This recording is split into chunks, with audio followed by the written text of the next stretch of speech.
I was one of you. Yes.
Ask yourself, what happens to these communities after they've been attacked? Usually a particular community is attacked like 3 or 4 times over a 1-year period, and the people in that community feel so unsafe, they move to the neighboring community or to an IDP camp. And you would expect that those communities will remain empty. No, they won't. People come in there and settle there. As I'm speaking with you, go to Moon Council Ward in Kwande local government area of Benue State. As I'm speaking to you, you have almost 38 communities in Mango local government alone that have been repossessed by people. And these are places where you have some places. You know that Plateau, for instance, used to be a mining site when Nigeria was big on iron mining and all of those ore minings. These people are taking over those strategic places, and they are taking over bodies of water, and they settle there. And so it is not as if they attack and people can move back to their communities. When people try to move back to their communities, the attacks resume and they run away. So people are living in their houses now. And then if you go back to the So it's a case of attack, sack, and replace. And then if you move a bit further to see the modality and in the upcoming census, MPC is not going to be accounting those demolished houses. MPC is not going to be counting them. MPC is going to be instead counting new settlements close to those demolished houses. So there is a serious problem you have on your hands. It's beyond what is being painted by the media. Let's still stay on the cause of the problem. And you find a community who they will tell you they are coming, and they come, droves, in some cases 250 people. And then the community has like 20 or 30 vigilante services against who have pump action rifles, who you know that the effective range of a good pump action, depending on the bullets you're using, is 30 meters. And these guys have 400-meter weapon that they can fire at you from 400 meters away, and they aim you and they get you. Sometimes they have surface-to-air missiles. Sometimes they have weapons that can fire at operative range of 800 meters.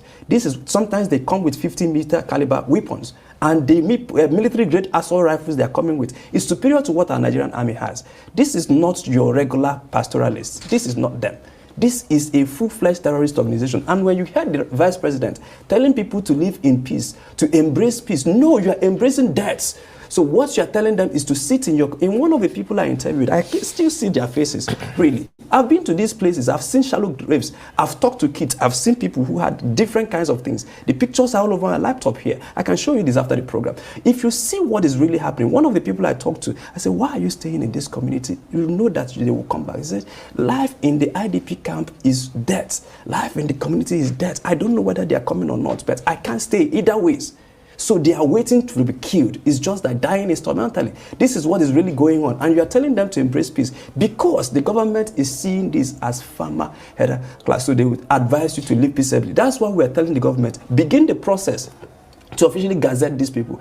Again, let me take you back to Boko Haram. Nobody goes to any community that is attacked by Boko Haram to tell them live peaceably with your neighbors because they've been officially gazetted. And Nigerian military knows what they are dealing with, terrorists.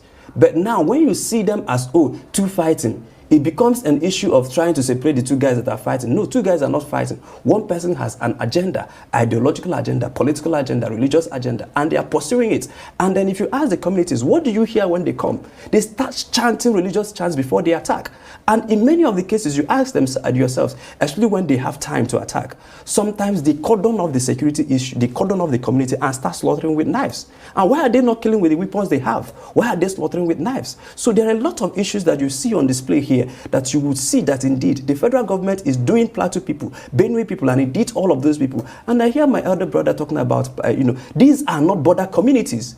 Plateau is not a border, Benue, Kaduna. So these they move up and down.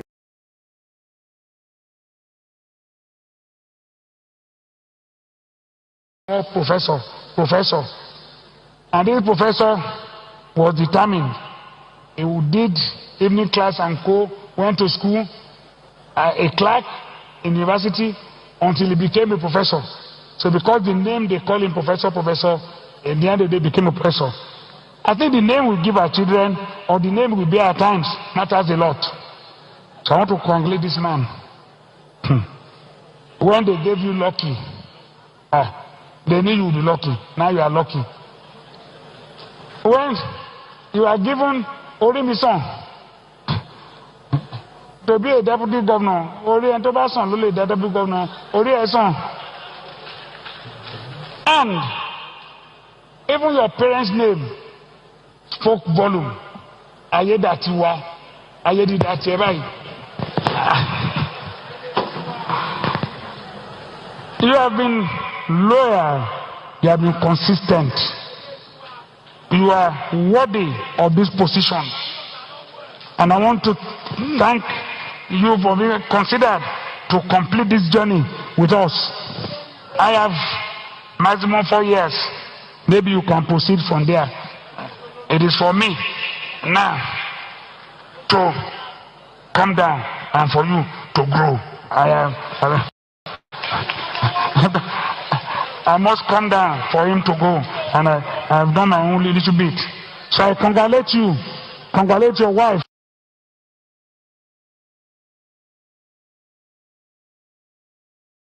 Take a look at it.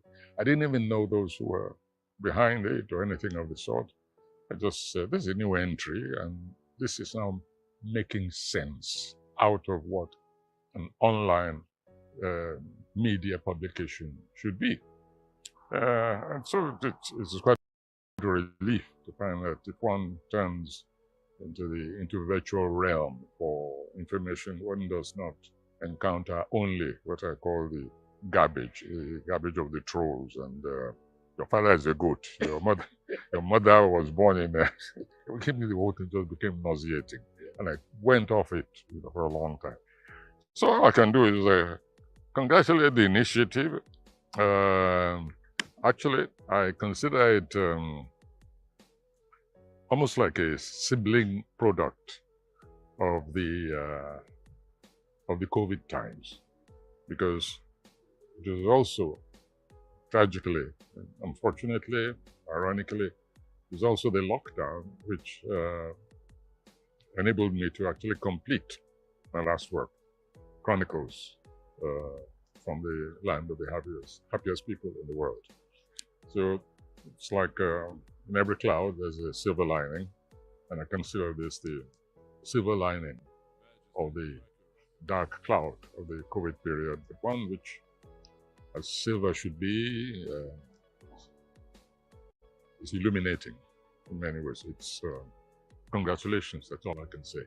Happy birthday, and I hope many, many more editions and years of production. It's a journalism in the service of society. Oh yes, I know. For me, it's first of all, it's a collective issue. It's a collective task. It goes even beyond the journalists themselves, because after all, journalists rely on human product, human activities, human stories, and so the society itself is part and parcel, for me, of the journalistic enterprise. We've had, I used to boast over the years, until the social media came on board. I used to boast that Nigeria boasts at least one of the strongest, most courageous media enterprises on the whole of African continent. We've seen the quality of its product, its service, during dire times, during dictatorships, even now, when we're supposed to be running a democracy, we've seen how journalism rises to the task of keeping the state on its toes. Sometimes I feel that perhaps the other side of community, maybe journals don't quite probe deeply into that. I'm talking about the people themselves. Dealing with the state is an obvious target. The state stands to save or ruin society. We know that. But sometimes, and this is what led to my chronicles, sometimes society itself has to be taken to task. I mean, rigorously and ruthlessly. We have to ask ourselves, just what kind of people are we? What are we becoming? How is such a thing possible for journals to report and then to become so consistently reported that it seems as if a negative culture, a negative view of humanity, valuation of humanity is just being discarded and trampled upon. Now, this is where I think journalism really must tread new grounds, break new grounds completely, really confront society with what it has become, no matter in which sector of productive society. So all I can say is, once again, the challenge has got to be taken up. Like my brother go fight for. Like Tinubu, this is my brother. This is a Yoruba man. That Tinubu is Yoruba man. Why go to I can fight for again? Voting tribalism, you vote. This is my brother. The country is no sweet. You vote Jagaban now. You are in. Jagaban fail us. The man fail us well.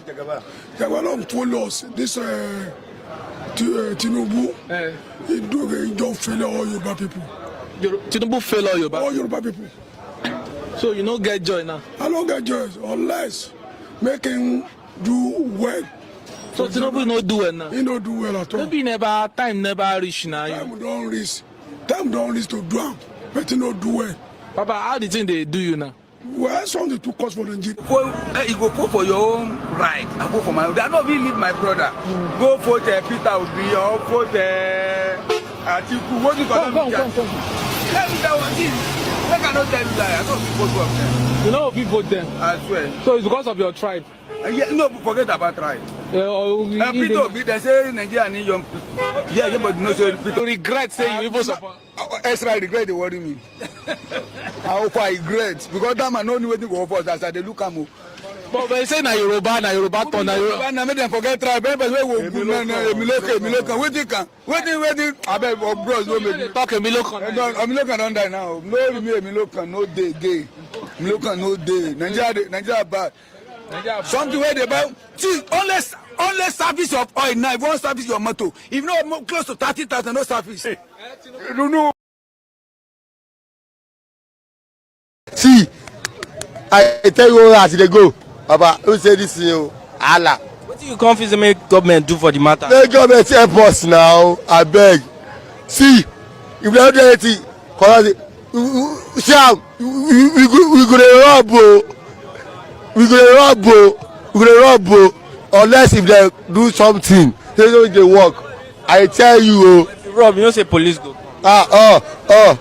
life game, where they go. Well, I get for children, wife the house, nobody know anything. From where are you like come VI? From VI to here, if I lie, I die. Allah, are you like come here? I mean, are you like from where? Because see, next 2 months, if you know I will carry gun. I tell you, I will carry anybody. Tell government, if they don't repent, as you go now, see, they will see militants for Lagos State. Good morning, my good people of Ondo State. What a Black Wednesday. We lost our governor. May God forgive him all his sins, and may God accept him on his right side. Folks, there is nothing that kills a man than having a bad wife. Having a bad wife. You may not know, but I've been following all the events. Akeredolu did not enjoy his last days on earth despite all the wealth, and this is a big lesson to we that he has left behind here. To we that it's not that money cannot buy you happiness, money cannot buy death, money cannot cure sickness except God Almighty. And this happens if you have a good wife by you, a wife that can intercede on your behalf, either a Muslim or a Christian. When Ondo State were busy praying for Akeredolu, the wife said she does not believe in prayers. And today, where are we? And that is the fight I've been fighting for the past 7 years. That Akeredolu carried our state and gave it to his family. But thank God today, it has come to an end. It has come to an end. But it's a big lesson to all of us. It's a big lesson even to Betty herself, that she's acquiring the whole of everything in this earth. She's acquiring everything on this earth. Having the biggest fish pond in Nigeria, building the biggest hospital in her village, turning her village into a Mecca, having choice properties across Nigeria, in Ore, in Ibadan, in Lagos, building hotels, buying houses. They bought all the streets in Ibadan. They bought almost all the houses in Owo. Where are we carrying all this to? Nowhere. Today, Akeredolu is gone. Money cannot save him. I told you, bad wife. When Akeredolu came back from Germany, Betty purposely brought him because of the economic looting in Ondo State. He brought Akeredolu just as a decoy for him to steal from Ondo State, and he stole heavily. And he abandoned Akeredolu in Ibadan. The 3 caregivers given to Akeredolu, do you know that they were not even paid their salaries? 2 of them left. That was the reason why they took Akeredolu to Lagos to go and stay with the brother. I can tell you that Akeredolu family are not happy with Betty at all. When Akeredolu was with the brother in Lagos, when things start getting worse, that was when they were planning to take him out of the country for the second time to Germany. I was aware until Asiwaju was able to give them an ambulance. When they beckoned at this same wife that Akeredolu brought to limelight through the office of the First Lady of Ondo State, she declined going. She didn't go. It was his daughter, Mrs. Rusewe, the daughter of Akeredolu, that followed them to Germany. She didn't go. She stayed behind. She came back to Ondo State. She's trying to still rake money. It's just all about money, money. She abandoned the husband. I'm sure Akeredolu, when she went on his way to Germany, he will regret it, that, oh my God, so this woman is not there with me. No matter how bad the Yoruba woman is, I'm not tribal here, I'm just telling you the reality.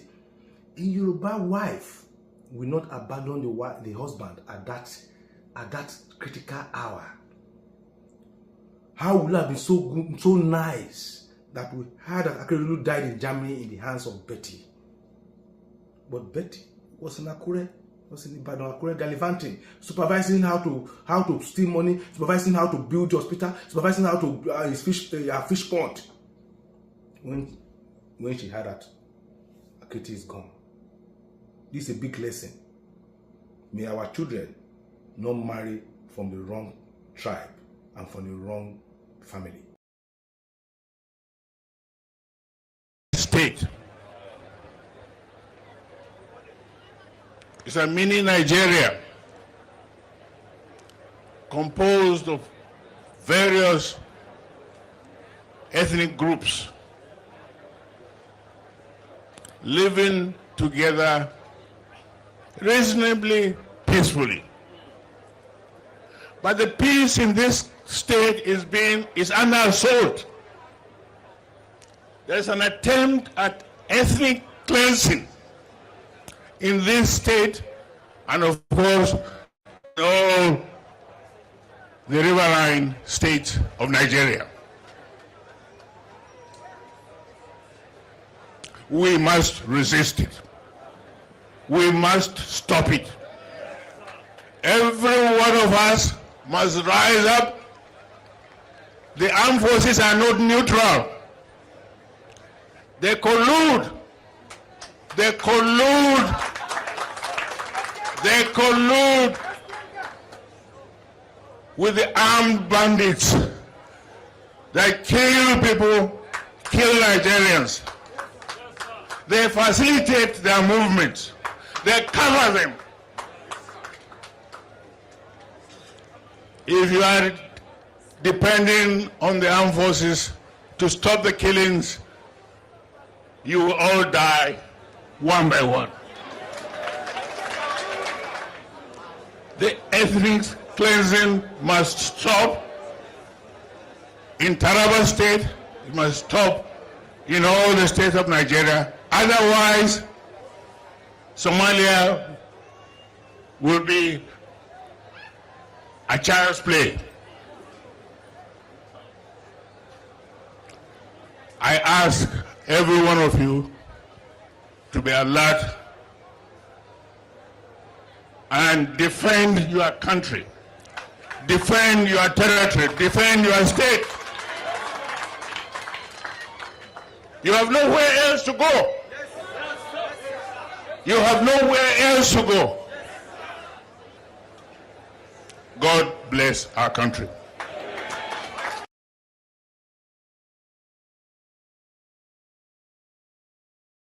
Somalia will look like a paradise compared to what will happen to that zoo. If they do not give us Biafra, there will be nothing living in that very zoo they call Nigeria. Nothing will survive there, I can assure you. You see, 1967 to 1970 is not 2013 to 2015. We had scientists then, now we have men that can make things happen, even better than what we had in the late 60s. So that should ring as a warning to all of them that we are not joking. I do not believe in peaceful actualization or whatever rubbish is called. I have never seen where you become free by peaceful means. If you know, you tell me. I'm a student of contemporary history. I have never come across anywhere in history books where you get your freedom out of a peaceful process. It's never happened. Never, ever, ever. And the killing of people to disintegrate the zoo shouldn't come to anybody as a surprise. Our promise is very simple. If they fail to give us Biafra, Somalia will look like a paradise compared to what will happen to that zoo. It is a promise, it is a pledge, and it's also a threat too.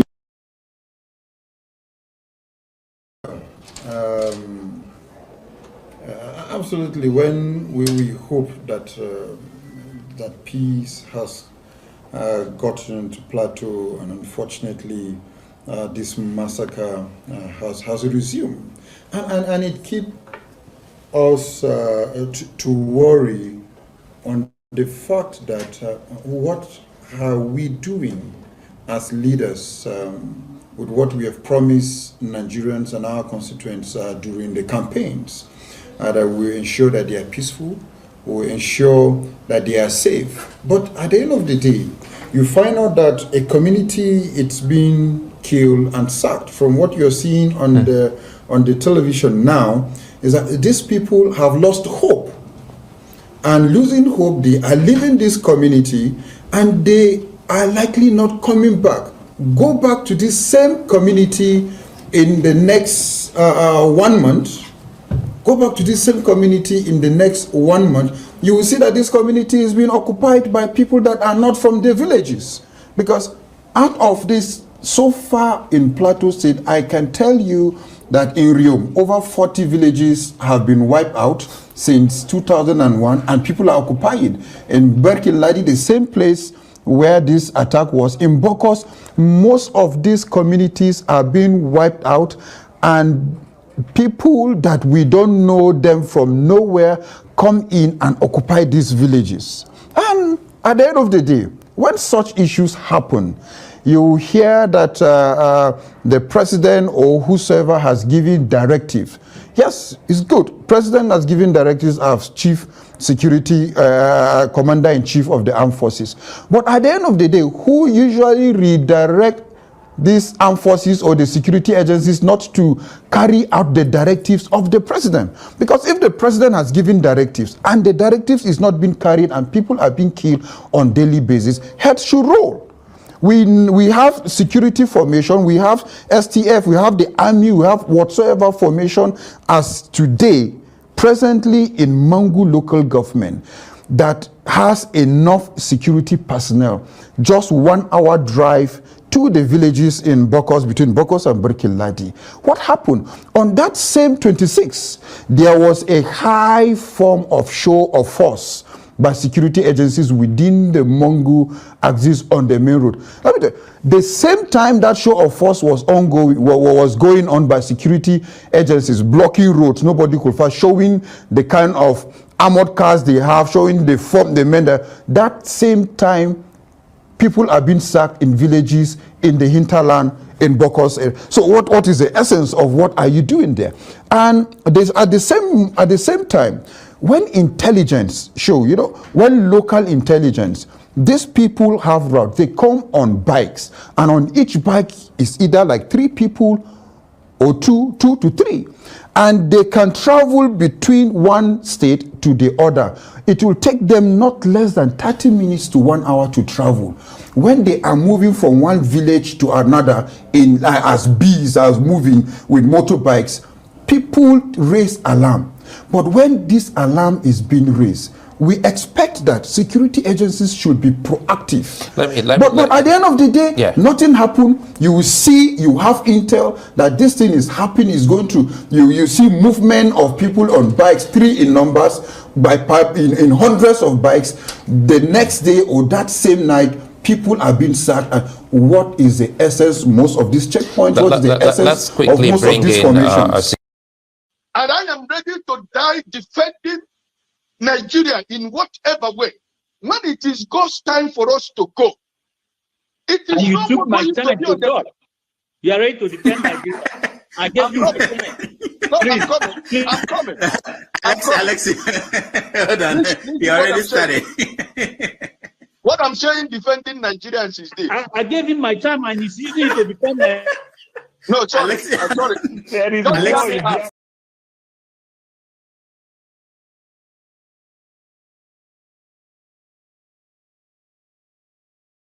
Tinubu is a criminal, yes, of course, a categorical grade 1 criminal. The only person more criminal than Tinubu in Nigeria is probably Babangida.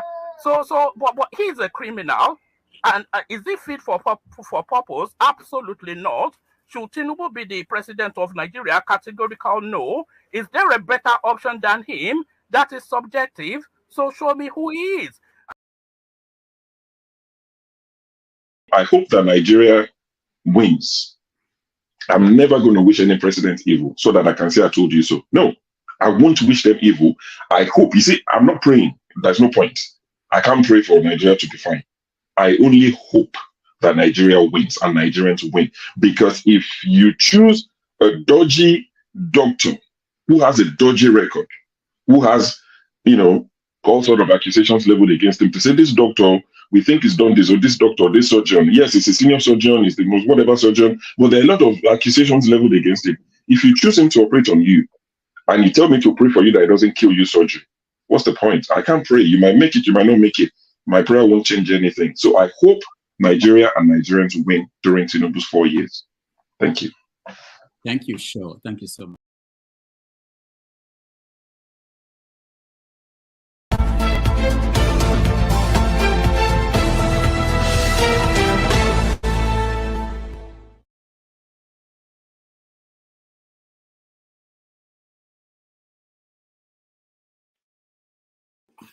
All right. Welcome to the show. My name is Rodolfo Okonkwo. This is our last Have a Say for 2023. We want to thank everybody who's been joining us all these weeks. We try to do a count of how many people have joined us. It's over 500 people that have come into the studio, more than 3,000 people on the comment section. Over 2 million people have watched over the last 12 months. So we appreciate all of you. We thank you for keeping the faith. And once again, we want to invite you today for a special edition, the last one for the year. And we have several topics that we are getting to talk about today. The number one thing is we want to decide who is the person of the year 2023. After everything that happened, who do you think, for good or for bad, is a symbol of the year 2023 for Nigerians? We are going to talk about the attack in Plateau State, everything. I just heard that computer village in Lagos, they are going to either close down or demolish or something, one part of the market. So there are several topics, but we want to bring in our people who are here in the studio. If you're here and you want to join us, please turn on your camera. I see some people whose cameras are off. We can get you into the studio. All right. Righteous Man, welcome to the show. Righteous Man, welcome to the show. Olumide, welcome to the show. Ernest, welcome to the show. Thank you. Oh, how are you? I'm good. Rudolph. Thank you. Good day to you. Yeah, good day. And good day to everybody else. Paul, Ernest. Paul, how are you? Good morning. All right. So we have several topics that I mentioned for those who are getting my bulletin. Let me call it bulletin. I mentioned some topics, and I just want to know if there is anything that anybody wants to add to it. Olumide. Yes. Oh, so you want me to start and react to the No. Just topics. Is there any story that you feel that should be part of the conversation that I didn't mention?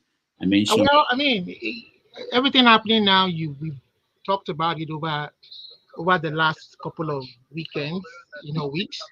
But I think most importantly, you brought the killings going on in the plateau.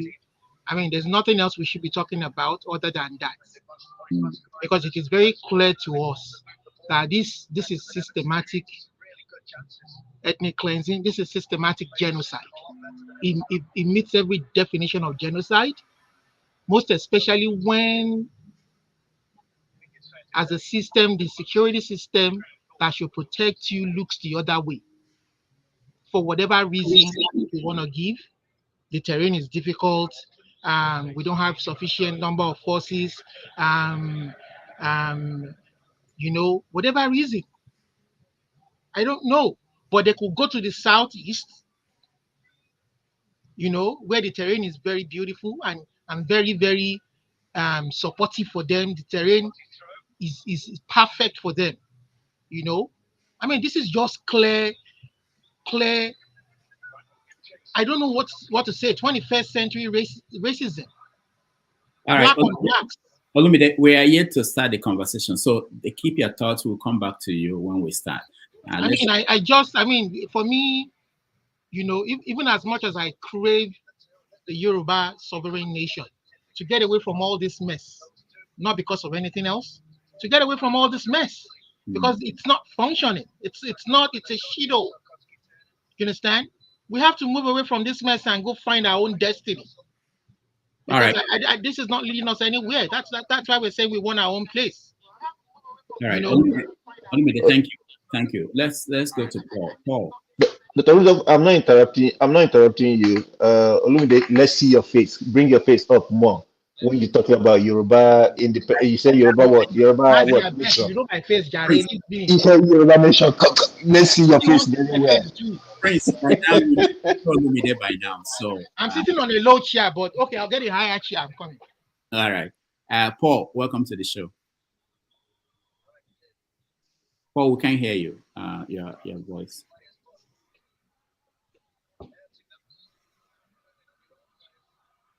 Okay, Paul, we can't hear you. I'll come back to you. Dr. Alexander, welcome to the show.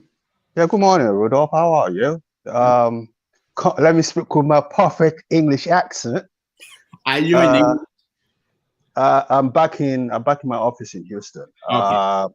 California was very expensive, very, very expensive. Oh my goodness! I had to run away. In 1 week, I spent over $1,000 in food. I said, no, I can't afford this. What were you eating? What kind of food were you eating?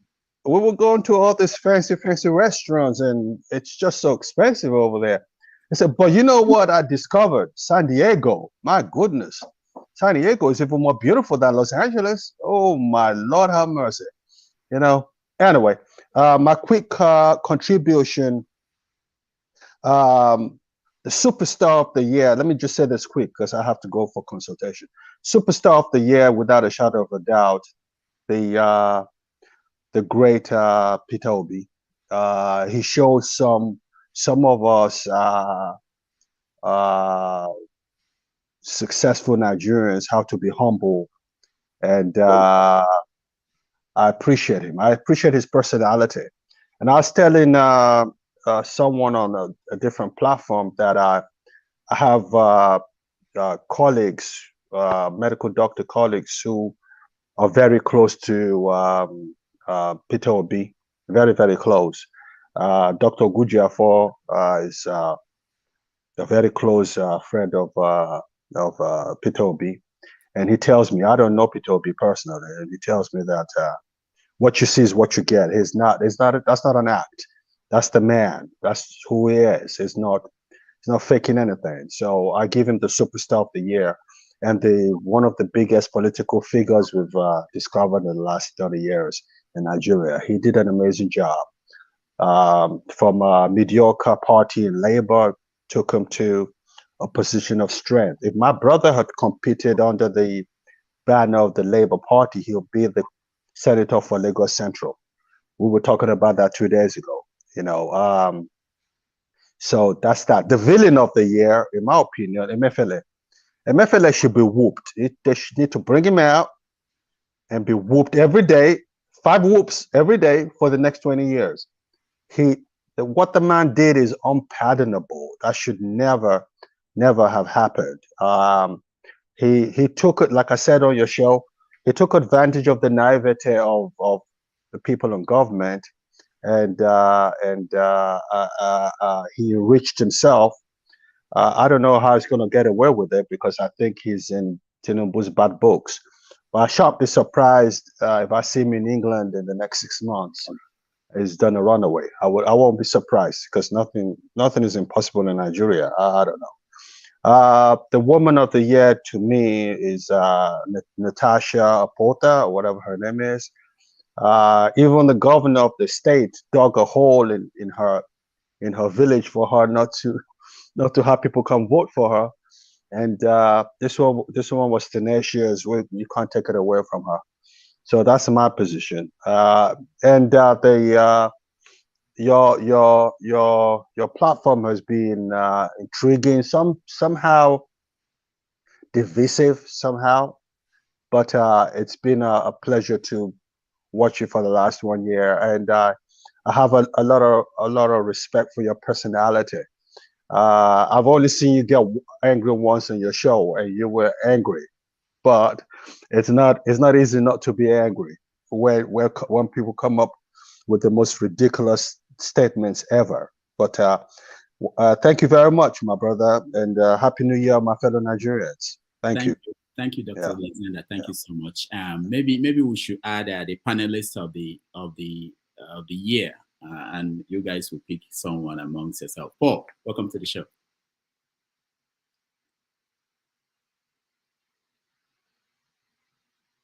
We can hear you, Paul. Paul, can you speak? Not yet. All right, let's go to Mazi Prince. Prince, welcome. It looks like Paul is being attacked by the what do you call it? The people that just don't want to hear, don't want to hear his voice, but he will be all right. Good morning, Dr. Rudolph. Good morning, Olumide. Good morning, Paul. Good morning, KJ. Good morning, Ernest. Good morning, Flagship. And pretty much the Prince is actually looking for votes to be the panelist of the year. That's why he's saying hi to everyone. No, not that.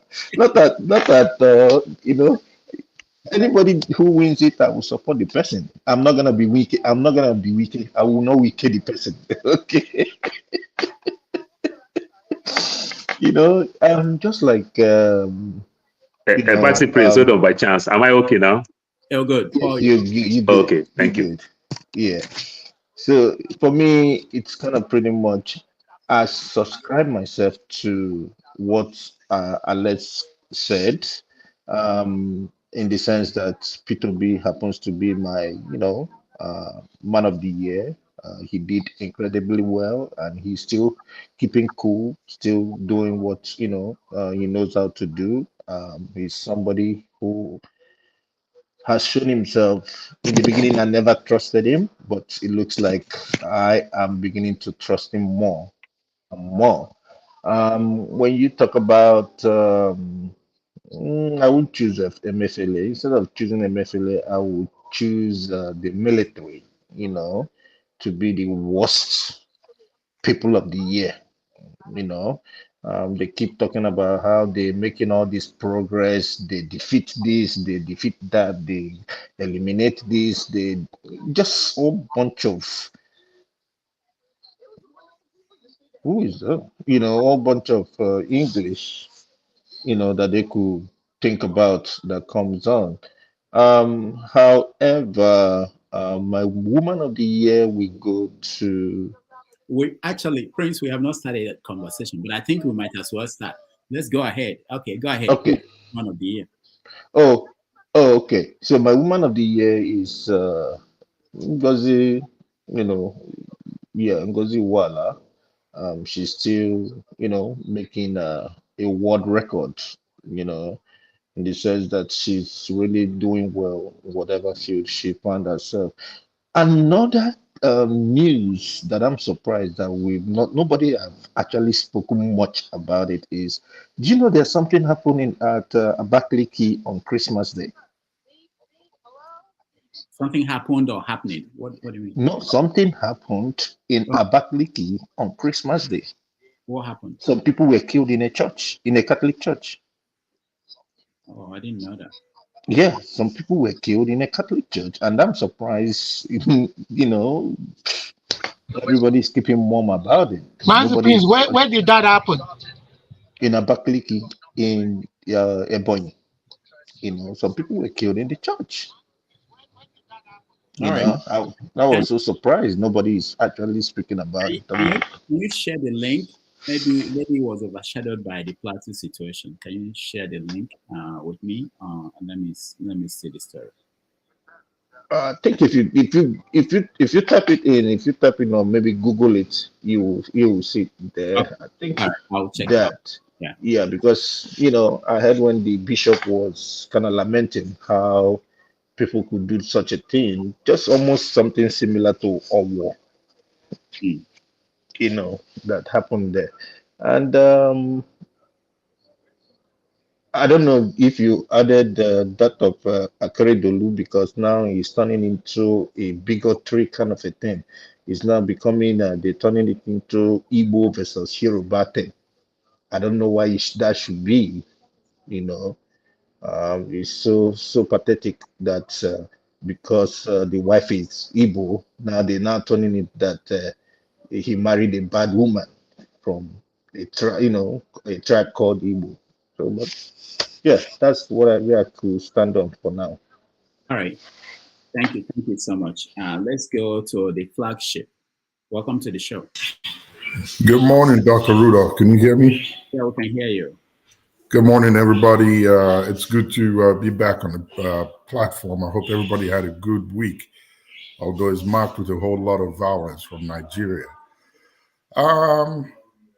For me, I guess I'll go straight into it.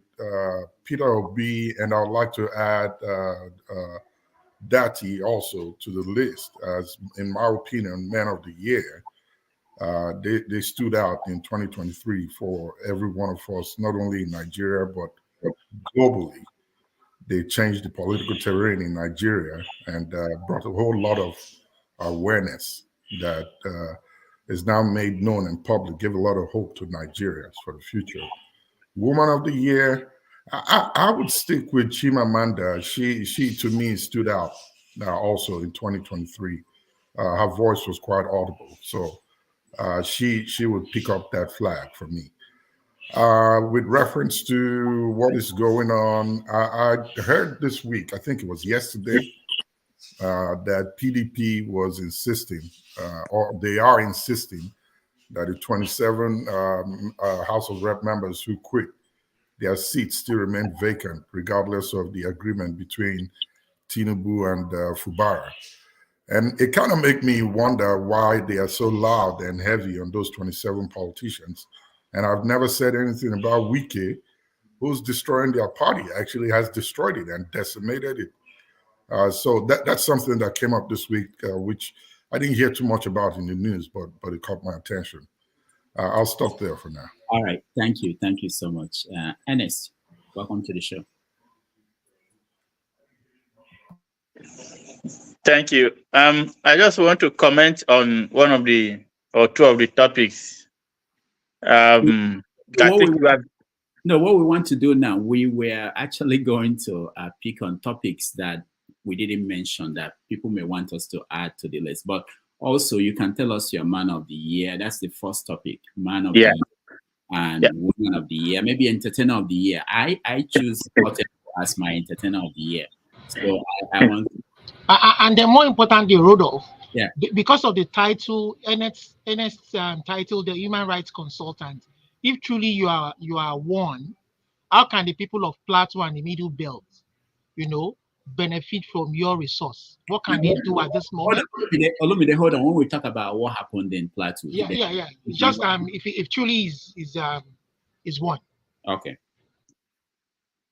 Okay, yeah. He said we are just suggesting topics that we have not covered, so we'll get into that maybe later. Yeah. Yeah. Generally, my man of the year is still Peter Obi, even though when we needed him, he didn't show up very well after the election, so he relied on the court process. But I think he has a movement, and the movement is still there. So I will pick him as my man of the year. And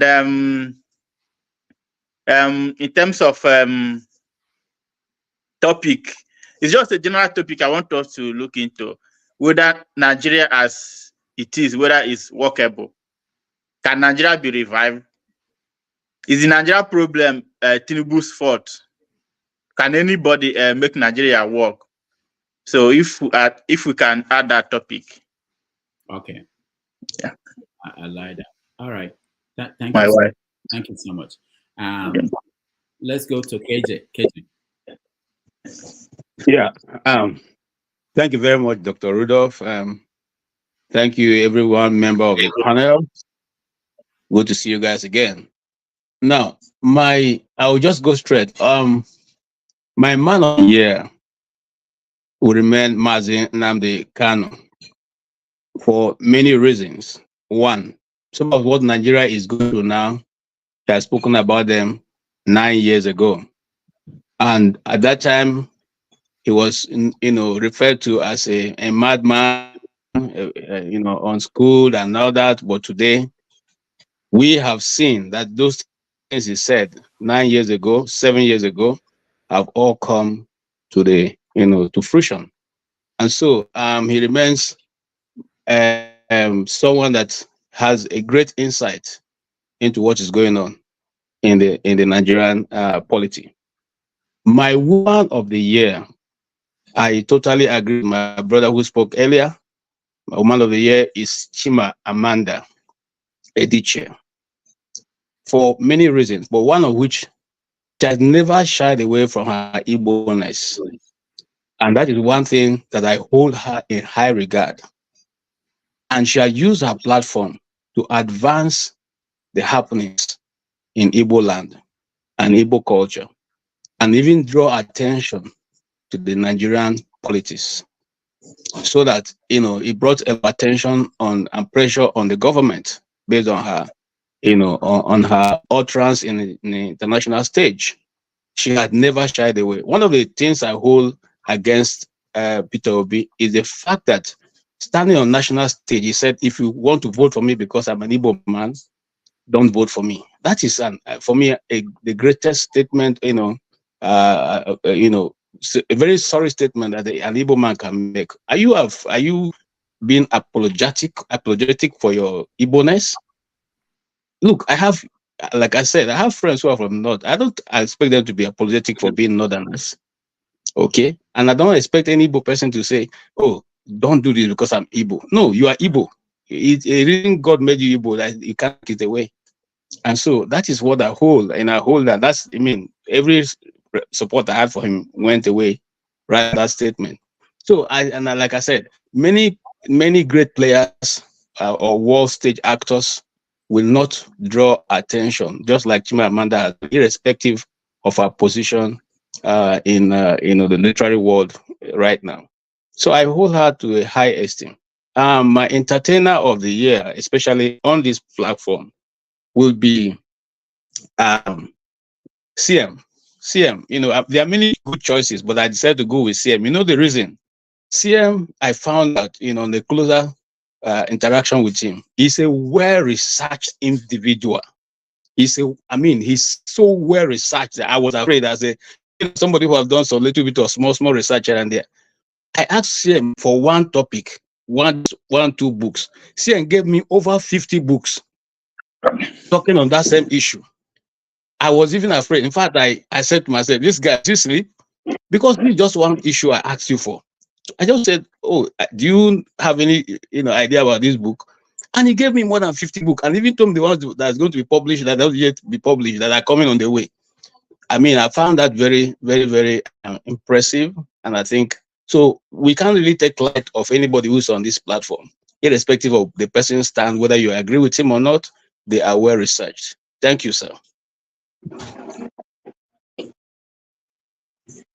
Thank you, Paul. Go ahead. Yeah, finally I'm back. Funny enough, I'm using my phone. I just prayed I don't get a call. I think one topic that you didn't make mention of, Doctor, you didn't talk about Trump. You didn't talk about Trump. I guess Maine also had their own to it, the Secretary of State, that is not going to be part of the GOP, the primaries in the state of Maine. So slowly, things is catching up with him, and all the evil that he's been doing, things has been catching up with him. And one thing that I really like with the American way that they practice the election, you see every state, to some extent, like I tell people, every state is as good as America is as good as 50 countries. Like they call the president the fall man, and that is exactly what is catching up with him. And another way around, if you just oppose the American system to the Nigerian system when it comes to governors, you'll see some things that sometimes when we say we are practicing the American system of government, we don't really practice it. You see some states have what they call lieutenant governor. Some states just have secretary of state. Secretary of state is as good as the deputy governor. And the deputy governor also in his own way contested election. So maybe the deputy governor might be Republican and the governor might be Democrat. You understand? Which is also still good for the system. It brings a lot of checks and balance. It makes the deputy governor not like Nigeria, what we call spare tire. You understand? You see how they rubbish this deputy governor. Today now he has become governor. So and the governor has become governor. To some extent, you still see that panic in him because he still want to run for election again. Probably he might still need the APC platform, so he might also be still scared of people like Bola Tinubu. So we practice so much nonsense. We does not make institutions so powerful. We make individuals so powerful. And I don't think it's going to be good for our type of election, type of democracy that we are practicing. It's not just good at all. So that is one. And talking about a person of the year, you take it, you leave it. In as much as I did support Peter Obi is not my candidate. If I'm in Nigeria, I would have voted for Moyele Sowore. I say it all the time. Peter Obi is still the man of the year. You understand? He tried. He did everything. The way he managed crisis movements, the way he managed criticism, and every other thing. I think Peter Obi is the man of the year. I'll still follow Dr. Alexander again. Then the woman of the year again. It's also Natasha Apoti. She did tremendously well from the time she contested governor. They rigged her, everything. Now to senator, they fight her, complain about her name, that she married from Delta State. She's a woman, she's a foreigner, everything. Under how many days she became senator? You understand? Her presence is showing in her community. You see the street lights thing, everything. That is what I call good governance. And reach out to the people, hear the people, and meet the people, their yearnings and aspirations.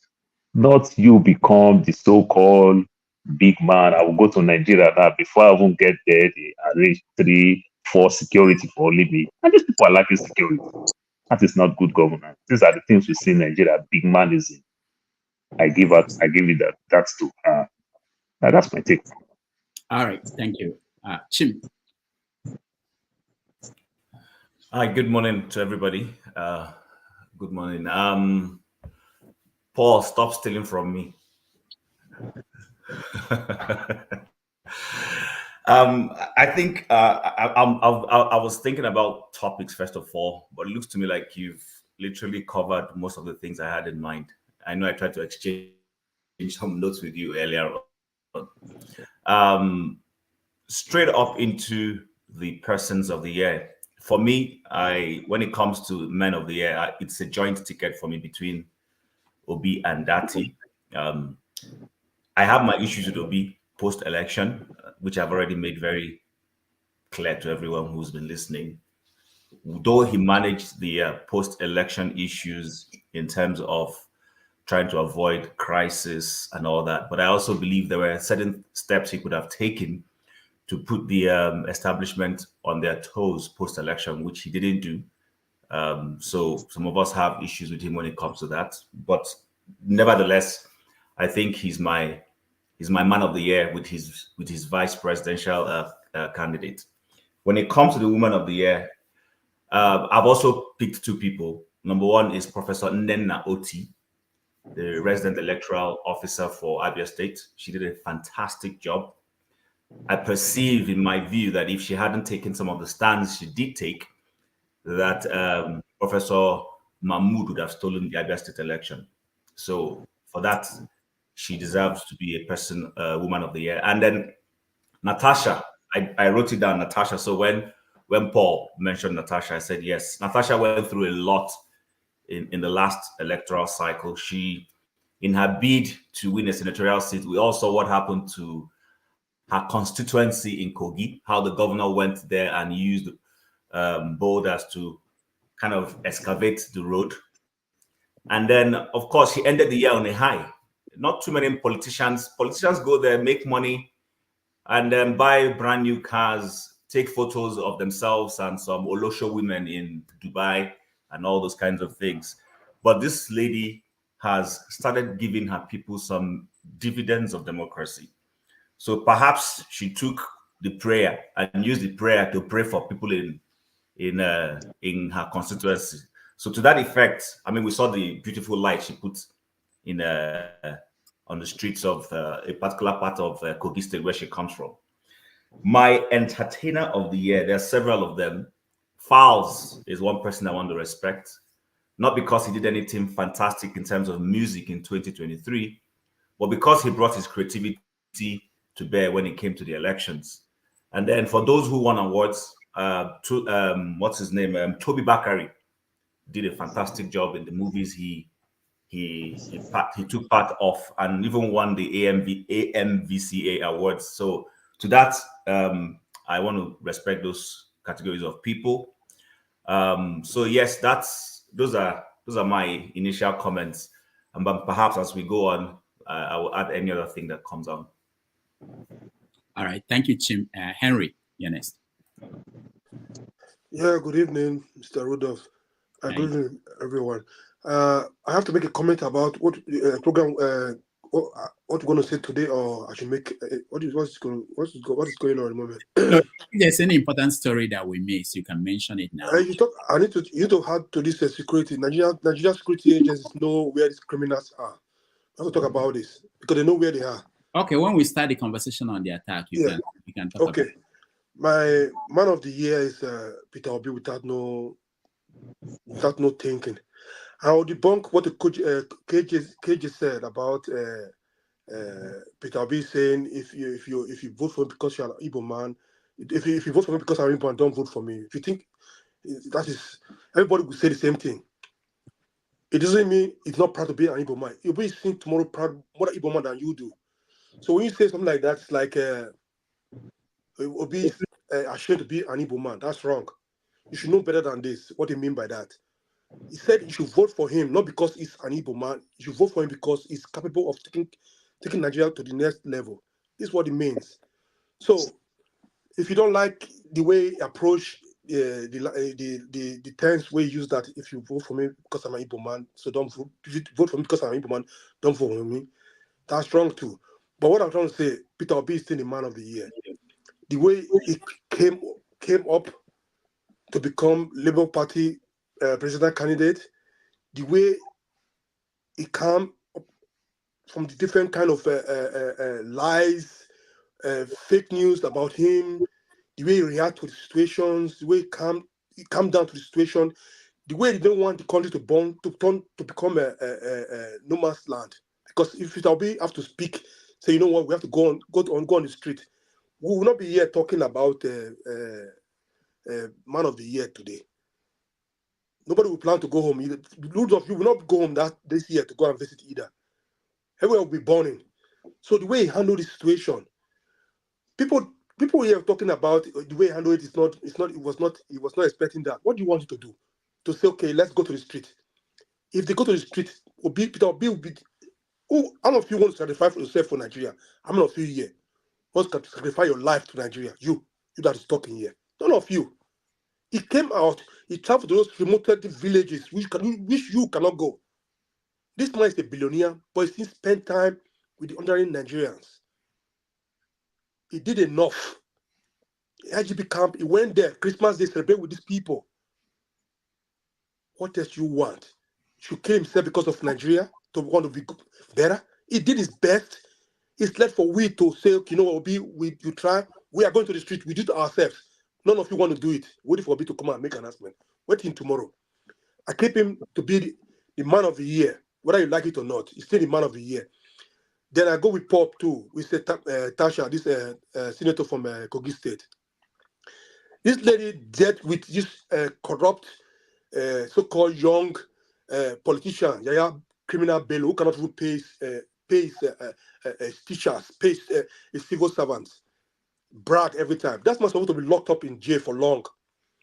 This woman dealt with this man during the election time. This shameless, what do you call him? Yaya Bello destroyed the road so that she cannot even go to the police to his consequences. But at the end, she won. And she's doing better. She's doing more for his people. And the people still trust her. So I give to this lady. If you have to come back, I could give to this lady again, Asha Yusuf, because she stood by obedience during that time, no matter what.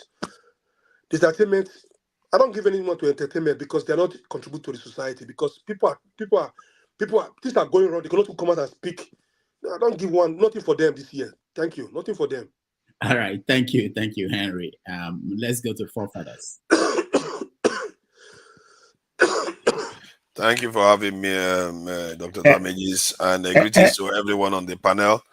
Henry, don't even know Mr. Macaroni. Mr. Macaroni fight for you.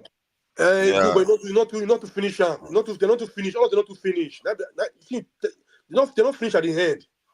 That's what I'm saying. Obi stopped somewhere. They could have do it for us more. All right, thank you. Thanks.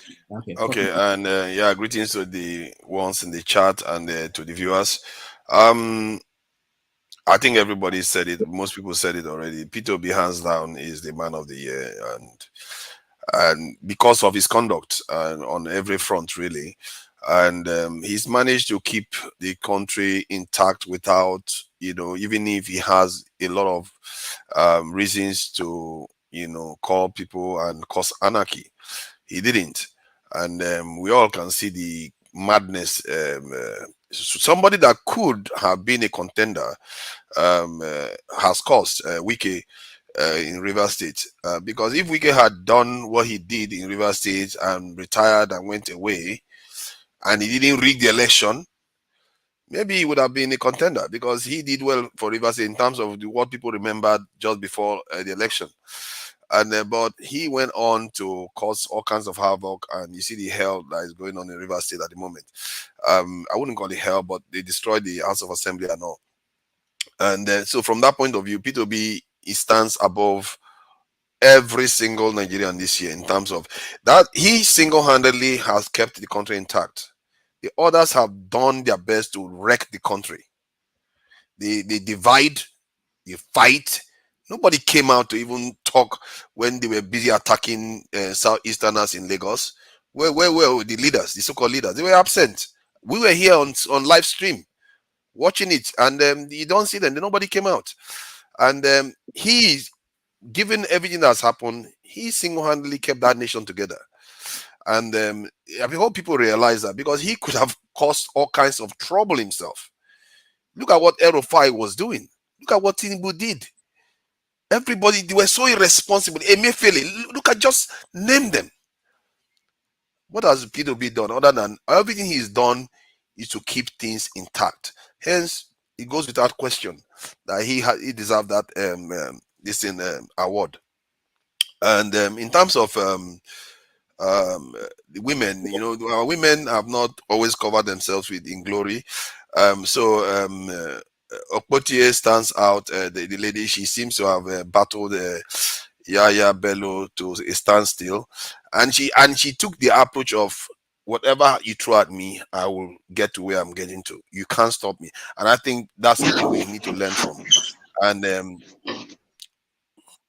that's something we need to learn from. And I was here when she came on here, and she was talking about the Ajaokuta steel plant and what happened to it. I really hope that when she gets to the Senate, she really looks into that and pursues these things that are going to put our country in the right place, because we need more of her. It's just that she's just one of them now. I don't know how many people, I don't know whether you can have a second. Does anyone know anybody with her level of integrity in that place in the Senate that is going to be willing to hold the government to account? I don't know. She's too few on the ground. People like her are too few on the ground. We need more of her.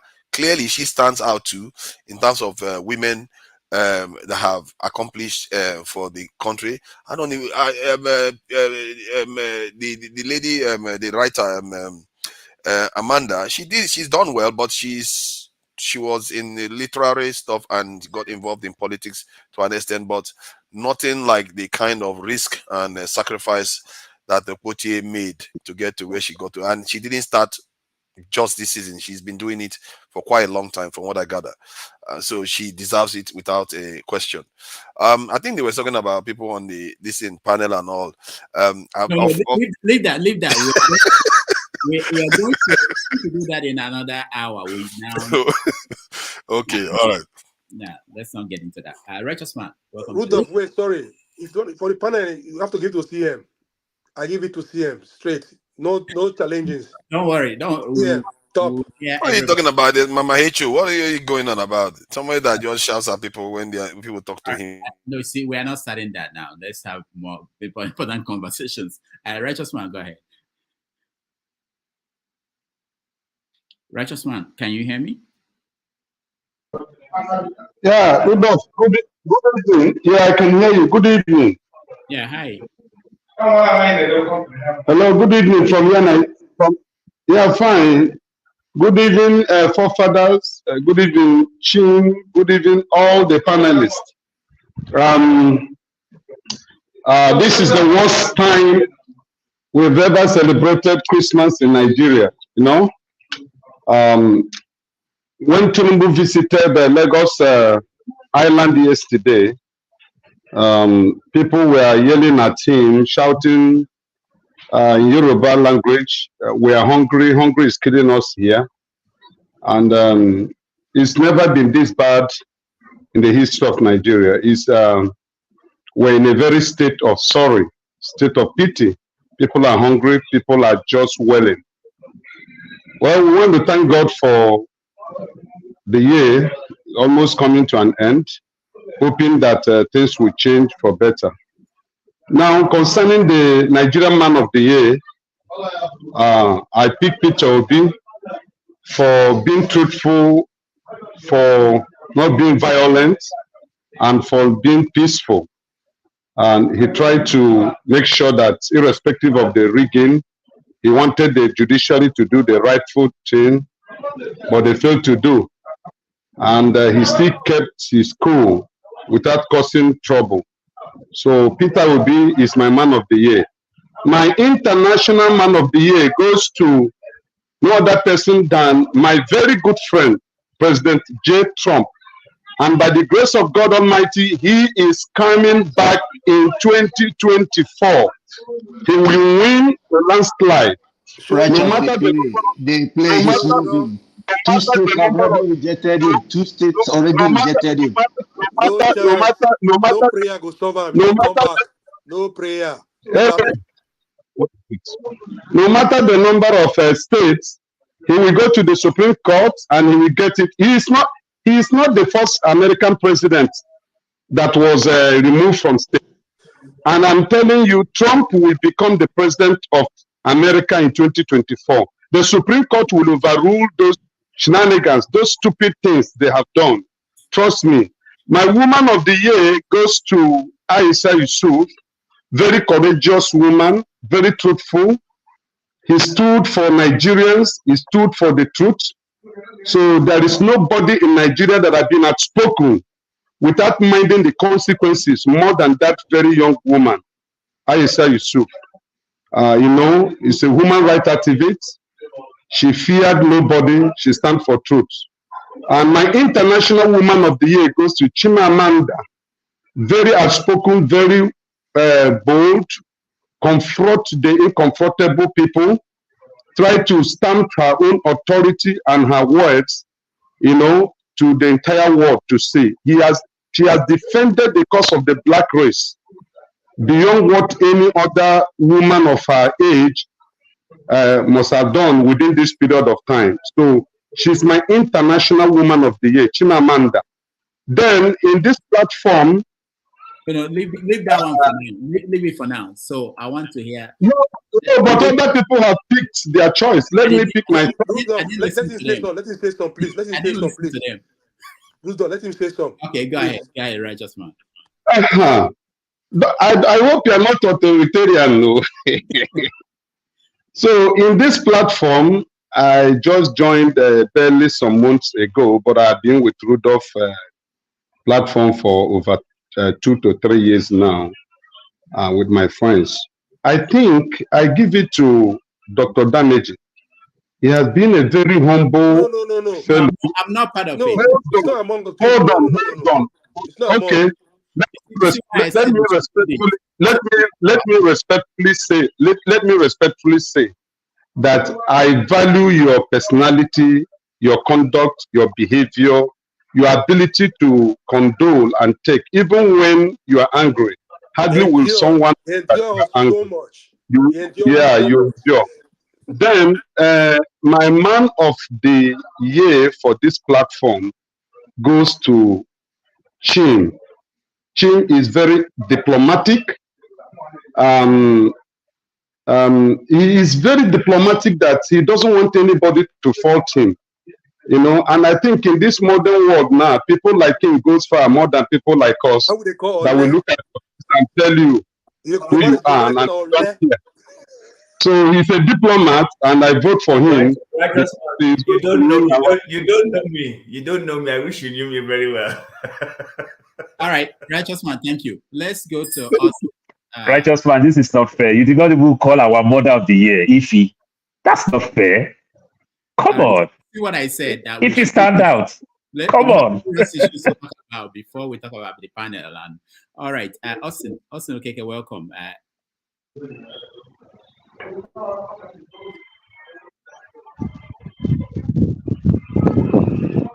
think he can. I mean, I don't think he can hear me. He's muted. Ndubisi, welcome to the show. Thank you, Doctor. Greetings, brothers. Merry Christmas and a prosperous New Year ahead. Yes. So much to talk about. Man of the year, no doubt, Peter Obi and his running mates. I'll combine both of them. That's Baba Ahmed. They brought so much hope to Nigeria. Hopefully, in the future, we'll realize that. Woman of the year, I stand with those who took Natasha Akpota. That woman, she went through a lot under this heinous man, Akeredolu. I don't know, that man is not a politician at all. I pray God continue to keep her safe and let her not fall by the side when she becomes more and more popular nationally. Let her continue to stand for her people and women in particular. The internationally woman of the year, I will still say Chimamanda. For us Nigerians, she's good, and she has been standing for human rights and promoting her culture as well. For the villain of the year, who do I choose now?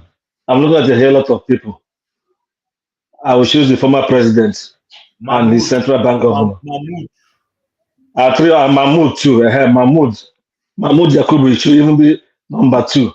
After Buhari, Mahmoud Yakubu and Emefiele. Emefiele allowed his many years of service in the banking sector and the economic sector to just waste by allowing these people in government to use him.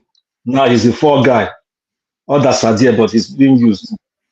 So those are issues that might be over there. Then in our platform, for the female, I have two.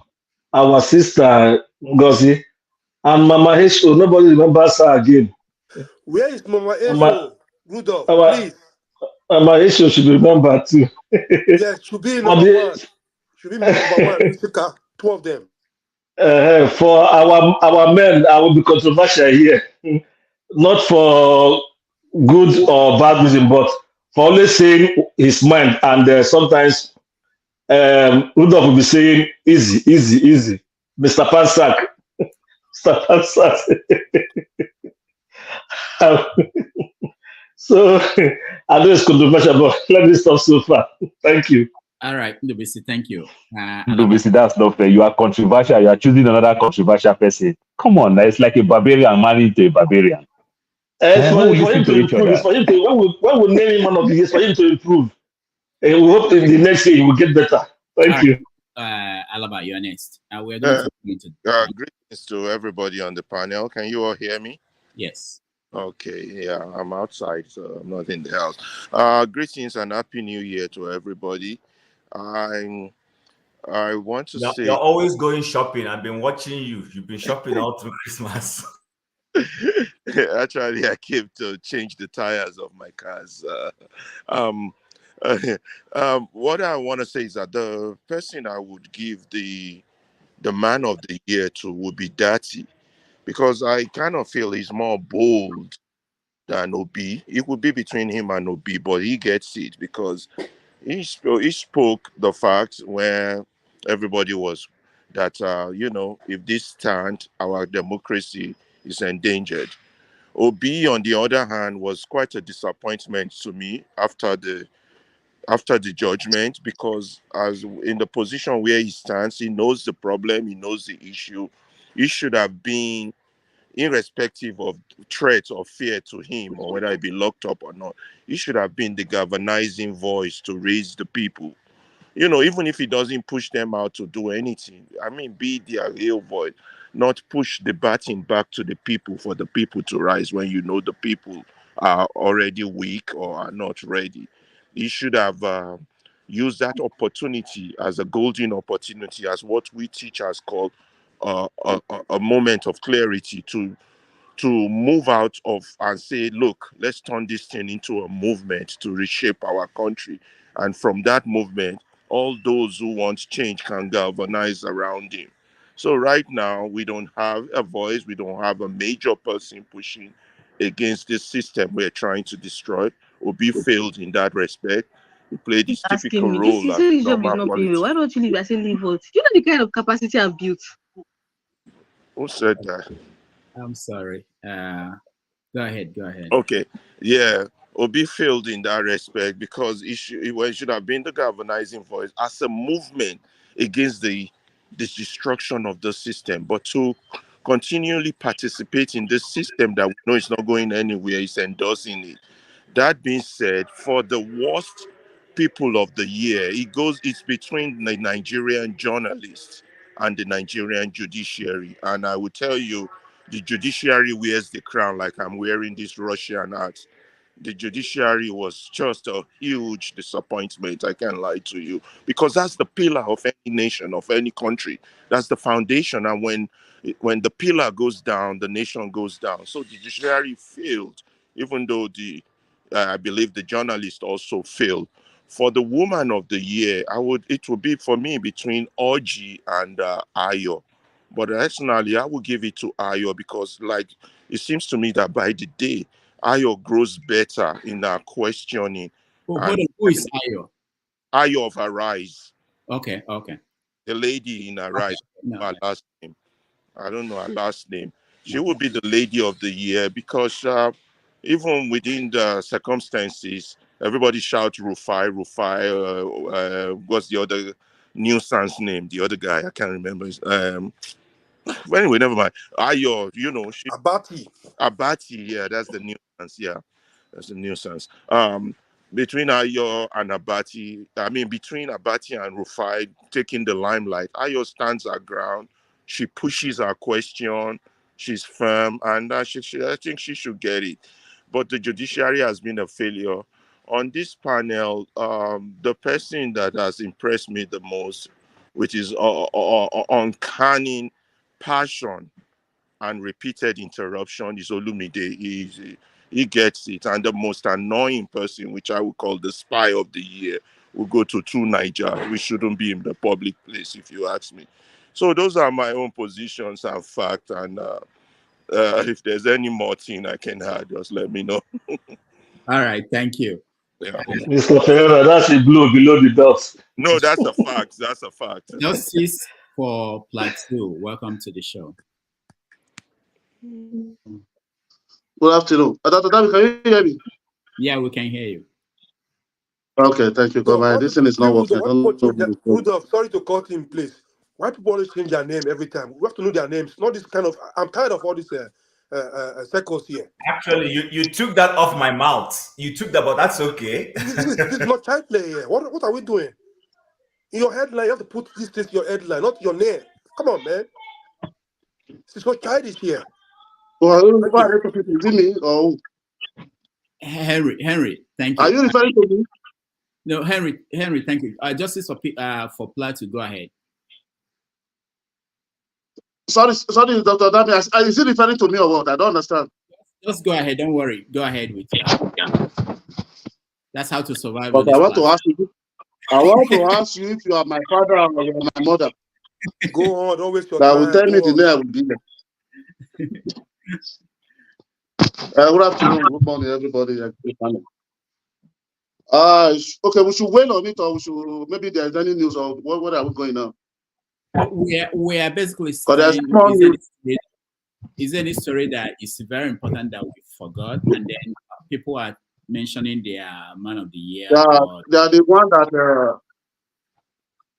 the 54 years that married 4 years in Bayelsa. I don't know if you know about that one. 12-year-old man that married 4 years old in Bayelsa. That one is there in the news here since yesterday. Yeah, that one is there. For me, one, I will start with the man of the year. Man of the year will be my principal, the man that said, don't vote for me because I'm not Igbo. Because I'm Igbo. Don't vote for me because I'm Christian. If you find anything wanting on me, bring it and prove it. I will step down and I will not contest again. That is my principal, Mr. Gregory Peter Obi Osagumero. That is the man of the year for me. That make Nigeria to be calm till today. That the country is not into chaos. So I thank that man for that, because give him more wisdom. But number two, my man of the panelists that I will bring out in all your moderator is his forefather. Because why? That is only the man who is not tribal, who you cannot bully because you want to say what you want to hear. That is only the man who balance issue and come in another perspective different from everybody, the way media is supposed to work. So I give you the man of the year. Then the women of the year who I will take according to this woman in the Kogi that brought almost 800, developed almost 800 street lights in 6 weeks. So I give it to that woman. That is for that. That is for that one. So right. for play 2, I think okay, we should stop. Yeah, we've not started. That's the next topic. So I want to hear from Jegun, and then we start with play 2. Yeah, what happened there? Jegun. Hi guys. He's been having that problem. I don't know why, in and out. Okay, let's begin our first topic for today, which is what happens after terrorists attack villages, as what happened in Plateau State.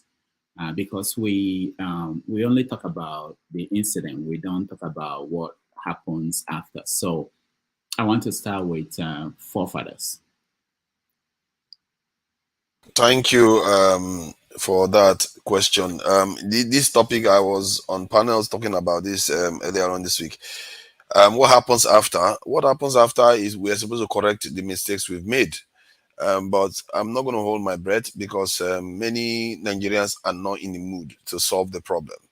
They say they want to, but they don't want to really. When you ask, they tell them what to do, they will say no, don't do it because it's not the right thing to do. And I've engaged with Nigerians on this, and many people overseas, they will be happy to blame everybody else, and they will be happy to be in the West. When they call the police show up in 10 minutes. But when you wish that for your people in Nigeria, they say, no, don't do it. How can you do that? We have to talk about constitution first. We have to do everything. I don't understand what kind of mentality that is. I really don't. Many of these people, they sit in the West here safely, knowing that when they call police, call for ambulance, they will show up in about 10 minutes, 30 minutes, they will be there.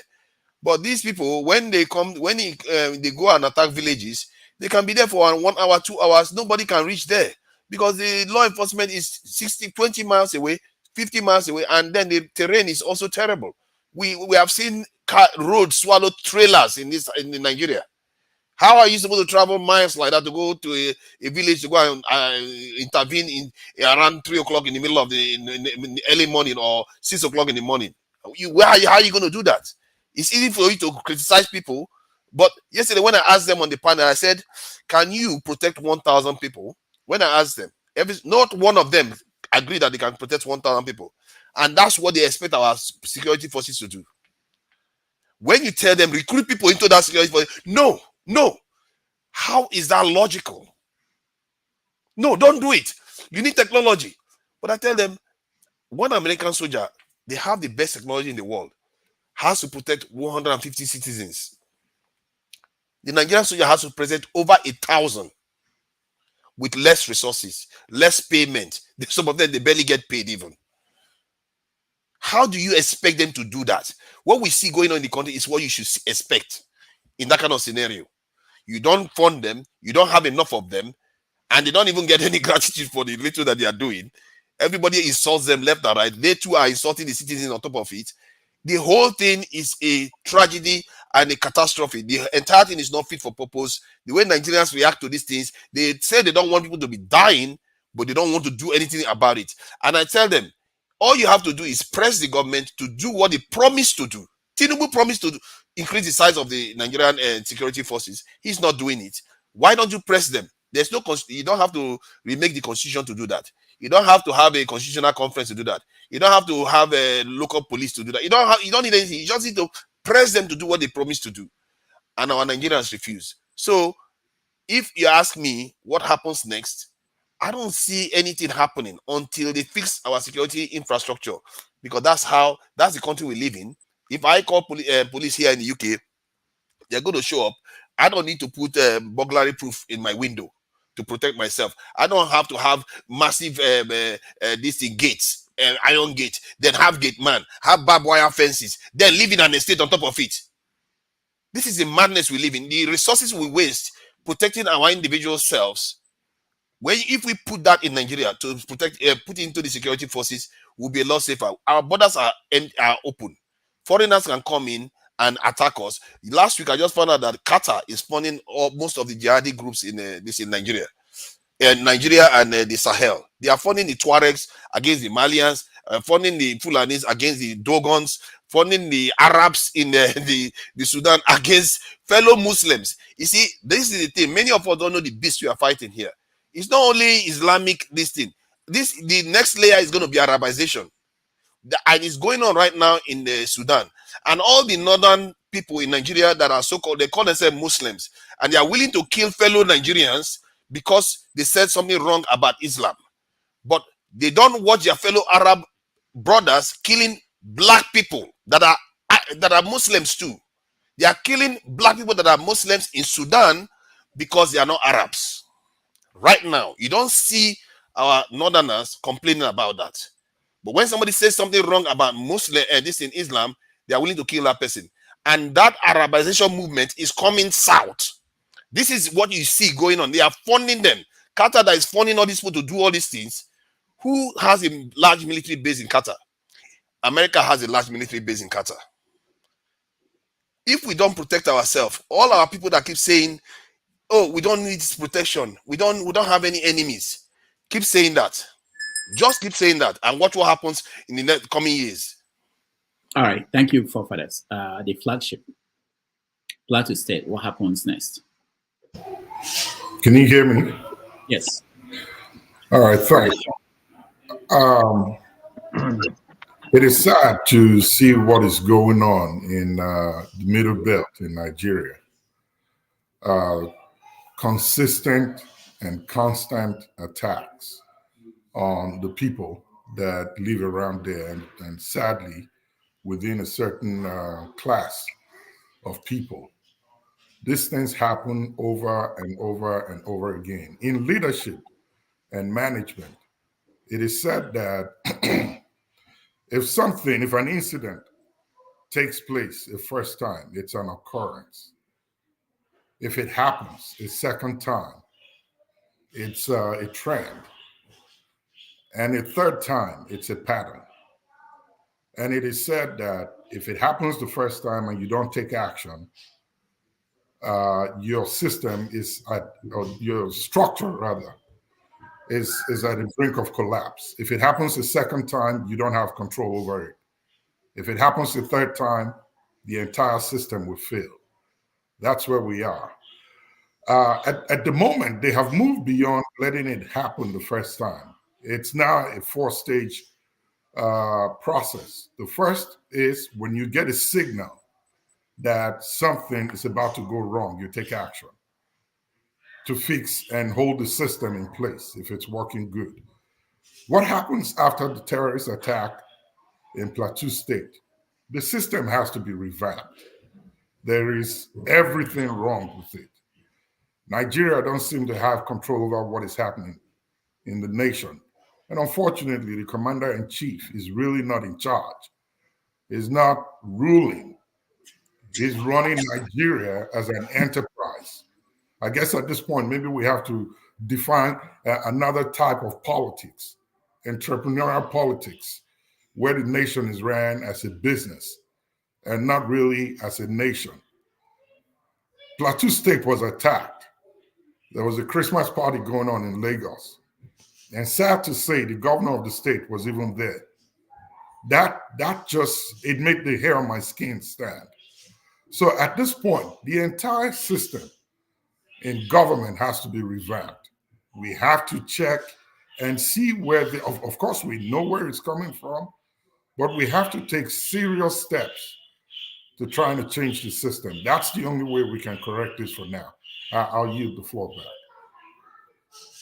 All right, thank you. Chim, you're next. Okay, thank you, Rudolph.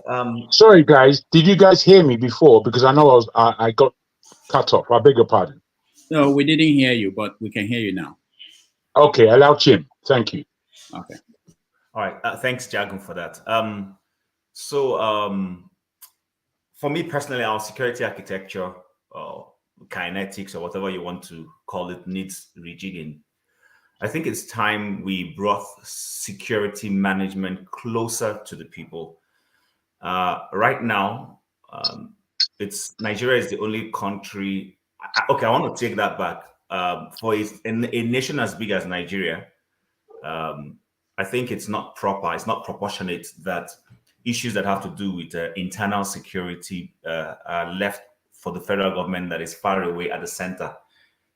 Security is managed best by levels of government that are closer to the people. You see the municipalities, aka local governments.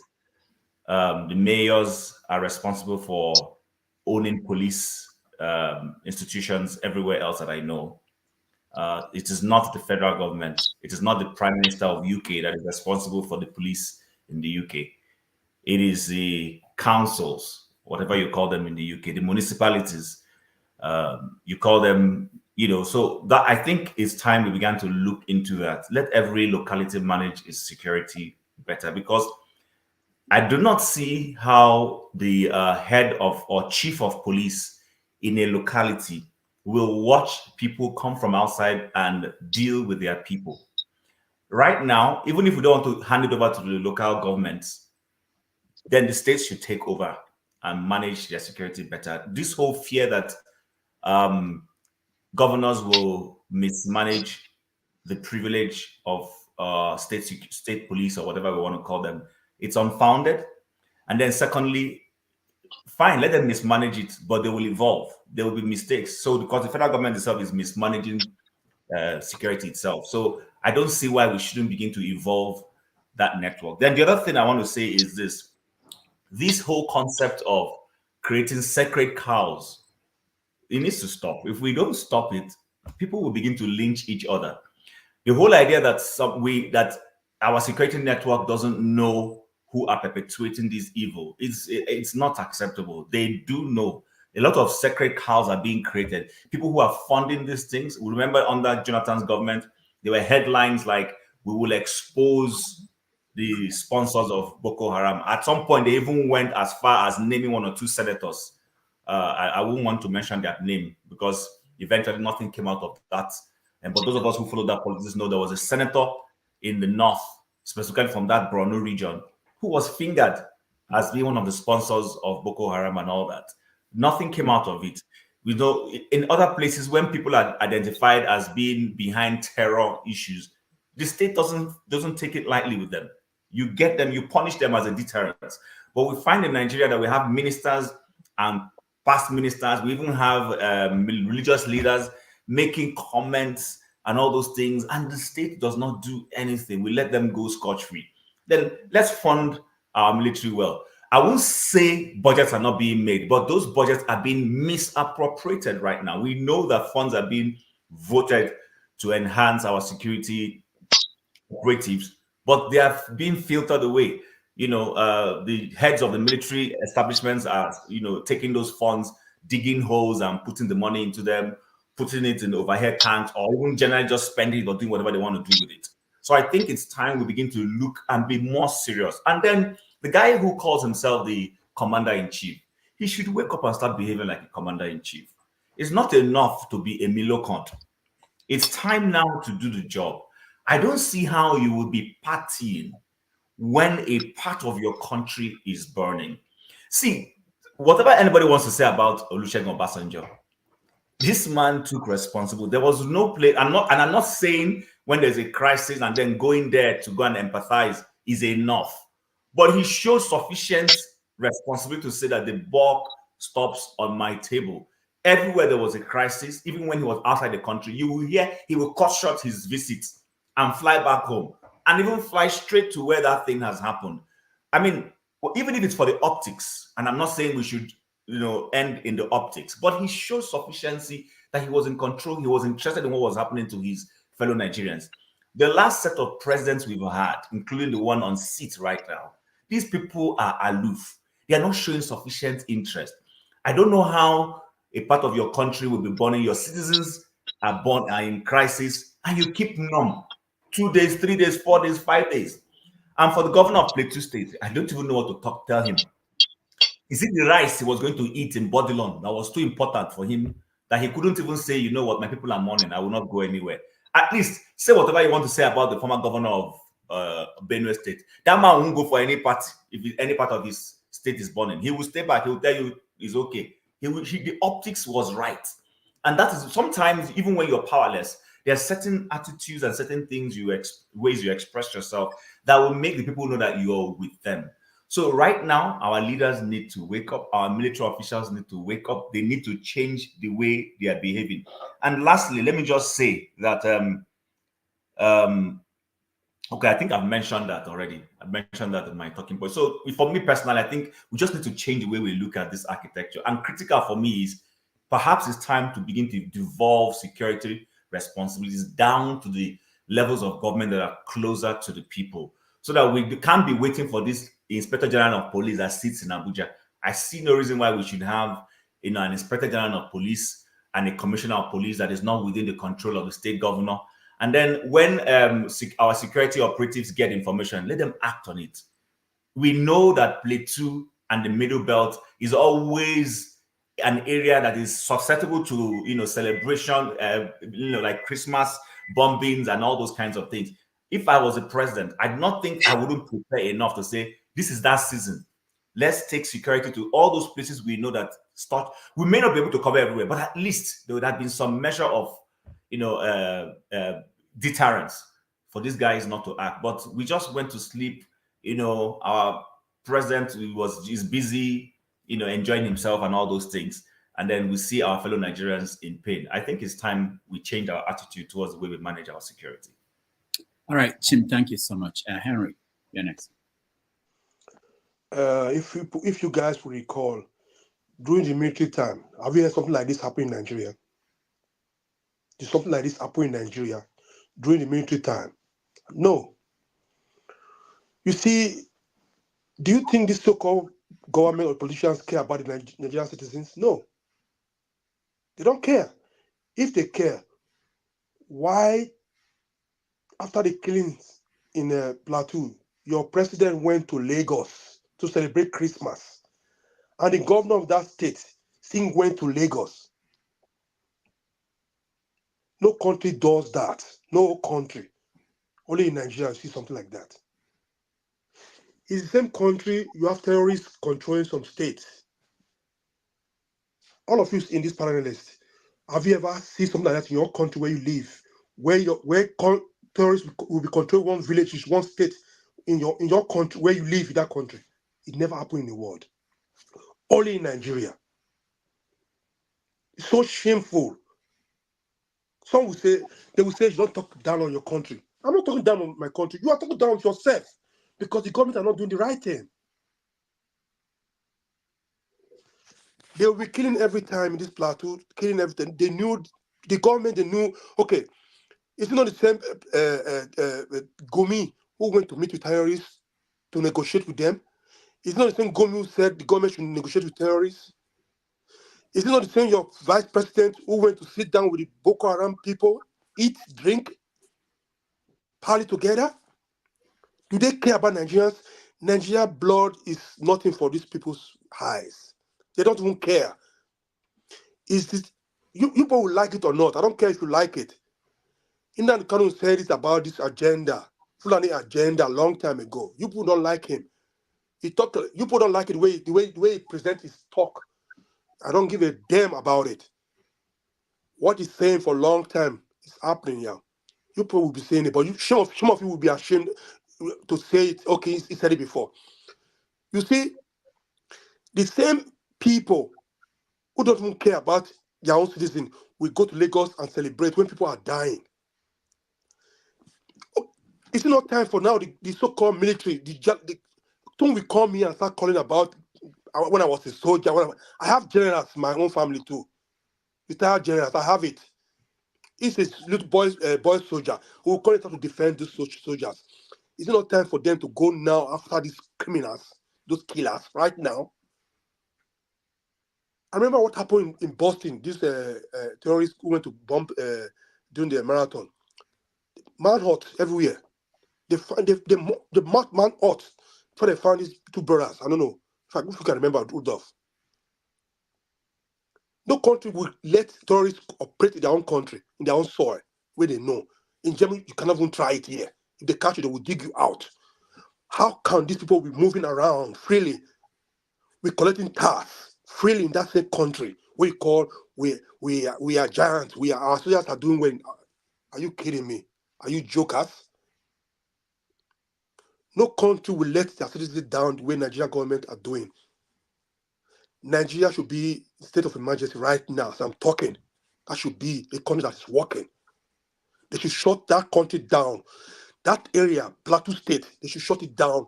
Go after those criminals. All right, Henry, thank you. Let me just say that if you look at Nigerian history, killings were going on even when the military were in power across Nigeria. So it's not just because no, Rudolph, no, not this way. Not this way. Where they come to take your own land from you. It's not this way. It never happened like this. Rudolph, there were no terrorists taking control of any place in Nigeria under the military. Let's be honest and be fair about it, please. If you look at okay, well, I'm referring to things like Maitasima.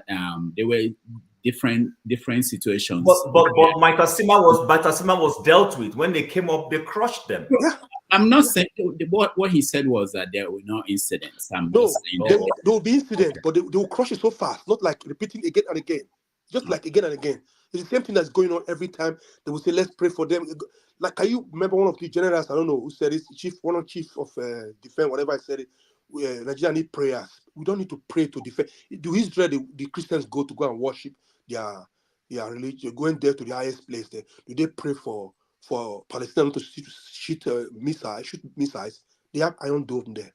Technology is working there. They don't pray wait for God to come and work for them. Only in Nigeria, they pray to Allah, pray to God to come and take. How people are sick. All right, thank you. Ndubisi, I want you to weigh in. I want you to think about this angle. Someone actually reached out to me and was saying, why is it that the international media, they are not talking about the 160 people or so killed in Plateau, but they are talking about, someone said there was one guy that actually shot some people in what country in Europe, in the university last week. I forgot. Czech Republic. Czech Republic, yeah. That is all over the news, but the killing in Plateau is not seen anywhere in the international media. So, go ahead. Okay, thank you, Rudolph. My heart bleeds over what happened in Plateau. It has been a recurring decimal. To talk about why the international media is not giving us that attention, it's because of how they look at our country. They look at the kind of people that run our country and say that we're not serious. And our local media have their faults too. So it's only when I know CNN and other media, they have offices or they have bureaus in our country. But I don't know, maybe for reasons best known to them, if it's a policy of the international media, I don't know. But we're using this platform on some of our people who are prominent and who see all these things. I think probably it's high time maybe there's a way we can arrange.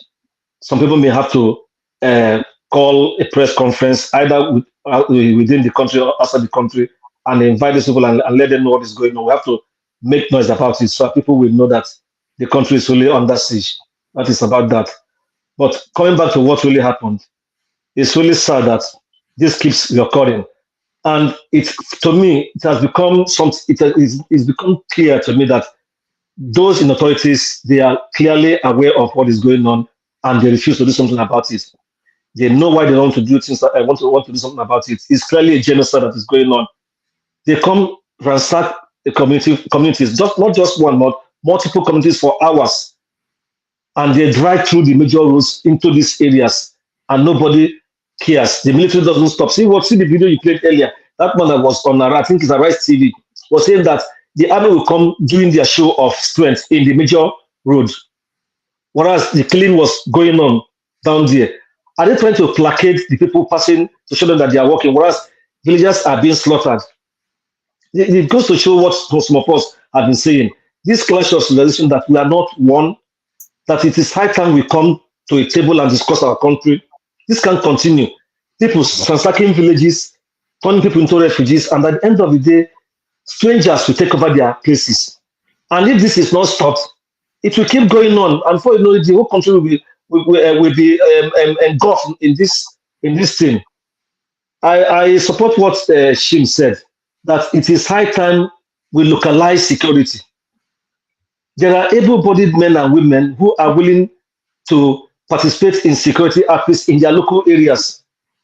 The government should, that is part of why we said this continues to be discussed, so that power will be devolved to those areas, if it is the state.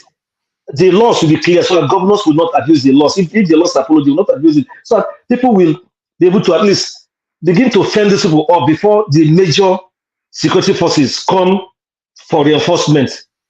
If these things are done, these things won't be. If these people know that when they come into those villages, when they start shooting, they will face counter firepower. They will not be coming that way. And then the army relaxing and saying that the terrain is tough and they cannot go chasing those people. Who does that in your country when your country is boiling? When invaders come into an area your country to invade, and after they are killed, and no one was even caught. I've not even heard that one person was caught. One of those persons was caught or killed They say they run into one hill on the other side of those areas. We have helicopters. The helicopters are only good to go bomb refugee camps or IDP camps or southeast or some parts of the south. That is where they show their strength. But these things they can take out these people. These people are not ghosts. But something tells me that some of the top people in the military and in the government or some elites up there in the north are funding this thing and they are aware of it. Why they get funding from Qatar or wherever, it doesn't matter, but it shows that we don't have a serious government. The set of politicians who have now running this country, they are all heartless. Your country is burning, they went to Lagos to pay homage. This man has been saying he wants to be president. Now he's president, he's not just relaxing. This is a moment where he's supposed to show that he's in charge. Everybody, all of them should have moved to that place, see what is going on, and mobilize troops around that area, and at least that side, deal with those people in that area, those terrorists. So that, because each time these people come and do their stuff and good, it's just all talk. It embodies them to go further. Many parts of the north now are ungoverned. In Niger, I have a friend who was in Niger. He said that a large expanse of Niger State have been taken over by these people. They are in control of those areas. But the governors will not say this. What kind of country is this? Where you allow your people, where you allow blood to be shed, just like that, and we'll move on. In the next 1 week now, nobody will talk about these things again. And then those people who are the victims, they will not return to their homes, or when some of them finally return to their home and begin to see some semblance of life returning, in the next 2-3 weeks or 1 month, these people will go back again and slaughter them. As we're talking about the plateau, another one will call it somewhere in Taraba. Our people in the Middlebelt, they have suffered so much. They should not stand. It is like now they have to evolve their own kind of little security. They shouldn't be depending on the government. It's a terrible thing. I don't know why the government is just keeping quiet and just taking it as if it's a small thing. Is it because their own family members are not in those areas? This is not the way a country should be run. Nigeria needs to be discussed. This is not, we can't continue this way. This clash of civilization can't continue. We want people feel that they can dominate the rest of the country. Thank you. All right, thank you. Good. Sorry, quickly on the comment about international community. The international community has responded. I posted a few things, but this is where our so-called personalities that have high profile step in, because I don't want to mention any particular name. I don't want us to pick on anybody, but our actors and our actresses. Somebody posted on X that if Beyonce starts talking about hashtag Play 2 now, before you know it, all the Akindeles and musicians in Nigeria will piggy bank on it. But that nobody seems to always see this as an opportunity to be able to use their big profiles on the international platform to bring their needed attention to their country. And we have intellectuals in abroad. This is the time that they should use their big profile now to make noise. Because when Israel happened, I saw all the Jewish high-profile personalities in the United States make it an issue. So sometimes they cry and say the Western on daily basis, what matter? Our people who have profile, you are in the Western world. Nothing for them this year. This is what I said. Not give them nothing. They're not doing nothing. What is the West going to do for you? They just watch 8,000 children get slaughtered. What are they going to do for you? Worry about what we should worry about. What we are going to. No, I get your point. I get your point that you are not saying they should come and help us. But we should be worrying about, because nobody has even said that we need to hold Tinubu accountable for what he promised. Nobody is saying that we need to pressure the government to do what they promised. Because if we keep saying we want to have local police, that is something that is going to take ages to sort out. People are going to be dying in the meantime. Why are we not pushing for the one that don't require anything other than just recruiting people? I think a UN official in Nigeria, a highly placed UN official, already reacted. So now I think people, well-meaning Plateau people and Middlebelt people, have to follow up to making sure that the UN is carried along on a daily basis as to what is happening. And the state governor should create a security outfit. What is the UN going to do for you? What is the UN going to do for you? Security outfit like Amotekun. No, no, people no, no, should no. rally That round, would no take matter long how time. highly placed Can we move or on? lowly Can we placed. move on? Lamide, All right. they should withdraw all the security agents from all this VIP. Listen, Ludo, sorry, give me 30 seconds. They should withdraw the so-called police from all these politicians and their families and the so-called musicians. They should send them back to these people to go and defend these people in Plateau. How can you be? Listen, Me, how I'm can you not be going to giving It's vote still for police not going federal to be security? government enough. It's again. still not going to even be Federal near, government, I'm even not going to close vote to for being federal enough. government Hold on, again. guys. Let's go along the way we're going so that everyone will get a chance to speak.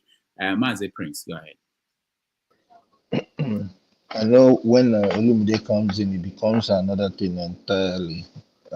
However, um, let me weigh into this Plateau thing this way.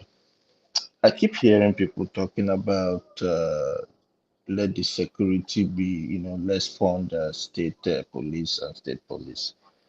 To me, state police is not even grassroots. Chim, you live in Canada. Police department, okay? And they have the police department, they have the sheriffs. They are locally based. It's You didn't hear owned by the city.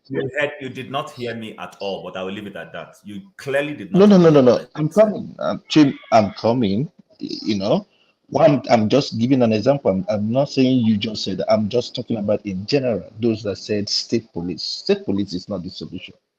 The solution should be let the cities create their own police and let the county, which is the local government, create the sheriff department, their own police.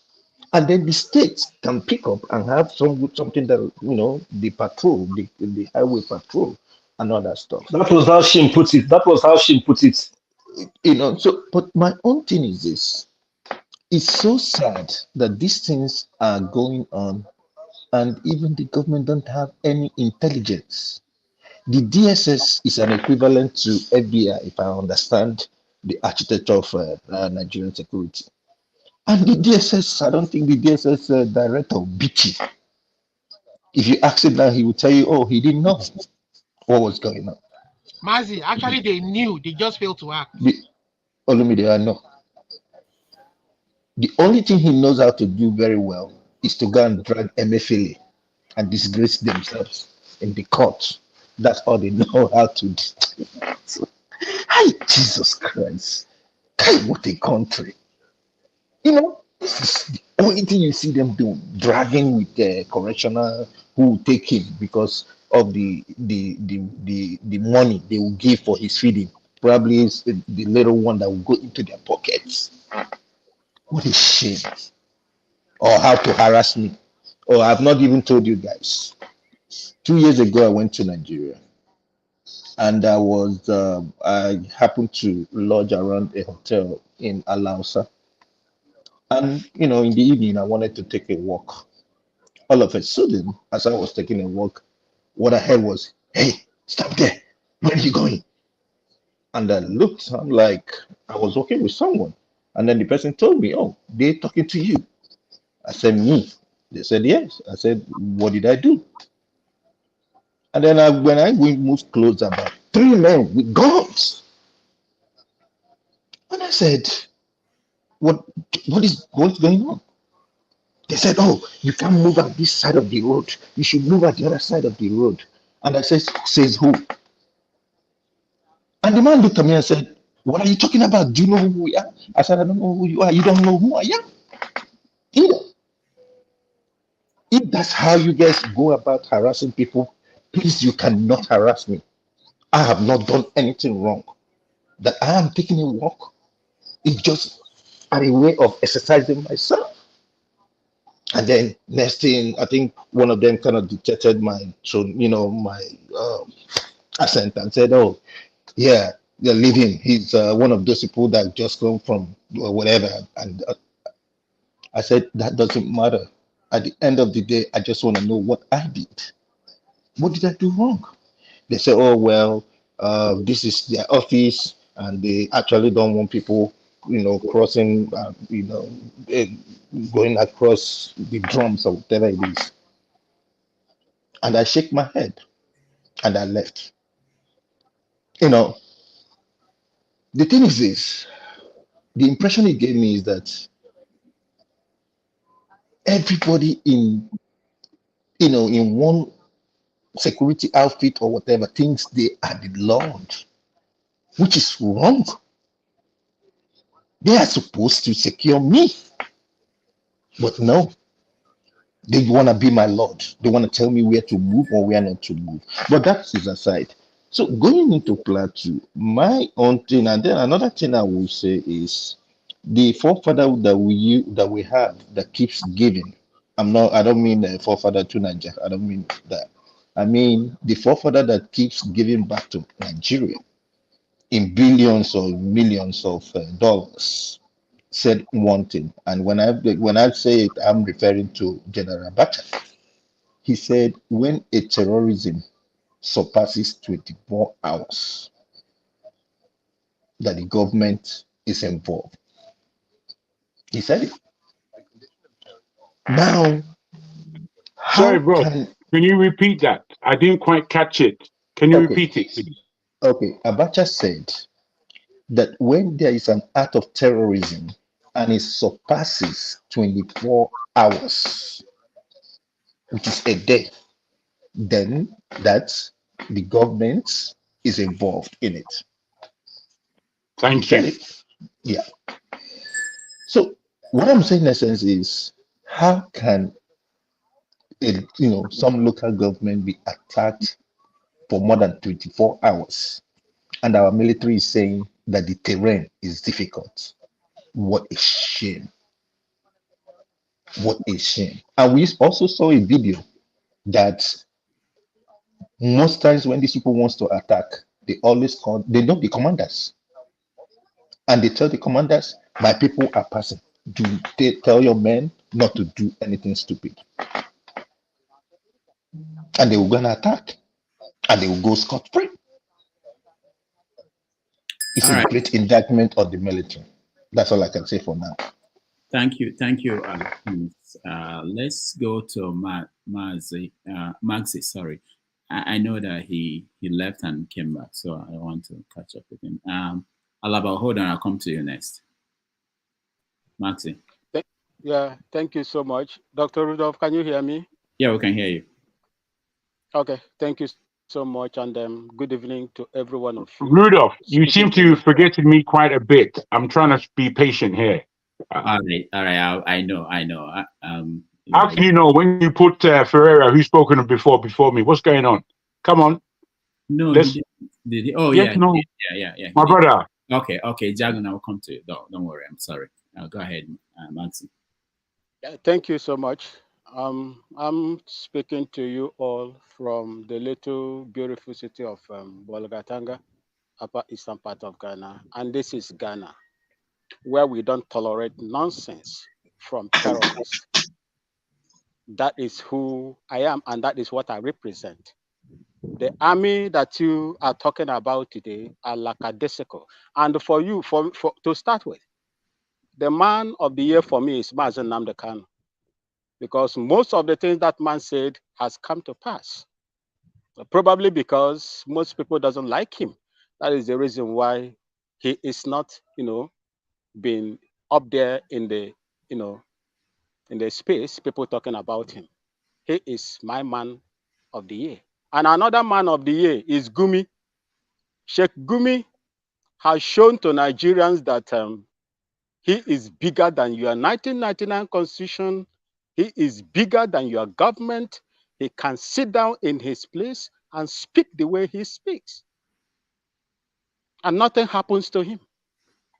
But a man in Lagos, an Igbo's Eze, chief in Lagos, made a comment and he was hurriedly arrested. Up to now, he is still undergoing trials.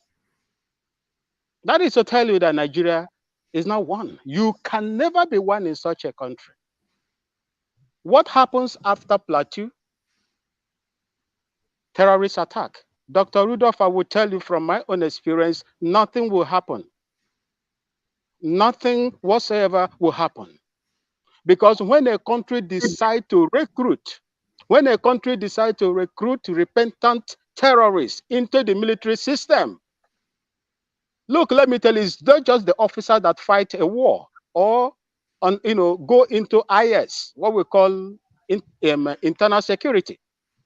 The officers cadre are there for administration. They are there for administration. Those that fight, that carried their weapons to go and face the enemies, are the other rank. From warrant officer down, if you see 30 soldiers a platoon, you will only see one officer there commanding them.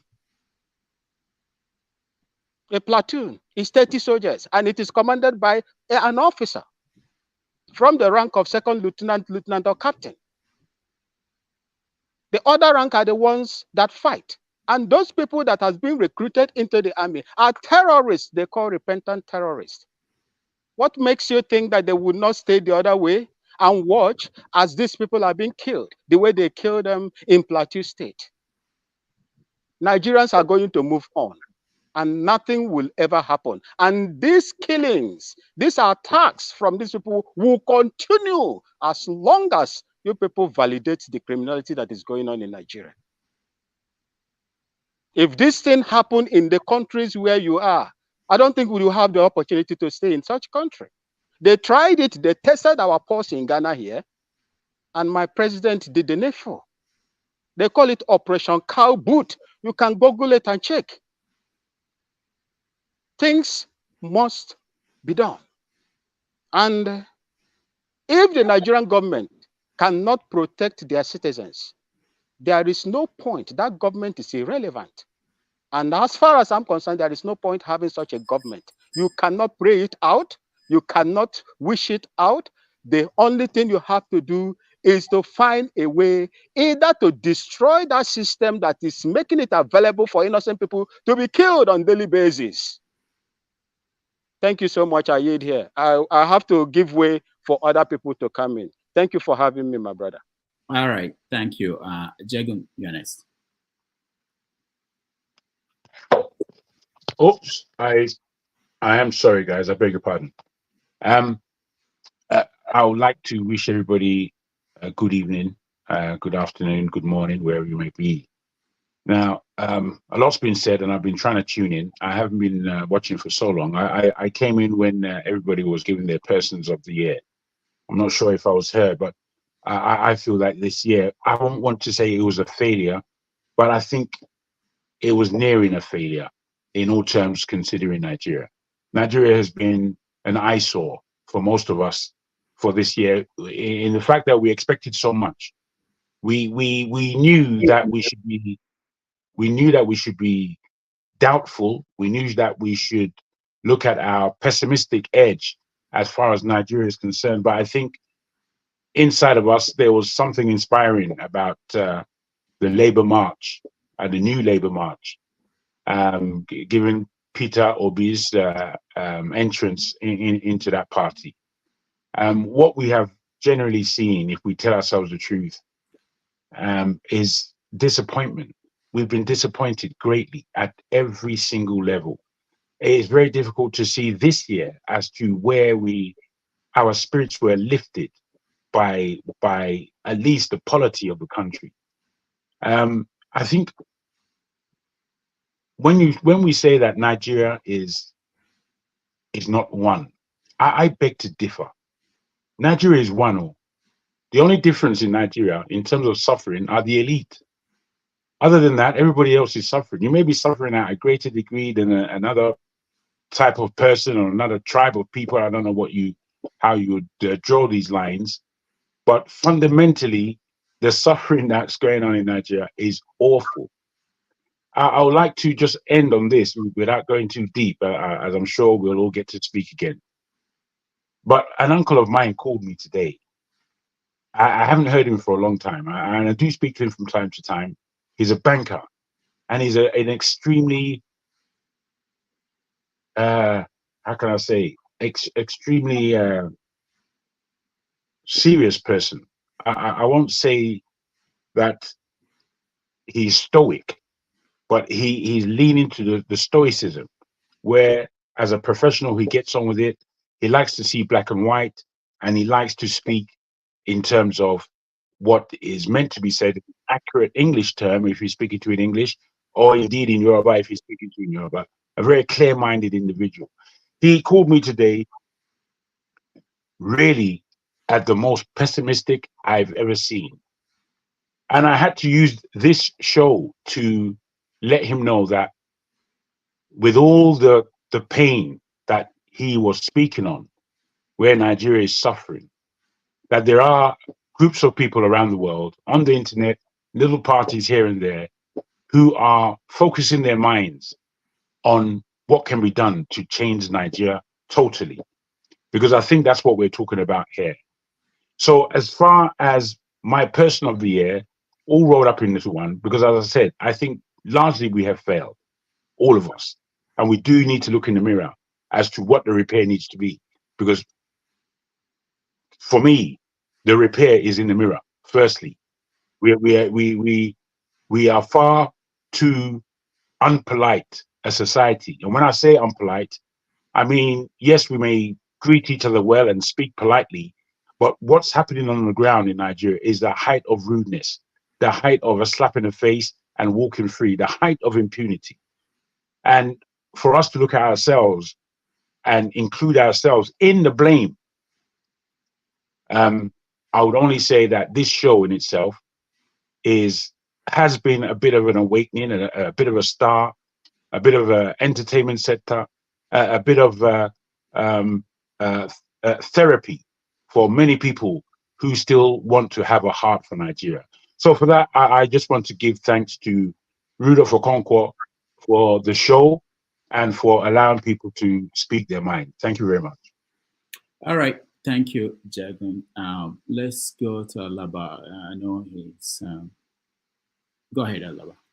Yeah, thank you very much. Once again, greetings to everybody. I agree with what Jagun just said. This show is very important, but sometimes we kind of just come here, shout, scream, use words, and argue against common sense. So this problem of the killing, it only boils down to one thing. We have to, as intellectuals, dig out what is the root of this problem. The root of this problem is that we have, whether selected, appointed, or grab it and steal it, put some people in government, not just today, we're not just blaming them. It's been happening for almost 60 years. We have put some people in government who are not accountable to us, number one. Number two, they are not efficient in their job. What's the word I'm looking for? They're not doing their job right. They're not doing their job, period.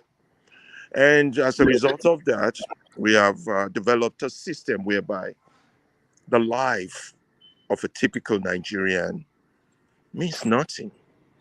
Doesn't matter. Zero, niche, value, nada.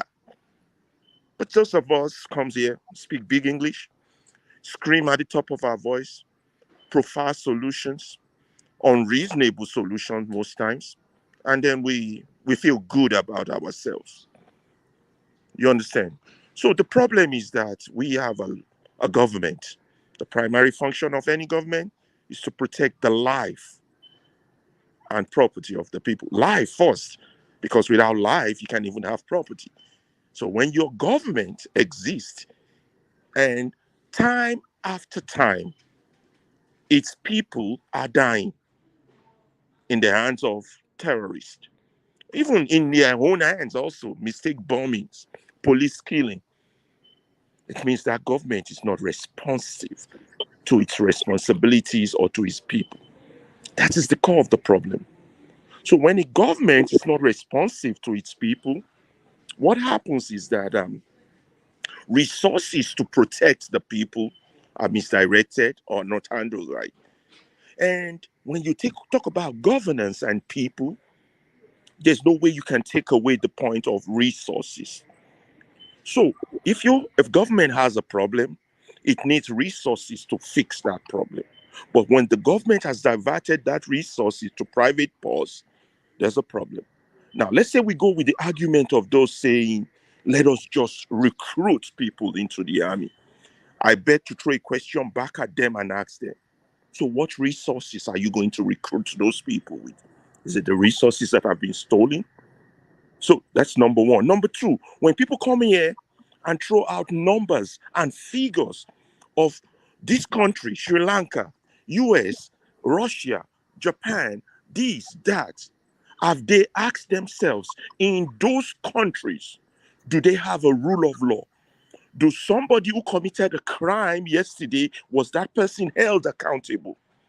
This does not happen here. It's not today they've been bombing and killing and people in the villages.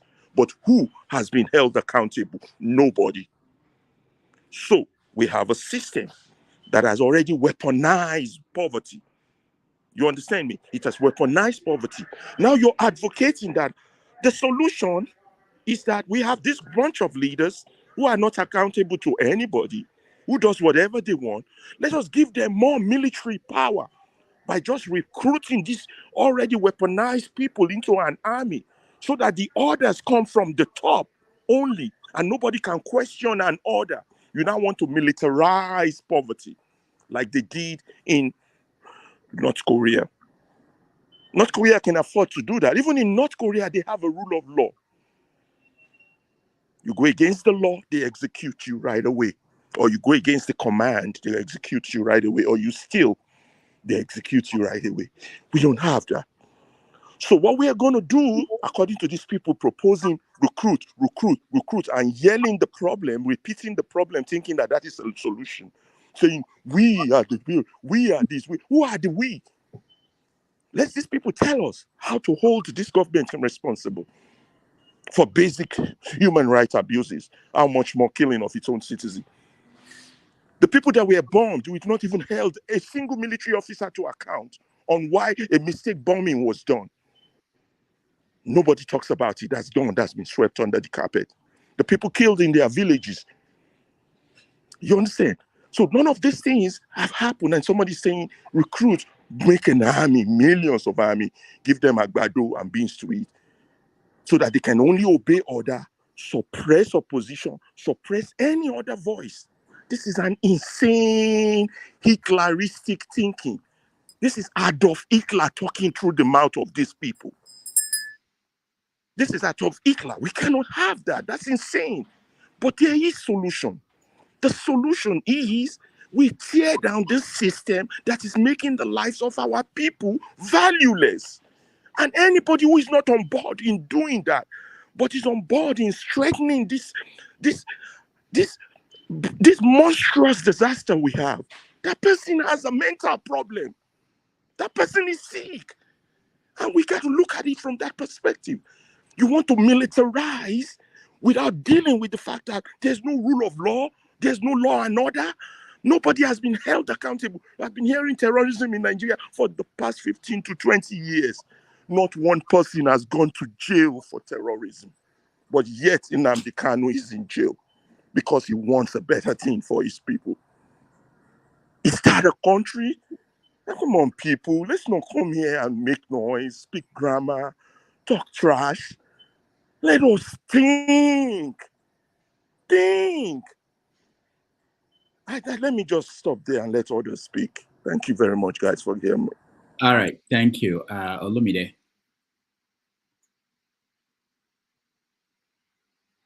Olumide, can you hear me? Yeah, I can. Yesterday, I got a call. So Rudolph, see, I want to say that whatever we do here, these guys in power, whatever we talk about, these guys in power definitely here. If you if you go on to Aisha Yusufu's page, she just released a video of I was kind of listening to it before you called on me, of the Plateau governor's people. They were calling her out on a video she did that went viral about him spending time in Lagos instead of being with the people in Plateau. So they do listen to our talk, and sometimes they get afraid. So this is what social media, this online medium has given it's giving the people a bit of the power that the government cannot control. They've taken over our sovereignty. They don't allow us to vote who we want to vote, but they can't stop us from talking, from meeting each other on social media, organizing, and they're always afraid that, oh, are these guys going to come and take over from us? They're afraid. In the past, these killings have been going on for a very, very long time, even during the military era. They've been going on, they've been systematic, but now they are brazen, they are bold, and they've used the instruments of democracy to now come out, hijack themselves into governance, and use the instrumentality of the law to legalize this evil they are committing. Is it the water bill resources they tried to pass into law during Buhari's regime, which people rejected? They wanted to take over people's land and resources through the waterways resources bill. For the last 8 years during Buhari's regime, they focused on the Southwest because they knew, focus on the South, Southwest, Southeast, South, they knew it was going to be difficult, and they needed a form of authority, the presidency, to overrun the people of the South. They wanted to do it through Ruga, every instrument possible, killing people on the farms, take over their lands by force. It was resisted with Amoteco and ESN, and they failed. Now they've reverted back to go into the middle belt and north to now take over their lands, so that when power rotates back to the north in 8 years, they will fight very hard to make sure it's another Fulani man there. You understand? They don't even consider the Hausa people who are majority there as good enough to govern the country. It will be the Fulani man, and then they can come and take over the finish what they couldn't finish during Buhari's regime. They are wasting their time. I will tell them now, Fulani, you are wasting your time. And the Kanuri people, a majority of them in Boko Haram who have been radical, you are wasting your time. I'm not going to wipe everybody with the same brush. There are a few good elements among them. But those of you who have that ideology, you are wasting your time.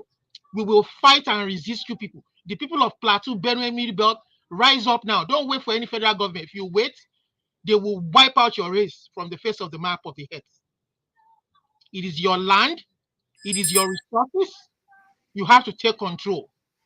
Don't wait for any elder, any yeye elder. There are no more elders in that country. No matter highly placed you are or lowly placed, as long as you're well-meaning and you don't want your people to get wiped out, you better stand up now. The way Mazi Nnamdi kind of stood up for the Igbo people when the so-called elders and governors failed them. So you have to stand up and rout these people from your midst. And then the VP was saying, make peace with them. Make peace with who? With your killers? Let your killers live in the midst of you? Olumide, the VP, when did he say that? Was it a recent thing? He said that when he went to Plateau State, that they should try to make recently. Peace. He said it. Make peace with them. You understand? All right. We will make sure we ensure justice for the people. But have they arrested anybody? It's just talking points, nuance. Then and make peace with them. Make peace with who? With your killers. You're going to make security in the southeast. It's focused on the southeast security there. Don't talk about the Benue State security there.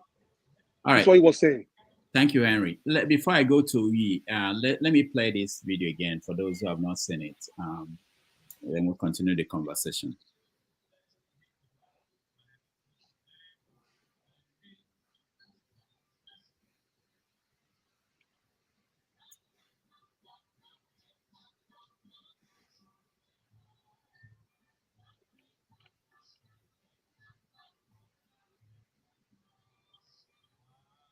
I'm sorry. It's taking a while. Okay. I don't think it's playing. We'll figure it out. Okay. Finally. It's a mini Nigeria composed of various ethnic groups living together reasonably peacefully. But the peace in this state is under assault. There's an attempt at ethnic cleansing in this state, and of course, in all the riverine states of Nigeria. we must resist it. We must stop it. Every one of us must rise up. The armed forces are not neutral. They collude. They collude. They collude with the armed bandits that kill people, kill Nigerians. They facilitate their movements. They cover them. If you are depending on the armed forces to stop the killings, you will all die one by one. The ethnic cleansing must stop in Taraba State. It must stop in all the states of Nigeria. Otherwise, Somalia will be a child's play. I ask every one of you to be alert and defend your country, defend your territory, defend your state. You have nowhere else to go. You have nowhere else to go. God bless our country. And Rudolph, if anybody is going to be one Nigeria, who will be one Nigeria more than this man, Theophilus Danjuma? And this man is saying, defend your state, defend your land. You have nowhere else to go. Is this the crime? Okay, hold on, let me put it in context. So this was 2018, 5 years ago. Since he made that speech, there have been a series of killings going on across, especially the Middlebelt, where he came from. And being that he was a former military man, saying this, it carries a lot of weight.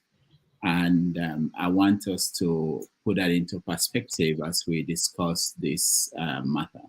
Jagan, I wanted to continue with the people who have not said anything. I'll come back to you. Let me go to Uyi first. Go ahead. Hello, Mr. Rudolph.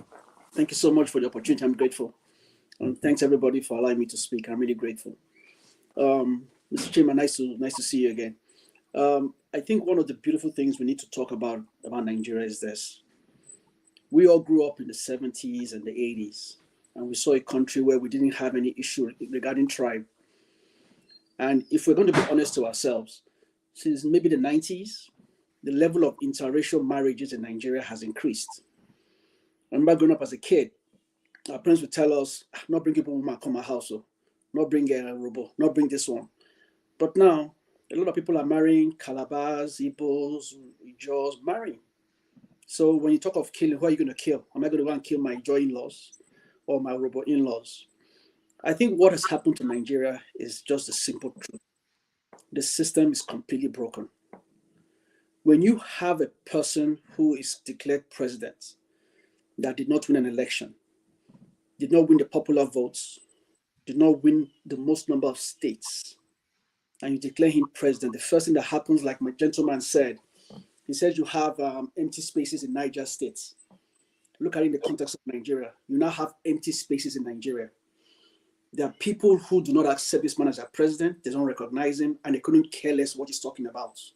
I'm sure if he does a presidential speech today on TV, and we did a census to see how many Nigerians watched the speech, it won't be up to 2 million people.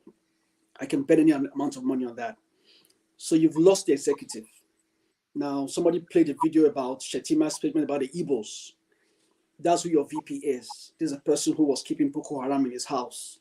This is a person who has ties with this terrorist organization. That's who your VP is.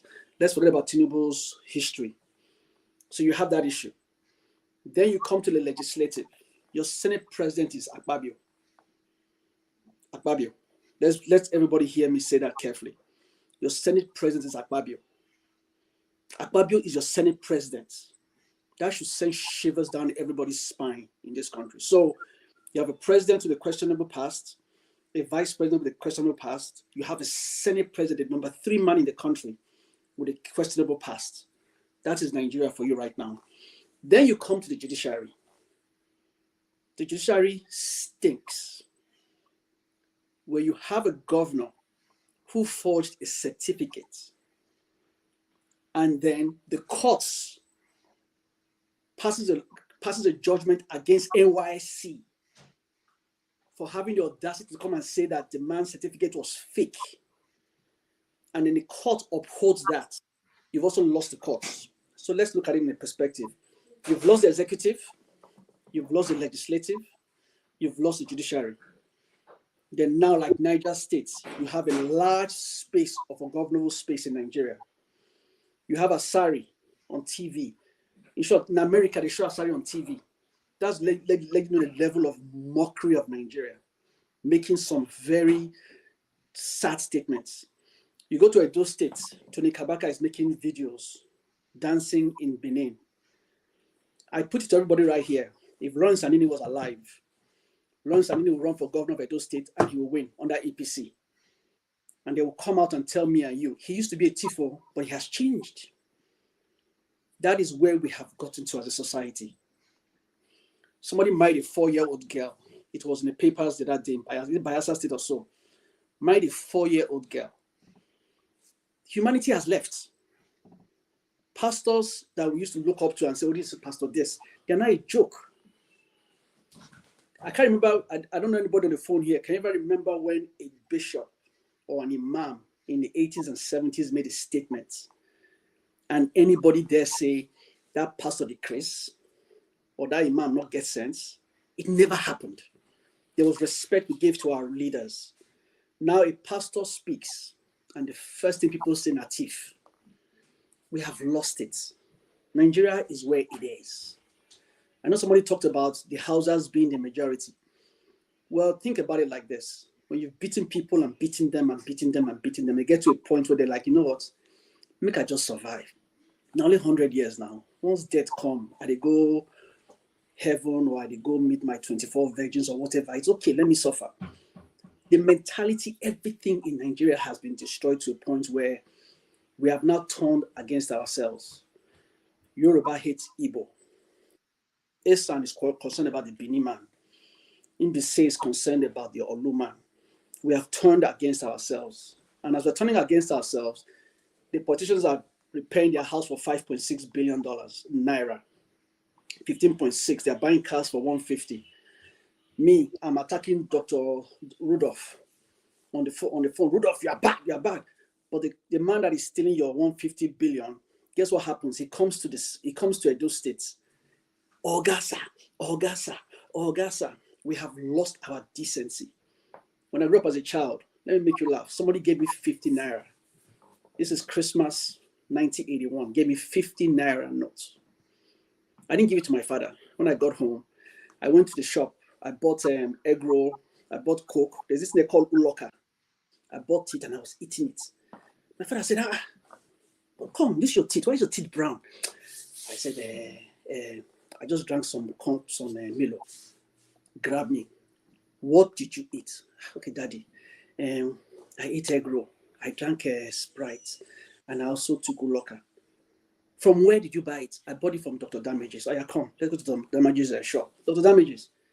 How now? Oga. My son saying, yeah, it's how he came. He bought this. How much did he pay? He paid 10 Naira. How much he give you? 50 Naira. Where do you get 50 Naira from? Daddy, now Mr. Chim and I, house where I go. Now he give me 50 Naira. That day, I regretted the day I touched that 50 Naira.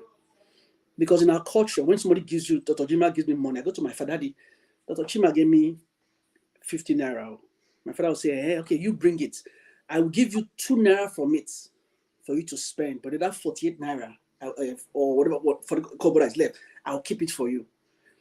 But today, somebody will steal money, will go to church, do offering. The pastor will now make him an elder in the church. The person will go back to his village. He becomes chief of his village. He goes back to his street, Yankadidi. That is where we have gotten to as a country. Don't blame Fulanis. Don't blame Igbos. Don't blame Yorubas. Every single one of us, Bini, Urobo, Ishekiri, all of us are to blame. A Fulani man cannot go to Plateau State and kill people. Yes, they do. Stop talking rubbish. If the people themselves are not also being betrayed by themselves. Somebody said that the military don't know the terrain. Okay, but the indigenous in that village, they know the terrain. They know the terrain.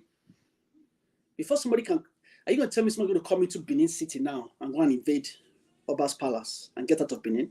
Can't happen. We have to find a way to unify ourselves. And unifying ourselves means we need to throw away this doctrine of South, South, Southeast, and Southwest. We are all Southerners as one. And until we stand as a block, we can't move forward. Remember, the word Southeast. Take the Southeast as a block. The Southeast includes the South-South. The Southeast as a block is a power block of more than 10 million votes in Nigeria. But guess what? Every time we go to election, Southeast, South-South. So what do we do now? We divide our votes and we make ourselves worthless. Because when Yorubas go to vote, it's one vote, Southwest. When the Middlebelt and the North come, they come and say we are the Northern votes. But why can't we unify ourselves and say we're the Southern bloc and we all work together for a common purpose? That is the only way forward for Nigeria. If we don't stop this tribalism nonsense that we're doing in Nigeria, please don't blame the Fulanis for killing people. Don't blame them. We are our problems. Look at the Lawrence story. Uyi, can I ask you two questions? Yes, sir. Please go ahead, sir. Would you?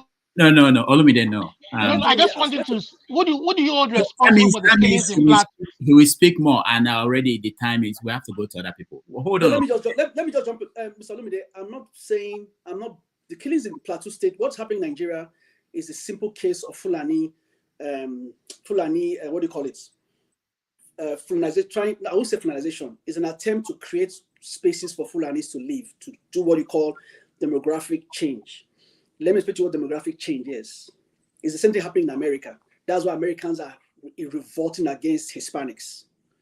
An American has 2 children, sometimes one, not even any children.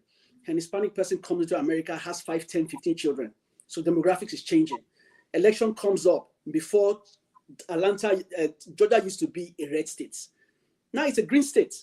It's a blue state, sorry, because the demographics are changing. So that is what's happening in Nigeria. It's simple ethnic cleansing. Correct. It doesn't need so much explanation. Ethnic cleansing is what's going on. That's what it is. So but try and understand me. I'm not talking about the ethnic cleansing itself.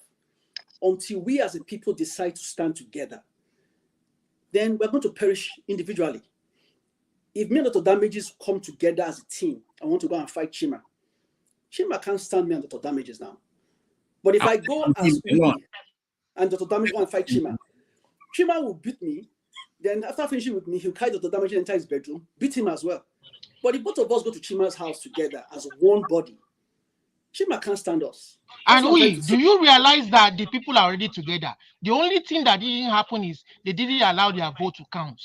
Do you realize that? All these 10 million blocks we are talking about. You on this vote stuff. I don't know, man.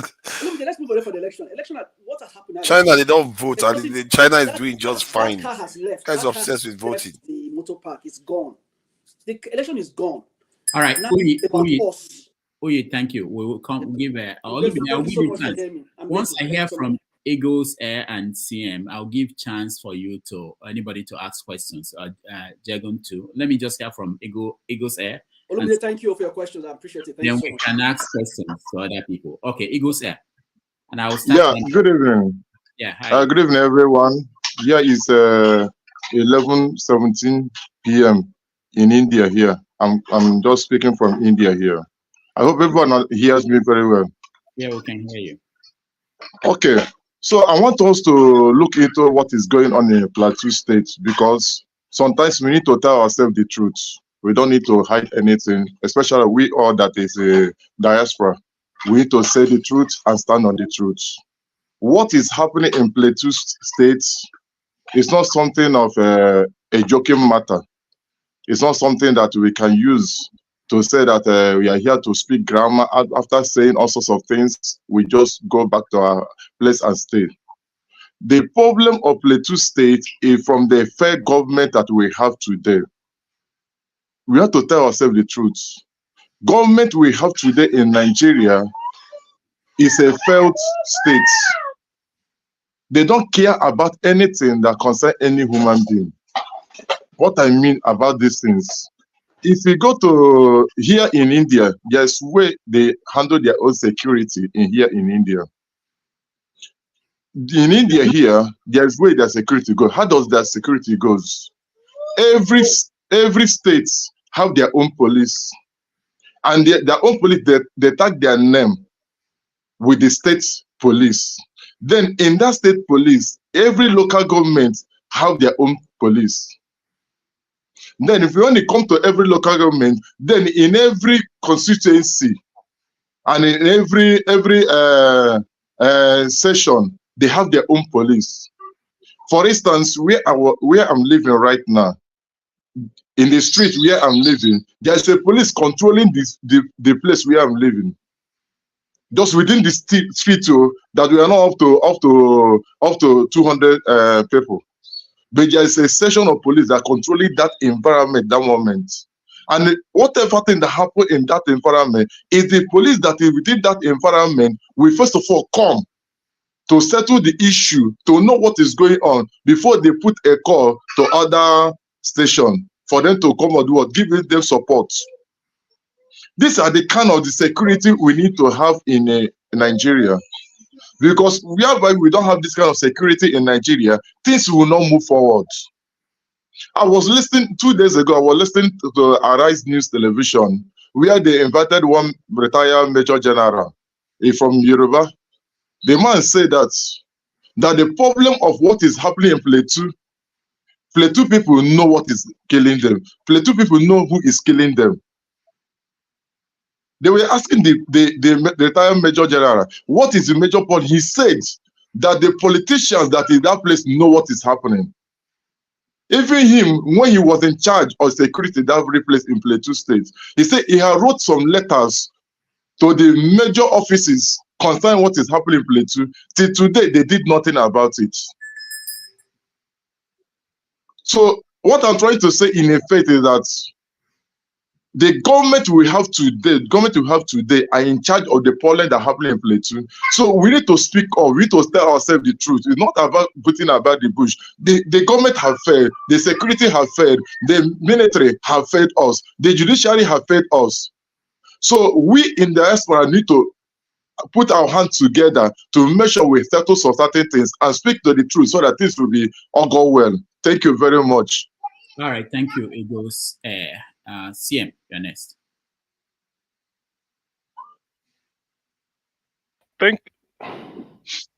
What's happening to my system?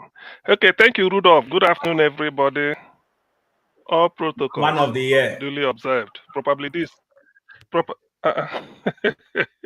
Which one will be man of the year? Actually, what I think from the message I received, the people in Plateau, I always say it, my heart goes out to them because the killing shouldn't have been, it's not necessary.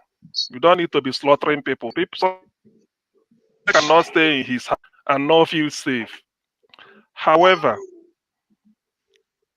thank God you played what is the name? Theophilus Danjuma. What he told them. You see, the problem with Nigeria is that really we don't have government. That's what Danjuma is saying. That you defend yourself. If you're waiting for the government, they will not kill you.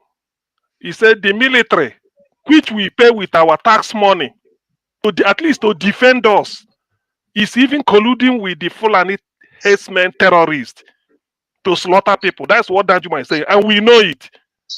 We know all these things. But one thing is very, very instructive. Danjuma, like Nnamdi Kanu, predicted that Nigeria will become Somalia. But people are not referring to that. Some people want to play a video. They will tell Nnamdi Kanu said Nigeria will be like Somalia. Danjuma said it now. I want the person to also balance it up. But some people's memory is calcified. They only think of Nnamdi Kanu as a devil. However, having said that, I give two advice to the people of the Plateau. Israeli journalists, they must all says, if we are arguing, this is right, this is right. Everybody is claiming right. Okay, something higher than right is what should take precedent, and that is life itself. Now, I give them two advice based on practical realities. Fulani herdsmen has been slaughtering people up and down the country. We know it. They slaughtered in Southwest, everywhere. And it is a testament to the leadership qualities of Akeredolu, who just died. He stood up using the rule of law to say, no, it cannot happen. I listened to Akeredolu field question from Shengo Kimbaloye. He said, the Agbekoya, thank God some Yoruba people are here. Agbekoya means farmers. He said, they came to me to say, we can't go to the forest. We can't go to farm. Because these people, if you get there, they slaughter you, they chase you away. If you resist, they kill you. Akeredolu said, as the chief security officer, I have to do something. If I did that, I failed to protect them, I resign. I can never forget that sentence. He said, the day I failed to protect them, I have no business being their governor. So they formed Amoteku. And today, I can bet my life, unless somebody comes with an evidence, Fulanis are no longer disturbing the Yorubas in the Southwest, Yoruba farmers. Then there was a time, Olumide, you are here, correct me. They used to collect toll between a lorry, between a Bad and the Akure. Fulani will want toll and be collecting toll from them money before you pass. That was the high point. It happened in the East too. Our governors were dilly-dallying. Now they kind of said they had to do something. The high point of it was a lady in Ihiala along along Owerri Onitsha Expressway, raped, killed, and the body was teared all over the place. Now they kind of say it can never happen. It formed ESN. Today, the Southeast, whatever you say, ESN is in the bush waiting for them. The people of Plateau, please do something. You know these people, do something. At least you have two templates to take. You want a actor from Southwest, you form it yourself by your governor. What I want to hear, CM, is you people are safe. I'm not from Plateau, but I don't want them to lose to anybody. Or for those that are calling ESN non-state actor, it only takes a non-state actor, which is Fulani herdsmen, to jam another non-state actor, which is ESN, and then the score is settled. So what is good for the geese is good for the gander. I don't believe in mincing words.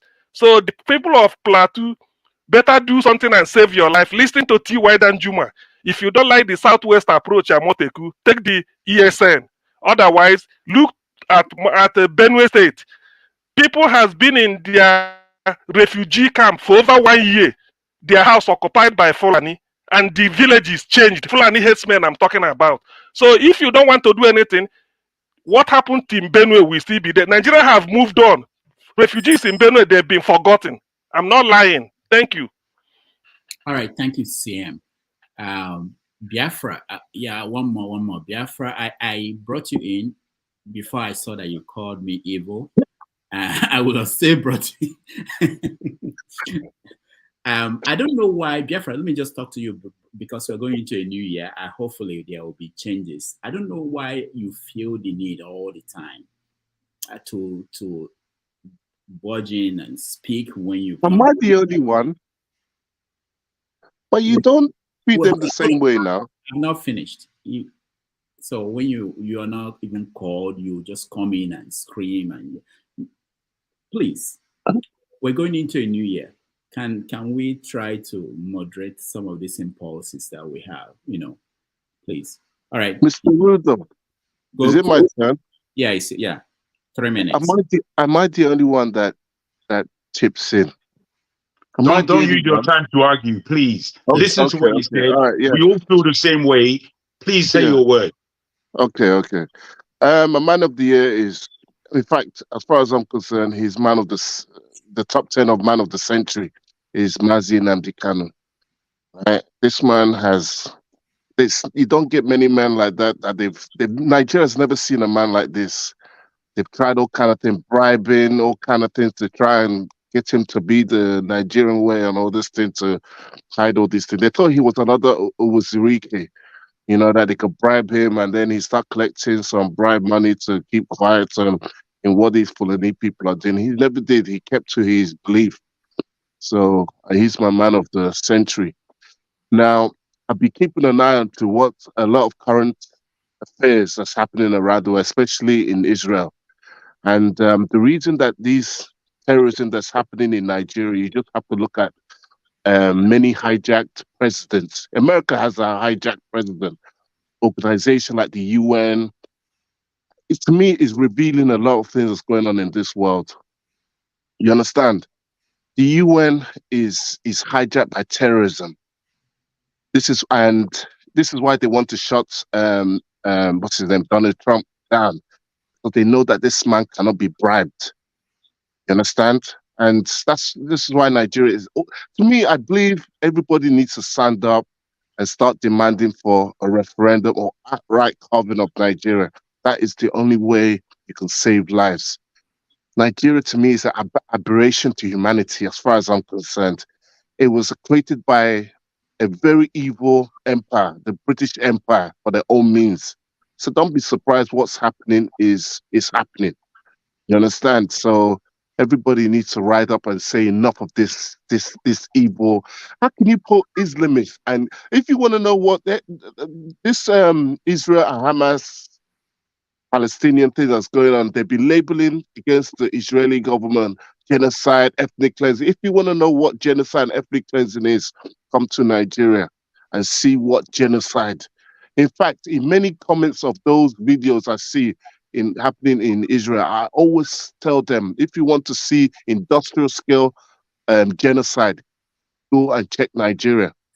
But that is what is genocide of Christians. You understand? Because they know that Nigeria harbors terrorists. That's where they harbor. It's the headquarters of Africa, of these Islamists. That's where they hide. All right. Thank you. So we're going to use another 10 minutes for people to question other people and their positions, and then we move to another topic. So let me start with you, Lumide. I think you have a question for, I hope the person is still here. I put my hand up very politely, I know. But that doesn't always work. It works when you're there. Jango that you take up. Yeah, Lumide, go ahead. I think you have a question for Uyi. Yeah. I think he answered the first one, but the second one, I'm not sure he attempted it, was the fact that he was talking about the people of the South coming to form a bloc vote. But I was going to ask him, do you realize that the people came together this last electioneering period and they shut down beavers? There was no free and fair election. And we saw the 3-off-cycle election. So I think the real question is, how do you get the people to vote their leaders in a free and fair election? Right from the local government level to the state level to the presidency level, at least without changing maybe the constitution for now, we have a good starting point where people who they want can come in and fix things, not people, criminals imposing themselves and stealing the resources. All right, thank you. So let me use those states. This is my own sole opinion. So Dr. Rufus, this is just me giving you my own opinion. Let's look at those states. You had an election between Obaseki and Isaiah Yamu, right? In no circumstance on earth can Obaseki ever beat Isaiah Yamu in an election in those states. Can never happen. Never. But what happened in those states was that Oshomole thought that he could turn Edo State into Lagos, where he would be the Jagaban of Lagos, and would determine who becomes Edo State governor. So what did Obaseki do? Obaseki turned it as an election between himself and Oshomole.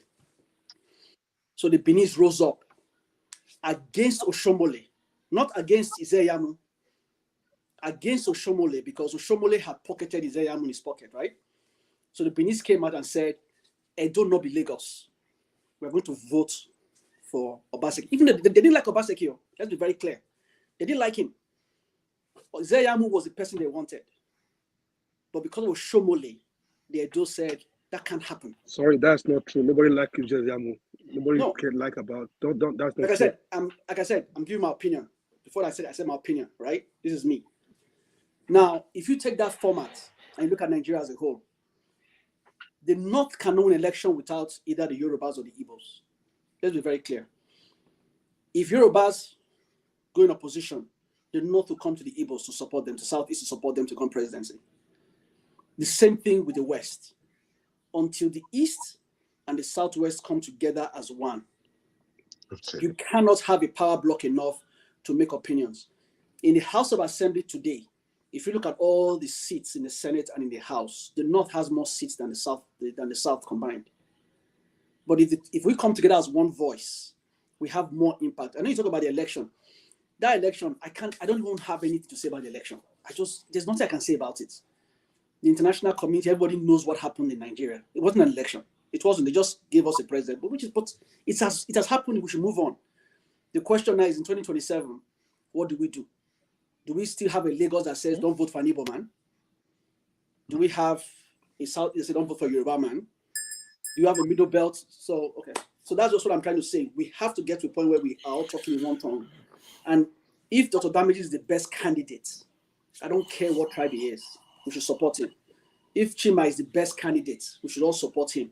And we should try and remove this ethnic stuff. I don't even have a solution for it. I don't even know how to talk about it. I went to Federal Government College of Contact Benin. I never ever one day heard Calabar boy, Cross River State boy, Imo boy. I never heard it. They called all of us government picking. Everybody, as long as you are FGC, we're called government children. We all ate together, we slept together. When the Muslims are having their fasting and stuff, we washed their clothes for them. We kept their food. If they're coming from train to Aba, even if they come at 11 p.m., we keep their food for them. We never had an issue. It was after now that we started hearing all this person, that person. That's what I'm just trying to say, that until we get to a point where we remove this nonsense about tribe, we're not going to move anywhere. And guess what?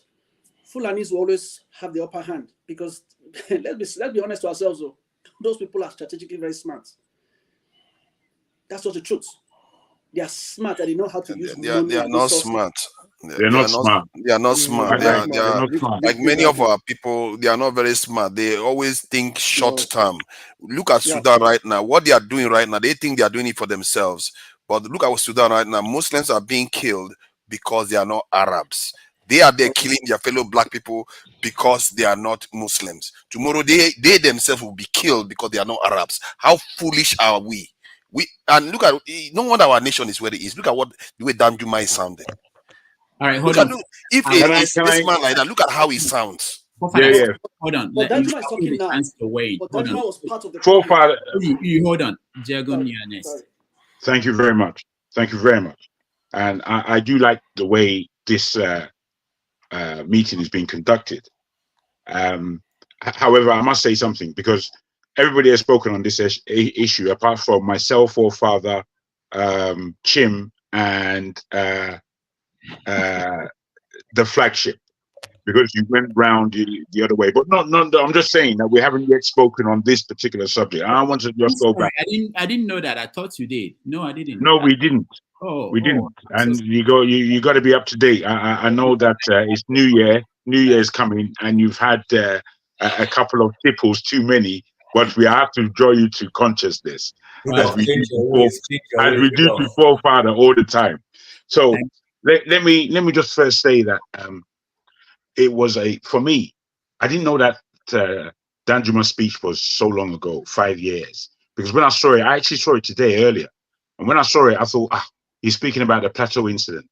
But now that I understand it's 5 years ago, it just lets us know the doom that we are in and the doom we have been in. 5 years ago, the country was in the same hell that it's in today, just getting worse. No reprieve at all. We've got to be ashamed, really. We've got to be ashamed, understanding this. And if we continue at this level, my goodness. He said three things that struck me as a mantra. He said, defend your region, defend your state, defend your country. These are serious words. These are serious words that we have to pay attention to. We have to pay attention to. You know, on this platform, we don't like to talk about violence. Forefather is one who always speaks about security.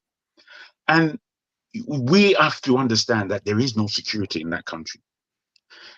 Why? The reason why I don't speak about it is because it's as if that's just the norm. It's just the norm. Everyone's accepting it.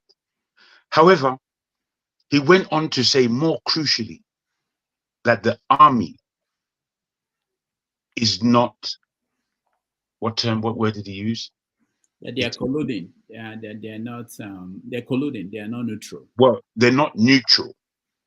Now, that for me is the most alarming thing. And it speaks and underlines forefathers' mantra of security.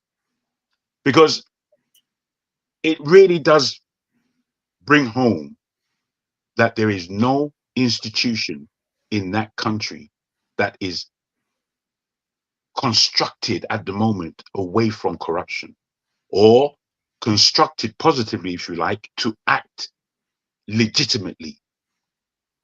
The law courts are illegitimate. The parastatus is all illegitimate. The state governors are all part of the collusion of illegitimacy. And we are talking about voting at the next stage. It doesn't make sense. We have to organize, given where we are in insane position. We are insane. We are going through insanity. It's disturbing our very innards. Our heart, body, and soul has been affected. So I really ask us, all of us, to really look in the mirror. There was something, and I really did like the if I can just end on this, I really did like, is it Uwe? I really liked his submission, because I've said this many times before and I've been beaten down for it. I said, if the Igbo and the Yoruba do not see past their egos, whatever it is that's suffering them from being human to each other, and really we don't necessarily have a problem, but we do have a political problem. We possibly don't have a deeper social problem as we would like to exhort, but we do have a political problem, and it's killing Nigeria. It's killing the people of the Midwest, who should have been under the protection of the great Igbo and the great Yoruba. All that middle section from the Ijaws to the Benin, all of them. And that territory of land should be under our protection. But more importantly, the kind of southeast, southwest is against the whole north. Come on, we got to wake up. We've got to wake up and stop being children. I can't put it in any other way. As much pain as we may feel, we have to feel that pain as men, because a lot of the times we speak as children. So that's my submission. All right, thank you, Jagan. Chim. Please. Oh, sorry. What, CM? I'm surprised that they've not said anything. So let them speak. Chim, Baci, and forefathers, and you can. Go ahead, Chim. Yeah, I think what happened was we're still talking on security, but what happened is you now brought in a Danjuma angle, and so that Danjuma angle is what. Oh, is that? You guys spoke on security. Okay. Yeah, but we haven't spoken on Danjuma. So first and foremost, Uyi, it's wonderful listening to you. You know, I would borrow a word from Jagun. People should pay attention. I think sometimes what happens is that many of us just want to respond.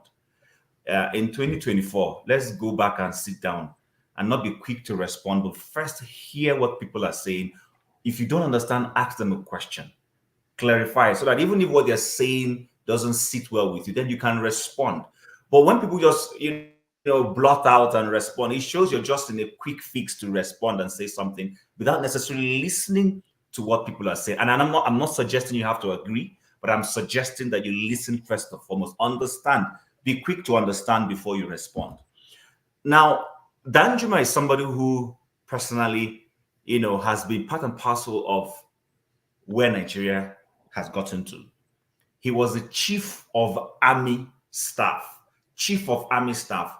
under the government of Moritala and Obasanjo, for those of us who don't remember. Then he became the chief of army staff under Obasanjo. He could have become number 2, but he was one of those loyal people who forget about his northernness, always believed that let things be done properly. Because he was the one who pushed Obasanjo to be president and told him, look, hey, it's your turn. Better stand up and act like a president after Moritala was killed. So when the man says the military is colluding, he knows, he understands. He's been in that system, and he still has his boys, people who are in the military, who probably have because many of these men, they refer people into the NMS and the Nigerian Defense Academy, so they have their boys. So when he's saying the Nigerian military is colluding, he has a point. And the Nigerian military hierarchy, they know that this person knows what he's saying. He's not suffering from any dementia or whatever. He knows what he's saying. Now, for me, the issue is that he hasn't said anything that is new that a Nnamdi Kanu has not said. Fine. I know that many people have their issues with Nnamdi Kanu's mannerisms per se. But Nnamdi Kanu has said literally everything the young man said has happened. And then we tend to forget the late former deputy governor of the Central Bank of Nigeria, Dr. Obadiah Mailafia, who came on air and said that in the middle of the night in that Plateau region, that helicopters and co were sent in to give these people money and arms. He came on air and he said, quote me. The video is still on the internet for those of us who want to just go Google it. You will see it. He didn't say anything new. So I think sometimes as Nigerians, in our effort to be patriotic, I want to be a patriotic Nigerian. But what I keep saying about Nigeria is we like to sweep issues under the carpet. And this sweeping of issues under the carpet is not going to help us as a people. If somebody in the Southeast does what is wrong, let people come out and call him by the name and say, this guy is saying what is wrong. He's a problem to this nation. If the person is in the North, let's say it. If he's from the Southwest, let's say it. But what I am seeing that is happening, and this is part of what is fueling some of the crises happening in the Middlebelt and Plateau in particular, is that people are trying to protect their own, just the way they protect their tiffin politicians. What we always look at is whether my politician stealing is bigger than whose politician stealing is bigger than the other. Some of these things won't help us. The people in Plateau, I don't even believe, in fact, I'm surprised with their amount of death and wanton killing going on in the Plateau, because this is a region, if you remember, there used to be this supposed conspiracy about Lantan people and Lantan people's role in the Nigerian military force. Lantan, Joshua, even Gowon comes from Lantan. Forget that he claims Kaduna State. The Gowon, they're all from Lantan. At a point in time, the military hierarchy, the structure of the Nigerian military hierarchy was that entire middle belt, which includes Taraba and Nasarawa State, where Danjuma comes from. So they know. If there's anybody who knows the people who are perpetrating this thing, Danjuma should know. For me personally, like I said earlier on, and I think Massive Prince who responded didn't hear me, no matter what you may think about the governors of today, I think we need to begin to devolve our security to the local governments or councils. If you want it to be state, however you want to, but bring it closer home. This whole being in Abuja, see, there's something I realized about us as Nigerians. The same man who is president of Nigeria today once was fighting and talking about physical federalism. When he created those local governments that Obasanjo held funds for, it was fiscal federalism he was fighting for. But the man today, now, the mantle of leadership has been placed in his lap.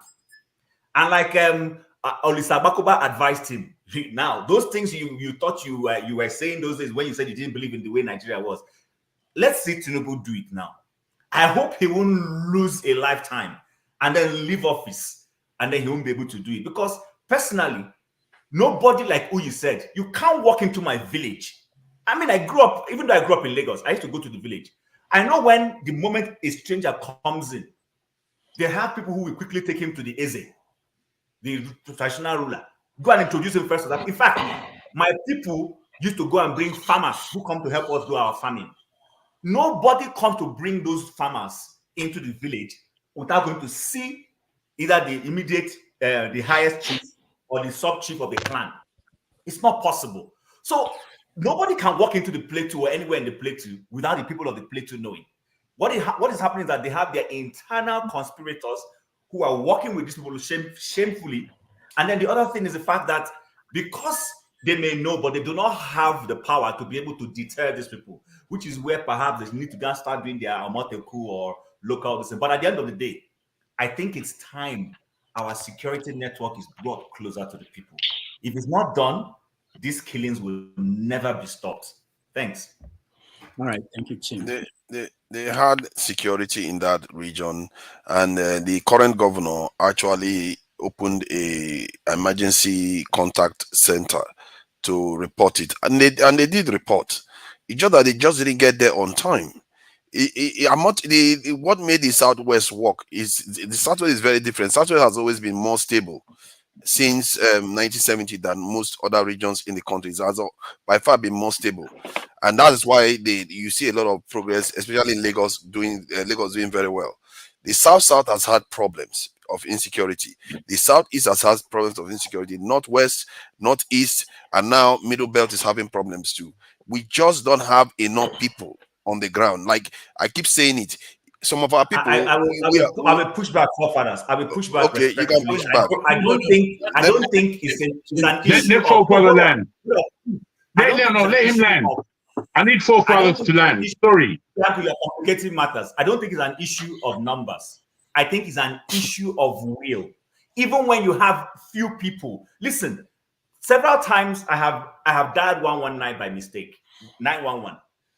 They know me now because they know that my phone has a problem. I had an easy touch 911 dials. But guess what? There was a day they had to come to my house just to be sure. I was watching football and I was filming with my son, so they wanted to be sure that nobody was being killed.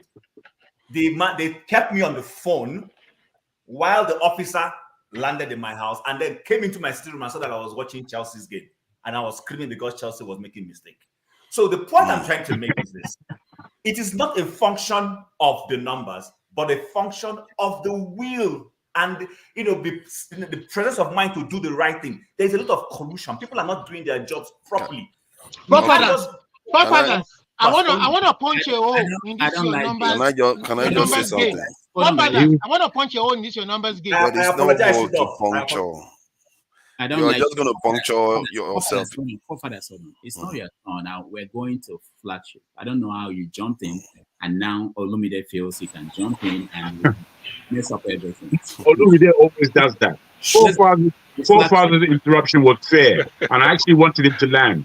But what Tim said, for me, I understand from what Tim had said because that is my point of view. Well, as you say, Rudolph, flagship. Jago, you're not being fair to me. No. You know you are Jack in the box, so we can't handle you all the time. All right. Thank you so much. Thank you so much. I've not finished, Joe. How did they hijack it? No, it's not your turn to begin with. Why did you start? I don't know. So I'm surprised. Well, I started and they stopped me, so why not I just finish? Or No. The controller has spoken. Whose turn is it then? When is my turn then? It's flagship's turn.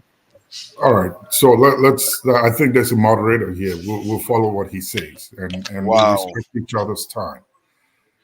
See, T. Danjuma, I don't understand how else we need to hear those words spoken. What other language needs to be used to express these concerns?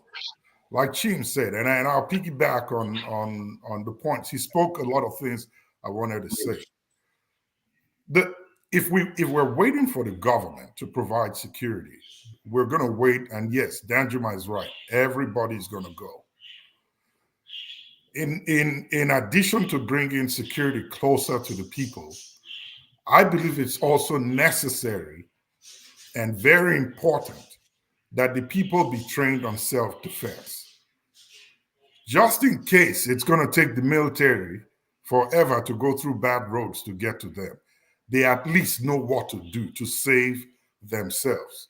If they don't fight back, if they wait for the government security agents to show up when they get to a pothole road and say, oh, well, we cannot navigate this way, we can't pass through it. But the killers were able to pass through it, get there, and commit the heinous crime that they committed.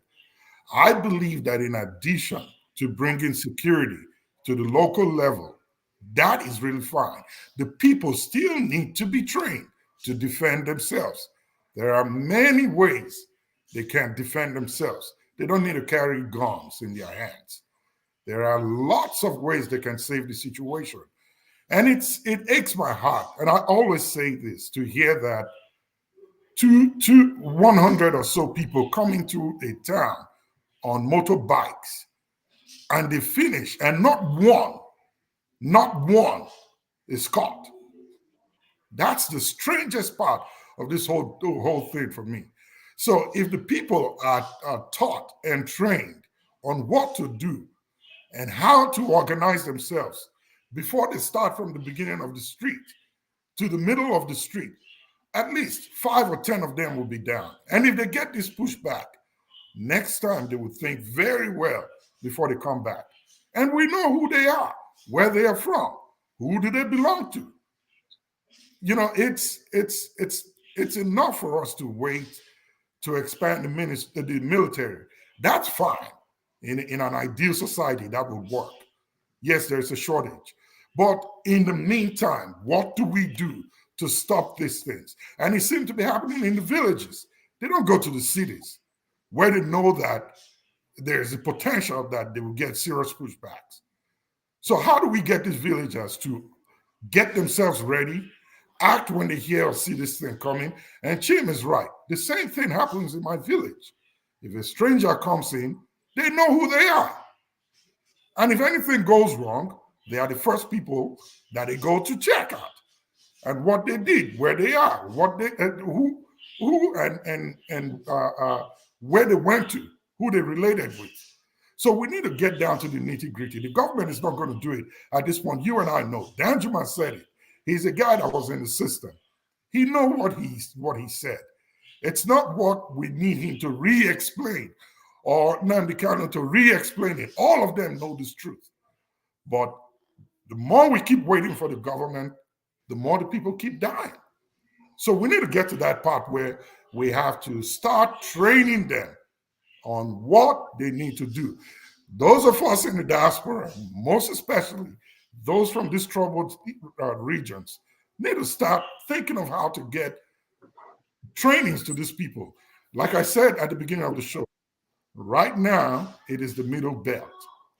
If we don't stop this agenda, the South is already compromised. The only difficult and stubborn place that is hard for these people to control and take over right now is the East, of which if they do it, Nigeria is gone. The agenda is achieved. They will calm down. Believe it or not, these people have an agenda. You and I know it. We have to figure a way out to stop them on their tracks. If not, we'll keep talking about this and speaking grammar day to day. Thanks. I'll stop here. Thank you, the flagship. Forefathers. As I was saying, Will not have you fly from 20 miles away to the location. You can have all the will you want, and you are not going to sprout wings and start flying. There are certain rules you have to obey in life, and we can run from it, hide from it, whatever you like to do, make every excuse under the sun. You still need to do what other nations have done. This is not rocket science. I keep saying it. Other nations do it. It is scary how our people refuse to see this. It's really scary. And I begin to wonder that maybe we are doomed or we are cursed somehow. We can't even see the truth in front of us. And if I was the Igbo people, I would be so... I was sitting here wondering, why are they even sparing us? Why? Why are we here? We barely exist. We're fighting each other when they are busy signing defense pact up on top of defense pact with each other, thinking of how they are going to dominate the world even further. And we just fight each other constantly. Tribalism, religious nonsense, all these things that will just destroy us. And we've played this game before.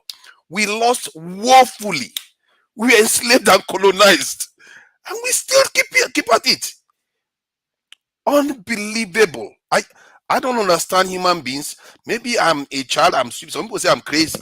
But I don't, this, for the life of me, what I see with our people is scary. They live in a country where if you call for law enforcement, 10 minutes they will be there. When you say put people so that you have outposts everywhere in your country, no, don't do it. That's not the problem. No. And the reason what I fought Danjuma for, what I use a careless term for somebody that is in the military, he could have just said there are actors in the military causing these problems, not the entire military. It's like saying part of your body is your problem. If you remove your heart, what use is it? It's of no problem. You will say some part of your heart is the problem. He just completely castigated the entire military. For somebody that was so higher up in the military, that's a very dangerous language to use. And that is, I'm shocked to hear somebody that high up use that kind of language. Defend yourself. What are you asking for? Anarchy? What kind of human beings are these? If everybody start defending themselves, that is anarchy. That's recipe for recolonization, enslavement, and maybe this time some element of extermination. Maybe we don't like to think at this higher level. Believe you me, others are doing it, and they are thinking 100 years ahead of us. They probably have plans for our land, and we don't even know it. You think they are just sitting there watching us do this Bedu nonsense that we do here, tribalism, and they will just, they think all this real estate we have here, they will just leave it to us to just enjoy without being able to stop them. If you think Nigerians are evil, go and watch the kind of plans these people have for us. They just watch 8,000 children get slaughtered. Did you see them flinch? They didn't flinch.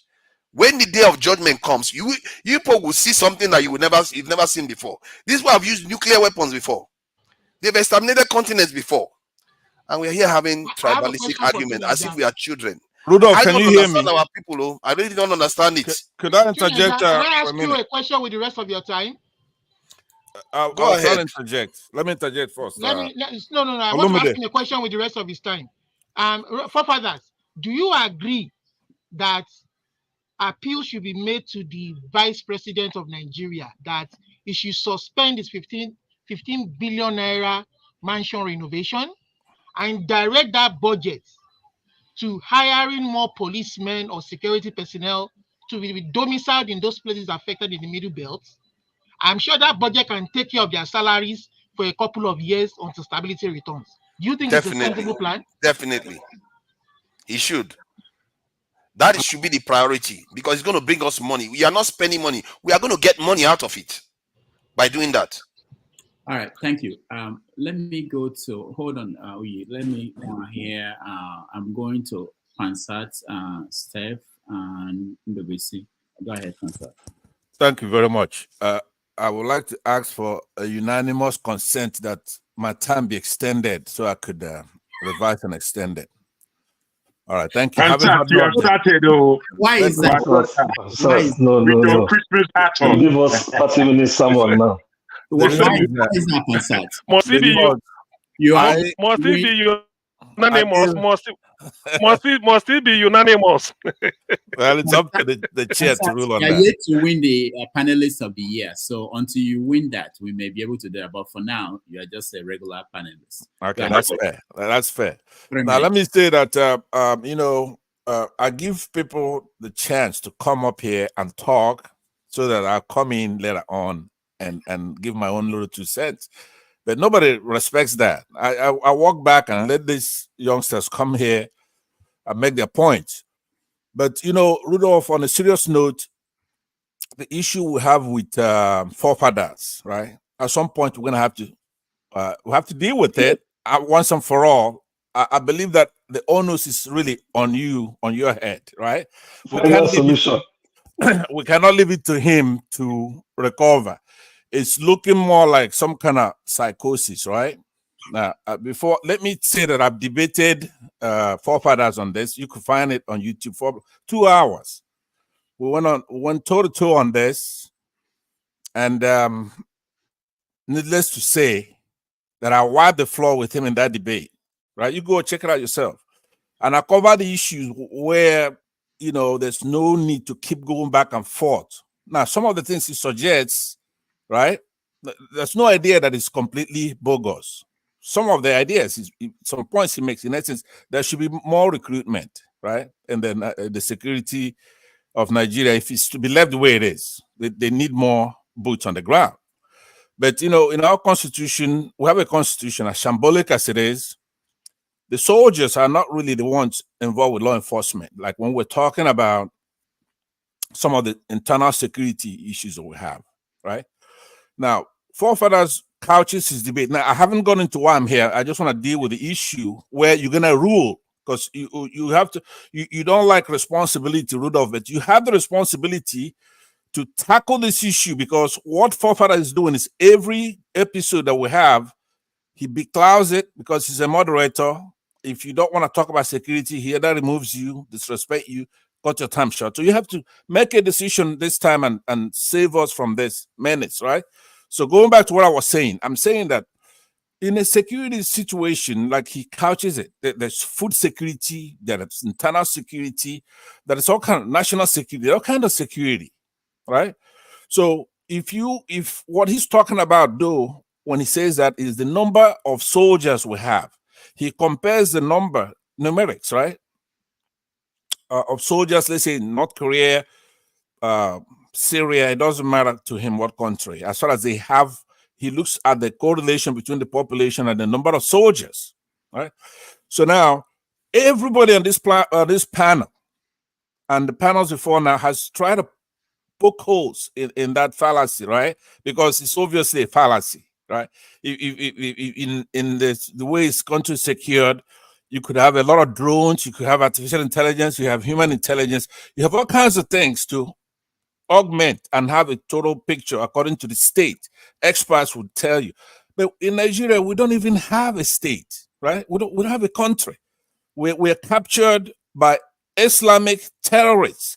Now, some of them are crude. It's not the international Islam, for example. It's not that kind of Islam, the tenets. You have a lot of crude people who didn't go to school. You have a lot of irredentism, Fulani irredentism. You have a lot of, they cobble something together. It's like a cauldron of Islamic terrorists, from the president to the courts to everyone's taken over. So the more efficient you make them a more efficient killing machine. Do you understand? So we've gone through that now. Rudolph, here's where you come in. This is where you have to take responsibility, right? Everybody here could see forefathers when they come here. Sometimes his eyes are bright, right? Now you could by observation tell when there is a problem, psychological problem. Look at him right now, smirking, right? He's laughing. The point I'm making is that if he's just a panelist like me, no problem. But he's waiting. He's here marking his prey. Who said something against him about his security stuff, so that when he moderates it, then he's gonna deal with them at that point. So you're gonna have to either remove him as a moderator. A lot of people don't like when I say that, because a lot of Nigerians are very emotional. They like forefathers, right? Yeah, good. Nobody likes me. I don't need your like. All I want things to be in order. That's it. Pansat, you've been mentioned today as the panelist of the year. Some people are voting for you already. But so some people like you, and there are also some people who do not like you, who are interested in getting rid of you. I'm protecting you the same way I'm protecting forefathers. There's not a moral equivalence in those two things. But look, I just posted a link for you now. What I want to do is I want to dedicate my time for you to play this video. It's about 8 minutes long, so you don't have to play the whole thing. Maybe you could just start it from the middle. This is El-Rufai telling Nigerians why the Fulanis are killing Nigerians, right? Especially in his state. And this particular, you're going to have to look inside his mind, because the one thing, thank God, God made it that way. With these Fulanis, right? No matter how much money they have, right? No matter how educated they are, right? Evil is evil. You could still see how small this Rufai is and his mind. Look at it. I want you to play the reasons that he's given us as to why people, especially in his state, these Fulanis are coming in. He's trying compensating them. He's done all kinds of things. Even though it's lying through his teeth, you could still see it. The evil. So we have a lot of work to do now. I've come here every weekend and I've talked about the clash of their traditions, some say civilization, and we are at that intersection with Islamic thing and the Christian thing. right? So there is no way to resolve this thing other than doing it properly. It has to be properly done. Has to be properly done. You're not gonna get it. You know, look at all the men here and the kind of jazz they're talking about. It's not like giving excuses all the time. Of course, you could point at anything and you have a good excuse for whatever. But we have to tackle this problem as men, as people in that country. So please let me give you back the rest of my time to use to play this video so that we can all benefit from it. Let's talk about it because El-Rufai is a very important character in that country. Whether he's in office, he's out of office. For whatever reason, he's a small guy. I could bag him, like in those days when I could go out there and put him in a bag, right? I'm 6'5" and I'm strapped, and he's a little thin there, but he has a lot of power. He's in that Northern Intelligence. So please, Rudolph, let me have you play the video, and then whatever time is left, I could use it to conclude my remarks. And Seth, I'm going to go to Steph. What I will do is I'll play your video later on. I will have to find a different source. I won't play the one you sent because it's someone's show. I won't be able to explain everything detail for you. I know the video. I'll play it. I'll find it. But okay, thank you. Then before you proceed to him, then let me cap mine off. I thought the video was gonna play, but so when you play the video, then we'll talk about it. It's very, very important that that video is played to organize. Now, Rudolph, if you recall, I've come here every time and I've told you that we have a problem in that country, right? That we have a Sunni Islamic problem in Nigeria. That's the whole thing. It's not about tribalism. We have a lot of tribes. And a lot of them do what small tribes do. They bandwagon and they want to cause fights between the major tribes. A lot of people do that. My friend Uyi, who's here, is a reasonable guy. And he makes his points. But yeah, if I close my eyes and he talks, not from his intonation, I could tell you that he's from Edo State, just from him talking. Right? That's how these things, remarkable these things are. My name. Yeah, go ahead. It's not Uyi. It's what? Say that again. How do you say your name? It's Uyi. Uyi, okay. That's a Benin name. Yeah, I say Uyi, you say Uyi. What? I don't know what the difference is. So now I have to conclude by saying this to every panelist here. Every panelist. We are not going to get out of this thing without a fight. We're not going to get out of it without a fight. No matter how, wish. Now, let me give you an example. For example, in Rwanda, okay, because the Rwanda situation fits Nigeria like a glove. There's even bigger actors in Rwanda that's coming. It hasn't come to us yet. In Rwanda, you have the Tutsis who are like our Fulanis. They wander into their... Because of money where I just contribute now, I want to exercise veto power.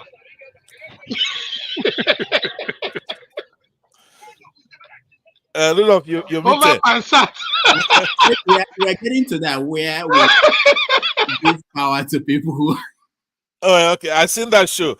So look, let me make it fast for you, Olumide. Listen to this. In Rwanda, right, the Tutsis are like our Fulanis, right? And the Hutus are like the regular indigenous of that country, right? So guess what? The Tutsis took over from these people, their economic power, their political power, their minorities. So until 1994, the Hutus had enough of this nonsense. So they went after these Tutsis, who are physiologically different from them. They're taller, they have a straight nose, just akin to the Fulanis. So what they don't know is that the United Nations, they have a trap for them by these Tutsis, because as far as the UN is concerned, all of us who are flat-nosed Black Africans like you and I here, right?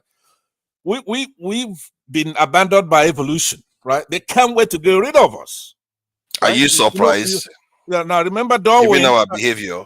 No, yeah, but look, listen. That's what I'm actually telling you. You're making my point. In the UK, Darwin, who's from there, the UK is the main proponent of this. So what they did to the Hutus in Rwanda was, see, when the Hutus got upset and started macheting these Tutsis and killing them, right? So the UN declared it a genocide and came in and took over their country and eventually gave it to these Tutsis now who are ruling there. right? So we have the same setup in Nigeria where there's a woman in the United Nations called Amina J. Mohammed, same Fulani woman. So no matter how many people are killed, imagine 200 Nigerians slaughtered in 24 hours. It doesn't make the news. It doesn't show up at the United Nations. What does that tell you? If that doesn't boil your blood, I don't know what would. So the UN is ready when we have enough of these Fulanese and we go after them like we should, right? Then they're going to come take our country and give it to them. Because there's a lot of them wandering around at West Africa. I don't know where the hell they come from. I don't know what's chasing them, where they come from. All right. But they're not going to take our country. So you guys, you be ready to take that country back. Stop justifying everything. Everything's not going to be justified. We have to take our country back. They murder these people. Now, let me also tell you, a big-hearted Igbo. These Plateau people with their Gowon came and committed genocide on our people, Biafrans. I'm a Biafran, right? So, but look, guess who's fighting for them now? We are. Does the Yoruba really care about the Plateau people? No. Only the Igbos are going to care about these Plateau and Taraba people, even though they're the one who massacred us. We're still the one who's going to come out there and save their asses, right? Pansat, we have to go. We have to move on. What I will do is, Steph, are you leaving us or what? Steph will speak, and we sit down, play Erufai's video. I think it's going to help. CM, you want to say something? Let's hear from Steph. Go ahead, CM. Okay. CM, go ahead. What do you? I wanted to. Okay, yeah, Uyi is still here. What Uyi said caught my attention, but what I want to add to what he said is that Uyi, remember that Nigeria has six geopolitical zones. Ideally, when power came south this time, it should have been the southeast. The two parties should have gone straight to the southeast, pick their presidential candidates. That way, because the east considered to the north, considered to the southwest, even considered to the south-south. But you know what obtains in Nigeria. So that's why we are in this quagmire. Not that the people do not know, but the politicians, they want to put an arrangement to favor them. If you, instead of allowing the thing to go around, when it comes, they will change it. So that is the mess we are in now. Thank you. All right, thank you. That's all. Okay, Steph, you're next. Yeah, good morning, Bishop and the panelists. I appreciate all of you. Ordinarily, I just feel like I want to be listening, but what forefathers said made me to say, okay, let me just put in a 1 minute statement. I don't really want us to continue, or rather forefather in particular to continue. I admire your interest and when it comes to national security. It's good for us to, do more when it comes to our national security. But when incidents like what happened in Plateau and some other regions in the Middlebelt that is experiencing the same thing happens, I don't think it's enough for you to just reduce it to Nigerian military not having enough boots on the ground and stuff like that. It is beyond that. It is very, very beyond that. You know that this problem started more than 20 years ago. And I know that I've been with somebody who came from that part of the Plateau. I met him in 2005, and he told me some stories of what is going on in that place. Let's just always call it what it is. This is just land grab. This is just a conquest. A particular people, the Hausa Fulanese, has an agenda to conquer territories. They're not just looking for a land to live because they have enough. They just want to conquer more territories that will make them to be in charge of everything, not just in the north, but even also in the south. Let's call it what it is. We know what it is. You know, forefather, in the depth of your heart. And whenever you want to make a statement of maybe the military need more, always start from the background that you understand what the problem is. When we just say I'm not interested about all these ethnic religious, nobody's interested, but it is real.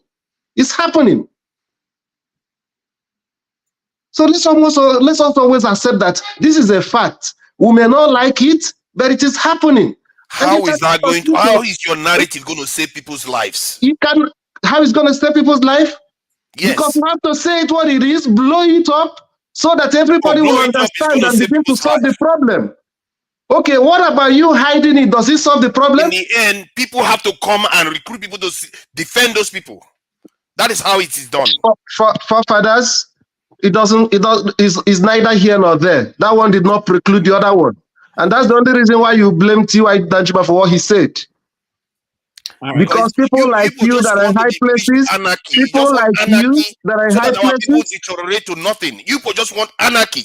That's all you want. Let me ask you, forefathers. Let me ask you, forefathers. Let me ask you a question. Let me ask you a question. Let me ask you a question. Can you listen? Can you listen? Father, that is completely unfair. Your statement. You're not listening. You're not listening. You're just stamping in the ground. Don't just say it's unfair. Tell me how it's unfair. Steph, let me just assist you a little bit. It's unfair, forefather, because what Steph has just explained is saying that it's beyond the security that you speak of. Nigeria as a country has existed. If it's a country for real, security would be there already. Security hasn't been there for the majority of Nigerians. So banging on about it is simply banging on about it because the people in charge, it's not you. You are not in charge. You are just talking. The people in charge, wait. The people in charge are not going to offer us the security that you are speaking. Have you asked? But the fact, wait. The fact of the wait, don't argue. Just wait. The fact of the matter is, on the ground, the enlightened people like you who see for a better future. That's not those aren't the people on the ground. The underground people are suffering from ethnic cleansing in a way. People are suffering under religious auspices. So given this arena that Nigeria is setting, what you are calling for, you're a voice in a bucket. You're not a voice in the politics. Have we asked? No, we have not asked. What we do is navel gaze and talk about tribalism and talk about religions. Nobody's asking for, let's get people out there. We have youths that are unemployed. Get them to go and defend our society, our communities. But no, nobody wants to do anything. You were the one. We shouldn't argue because we should let Steph finish his thing. Complain. Wait. Look at this. Look at this. The thing is, forefather, unfortunately, you are, I'm afraid, still not listening. Let Steph finish his point, please. You're not listening because if you were listening, I think you'll come. I spoke to somebody from Benue. I think. Wait. I don't want to argue, bro. I don't want to argue. No, wait. Forefather. Yeah, none of us have evidence of what is going on the ground. Forefather, I do not want to argue. All right, no, I'll mute forefathers and okay. Let me tell forefathers something. I grew up in the village years back before this present democracy started. Some Hausa Fulanis will carry their heads, go to the farms, and go and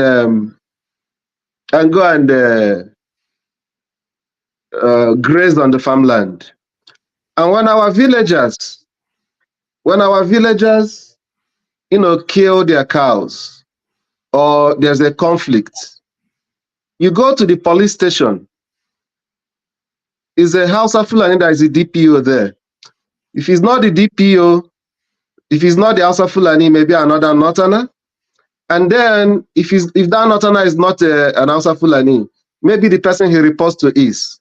But when you bring such complaint there, they just sweep over it. Sometimes it is our own people that came to complain that is being arrested and kept.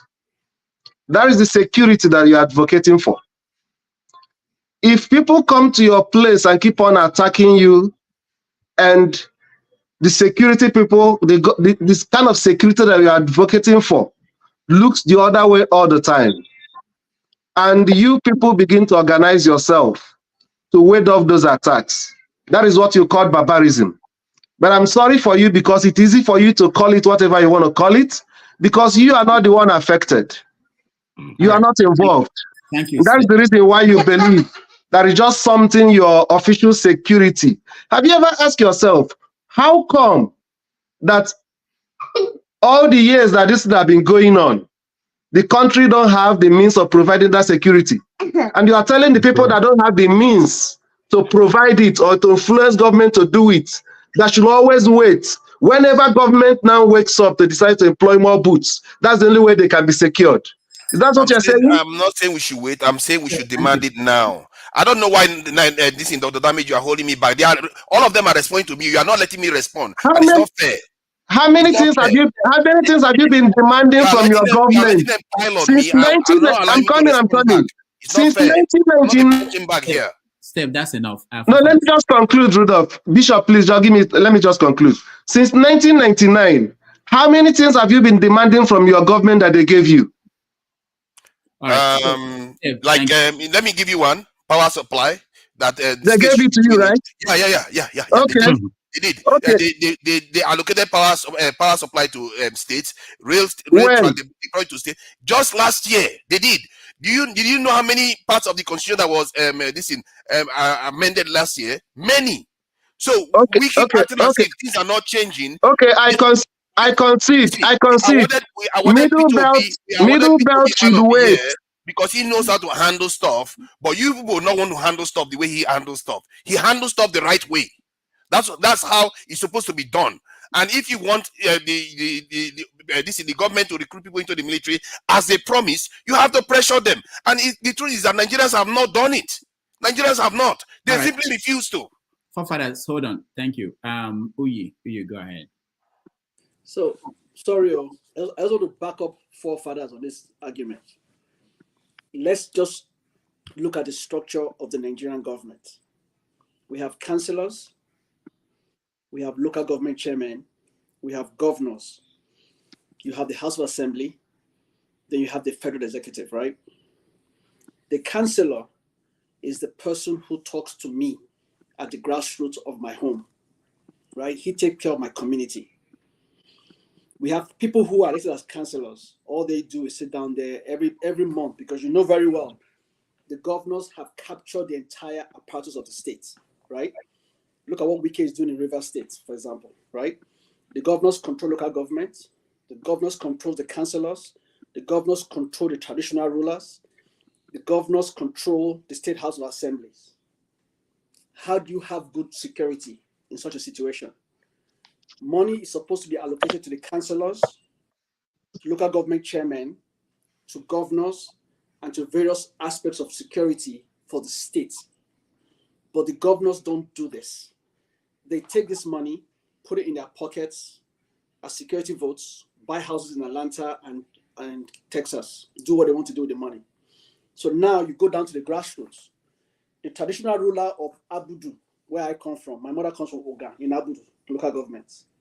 Traditional ruler in Ogan doesn't have enough money to protect his people. He goes to the councillor. The councillor is nowhere to be found because he cannot help him. Goes to local government chairman. The local government chairman cannot even help him because he has not even paid local government workers' salary for 6, 7, 8 months because he hasn't got allocation from the governor. So let's look at it in a very holistic way, the way I think forefathers is trying to look at it. We have a security problem. How do you address the security problem? You cannot address the security problem in Nigeria without having a complete political rethink of the Nigerian states. It's not going to work. If tomorrow morning, let's say we're having crisis in Edo states, and we take Edos, who are more than 70% of Edo states, and you arm them to go and fight in the Esan land, the Esans will say, hey, Edos have invaded Esan land. If you now take Edos and Esans to go and fight in Esako, they'll say, hey, they've attacked Esako and Ora people. So let's be realistic. We have a functional government system that is not functional. It's not functional. If the Oba of Benin today, I can swear on it, the Oba of Benin today says Benin should rise up, will rise up to help with the governor, I will fly to Benin and make to die for my Oba right here, right now. That's how I am. I can die for my Oba right now, this minute. But Nigeria has changed. So forefather has a very valid point he's trying to say. We have young people, but can you, okay, for a moment, imagine if you come in and say, okay, recruit people. Benin's essence, and those all of us rushed to Plateau State. The South wants to kill Fulanis and the Northerners. It now becomes North versus South issue. We have a very, very, very big problem in Nigeria. And until we start thinking about the political solution, Fafade is correct.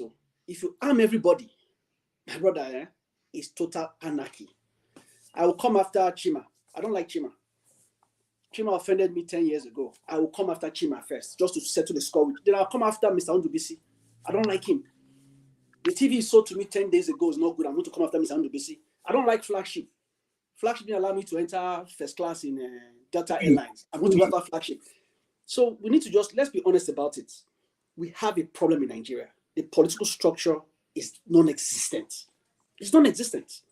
That's just my own point. If I'm wrong, please, this is just my opinion, please. All right. Thank you. Rudolph, after Ndubisi and whoever else, I need to say something on what forefathers and who you said, please. All right.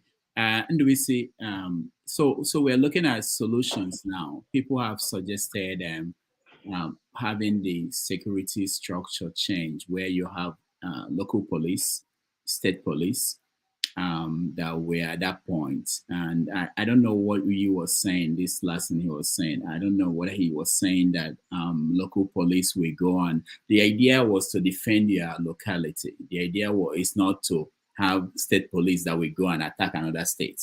I don't think that's the idea of a state police. The idea of a local police is... No, sir, he was talking about recruitment of people to go and fight, right? So I'm just saying, if you recruit people en masse from one area or whatsoever, people will interpret it wrongly. I agree with you, state police. If I'm from Ekenwan Road, local government area, let me say from Ego, local government area in Edo States, and the people from Ego are the people who are recruited at the security within that Ego, guess what? They know the terrain, they know the bushes, they know everybody name by name. So if your wife is a thief, they know who your wife and they can go and get him. I agree with you there. I'm just saying that we have to be very careful with the Nigerian state as it is. By the time... So until we get that, people will keep dying. We have to make our peace with that. There's no point complaining. No, basically, go ahead. Okay, Doctor. Well, on the area of recruitment, all what Fafada is saying about getting more personnel on ground is good, but it only works in an ideal system where all these ethno-religious sentiments doesn't come in. Okay, in the past we've seen it. Sometimes we see recruitment lists in the military. You see how they share it. A large chunk goes to that part of the north, not just north per se, but the Sharia north. So the recruitment system is not well. The federal character system is not properly followed.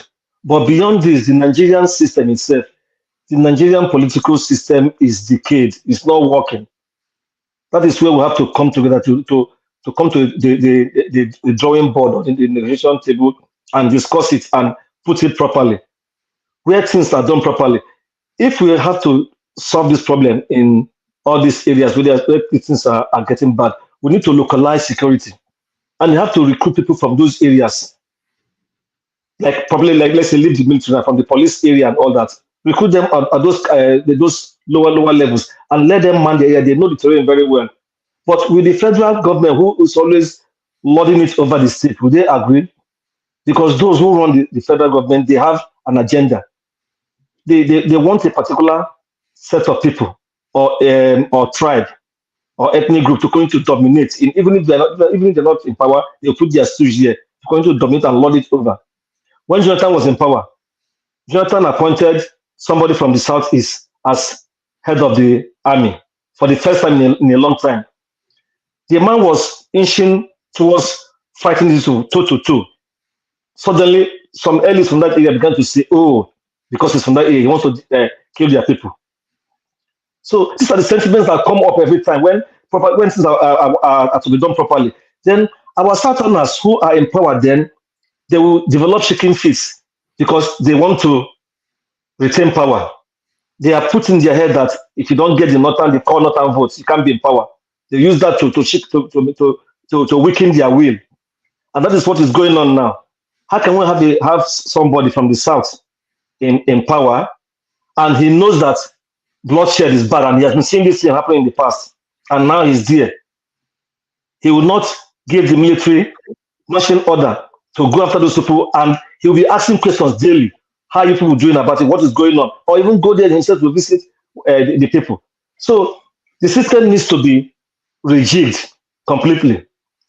If we don't rejig the system in a way that the military will know their duty, they will carry out their job without sentiments, it will not work, because this thing is beyond what we see. There are so many interests in all these things. The way these things are done in the military, they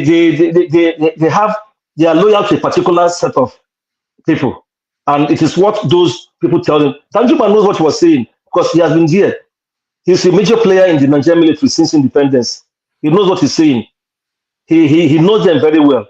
He has come to realize what has happened to their people, and he knows these things are no longer done the proper way. That is why he's telling the people to defend themselves until if they want to start any security architecture in that area or Nigeria as a whole, it's fine if it will be done properly.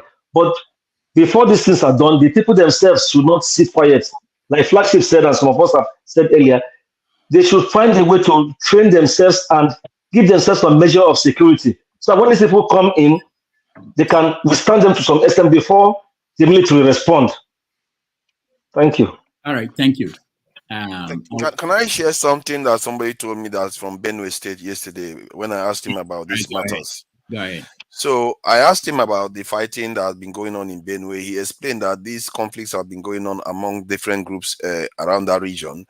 And I asked him that, okay, has there been any people that come in, kill people, displace them from villages, and take over the village to live there? He says he has not heard of anything like that. His father tells him about all these type of things all the time, that he has not heard anything like that. That in Benue, that's what he told me. Oh. Then he said that what they do is they come, they kill a lot of people, settle in that area for a while, then they move on. And that may explain why our forces are not getting there wherever they are. That's what he said. This leads to a big question, that why is it that our media in Nigeria has not gone to these places to find out even one of these villages that people have been displaced from and the people that replaced them? There has not been one report about this. And if that gap remains there, it means we are talking based on speculation. We don't even know what is going on the ground.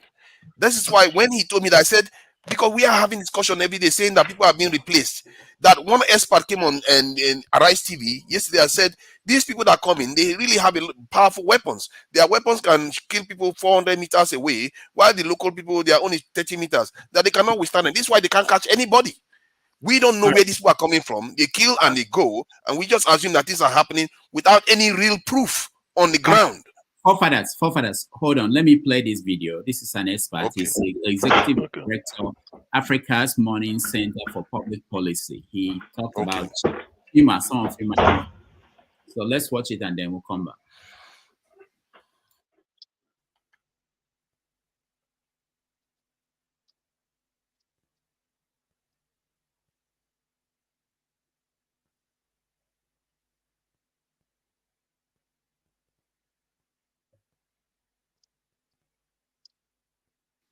It says my device is having problems sharing. No, do you need us to buy a new laptop? I may need a GoFundMe now to help me out. Did the expert take camera to those villages and video the people that came into those villages? Has pictures. Yeah, I will show it. Yeah, that would be good to see. No, he's not showing the pictures because you can't show some of these things on TV. So that's always a problem. But I will try again. I think he played before, and most of you who started the show at the beginning. Yeah, we can show Gaza on TV. We can show please, one second. Villages. You may need to invite this man from Southern Kaduna, Jonathan Aseke, to your program. All right, give me his. He will give us insight on. I don't know his contact, but I think he's a prominent person over there. He will give you insight on what has been going on in that Middlebelt area for a long time. How these invaders want to conquer their area and even move forward. All right. So I will just send me a text. I will look for him. I will send you. Okay. All right. So let's see again. I think he will play this time, hopefully. Communities after they've been attacked. Usually, a particular community is attacked like 3 or 4 times over a 1-year period, and the people in that community feel so unsafe, they move to the neighboring community or to an IDP camp. And you would expect that those communities will remain empty. No, they won't. People come in there and settle there. As I'm speaking with you, go to Moon Council Ward in Kwanda local government area of Benue State. As I'm speaking to you, you have almost 38 communities in Mango local government alone that have been repossessed by people. And these are places where you have some places. You know that Plateau, for instance, used to be a mining site when Nigeria was big on iron mining and all of those ore minings. These people are taking over those strategic places, and they are taking over bodies of water, and they settle there. And so it is not as if they attack and people can move back to their communities. When people try to move back to their communities, the attacks resume and they run away. So people are living in their houses now. And then if you go back to the So it's a case of attack, sack, and replace. And then if you move a bit further to see the modality and in the upcoming census, MPC is not going to be accounting those demolished houses. MPC is not going to be counting them. MPC is going to be instead counting new settlements close to those demolished houses. So there is a serious problem you have on your hands. It's beyond what is being painted by the media. Let's still stay on the cause of the problem. And you find a community who they will tell you they are coming, and they come, droves, in some cases 250 people. And then the community has like 20 or 30 vigilante services against who have pump action rifles, who you know that the effective range of a good pump action, depending on the bullets you're using, is 30 meters. And these guys have 400-meter weapon that they can fire at you from 400 meters away, and they aim you and they get you. Sometimes they have surface-to-air missiles. Sometimes they have weapons that can fire at operative range of 800 meters. Sometimes they come with 50-meter caliber weapons. And the military-grade assault rifles they are coming with is superior to what our Nigerian army has. This is not your regular pastoralists. This is not them. This is a full-fledged terrorist organization. And when you hear the vice president telling people to live in peace, to embrace peace, no, you are embracing death. So what you're telling them is to sit in one of the people I interviewed, I can still see their faces, really. I've been to these places, I've seen shallow graves, I've talked to kids, I've seen people who had different kinds of things. The pictures are all over my laptop here. I can show you this after the program. If you see what is really happening, one of the people I talked to, I said, why are you staying in this community? You know that they will come back. He said, life in the IDP camp is death. Life in the community is death. I don't know whether they are coming or not, but I can't stay either ways. So they are waiting to be killed. It's just like dying instrumentally. This is what is really going on. And you are telling them to embrace peace because the government is seeing this as farmer header class. So they would advise you to live peaceably. That's why we're telling the government, begin the process to officially gazette these people. Again, let me take you back to Boko Haram. Nobody goes to any community that is attacked by Boko Haram to tell them live peaceably with your neighbors because they've been officially gazetted. And Nigerian military knows what they are dealing with, terrorists. But now, when you see them as, two fighting, it becomes an issue of trying to separate the two guys that are fighting. No, two guys are not fighting. One person has an agenda, ideological agenda, political agenda, religious agenda, and they are pursuing it. And then if you ask the communities, what do you hear when they come? They start chanting religious chants before they attack.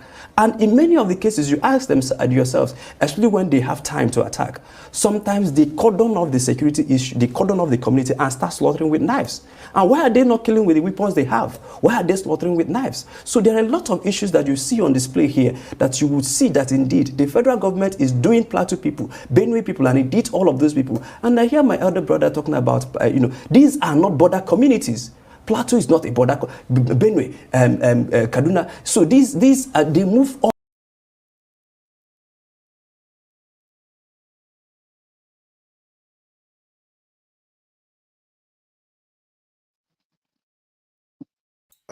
The video has stopped. In all of what's going on, take us down memory lane a little bit. What exactly is the problem here? Well, it's a bundle of problems. It's not just one problem. It has a long history. I like to say that depending on how you look at it, this situation in southern Kaduna either has a 37-year history or 400-year history. I would prefer to focus on the 37 years because I lived in Kaduna State, I grew up, and I witnessed the first crisis. The first time we had a crisis of ethno-religious nature was in 1980 in Kaswa Magani, in which 11 people, I think 19 people were killed. Unfortunately, since then, we've had 10 more. This is number 11.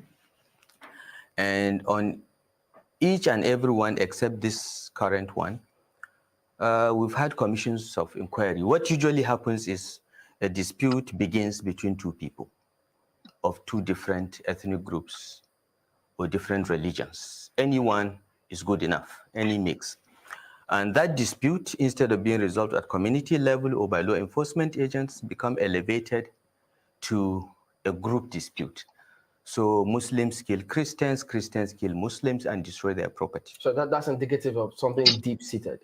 Precisely. That's why I said, if you like, you can go back 400 years and talk about the Hausa, Habe, emirs and kings and their slave raids and so on. You can begin to go back to that narrative if you want to go back 400 years. But as far as I'm concerned,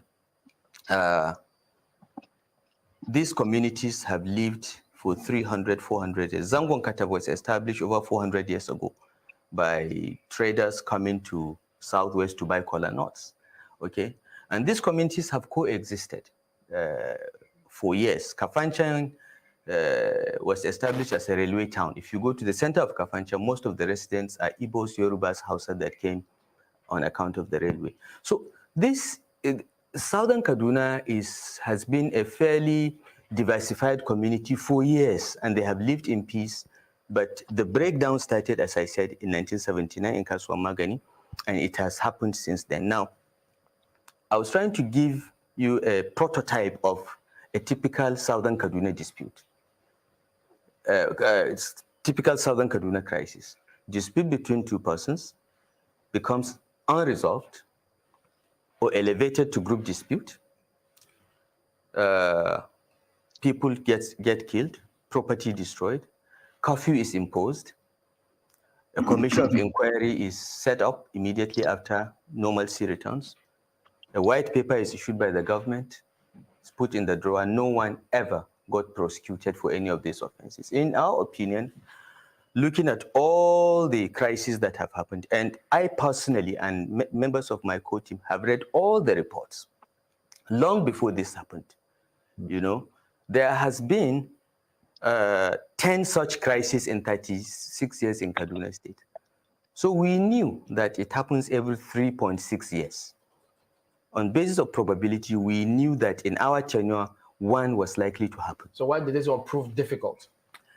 No. This is not any more difficult. This is not any more difficult than the previous ones. The only difference is now is that there is social media, there is a lot more newspapers, more radio, TV, and every phone is a broadcast instrument.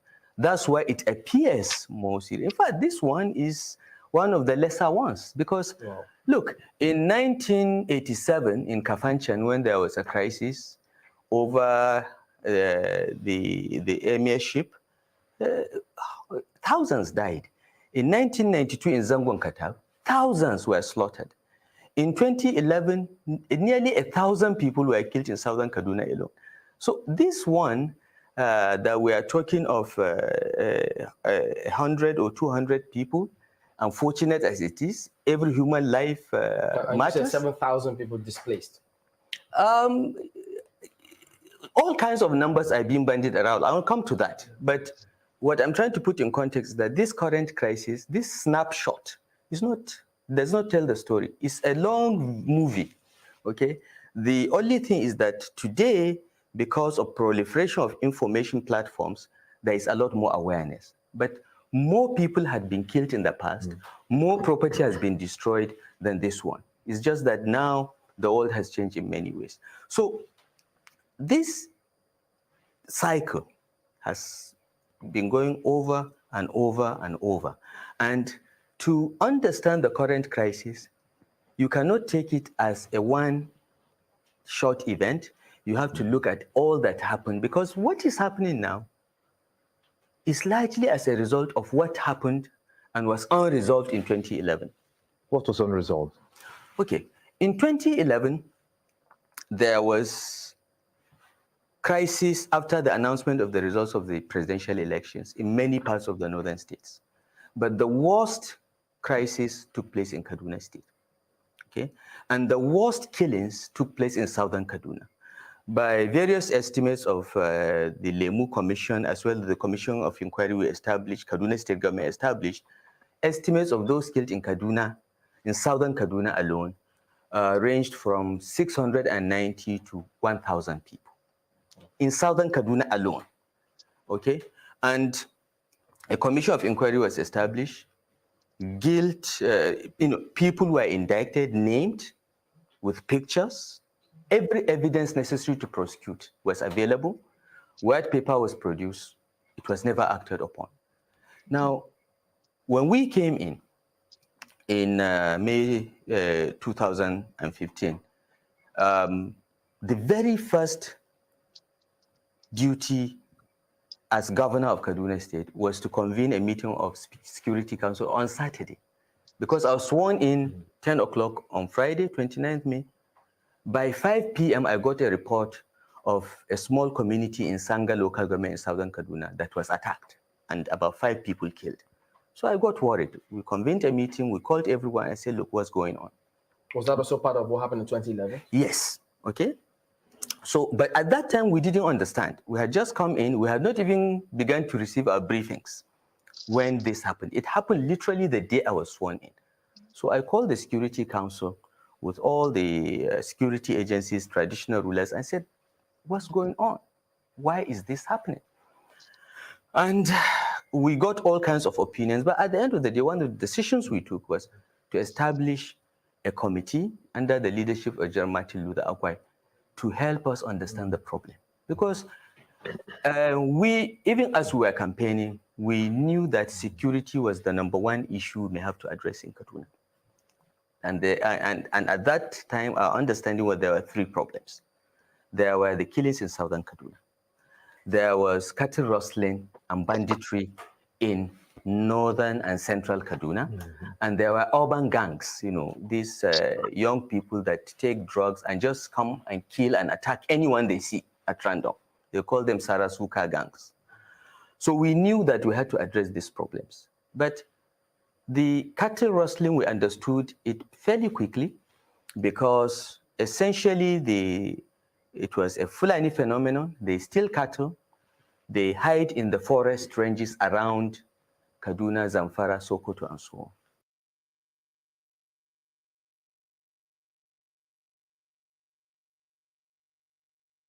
Still think that it takes money to make money? That's just what rich people want you to believe so that they can carry on making income while regular people do all of the work. And what's what I wanted to... So we knew that if we went to... Hold on, guys.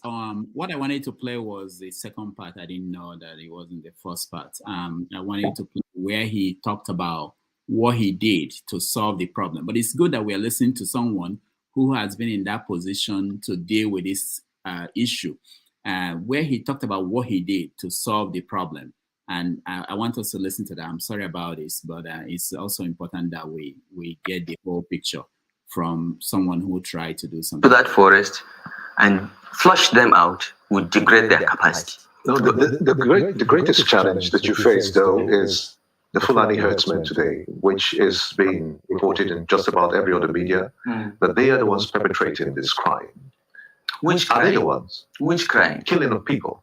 No. Look, let me explain the 3 problems, and then you will get it in context. The cattle rustling and banditry is an essentially Fulani phenomenon. Okay? It is Fulanis, and we knew where they were, and we collaborated with the state governments surrounding that notorious forest range, Kamuku Yambana Forest Reserve, and said, look, this is a problem that we have to solve jointly. We collaborated with the cooperation of other state governments. We put together money and a military operation, flush them out, okay? And today we have over 300 young Fulanis between 18 and 30 in custody for kidnapping, for cattle rustling, and robbery, okay? So that we understood. It was easy because that is one place. Okay. In fact, we followed that one up. When you understood the problem and flushed them out, did you subsequently find out that perhaps in that process, while they were flushed out, did they get involved in the other crisis which you're about to explain? Maybe they did. Okay, I will come to that, because we have this problem has multiple dimensions, and I will try to cover everything as much as I can. But I'm trying to classify the problems and tell you what we did. Okay, so to a large extent, we degraded cattle rustling. They moved on to kidnapping. Okay, we have addressed that to a large extent. It's more or less sorted in Kaduna. Unfortunately, because of weak law enforcement, there are copycat crimes all over the states now. I'm learning to my dismay that even in Lagos now you have cases of kidnapping, but this is what we did. Now, the second problem of the urban gangs we addressed, because the police and the SSS knew who these gangs were. It was just the capacity to bring them to justice that was lacking, and that was done. So to a large extent, we solved that. It still breaks out once in a while because drug addiction is a big problem, but that was sorted. The Southern Kaduna was more difficult because we didn't understand it. And this is why we needed a high-profile committee like the Agwai Committee to look at it. And they did. We established the committee in July. By the end of August, they submitted a report. They went around Southern Kaduna. They talked to community. They talked to everybody. And they came back with certain findings and recommendations. And the findings were very enlightening, even to me, who is Fulani. Okay, I'm 87.5% Fulani, I'm told by my parents. They found that there were 3 groups of Fulanis. The settled Fulanis, like me, that don't herd cattle, they're settled in one place, don't move around up and down. The semi-settled that live in Nigeria, they are Nigerians, but move their cattle up and down in search of pasture. And then there's the transhumans pastoralists that come from other African countries. Fulanis are in about 14 countries. All over West Africa, there is virtually no country in West Africa that is no Fulani minority or even majority. And under an ECOWAS protocol signed in 2003, these Fulanis take their cattle when the dry season in their country starts and herd them down to Nigeria, up to central Nigeria, okay, in search of pasture.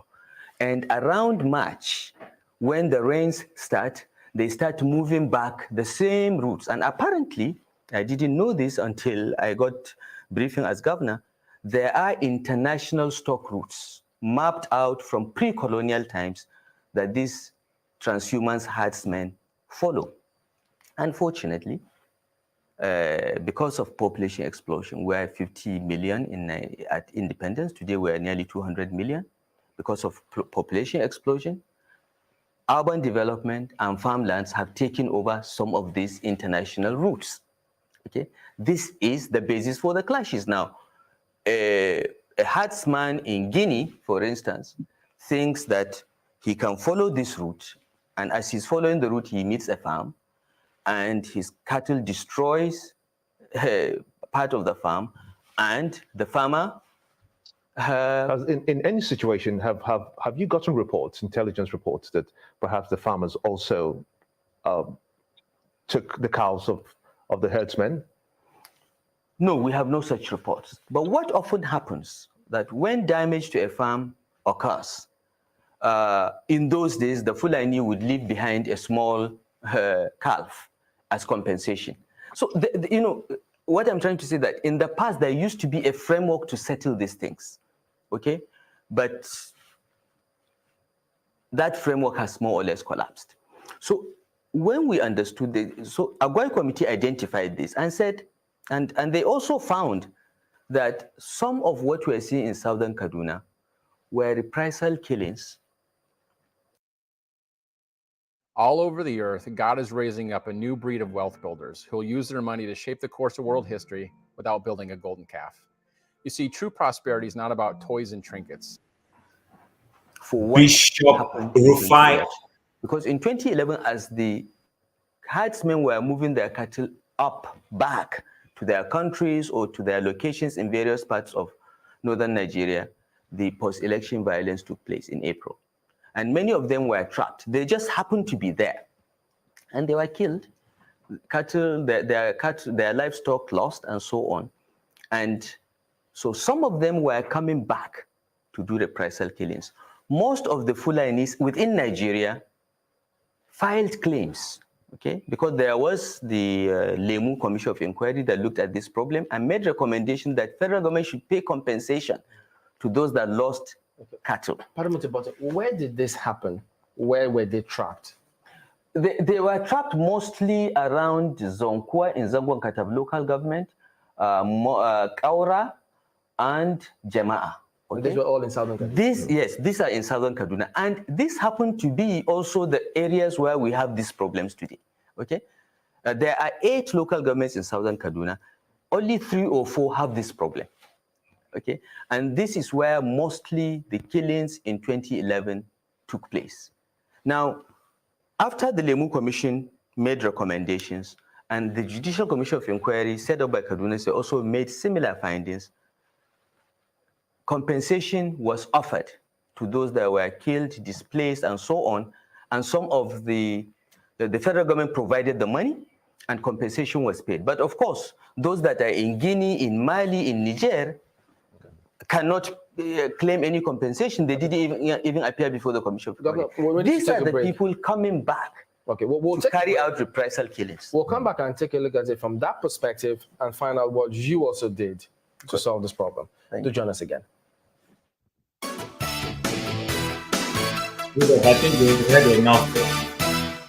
Welcome back to Sunrise Today, continuing our conversation with the governor of Kaduna State. I want you to hear. Yeah, I want to hear the whole thing. It's good. Yeah, he said he went to you did identify how kinds of Fulani that exist, how some of them moved from different countries into Nigeria to cause some of these problems. Now, on the 3rd of December 2016, it was widely published that you had a meeting with a select group of journalists, and you did brief them that your government has traced some violent, aggrieved Fulani to their countries and paid them to stop killings of Southern Kaduna natives and the destruction of their communities, saying that the renewed violence is carried out by bandits. Could you explain this? Well, look, that was reported not only incorrectly but out of context. What we did was this. The Agwai Committee recommended that we should reach out to these transhumance pastoralists because they have established that most of the attacks in southern Kaduna are traceable to them because they were outside the process of the Lemu Commission and the Kaduna State Commission of Inquiry. They did not receive any compensation. They didn't even appear before the commission because they are foreigners. And one of the members of the Agwai Committee, fortuitously, was part of a team that the late governor of Kaduna State, Patrick Yakowa, was sending to reach out to these people. Apparently, Yakowa also stumbled onto this information and realized that he had to reach out to these transhumance pastoralists from other countries. And that process was going on. If you look at Yakowa's tenure, in 2011 there were attacks. But he started this outreach, and throughout 2012, until he died, there were no attacks as such. Okay? So one of the members of the committee mentioned this, and it was in the Agwai recommendation to reach out to these people through NGOs, civil society organizations, and so on. So we reassembled the team and said, go out and talk to them.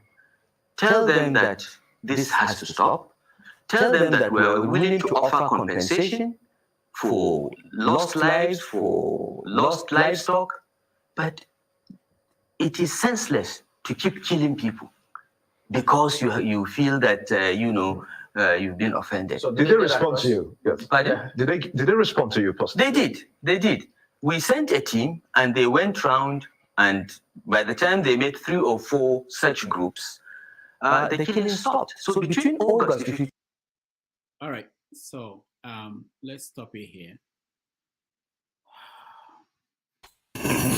They shouldn't have the power to be coming to Nigeria to threaten lives here.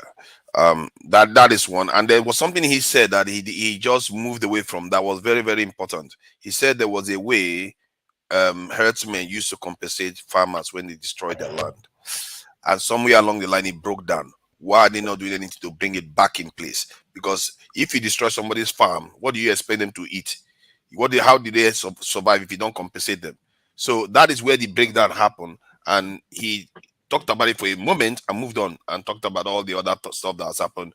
Foreigners should not be coming to this country to be killing Nigerians, period. And now they have to even pay them to stop killing Nigerians because we don't have security. Can you imagine America paying the Mexicans to stop killing Americans? It's ridiculous. But I will let other people speak. Rudolph, this interview, El-Rufai is just being clever by guys, if we can allow Rudolph to round up as to why he put that video, and then let him go round and round. This buttoning is not good. Rudolph, please. All right. So, let's go. Chim, go ahead. I'll come to you soon.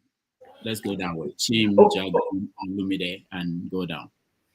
Okay, so I think I'm happy. I've never seen this interview that was done.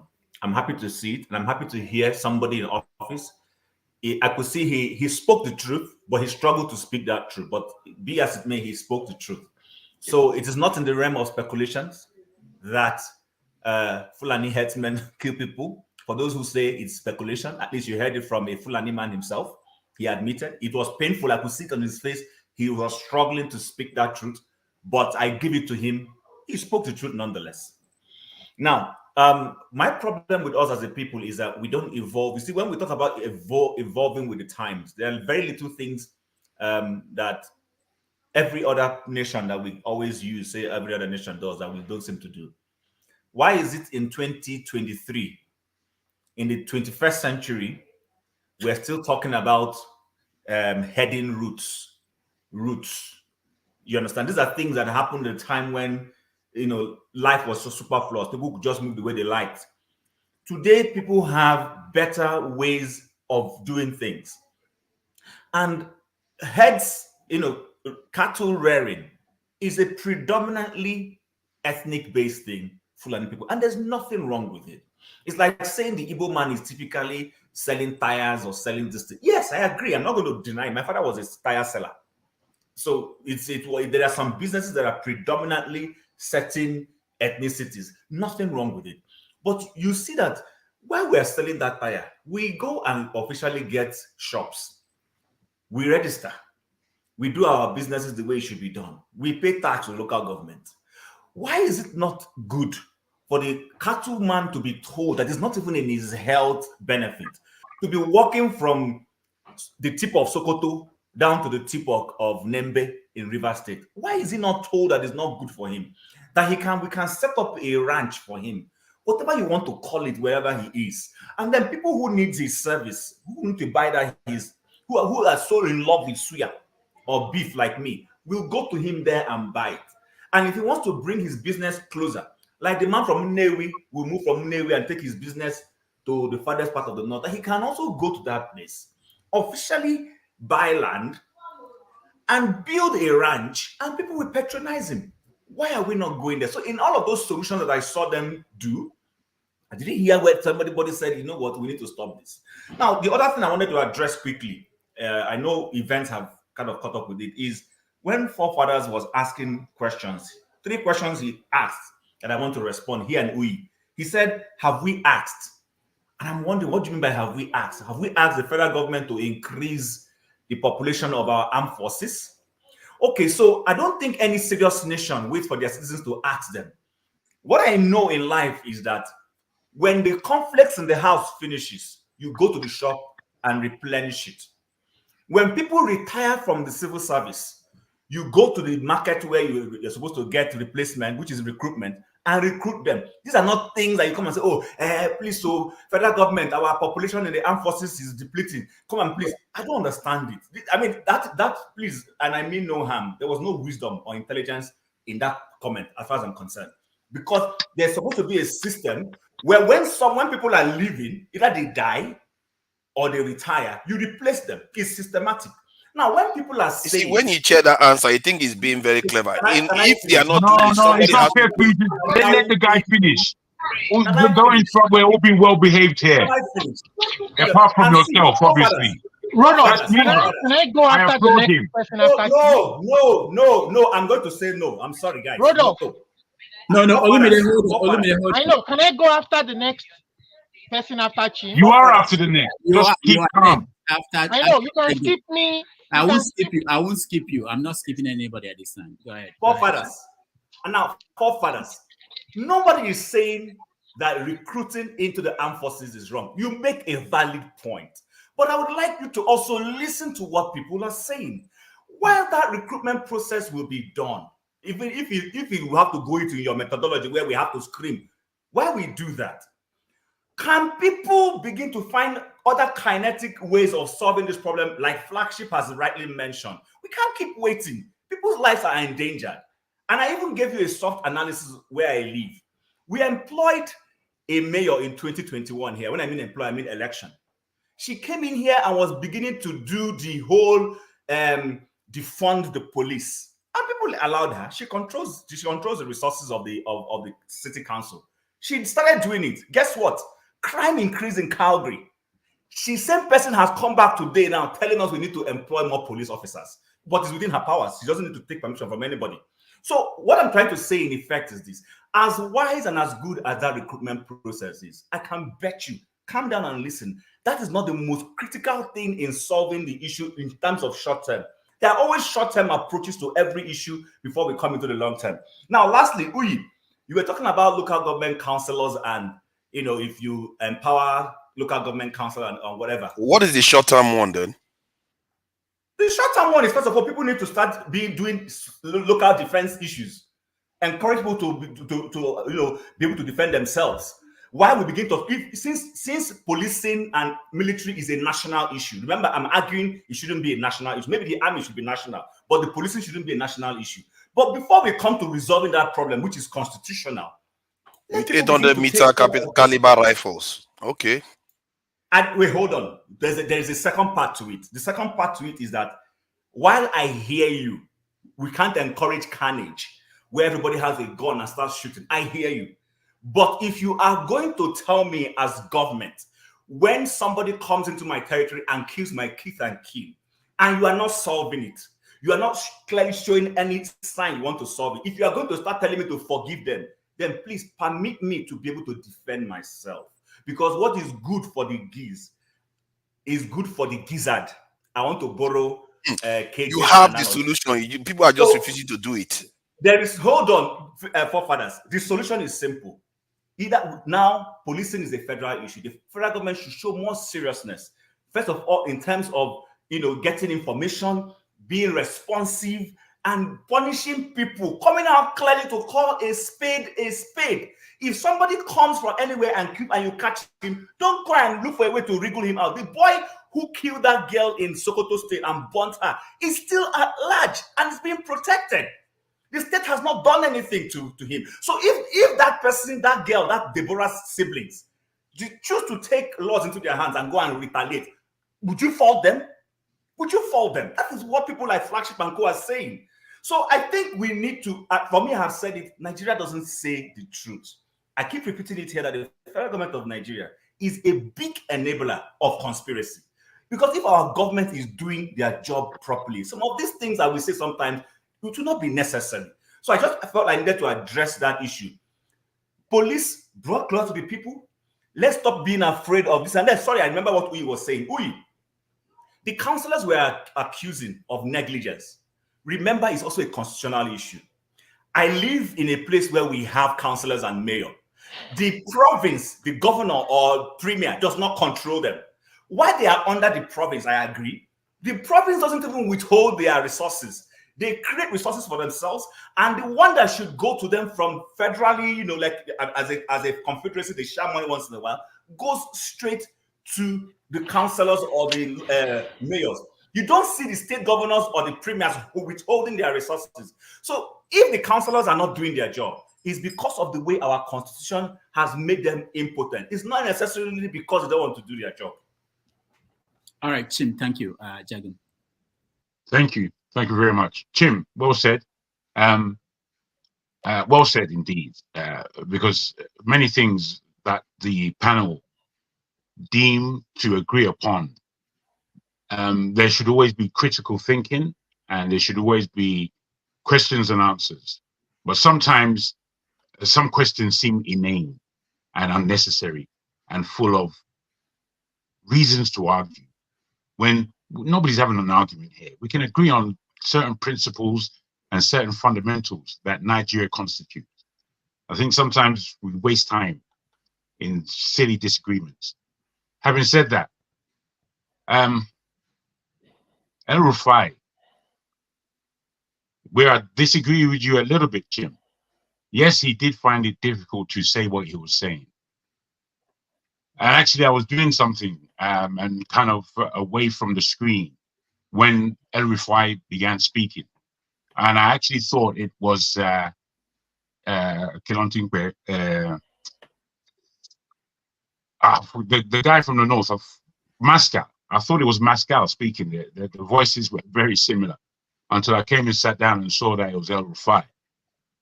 And as I began listening more, because obviously he was saying a lot of truths initially, and then he went on to start stammering. And I see El Rufai as one of the most capable snakes in that country.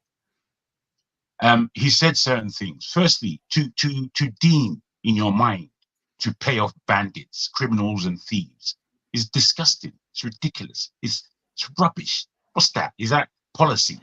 You want to pay criminals. You know where these criminals are, and you don't want to gather them up. You don't want to imprison them. You don't want to send them through the judicial process and find them guilty as charged.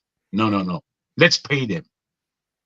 What we accept in that country, when it's not, it fills me with dismay when actually people speak about Nigeria as a country. You know, where sometimes where forefather comes from, and he wants to instill the fact that we have structures that we should appeal to and get what we need from. There is no structure. There is no country. There is no vote that counts. It's pathetic. What are you talking about? Anyway, he said that the Fulanis, as we all know, are all over West Africa. And many of them are coming into our country and committing crimes. Now, if this isn't a warning, I think we take things as points of where we can speculate and speak on issues, rather than the alarm that's right in front of us. We know it wasn't in our area 20 years ago, but it was in the north, and it was ever coming down. We didn't respond until it's right on our doorstep. In my own village, they have killed people. In my village, in the west of Nigeria. In the east of Nigeria, they've done damage. The east is saying, no way, this ain't happening in our territory. You could do all that rubbish outside, but in Igbo land, it's not happening. They have suffered their own. We're here watching and talking and sword fencing. The whole of West Africa is at siege. And let me tell you for why, because it doesn't seem that we try to analyze what's going on. Now, what's going on is that the whole world has entered into a area where human beings all over the world are losing their rights, whether we know it or not. In America, in Europe, rights are being lost. And at this time, when there are all kinds of plans that are going through Parliament here in the UK that would hold people in their local areas, they're calling it 15-minute cities. Go and look it up. 15-minute cities means that from my house, I can only go to a 2-mile radius before coming back home. I won't be able to go or cross the other side of London. Now, it's not in process at the moment, but there is a signed bill by all the mayors of the world, not just of the city of London. All the mayors of the land have signed this declaration to 15-minute cities. Now, I say this just to point to the fact that all kinds of evil is going on, and it includes our governments. Nigeria is included in that nonsense. And let me tell you that the process is to take all rights away. It's happening most diligently in Nigeria. It's happening. The fact that they had a period where there was no cash to turn it into a cashless society. There was no cash in Nigeria at a time. It's a testing ground to what would happen here in the West. We have to be paying attention.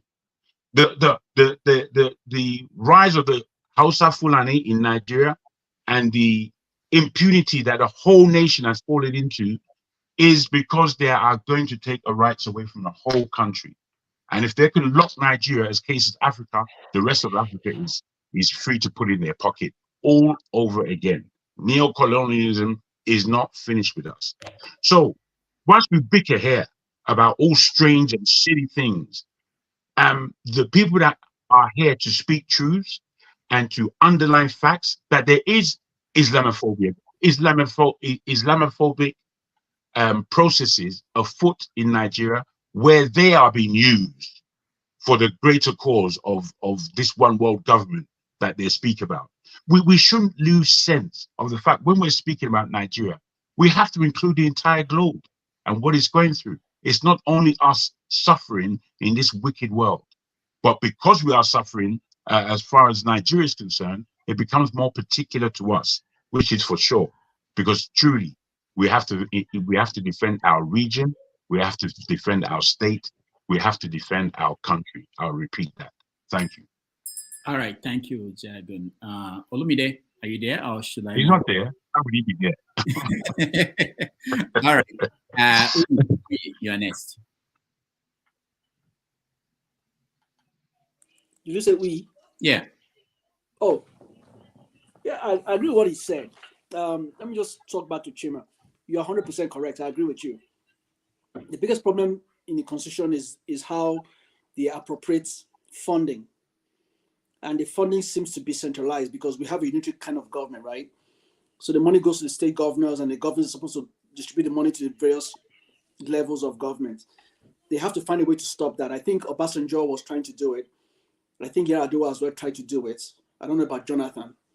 I think also came up on that Buhari, where they were talking about giving funds directly to local governments and bypassing the governors and possibly doing the same thing with the councillors.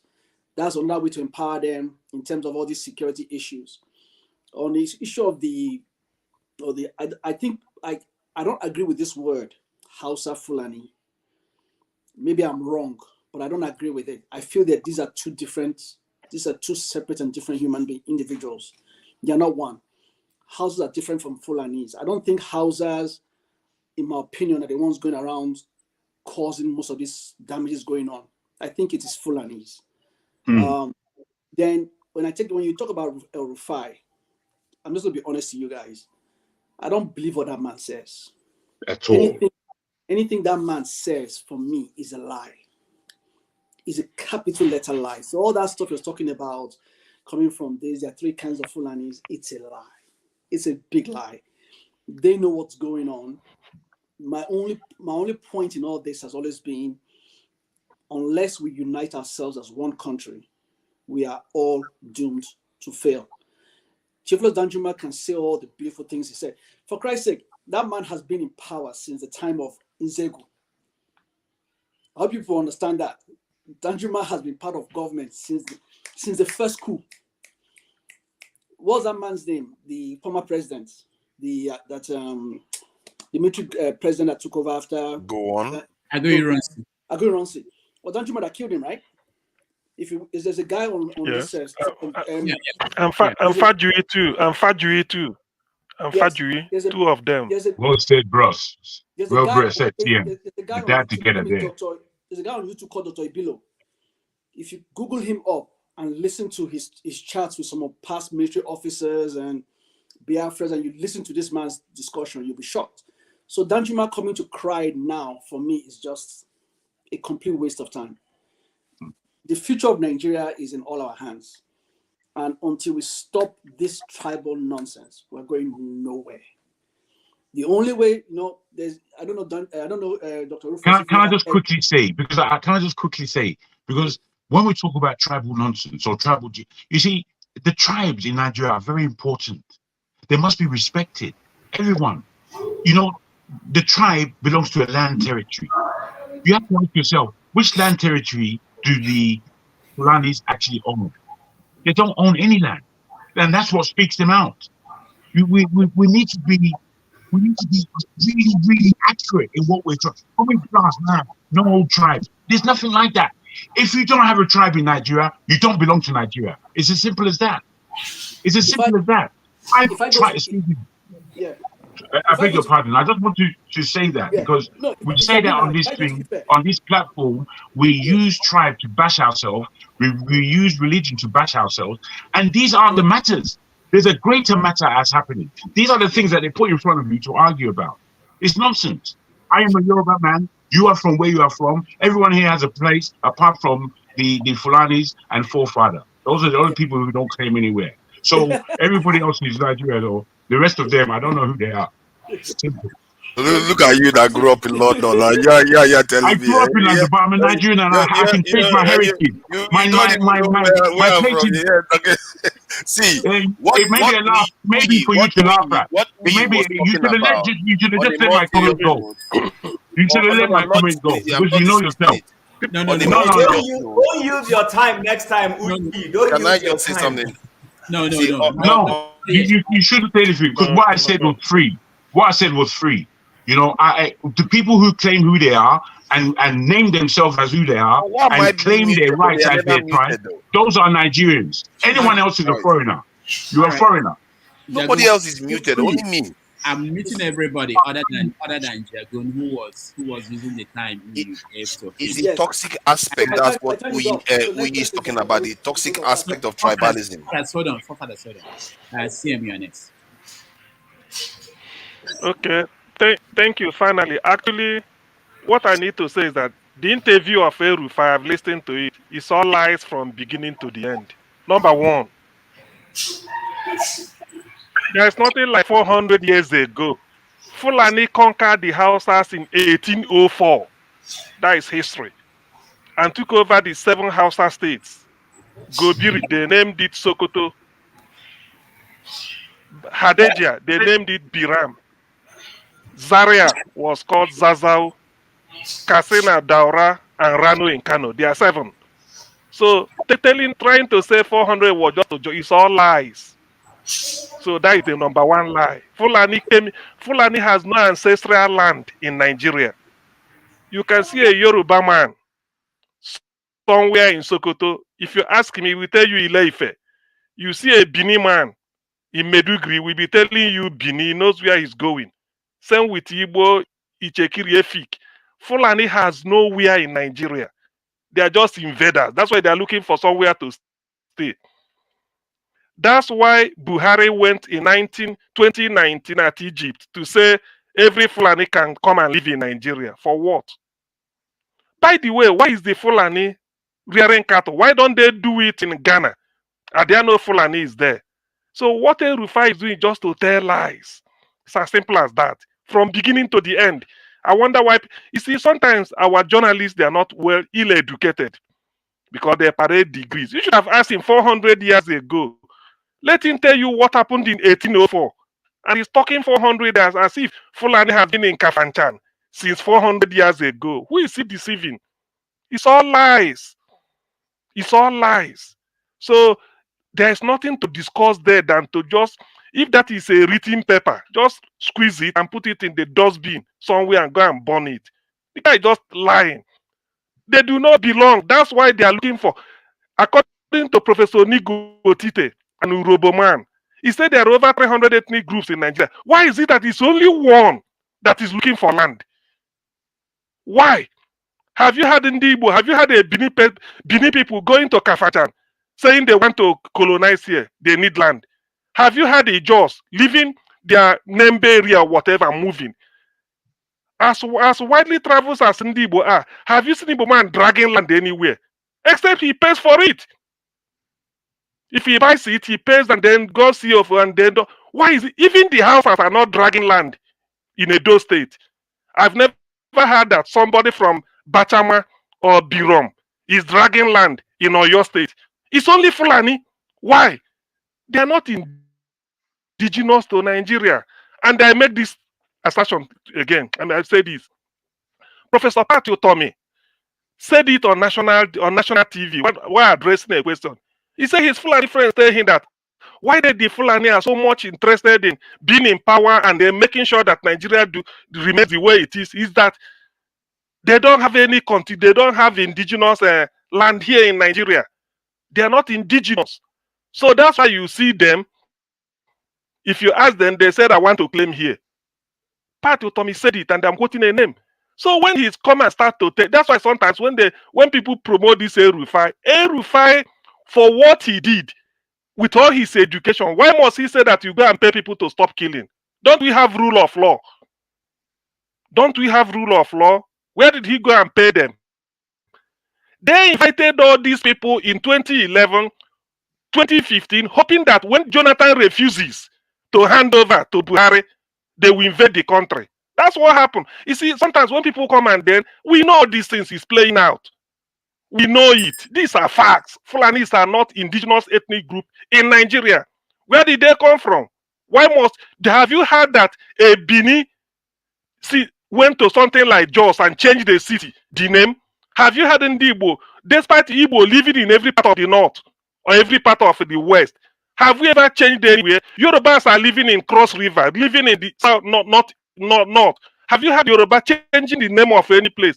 The Fulani invaded in 1805 and changed Gobiri to Sokoto, changed Zazau to Zaria, changed the Hadeja to Biram.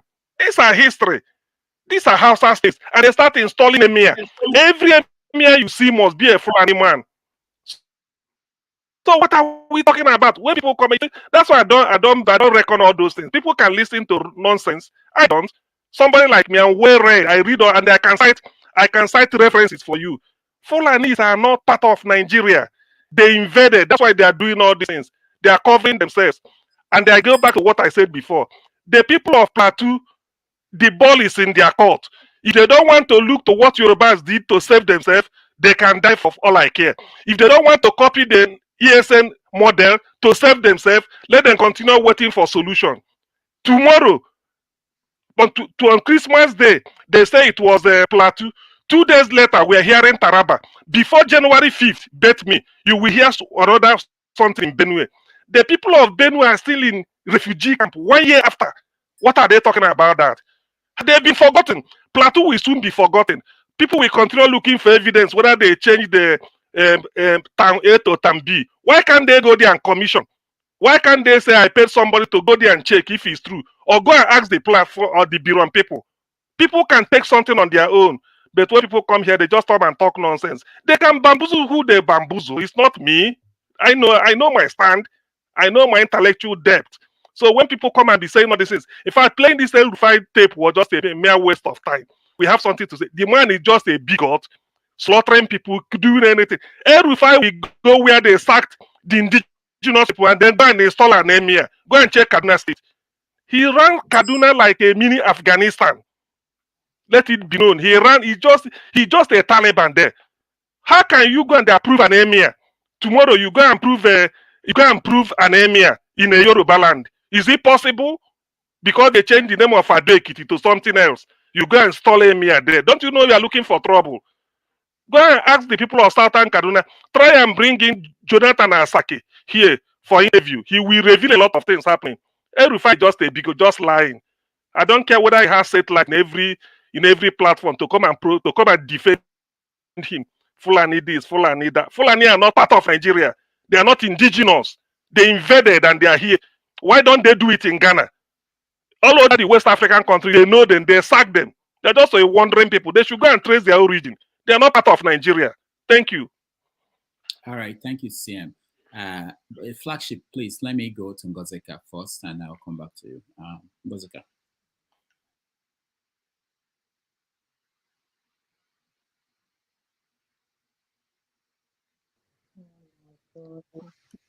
Hello, good evening, everybody. Hi. Good evening. Happy New Year in a bit. I've been trying to join for a while. I'm in the village, so the network is on and off. So I joined when we are talking about El-Rufai's interview. I don't know if I'm allowed to comment on the other topics. What other topics? We just started. We still have a long way to go. We haven't even touched on. This is 5 hours. Yeah, I know. Okay.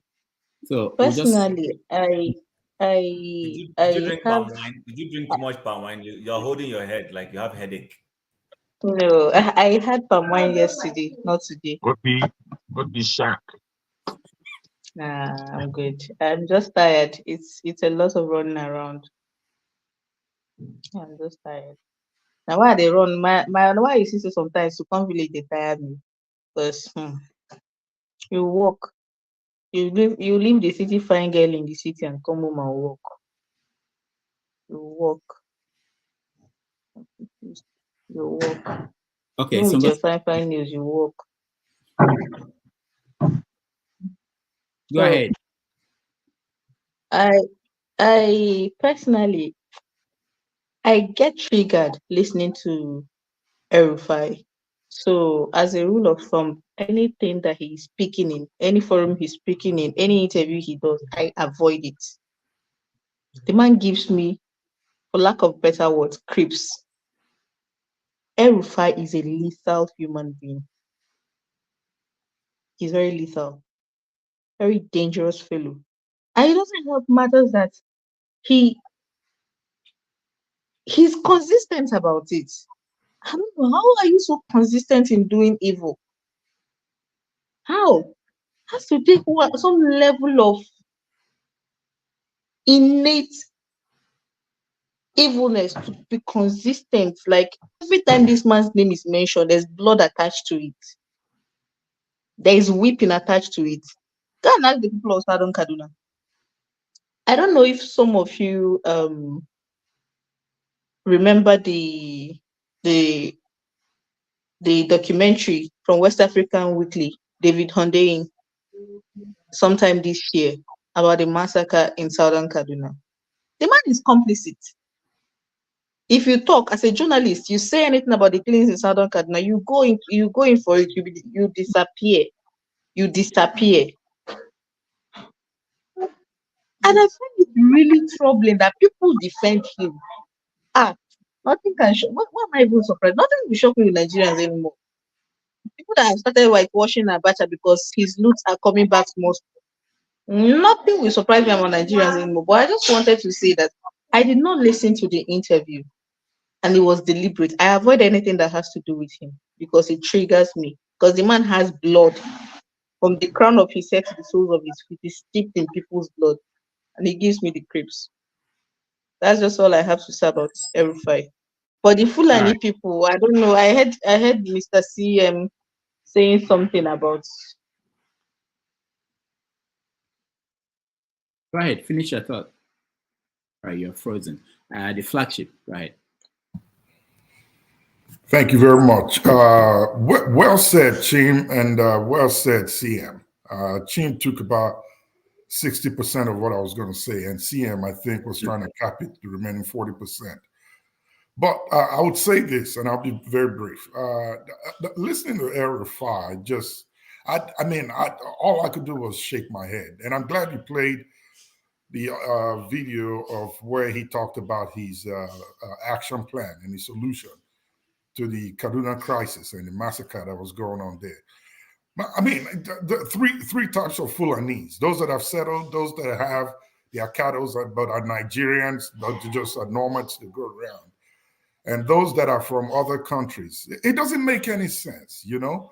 If you're telling that to a primary school child, I don't think they'll buy that either. How did they get to Nigeria? You find out that these people are crossing the border freely. They never massacred people from the other countries that came through, Togo, Benin, Ghana, wherever they came through. And it also happened in Southern Kaduna. And your best approach was to take money, go back to them after a couple of years that they've lived in Kaduna, to beg them not to come back to kill your people. I never heard him say he took money to the victims in Southern Kaduna that were affected. Now, this is it to me. All his action plans make no sense at all. They escalated the problem, in my opinion, Chim said something which I wanted to highlight. If those, and let me go with what El Rufai said, if those Fulanese that are Nigerians but are nomads are looking for places to graze, what about getting acres of land fenced out and let them use those places, graze, and go back to where they came from? If you know that there are Fulanis that are crossing the borders that are coming, isn't that time you work with the Nigerian immigrations, the federal government, to see how you could stop this? Number two, why would you even think of taking money to go to them to beg them? How do you think that's going to solve the problem? It only gives them more ego and more boost to come back and do what they've done before. A lasting solution to this problem, in my opinion, is this. The hay that they come to graze with, you could turn it out to be a business. Grow them, process them, ship them out to them where they are. They don't have to come to your country. There are no regulations. I didn't hear him talk about regulations. Meeting with the federal government. Let's put in some regulations. Let's put in some action plans to seal the borders wherever these people are coming from. It's better that they don't come and kill the people than open the border for them to come and we go back to beg them. It's an insult on the people of Southern Kaduna that have been massacred over time. So I think that it's just an easy explanation that he tried to give, and making the journalist who was interviewing him, that was not very critical. And like Ngozi said, of course, if you ask too many questions about what is happening there, you go down for it. If they don't think of lasting solutions that will both suit the Nigerian people and given the Fulanis that are settled already, who do not go around, and those who are Nigerians but go around, a lasting solution to this grazing problem, will only keep escalating the issue. And in my opinion, these are not Fulanis that are grazing cows.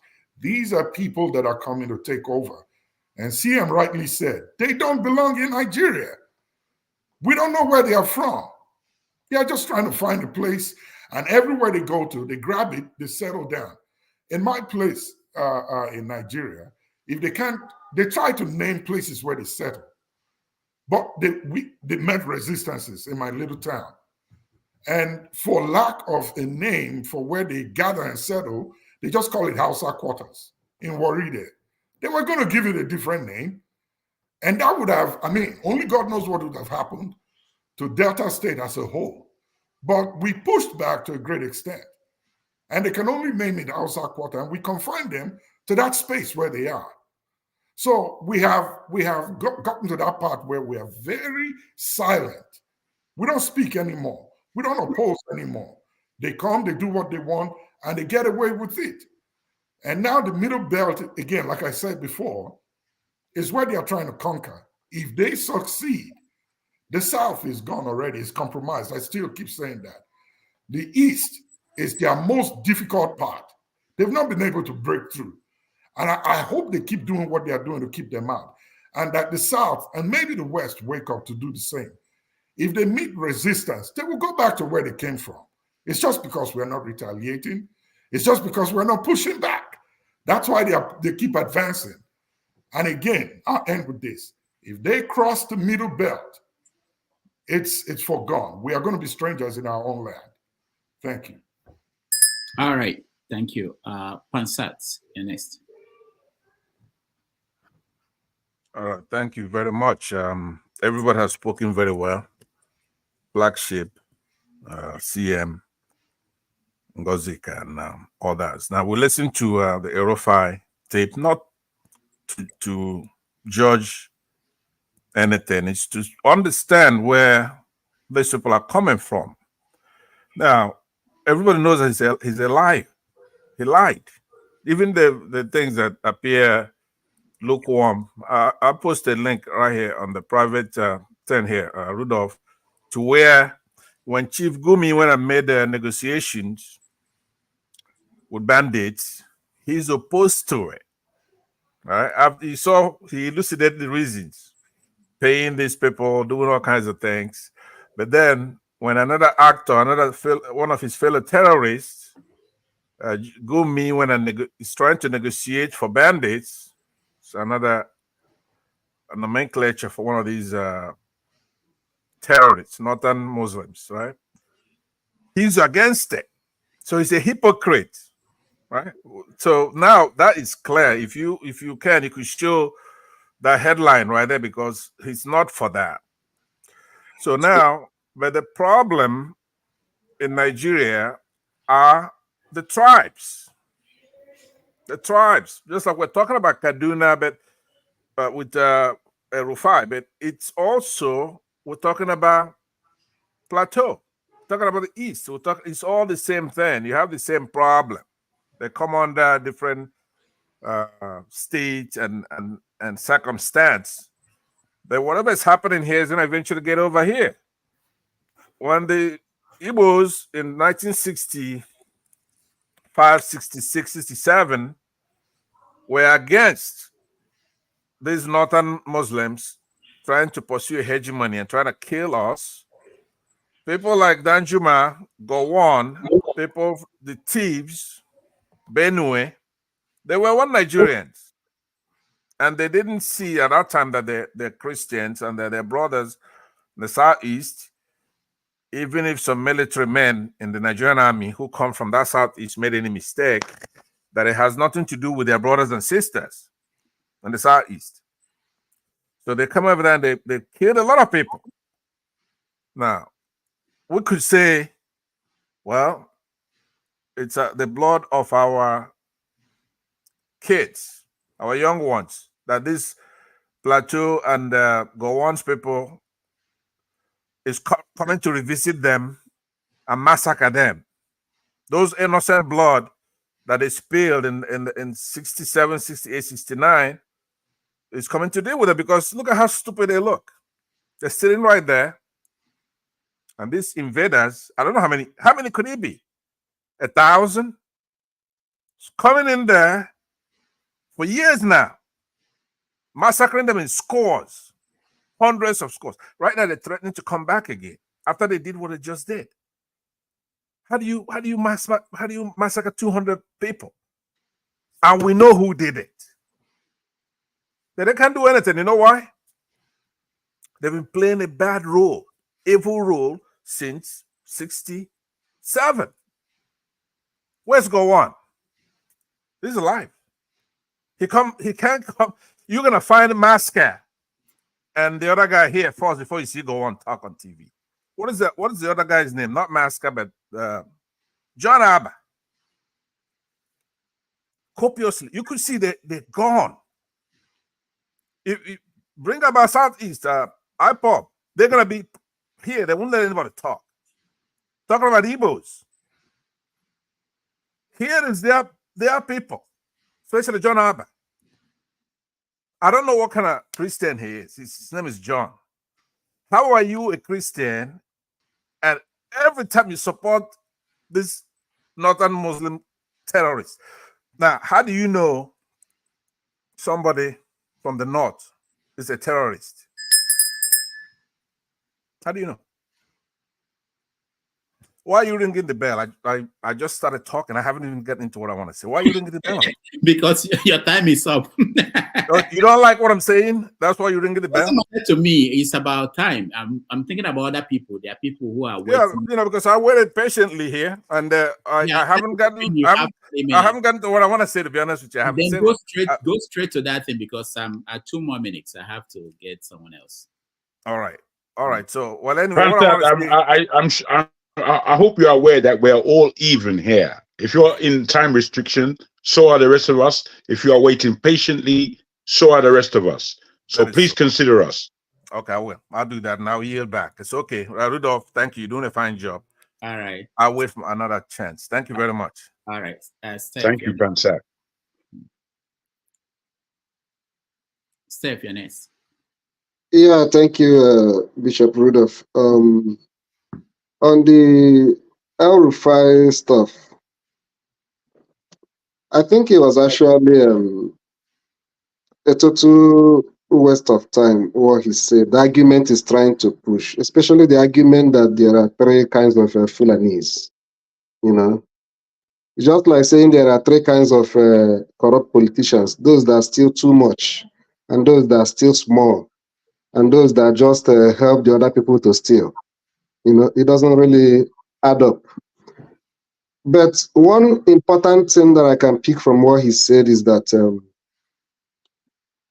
it's like a Fulani political structure. The ones that are settled are the ones that are coordinating the other ones. They are the ones that defends them. For instance, the ones that make sure that they are not held accountable, that the one that kills people among them are not held accountable, are the ones that are like El Rufai that are already settled in the country. So that's what he's just trying to explain to you guys. This is how we operate. We have some technocrats among us that have captured political power. We are the ones that helps to keep the other people in place, help them to continue to expand and capture more territories for us. And when the ground is ripe, the ones that comes from outside the country will now come in and occupy those places. That's just what he's explaining.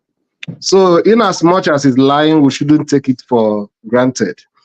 He's quick to tell you what caused the 2015 killings. But he didn't tell you the ones that caused the other 9 that happened before that one, according to him. So it's really neither here nor there. I keep on saying that we should keep calling it what it is. It is an expansionist policy that is deliberate, and it is sponsored, and they know themselves, and we know. So he's not just telling us anything that is new. But what I don't really subscribe to, even though I can also, like one of my brothers said, even though we know that those middle belts actually captured, they allowed themselves to be used as instruments in the time past. Ordinarily, I would not be in the position to even be sympathetic to what is going on. But because the other side of it, I know that they are like a buffer zone for the South now.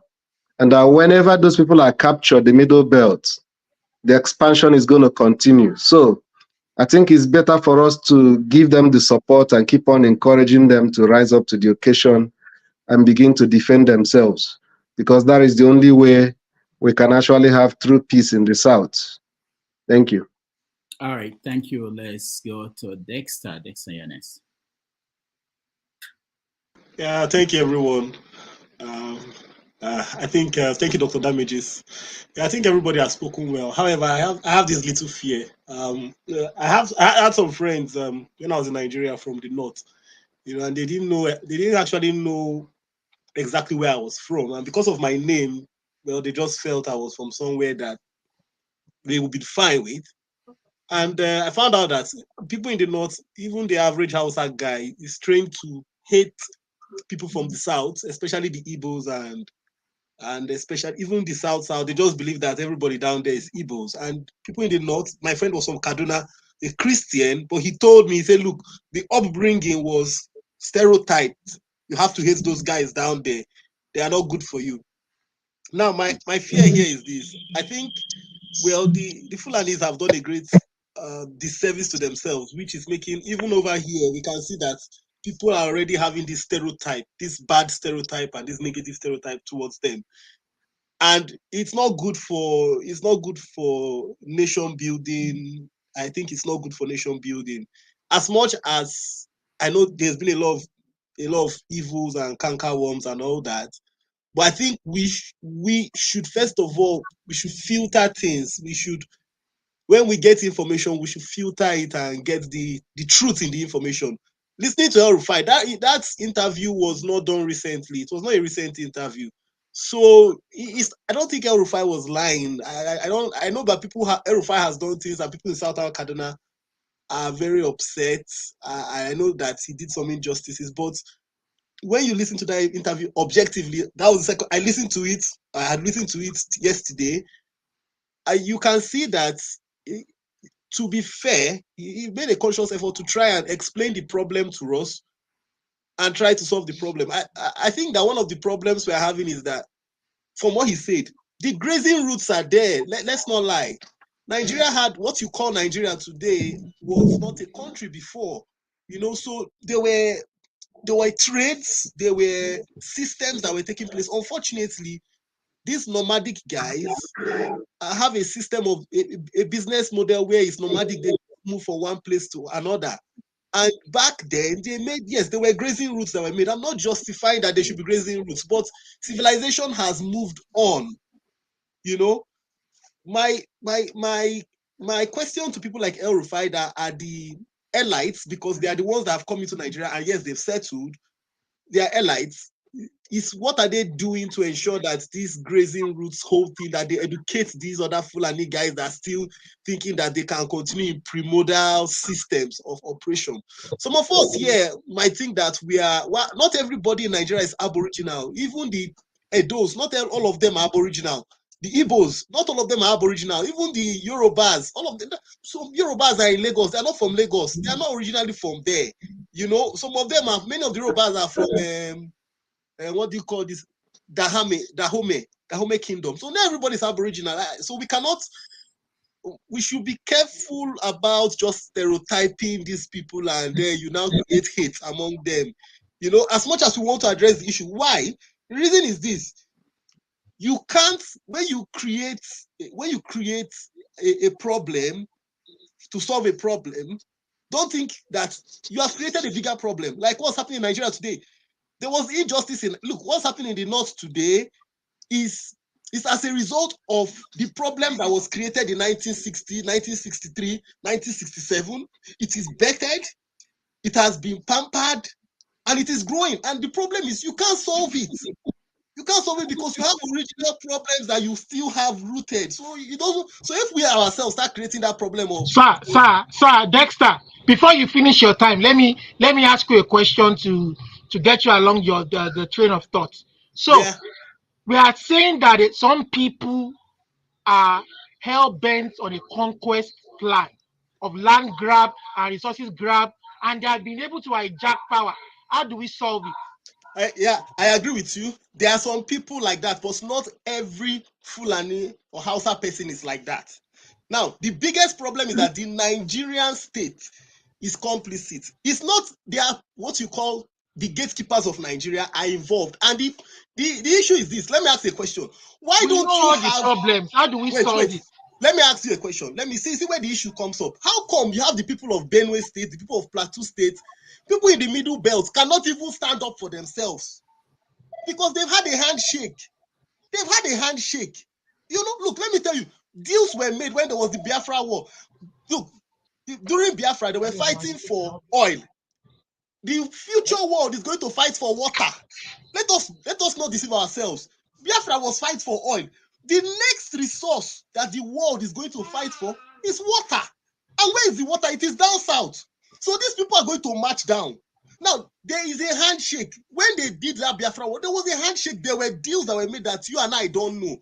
Why is the ones you know about, like Bakassi, was ceded to Cameroon? Do you know the deals that were made? The people that forced the war, do you know what they agreed and said, okay, this is how? We don't know. And so, whether we like it or not, many of these Fulanis that you see, do you know whether when the war was happening, the Fulanis in Mali, and also, okay, they called their brothers. Okay, there was something that Abu Salami said when Niger, there was this Niger problem. There was this common saying that the Fulanis have really supported, that Niger supported Nigeria during the war. How? Have you asked yourself how?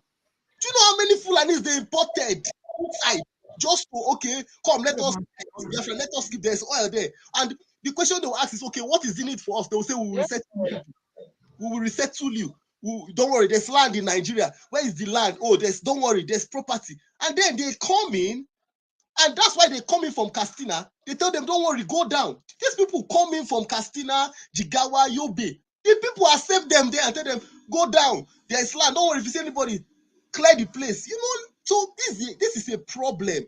My concern is we must, to solve this problem, it's not wishful thinking. It's not hateful thinking either. It has to be constructive thinking. And They have to get all the stakeholders to sit down. And another thing, we must tell ourselves the truth. Secondly, all this hating, all this, oh, this person from this place, and you stereotype to hate the person. Unfortunately, the solution to solving Nigeria, you are hating the people that can help you. You are hating them. So Nigeria is just snowballing, and it will explode. And it will explode on all our faces, whether we like it or not. So I think that, one, we should try to limit as much as people don't like El-Rufai, there was some truth in what he said. We should piece out where the truth is and use it for our advantage. And we should not look at it as immediate, like just something that's now. Let us look at 100 years. My turn after Dexter. I'm back. I want to particularly puncture forefathers security stuff. I have some facts that I want everybody to weigh out. If I make sense. Olumide that just came in now, just started talking. I mean, other people I are didn't waiting. just come in now. I yielded my time to somebody else. And it was because of me that you even got on this platform, my friend. Otherwise, you would have been watching at your background. I don't understand what that means. But Olumide, finish. Go ahead. Now the people's platform now, Rodolph. You don't forget. Go ahead, Olumide. You guys are wonderful. So I want to say that please, people, can we do an online petition where we can get the vice president to please, maybe forefathers has a point in the fact that there can be short-term measures and long-term measures. Short-term measure, the people should defend themselves. I mean, that's long-term. Defend yourself with anything you find, any kind of resources you find available to you, any means necessary. Second one, Vice President Shetima or Vice President Diot Shetima, can you please suspend your 15 billion naira mansion renovation and divert the money to recruit more policemen? More policemen, more firearms, more helicopters to patrol the area. Please suspend that 15 billion naira. That 15 billion can pay salaries for how many years? Can pay remuneration, can buy equipment. Please, this is common sense solution approach. Forefathers, Mr. John Abba, you know where your people, you know how to reach your people. Please help us appeal to them. They should take that common sense approach, please. The second one is forefathers. See, your security solution. I want to give you this analysis. You are not coming with analysis. Nigeria has 1, 2, 3, 6, 7, 1, 2, 3, 4, 5, 6, 7, 8, 9, about 10 army division. And 10 from definition, Encyclopedia Britannica, about 400 to 1,200 troops make up a battalion, and several battalions form a brigade, and a brigade, 2 or more brigades will form a division. You understand? That's about 7,000 to 22,000 troops. So we have them scattered all over Sokoto. Sokoto is not in active combat. We know that. Maiduguri, maybe they have problems. They are tackling them. Kaduna, they have problems. They are maybe trying to prevent the carnage in southern Kaduna. Jos has one division between 7,000 to 22,000 troops. Ibadan has one division. They are not in active situation right now. Maybe Southeast, they might claim they are busy with IPOB. Lagos is not in any active battle right now. Port Harcourt is not in any battle, but like your argument, they are protecting critical infrastructure. So we still have several thousands of troops that have not been deployed that can be used to protect the lives of these people. So I'm just borrowing them common sense. If they are so incompetent that they can't do that before they recruit, and this is not another nation we are facing. These are just a ragtag army, like Tone said. Like, so some army that so there's coordination within the military forces. We know when Jonathan was there, they were going to bring in special forces, mercenaries from outside to come, and US was going to help. with their SEAL team or their specialized forces, but they caught Nigerian people giving information to these people and they backed out. This is what we are facing. So when you say increase the army, increase, you haven't even used the ones you have. You haven't used them. You're saying increase, increase where? Increase what? All right, thank you so much. We are going to quickly finish on this topic because it's getting to 6 hours and we just handled on the one topic. So Okija. Okay, good day all. I don't know how to begin. I don't want this to be like if I'm advocating for violence or something, but I mean, Nigeria. The problem with Nigeria, look at it anyhow, the way anyhow you want to look at it. The problem with Nigeria is Fulanis. That's the basic truth. They come to occupy. All the violence, you go to Ekiti, it was Fulani. Benue, Fulani. Kaduna, Fulani. Jos, Fulani. They want to conquer. They don't have other people they have said, they don't have any land. They want to occupy. They don't care about Nigeria. What they care about is, their cow, whatever, and taking advantage of Nigeria. If you go to northern Nigeria, all the, most of the governors, they are Fulanis. Even towards Middlebelt, like Adamawa, you see, Atiku was once elected governor of Adamawa State. Even though they just came, they all the way, moved from wherever, from North Africa, wherever they came from, they occupying everywhere in Nigeria. You go to like NNPC, they just Fulanis everywhere. I mean, Nigeria has to. Even if, when Obasanjo was in power, when they started Sharia, it was Fulani agenda. If they can't control, they want to destroy. That's their philosophy. They want to destroy. So Nigeria, I know in every tribe in Nigeria, we have all our issues. I can, Yorubas, Igbos, Shekiri, everybody, we have our own issues. But I know that, we can work, I can work with a Yoruba person, we have a common agenda, to make Nigeria work, with our differences, set our differences aside and work towards, fixing Nigeria. But Fulanis, no. What matters to them is that the agenda, and they have their own agenda. All people in Nigeria, we have a Nigerian agenda. But Fulanis, they have their own agenda. They want to, dip the Quran to the Atlantic Ocean. It will never stop. Just like, someone, rightly said, the next war, water, resource control, even though they are not, many of them, northeast, in Lake Chad basin area. But, the issue there, the climate situation there is affecting the whole of northern Nigeria, and they are coming down to the south. So it's going to be a big problem. Nigerians, we have to wake up. What do we do with Fulanis? Either they accept to believe in Nigeria and work, they don't have land, buy land, or you go. The Fulani must go. In fact, it's a website now. Fulani must go. Okay, hold on, Okija, hold on. Yeah. So I've allowed this to go on, but it's important to mention this. I always fight against anybody making a general statement about any group, ethnic group. Okay. Okay, name one good Fulani person. Name one good Fulani. No. It's not to argue with. Name one good Fulani. Just name one good Fulani that believes in Nigeria. That doesn't believe in appropriating Nigeria. Larging Nigeria. Name one good Fulani. Okay, Jan, let me finish. I'm sure if someone comes out here and start talking about Igbo people are this and that, you will go mad.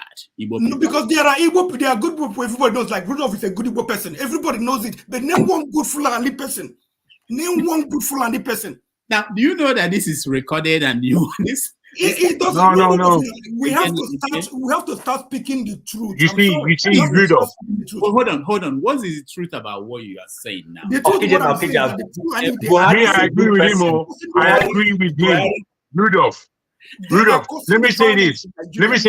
This is the first time I personally, maybe you said it before, but this is the first time I've heard you speak on an ethnic issue for ethnic issues to be calmed down.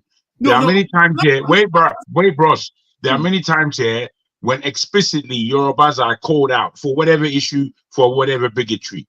There are many times that Igbos are called out for whatever issues, whatever bigotry, and I've never heard you speak. Now we're speaking about Fulani, which is deep. You see, the conversation that we're going into, where it concerns Fulanis, is extremely deep as far as Nigeria is concerned. And if this is have your say, let my man have his say, please. Of course, It's just bigoted and racist. You say it's deep. What is deep about it? Hold on, guys. I will tell you when it's my turn to speak. I will tell you what's deep about it. For you, that is a non exposing of yourself. I will tell you how you should have some pride in who you are if you're a Nigerian. Otherwise, step aside with your nonsense. All right. Jagun, let me answer you because I actually have something I said that all generalization is wrong, including this one. It's a quote. I don't support. I mean, you don't know what to say again. No, not that I don't know what to say. You know, I'm learning to stammer. The point I'm trying to make is that I believe that you should have your say. But whenever someone is saying something, I need to clarify for the purpose of protecting this platform. I'm saying that you cannot say all Yorubas or whatever. And I fight you're right. For that reason. Hold on. I know you have your say. I'm just trying to say this.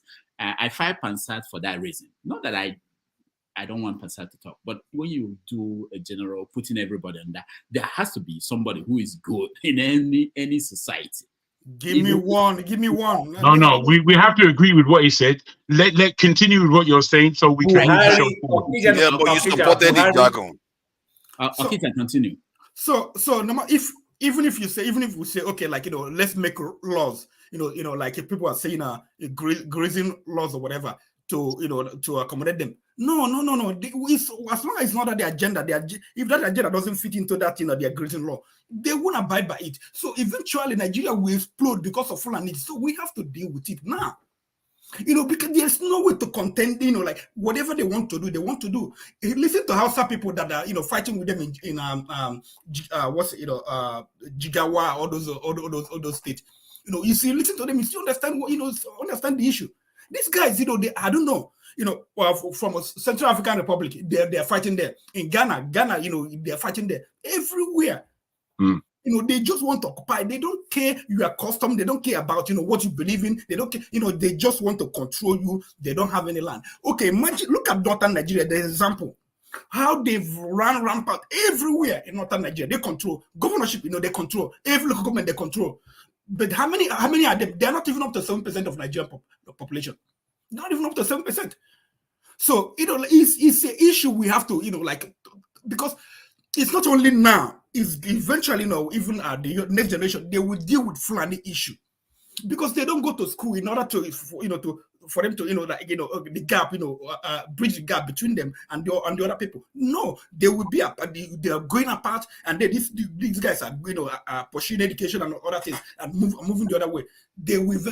So it is something we have to start dealing with right now. Look at it. I've looked at Nigerian situation. Just like I said, I can work with Yoruba person or whatever person, but these guys, you can't work with them. It's either them or, you go to hell. And that's the way it is. All right. Thank you, Okija. You just said something that, if you said they don't go to school, they don't go to school. And do you think that it's actually true?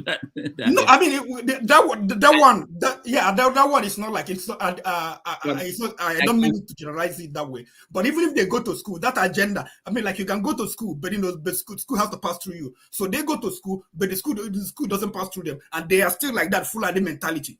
Okay, look, what's his name? When this guy talk, what's his name?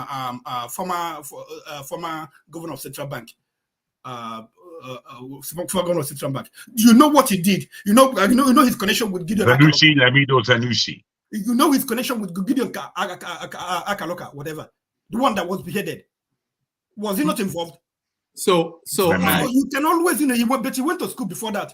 So, okay, thank you so much. I'll go to Janaba, but before then, let me just mention there was something that you are not going to any Janaba because when you took me off for no reason at all and then brought me back on, possibly because of what Jagun, let me explain why you were taken off so that other people other people will know. You have a policy that if you are off the screen, okay, I said not to use that as an excuse because at the time Olumide was off the screen for ages. You didn't take him off. Yeah, so why are you calling because I me? knew. Wait, Olumide, I'm not calling you out. You phone, so you're phone. You are calling Olumide. What do you expect? I'm not calling you out. I'm asking you to intelligently understand what I'm saying because I'm speaking to Rudolph. You phone. All right. So, okay. No. What? I wrote it down that you shouldn't use that as an excuse, as I knew that's what you were going to say, my brother. So please don't let's muck around here. Jagun, you will speak. So Rudolph, now they are mentioning take off the screen. You took me off the screen, but I didn't complain. I'm happy for. I like Jagun. My one was almost the third time he took me off the screen with God knows why. But I thought, okay, let it run. I don't mind. But when he just took me off the screen like that, and it's my turn coming up, I had to take it personally. My goodness. That's okay. I know that most people don't understand the policies. It's been a while that we talked about it. One is that when you are not on screen, we take you out. Secondly, we take people out after they speak sometimes because we have people who are trying to come in. So the fact that you are taken out should be normal. You know, we take you out. I don't have a problem. I'm just happy Jagun is fighting for me. That's all my interest. And then Jagun, the other thing is sometimes, even though that's a policy, maybe we're not thinking about that because of what's going on. We remember we're monitoring what's going on. Someone might have left and we don't take him out immediately. Somebody will remember. And there are very few moderators who are around today. So everybody could have done that. You know, it doesn't. One level I respect is to be taken out because there are people who have not spoken who are coming on. I respect that 100%. The other ones who are there, a bit airy-fairy because none of them have ever been practiced. So I don't know what you are saying. Anyway, let me tell you what I got to say. Please. Thank you, sir. Thank you, guys. I must get back onto this Fulani subject. For me, you see, if the Fulanis were of a number like the Igbo, Yoruba, or Hausa, we would be in serious trouble. We'll be in serious trouble. We don't understand what's going on in our country and around us. And I don't know why we like to play stupid and ask stupid questions, because that's why I take them as stupidity. The Fulani truly should not be taken as a whole chasm to be thrown away because they're bad, because that's not the truth. Where Nigeria is concerned, we need to wake up. We keep the best of them and we throw the West out. I'm not even kidding. I've been thinking about this for a long time. And in their history, I've been thinking about where it is that they actually come from. And it's very difficult to ascertain where they actually come from, because the Futajalon that they say that they come from, that land is not theirs. That area is not theirs. It doesn't belong to them. It belongs to the Soninke and the other people of that Guinea area. They seem to have come from the north in terms of their mixed heritage. They have a very highly mixed heritage, and they are obviously pastoralists, which, as Chima has said, there's nothing wrong with that. If that's your trade, that's your trade. We respect it. We buy from you, no problem. However, the agenda that they have, for me, is clear. It is very clear, and it's to it is to turn Nigeria into some kind of Afghanistan, when that's not who we are. Where none of us, no one who is Nigerian, no matter the problem that you have with them, is like an Afghan mindset. We don't have that mindset. The Hausa straight all the way to the Ejos, the Kanuri straight all the way across to the Yorubas. None of us have that attitude. We have to understand what's going on. All the time we just keep missing it and getting ourselves deeper and deeper into the mire. There's a country in Northwest Africa that they call Mauritania.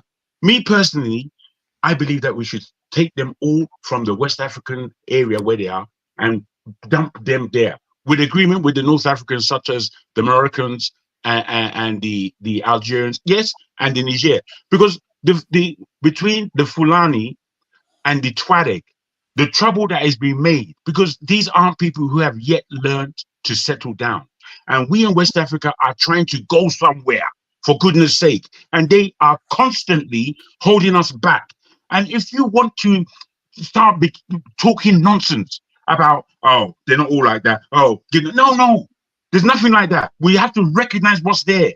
We have to recognize what it is that we're looking at.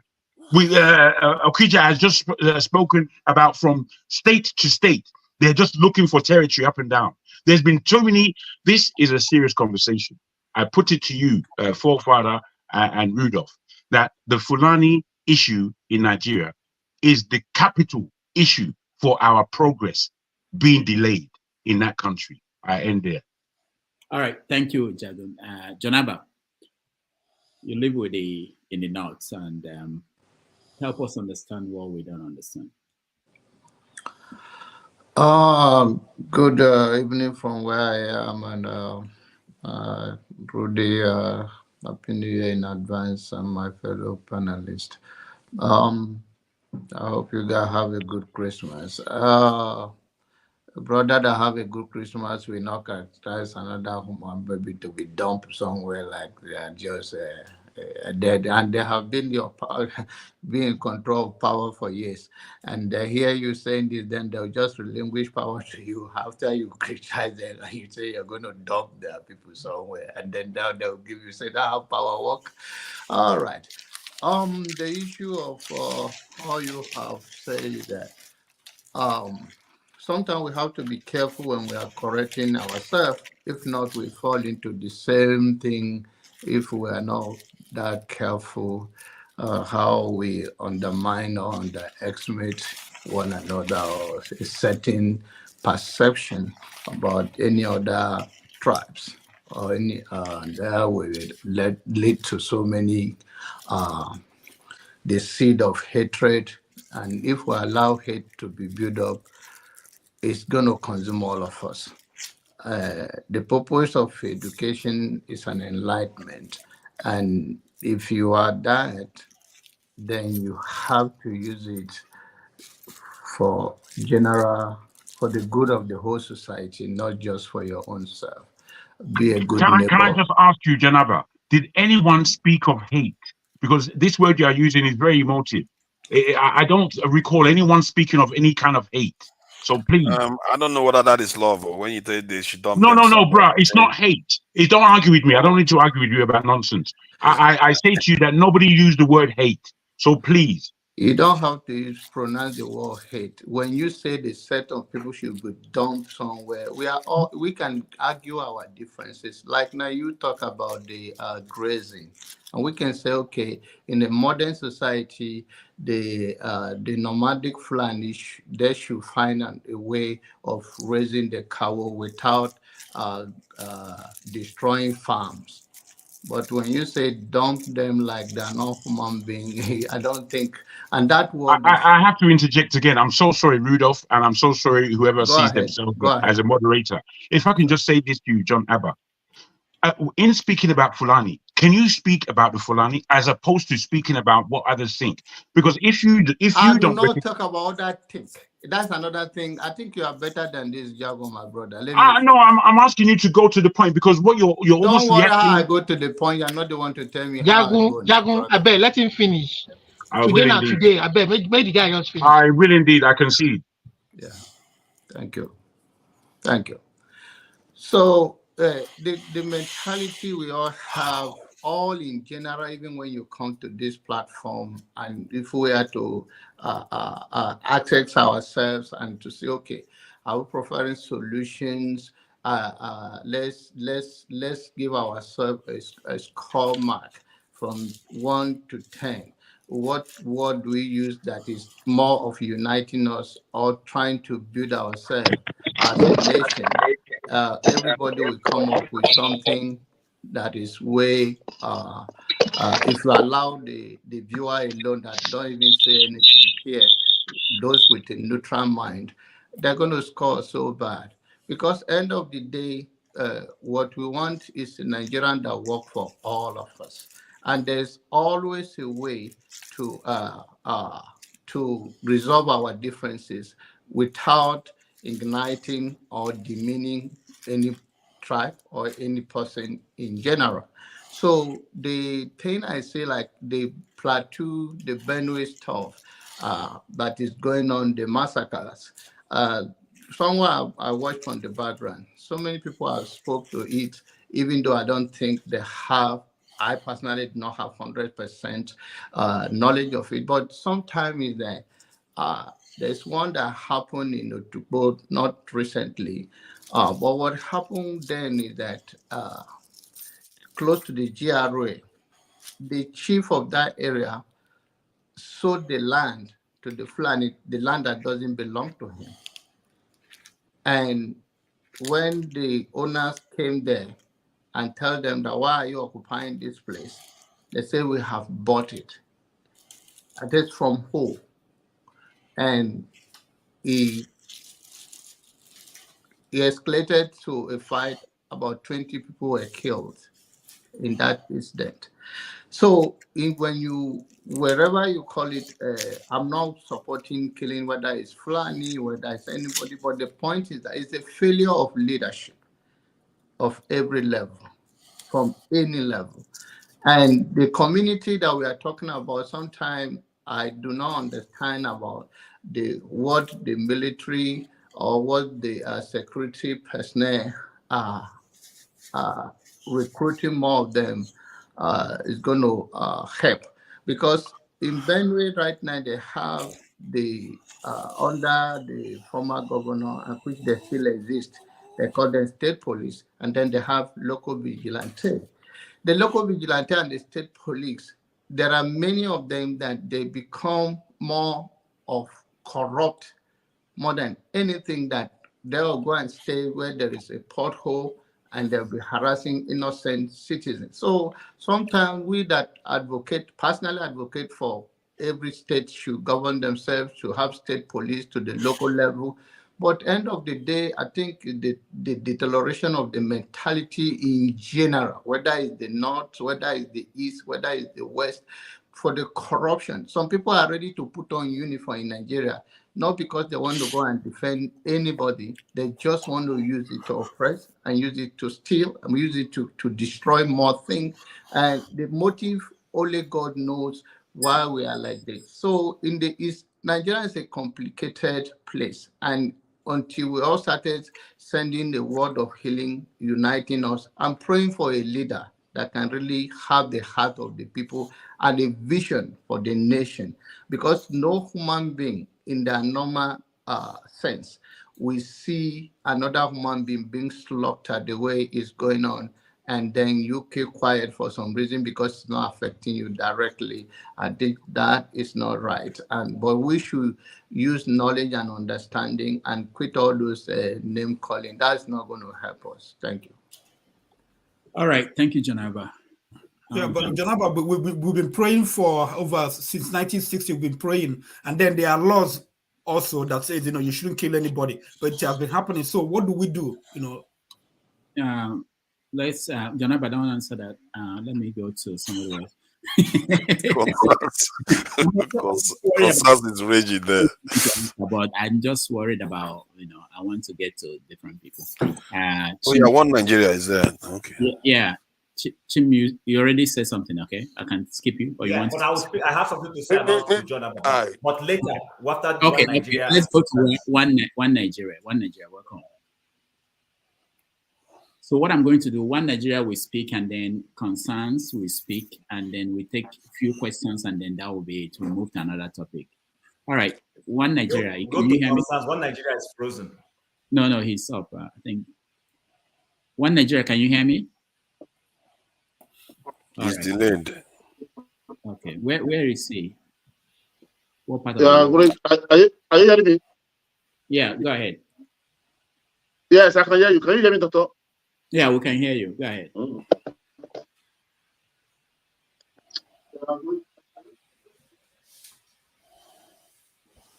right, one Nigeria delayed. Let's skip you for now. Go to concerns. Concerns. Welcome to the show. Welcome, Bishop Dr. Damages. Very soon they're going to be the Pope. But not this Argentina Pope. Oh, you don't like him? No, that one is not a Pope. All right. All brothers, everybody, I thank you for being here today again. And also for your Christmas and everything, for your celebration. Yeah, but I want to thank Mr. Jagun mostly. Jagun, your submission is very wonderful. Please, the problem in Nigeria today, and the Jagun and the Okija, yeah, it's very wonderful. You guys make a very wonderful submission. If you don't know your enemy, that means you're not matured. Since I was born in Nigeria and I left Nigeria, the problem Nigeria have been having is only that ethnic group, that Fulani, no other tribe. Yoruba people don't go about killing people. The Igbos don't go about killing people. Even the Middle East, they don't go about they don't go about killing people. No tribe goes about killing people. It's only the Fulanis. The Fulanis, the security architecture, they're holding it. These people don't go to school. They said we must give them a quota system. We give them. But the people who get quota system, they are coming to be on top of you. Even in the police station, everywhere, everything. They didn't go to school very well, but they are ruling. They are the one ruling. With the way they scheme like a snake. They come on top of you. That's the problem Nigeria have. You see, only I don't know why that Oka coup didn't go through. If that coup had gone through, my brother, Nigeria could have been one of the best countries in the world now. Because these people are taking us back. Honestly, if Nigeria want to be one, what Jagun said is what's supposed to happen. Because one, let's restructure the country so that it can benefit everybody. They say no. Let's change the constitution. These people say no. Whatever you say that you can help the country to grow, they say no. Only what they want is that thing they want to do. That thing that is in their mind. Now, how can a country have two laws and two constitutions? Where in the north, their area where they are, they have their Sharia law, and which country does that? Where in the world that these people country have two constitutions? We have not seen that. I have not. I don't see your people of Yoruba.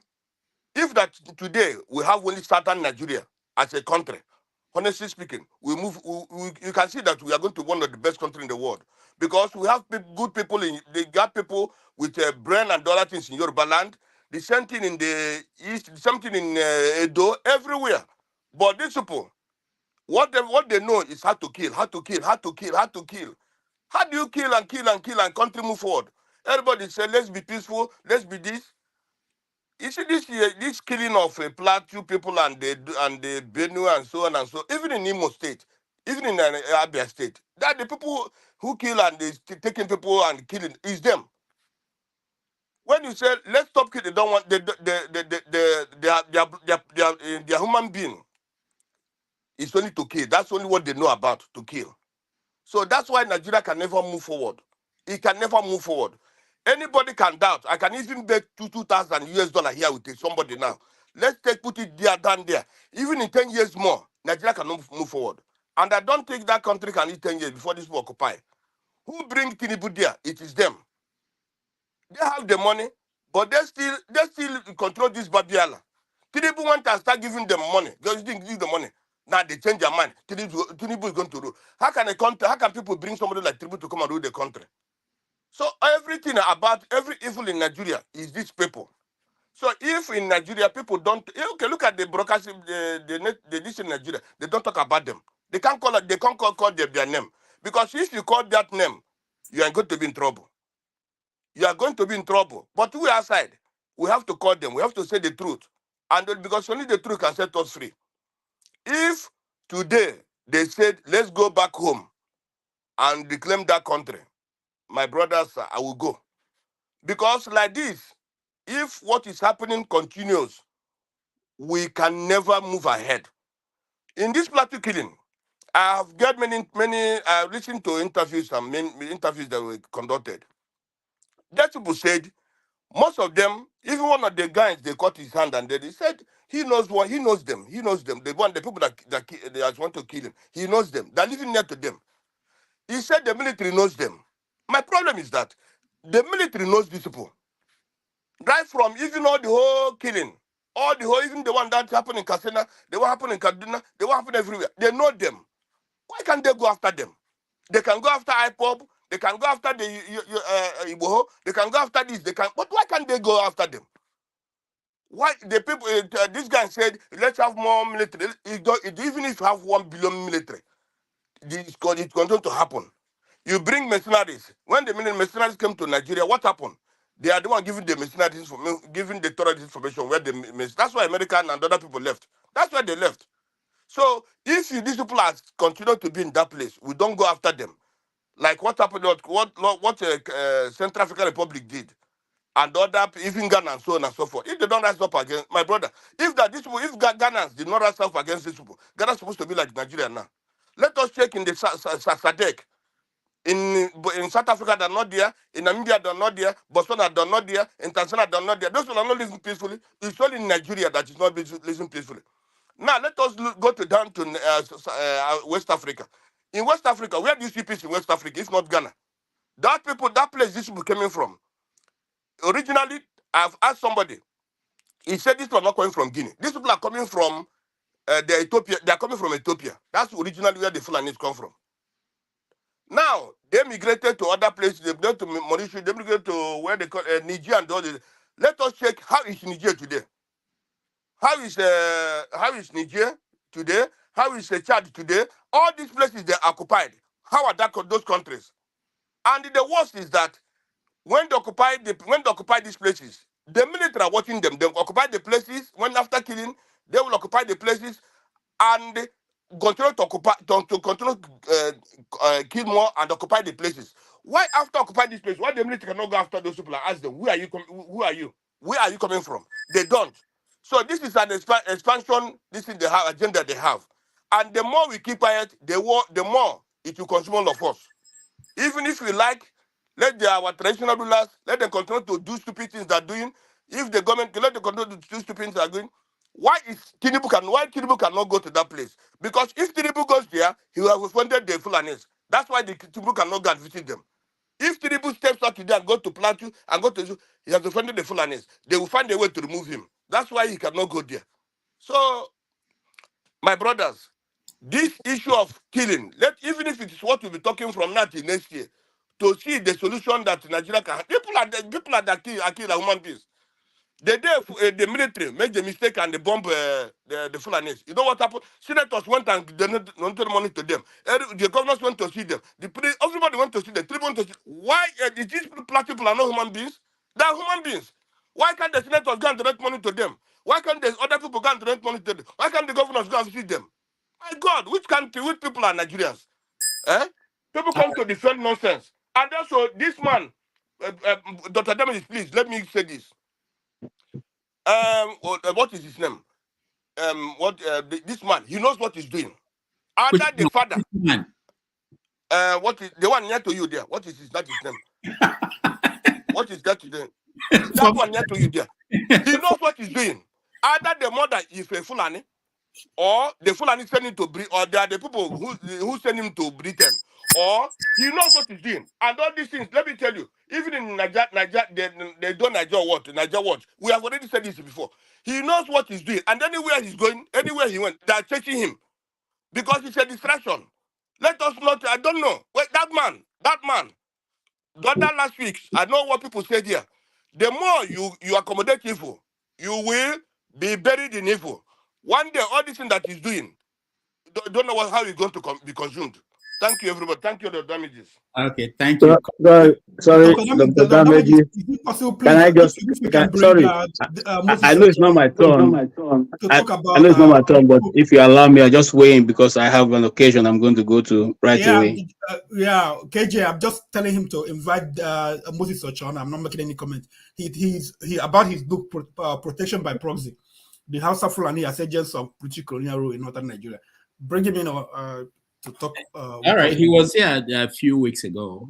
We had him on the show a few weeks ago. All right. Bring him along, please. All right. KJ, okay, KJ, after you, then I think one Nigeria was saying something. Okay. Thank you guys very much. Everybody has discussed or made a valid point. And what is going on in Nigeria? I don't know how many minutes I have, but I have quite a lot of information. What's going on in Nigeria didn't start now. And for those of us who are hoping that Nigeria will become one day, go back to 1953. You see, there was already, before the Nigeria came into being, there was already that, that evil, what would I call it? Evil blood, that a section of Nigeria will be held down. No country can develop when you, as a citizen of that nation, decide to divide your country or your people into 2 or into 3 groups, and decide that one section will not progress. You do everything possible to hold that people down. How then do you progress? How then do you become a nation? So, and you see, many people have made that point, so I don't want to overflog it. The more we continue to hide from these facts, and Jagu spoke very extensively on that, the more fact we continue to hide from the truth, the longer it will take us to arrive at any positive result. Now, I want to come back to Plateau before I come to my brother John Abba. Now, Plateau State, let us look at it from the spiritual point of view. Now, Plateau State is the highest point in Nigeria. Plateau State is the highest point in Nigeria. When the devil wanted to tempt Jesus, he took him to the highest pinnacle. Because you know why? He wanted to take over. When you take authority at the highest point, you can now rule the rest people. You do not affect a society until you have come to your high mountain. That is why you see musicians who are top stars. People begin to copy their styles because they've gotten to the highest point of their career. And that's why nations that have got to the highest point of their career begin to influence and turn other nations to begin to copy their style. That's why America and almost every part of the world is copying what America is doing, because they've come to the highest point of their career or their pinnacle or their development. Now, this quest for plateau has always been there for a long time. It didn't start today. And somebody have said that there is and they always bring that narrative that is that farmers clash. No, they've always wanted Plateau State. They want to own it. They want to take authority over it. And that has always been the fight, the struggle for Plateau State and Benue State and Taraba State. In fact, if not because some of us had a hindsight, and some people have been arguing here, well, go to the internet, read the Abuja Declaration. The Abuja Declaration is there for you to look at, and what it says about the plan to take over Nigeria. These are not hidden. These things have been in the open. So when people come and begin to be genuine on what they say, I wonder whether they don't know the other story, that the history that's always been plaguing us all through this time. Okay, so now, is there going to be a solution? Read my lips. There's not going to be a solution until they get the land they require. If the House of Assembly, starting from Abia State and then Benue State, didn't go to pass the bill that there should be no rigor in their states, and the subsequent states following, by now we'll have 774 local governments that belong to the Fulanis all around Nigeria. But because of that singular move that these 2 states made, and decided to invite other speakers of the House to go against that singular move by the federal government led by Muhammadu Buhari, by now, Fulanis, each of us talking, will have a settlement of Fulani people, a developed city within your local governments. That was the intention, and to be the choicest part. Chim knows Mpa very well. Mpa is the choice part they wanted to take from Abia State. If you know Abia State, Mpa is very remote and it's very fertile. So for you to even think of the fact that people wanted to take over. My community. That's my community, by the way. So I know. That's where my mother is from, by the way. So now, for you to see that place, I want to take it over. You know what they are aiming. You know what they are aiming for. So now, having said that, Jonaba, I don't know which part of the Benue people that are talking about, but you see, the Fulanis have always been against the Benue people for a long time, and I'm not saying all of those Fulanis. Remember, if we go back a little, back in history, the Fulani didn't come to Nigeria until the coming of Usman Dan Fodio. So it wasn't like Fulani has always been there.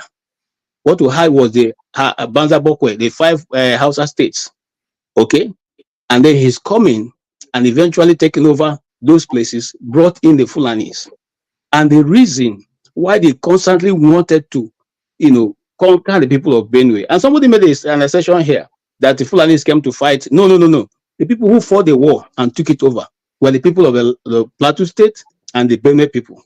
Those are the ones who are the warriors. The other set who contributed a little bit were the Bachama people from Adamawa State. These are people who were used to fight the war, not the Fulanis. How many Fulanis went to war? Okay, so what are we saying here? If we do not, just like Tiwa Danjuma said, if we don't rise up to the occasion, and I don't think Tiwa Danjuma is an old man who does not know what he's talking about. If we do not rise up to the occasion, these people will constantly, until they take over every space of life, and they eventually capture all of us. Is either we give our lives or give our land. Didn't Femi Adesina say it? Why people fighting over your land? Which one do you prefer? Your land or your blood? If you don't give your land, your blood will follow. What is happening in Plateau State? Go to those places, and I mean it. Each of the local government are taking over are Christian communities. And once they wipe off the people, they rename the place and put in their people there. And we are seeing this program or whatever ethnic cleansing going on. And people come here and they sit and they're being disingenuous by saying all kinds of things. We will try to be politically correct. It's political correctness that brought the world where it is today. We don't have to be politically correct. Say the right thing. Whether it is right, whether you feel that, look, whether you like it or not, that's the right thing. Say it. Okay, we cannot continue to allow people to be, wiped off from their ancestral homes, and other people take over, and then we pretend that nothing is happening. This is going on. It's going on. Jonaba knows the place where they wiped off in Benue State. How many people now are living in that locality? How many? The villagers is almost. They're almost. Look at who is living there now. So, gentlemen, what am I trying to say? I'm trying to round up, because if we don't tell ourselves the truth, this thing will continue and it will consume every one of us. If we don't stand on the path and say enough is enough, nobody is going to stop. Nobody is going to stop. You see, we don't even ask ourselves the question: is there any Fulani man in the prisons of Nigeria? In which high court are they prosecuting them? Where have they been able to take in? How are they taking them? Okay, why are they not calling them? What their name is, terrorists? Why are they saying unknown gunmen?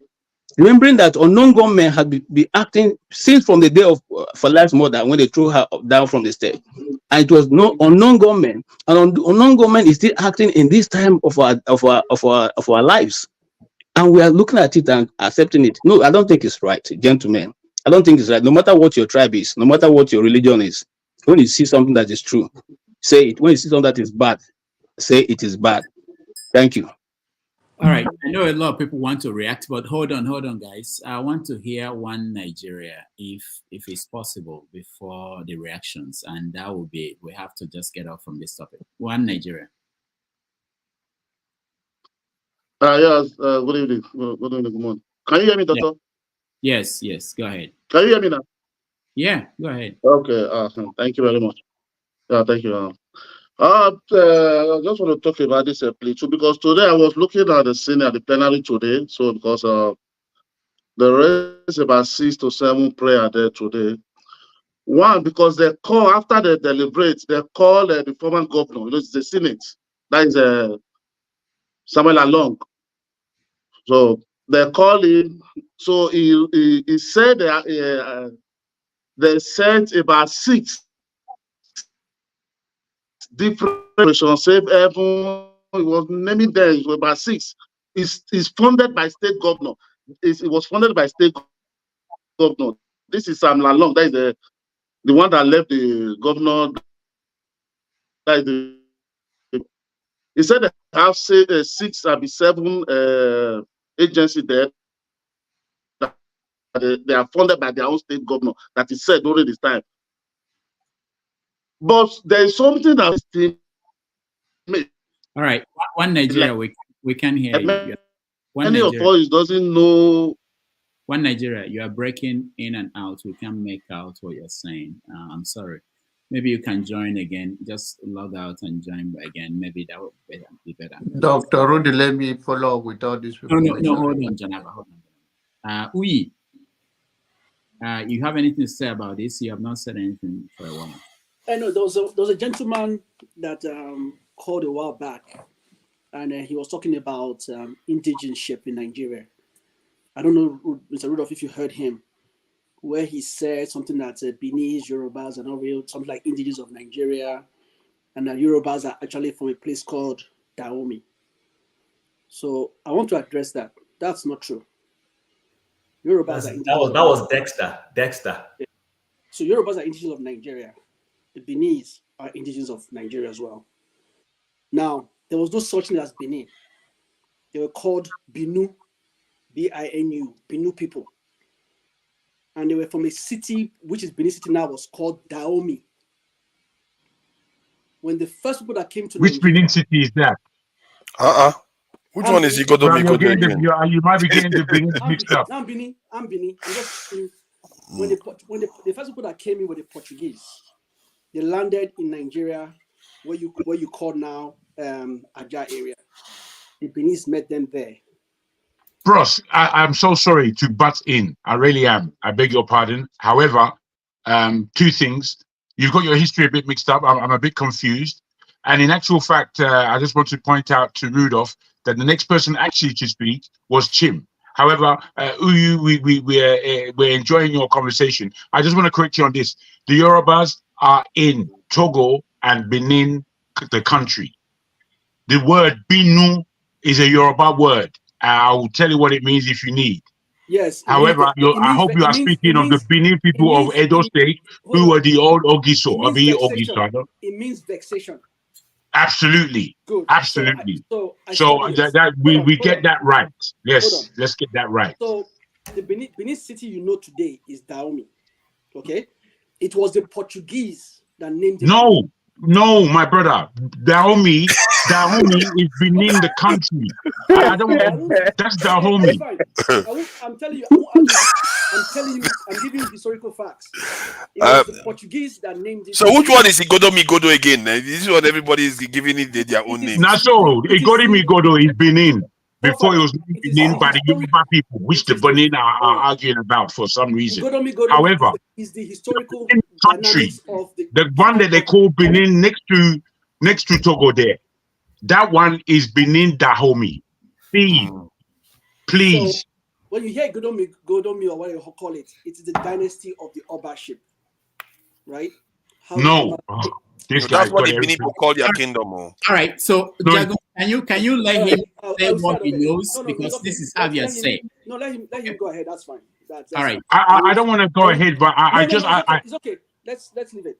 Since you have an opinion, I'm not going to argue, but I'm going to leave it alone. All right, my brother, I'm not arguing with you. But hold on. No, I mean, very clear. yes. You continue. Beninese are indigenous of Nigerians. They were known as the rainforest people. Yorubas are indigenous of Nigeria. So anybody who says that, it's false, completely false. Okay, let's be very clear about that. That's what I want to place on the table. Two, all right. Hold on. Two, thank you. I agree with you on the issue of the Fulanis. I agree that we should be careful how we use the word, so it doesn't look as if we're stigmatizing people. Since this is an international program that we're trying to foster some unity and create ideas, I agree with that as well. But I also agree with the statements made by other people like Mr. John Abba that we do have a problem, right? And the problem stems from one tribe. So the question we all have to ask ourselves is, how do we solve the issue of that one tribe? They're not Nigerians. They have no ancestral land in Nigeria.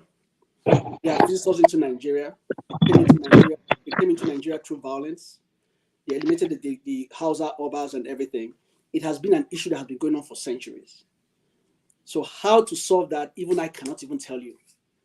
It's just that the same thing with Israel, right? The same kind of scenario. Everybody claims this and that. How do we solve it? So I agree with you. I don't want to delve too much into all this Fulani stuff. I don't know how to. I'm being very careful that I don't make derogatory statements, because it's a very heavy situation that will bring a lot of passions out of people in this aspect, and it's not good, right? So I want to avoid going in there.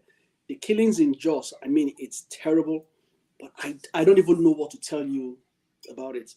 I think Danjuma has said it perfectly well.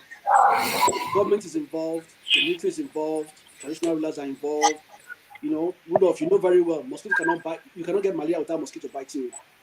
So definitely somebody in-house are the ones that are giving information that is leading some of these issues that are going on. And until we can we can come as a country and unify and find a solution. I don't even know how to explain. I know people keep on going back to the first coup of Izego and use that as a platform to justify a lot of things happening in Nigeria right now. But even if I look at the historical context of that whole coup and everything and looked at it, it's not what I was told after reading more into it. It was more of a revolutionary process, but the repercussions, I don't know how to explain it. So I'll keep silent on this one and just let everybody else talk so I can learn more from people. All right, what if somebody will get malaria and bite somebody? Can that person not get malaria? No. It's possible. To argue I'm just, I have to check these facts. Okay. So this is what we're going to do. I will let Chim, John Abba, Forefather, and the flagship, and that's it. No. Hey Joe, John Abba spoke before I then spoke, and then I never spoke. No. Wait. When then it was Chim. It's next is Chim, and then flagship and forefather, and then it's me. That's how it's really going. Let me. This is what I'm doing. I want to end this topic. Okay, John Abba has to speak because the last person that spoke really was actually attributed something that somebody else said to John Abba, which I know that it wasn't John Abba that said that. So for many reasons, John Abba should speak because he was mentioned several times. So, and I don't want everybody else to go back to talk about the same issue. So, and I saw Amadi, I don't know. So I want us to move on to who is the best list? You know? Do you call me Sorry, Rudolph. Sorry, Rudolph. If anybody has anything to say about what I said, can they go ahead and say that? People talked about me a lot. I should respond. Yeah, I'm leaving the next 5 minutes. Rudolph, I will take my turn, please. Okay. My goodness, what's going on here? Yeah, so everybody will take their turn. Chim, go ahead. Chim first before anything else. My take turn of Chim. My brother, my take a turn. So, no, I no go agree. I'll give you cola. I go cola. Georgie. I know the chop bribe. Okay, sorry. I'll try and be short. So the question, one of the thing I want to talk about, because I slightly lost my train of thought, is John Abba. I was trying to, in his speech, I could sense trying to foster peace and foster, what you rightly said, not trying to profile any group of people. The truth about the matter is that, however we try to look at it, because majority of Nigerians of other ethnic groups have been on the receiving end of this whole, terrorist or effort to claim land, people have become emotional. So John Abba said we shouldn't spread hate. I'm for not spreading hate. But the question I want John Abba to answer for me when I'm done is, what hate did Chief Olu Falaye spread before they went into his farm, abducted him, and then eventually killed, I think, his driver and somebody who works for him in his farm? I don't know if you ever saw those pictures. I don't know the hate Olu Falaye as a person was spreading that led to that. I also don't know perhaps you could help me. Tell me the hate our Catholic Church people were spreading when they went to church to worship their God, when these headsmen went into that place and ransacked them. In all of these incidences, especially when even Tinubu tried to be politically correct and was saying he's not headsmen, Olu Falaye, who was at the receiving end, said it was headsmen. He's an educated man. He has worked with Fulani people. The man who, people who appointed him to government had Fulani lineage, and he has left government a long time ago. He said it clearly, these are Fulani headsmen. And the Afenifere chieftain, whose daughter was gruesomely killed, said it was Fulani headsmen. Now, KJ has mentioned my community. My community, because it's very remote, my community is one of the most remote parts of Abia State. Where probably in modern terms, was that those people from Gongola State that were forgotten literally, because when I mean it, I mean because we've never enjoyed government patronage at state level. Our road was bad until very recently. So I have had people from my community have had skirmishes with these people. If you go to our farms, we see mounds of the cattle's poo-poo all over the place, ransacking our farms and everything. So I also don't know the hatred the Methodist Bishop of Umuahia committed when he was abducted, and he came out and said, these are Fulani people. So it is not that we hate Fulani people. Like everybody has rightly said, these guys have a mindset. Like I said before, they have educated. The current minister, Pati, is that his name? The current minister of health of Nigeria is Fulani.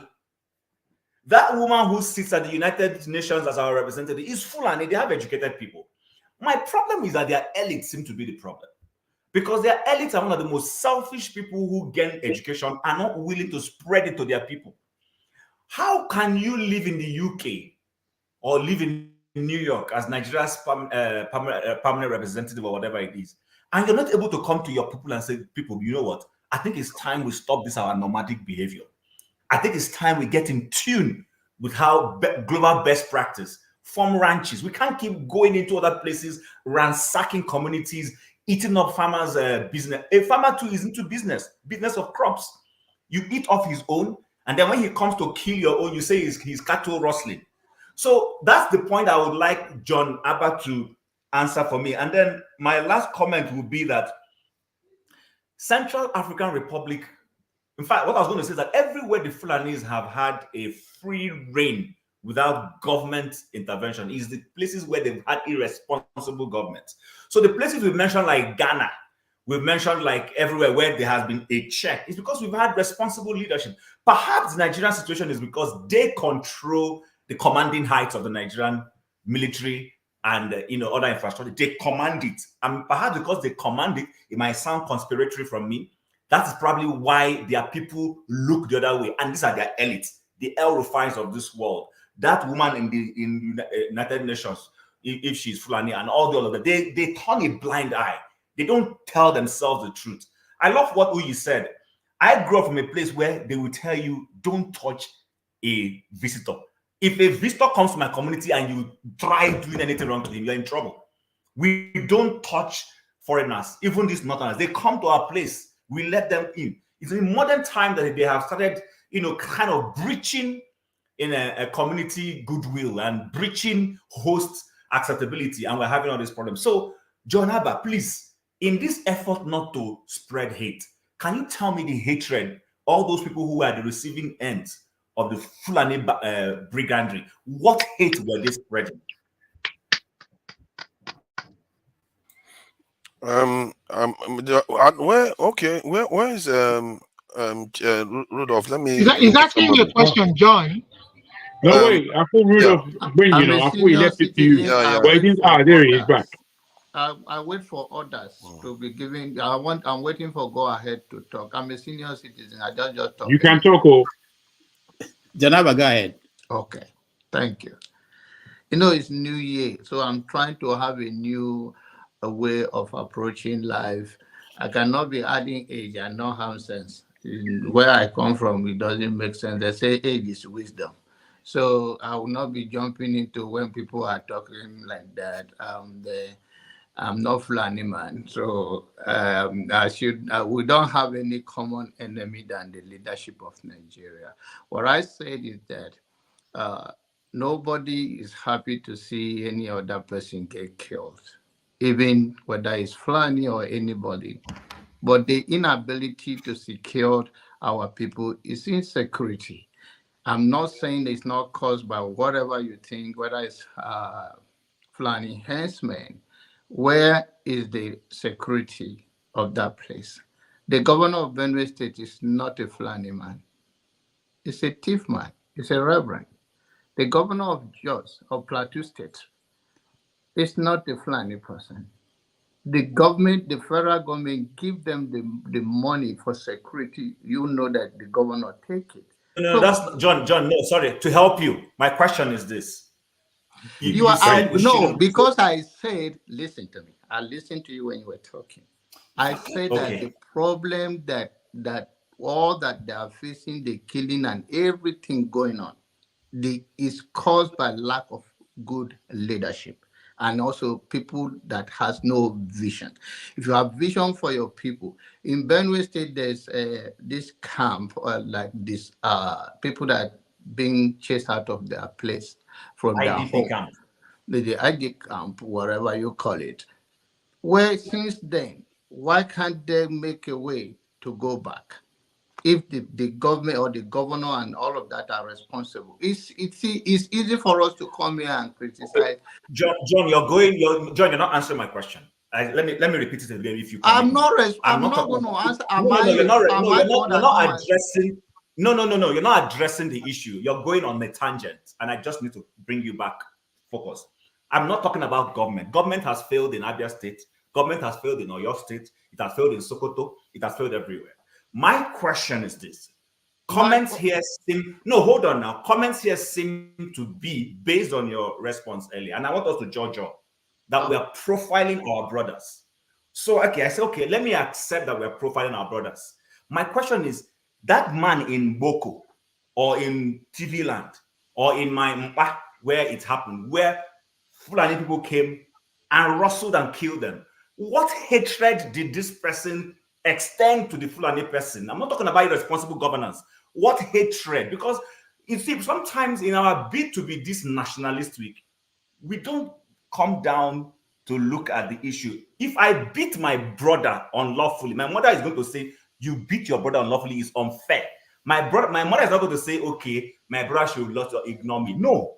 What we're seeing is that people keep saying people are being unfair to these people, but these people are killing you. That's the point I'm making.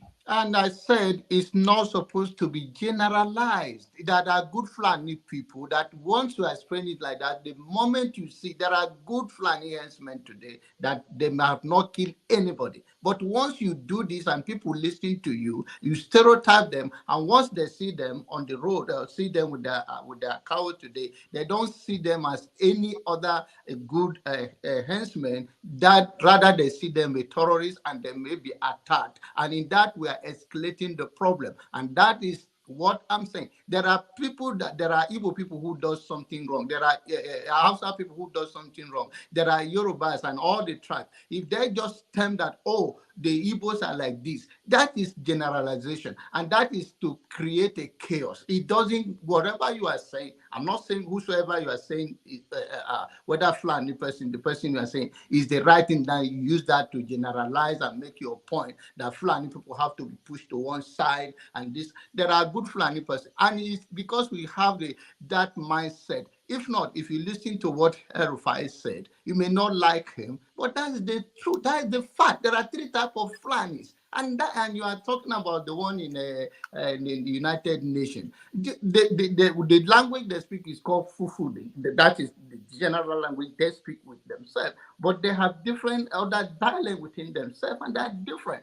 And to reach out to them, you still have to be educate them, meet them, and you don't know, the Fulani herdsmen have their own organization, and it's something that you cannot continue to come and say, okay, because this person. John Abba, I have a question for you, John. Don't you think? Just a question. Don't you think that for people like us to keep quiet and begin I'm not saying you should know. I'm not saying anybody should keep quiet. If you don't want people like us to paint all the Fulani with one brush, don't you think that the ones who are causing this mayhem should be brought to book? Yes, they should. But we haven't had one. That is why we are talking about it. All right, thank you. Let's go to and please stop. Look at the minute I talk and everything. I always trying to keep to the time. The minority issue of silencing me is getting too much. All right, thank you, John Abba. Let's go to we are rounding up now on this topic. And please, I can't get it's flagship. Flagship. Yeah, I can't get to everybody. Please, I just want people to know ahead of time. Flagship. Oh, okay, thank you. I'm going to be very brief. I have a friend. He's a firefighter here in Georgia, Atlanta. And I asked him a question. Each time these wildfires come up in California, Arizona, and the rest of those states that are prone to wildfires, I asked him what the best method is to control fire that is out of control, so to say, that is tending to ravage a whole town or city. And he told me that there are a couple of ways you could do it. You could attack from the air if it's not spreading very wild. But if it's localized, you go to the source and you put it out from the source. You don't put out the fire from the top. And he said, but if it's spreading, you use fire to put it out. And I asked him, how do you use fire to put out fire? He said, just like it means. You have to burn around the fire in order to stop it. I say that to say the people we're talking about, the Fulanese that we're talking about, these ones who, let's use the word bad ones, don't understand the language we're speaking. They don't understand diplomacy. Sometimes we need to approach them in the language that they understand.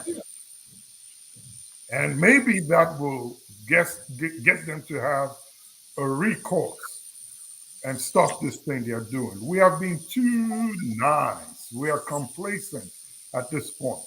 And they've seen us as weak. That's why they regard everybody elsewhere outside where they are as not good. So which gives them the opportunity to do what they're doing. I'm just saying that sometimes you need to confront fire with fire. And maybe that will help the situation. Right. All right, thank you. Let me now go to Olumide. Okay. Thank you, Rodolph. Jagun, can I?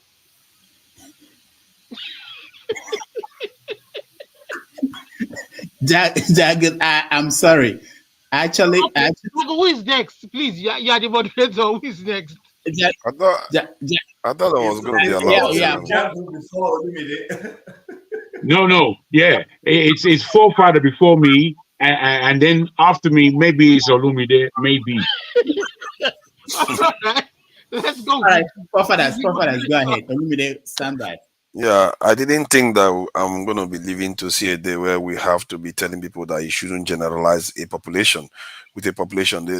We had it here, and some people were supporting it that Fulanis are evil, and we should just dump them somewhere because they are negative, and we really have to be careful with this type of language because they are actually not helpful to us at all. About what KJ said about the declaration in the 80s, the Islamic Abuja Declaration, that is normal. Every religion wants to dominate, but the Islamic one is actually acting they are quite active at it right now, and they are being funded. This is not, it's not made up. They are being funded by Qatar and other Middle Eastern countries, including Saudi Arabia, and I think we seriously have to look at the beast here. This beast is not because it's Fulani. Like in Mali, that there are a lot of Fulanis there. The major ones that are causing the problem there are Tuaregs. In Somalia, there are no Fulanis there. But Tuareg is not Fulani. They're completely different. Yes, but they are the terrorist group there. They are the terrorist group there. Yes. They are the ones killing people there. In Somalia, they have this terrorist group there too. Al-Shabaab, they are there, and they are not Fulanis. In Congo, there are people doing a lot of killing, M23 or what they call them. They are not Fulanis. The same forces are responsible for what is happening among all the black countries. This thing, and if we don't wake up to it, we turn against ourselves. We're just going to lose. And just a little fact on the side. Do you know Fulanis are more like us in the south than the Hausas? The Hausas, they have the RB1 genetics that is even linked to Europe, and they speak an Afro-Asiatic language. The Fulanis belong to the this is E1B1A line that we belong to, and they speak a Niger Congo language, and we think of them as the foreigners, which is really strange. We really need to know ourselves a little bit more and understand the problems we are facing here. This is not a simple Fulani issue or a tribal or religious issue. It's a serious one. Even if Fulanis are being used, those ones that are going today, killing fellow Africans because they think they are expanding Islam, tomorrow the Arabs will be coming to kill them too. because they want to Arabize the countries too, just like they're doing in Sudan. I keep repeating it, and the people keep missing it. It's the same pattern they did in North Africa. They Islamized it before they Arabized it. Now, North Africans, they subscribe to the Arabic world. They don't even behave as if they are part of Africa anymore. The same thing is happening to Sudan as we speak. And it's going to come to South Sudan, and it's going to reach Niger. And before you know it, all these people that are calling themselves Muslims, they will find that there are people that are more Muslim than them, the ones that they call Arabs. And that declaration that they made in Abuja, that is crazy because it's so strategic. If you look at what they are talking about in that stuff, this is kind of stuff. It's like our people are so stupid. It's like, how stupid can you be? You bring foreigners to promote everything about them, not about you. Everything they tell them, learn Arabic language, make sure Muslims do this thing, and teach your children in Islamic ways. You know, basically Arabize them in their head already. And there are people in all these, what they call them in the north, that spend ages, years learning the Quran without even learning anything else. No engineering, no nothing, just learning the Quran and a foreign language to their own forefathers. And when you ask them why they are learning this thing, they actually confess it too. They say they are preparing for jihad. Who they are preparing for jihad for, I don't know.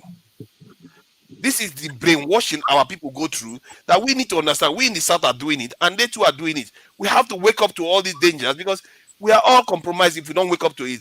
Thank you. Forefathers, can I interject you? No. Okay. Hold on 1 minute. By the way, let me go ahead and take credit for pointing you to that Arabization, right? About a month and a half ago, 2 months ago, I pointed you to this particular point you're making, which is cogent, right?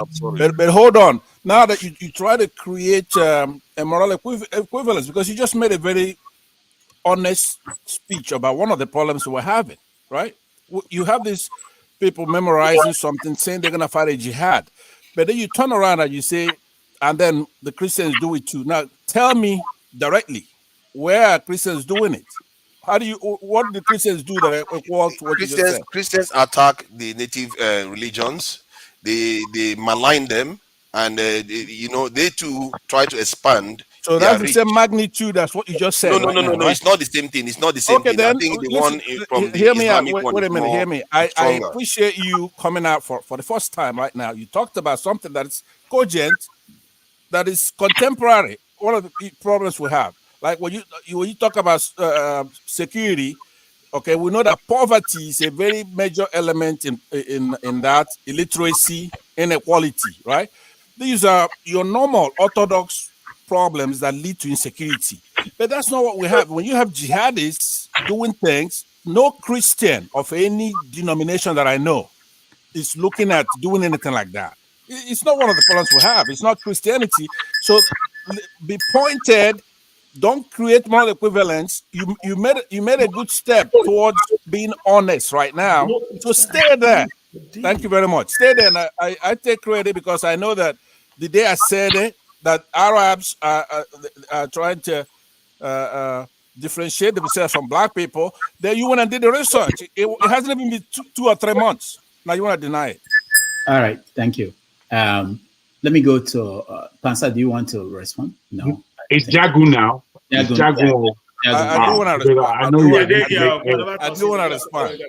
No, I know you're going to make error with me there again. No error anymore. Not anymore. Okay. When I'm confused, I go to Jagu. It's best. Thank you again, guys. Thank you again. Many things being spoken here in many various ways. You know, we only have a allotted time since this is a hot topic and we're going round and round. And I must say that the way I spoke, it still needed deep listening. It didn't just need offense to be taken. Because before I said, I've been thinking about this for a long time, and Mauritania is a good place for them to reside outside of West Africa in agreement with the North Africans. I said this, but prior to saying that, I said the good amongst the Fulani, we should keep them. The good amongst them. I said this. Now, you see, we in West Africa, we in the whole of Africa, have certain problems of insurgents. Ours in Nigeria is the most particular one, just because of what Nigeria is. Nigeria is stacked with a whole lot of problems. Don't get me wrong. And don't think I'm blaming everything onto the Fulani hegemony in Nigeria. But I don't understand why we fail to see the wood for the tree, because it's right there. It's there in front of us. Each and every one of us on this platform and possibly in the comment section. If we're speaking about our village space in the north, east, or west, we have had issues with the Fulani. If we're speaking about the Middlebelt, they have had issues with the Fulani.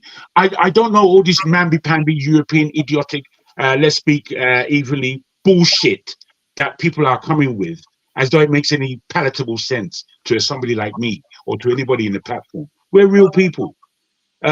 Tim put to John Abba, these people who have died. I said it before. I didn't say this out of hate. I'm saying this out of cold hard observation. Tim put to John Abba, these people who have suffered death, what hate did they bring to the Fulani table? Or do we have to be blind? Are we the people that need to be killed before we admit that this is an issue? There are too many obvious examples before us in our families, in our villages, in our town, in our state, where these things are happening with one name to be called. And I'm putting to you, sir, that these people are not actually of Nigeria. CM just broke down the history of all these city-states that have changed their name to Fulani names. I don't quite understand that the whole policy of the demise of the education and the educated people of the South is clearly due to the new administrations of, I think it was Shagari's time, that brought the idea of JAM and how we are going to hold off our own growth in education for the sake of the North to catch up. Now, I'm sorry, but we can't keep playing this mamby-pamby role of being very digestible as people with real authority in their land. I can't understand the weakness. You see, Nigeria being as powerful as it is the only country in Africa where the Fulani, at a minority, hold the large sway. There is no other West African country that has allowed that, no matter how good or bad their government is. So I really do need us as grown-ups to be grown up and don't just full sense because we've got something idiotic to say. Thank you. All right, thank you. We're rounding up. I just want one more person to speak. I will round up this topic. I've not spoken, though. Amadioha. My greeting to everyone here, though. Pansat, Ojino, Nana, Agomoni Wadanala. Georgia Abo, Dr. Damedi, Chim. When Nigeria was Nigeria, actually, they said the Yoruba planned the cola. The Osama eat the cola, the Igbo man celebrate it. And everybody was happy. All right? That was Nigeria was Nigeria. When we bring out the cola, it's for peace and for love. Everybody will respect that. And Igbo man, if the Yoruba man bring a cola, outside Igbo, everybody will respect that because we are one Nigeria. But the way things are going now, the cola now is not being respected. It's as a fruit that God give us for us to celebrate and be happy. Now talking about what's going on in Nigeria, I will say it. Most of us here, I use another example. We are not constant with the politics of our locality. All right. Or our locality, where we come from. If it's just recently, as if we're talking about, if not the efforts or some of us here in diaspora and some of the elite that not the politicians that stood, the Satan could have been run over by now. All this one I'm talking here is will be a story. I said the other day, they almost run on those states. That forest almost run out. This December, 3 years ago, you cannot travel from Lagos to the east. Everybody will be at work waiting for either kidnapped or killed. If not that the Amoteki comes on, And the sad thing is, we all know how all of us like shouting. Those of us that are like in the village meeting, that everyone was contributing money to keep their place safe. All right. But now we are coming here to like this, that, because you didn't witness what was going on 3 years ago, 4 years ago, before people comes together to fight these so-called Fulanis. Fulani is not anybody's mate. Those guys are hard. They don't have like, I'll tell you, they don't have like, you see them as human being. I don't know where they come from. And some of us are defending them. That we should not profile them, we should not call their names. And most of us that are defending them, their own village have been ransacked. They can't even go back home. They are all in IDP camp, but they cannot call it what it is. All right? They can't call Fulani what they are. But it was easy to tag IPOB, a terrorist group, immediately, collect a court injunction, call the terrorist group without any problem. All right? But to call Fulani what it is, for over like since 1999, these guys have been killing people in numbers, not even one or two. When I say number, 100 plus, I cannot call what they, I don't know where Nigerians are going. Because if you got not like this, everyone has to stand on their own ground to defend their own people. And T.Y. Danjuma said that, but everyone was like, they didn't take it serious. Now they can't say the that thing. They said to bring let us kill him. I must see that.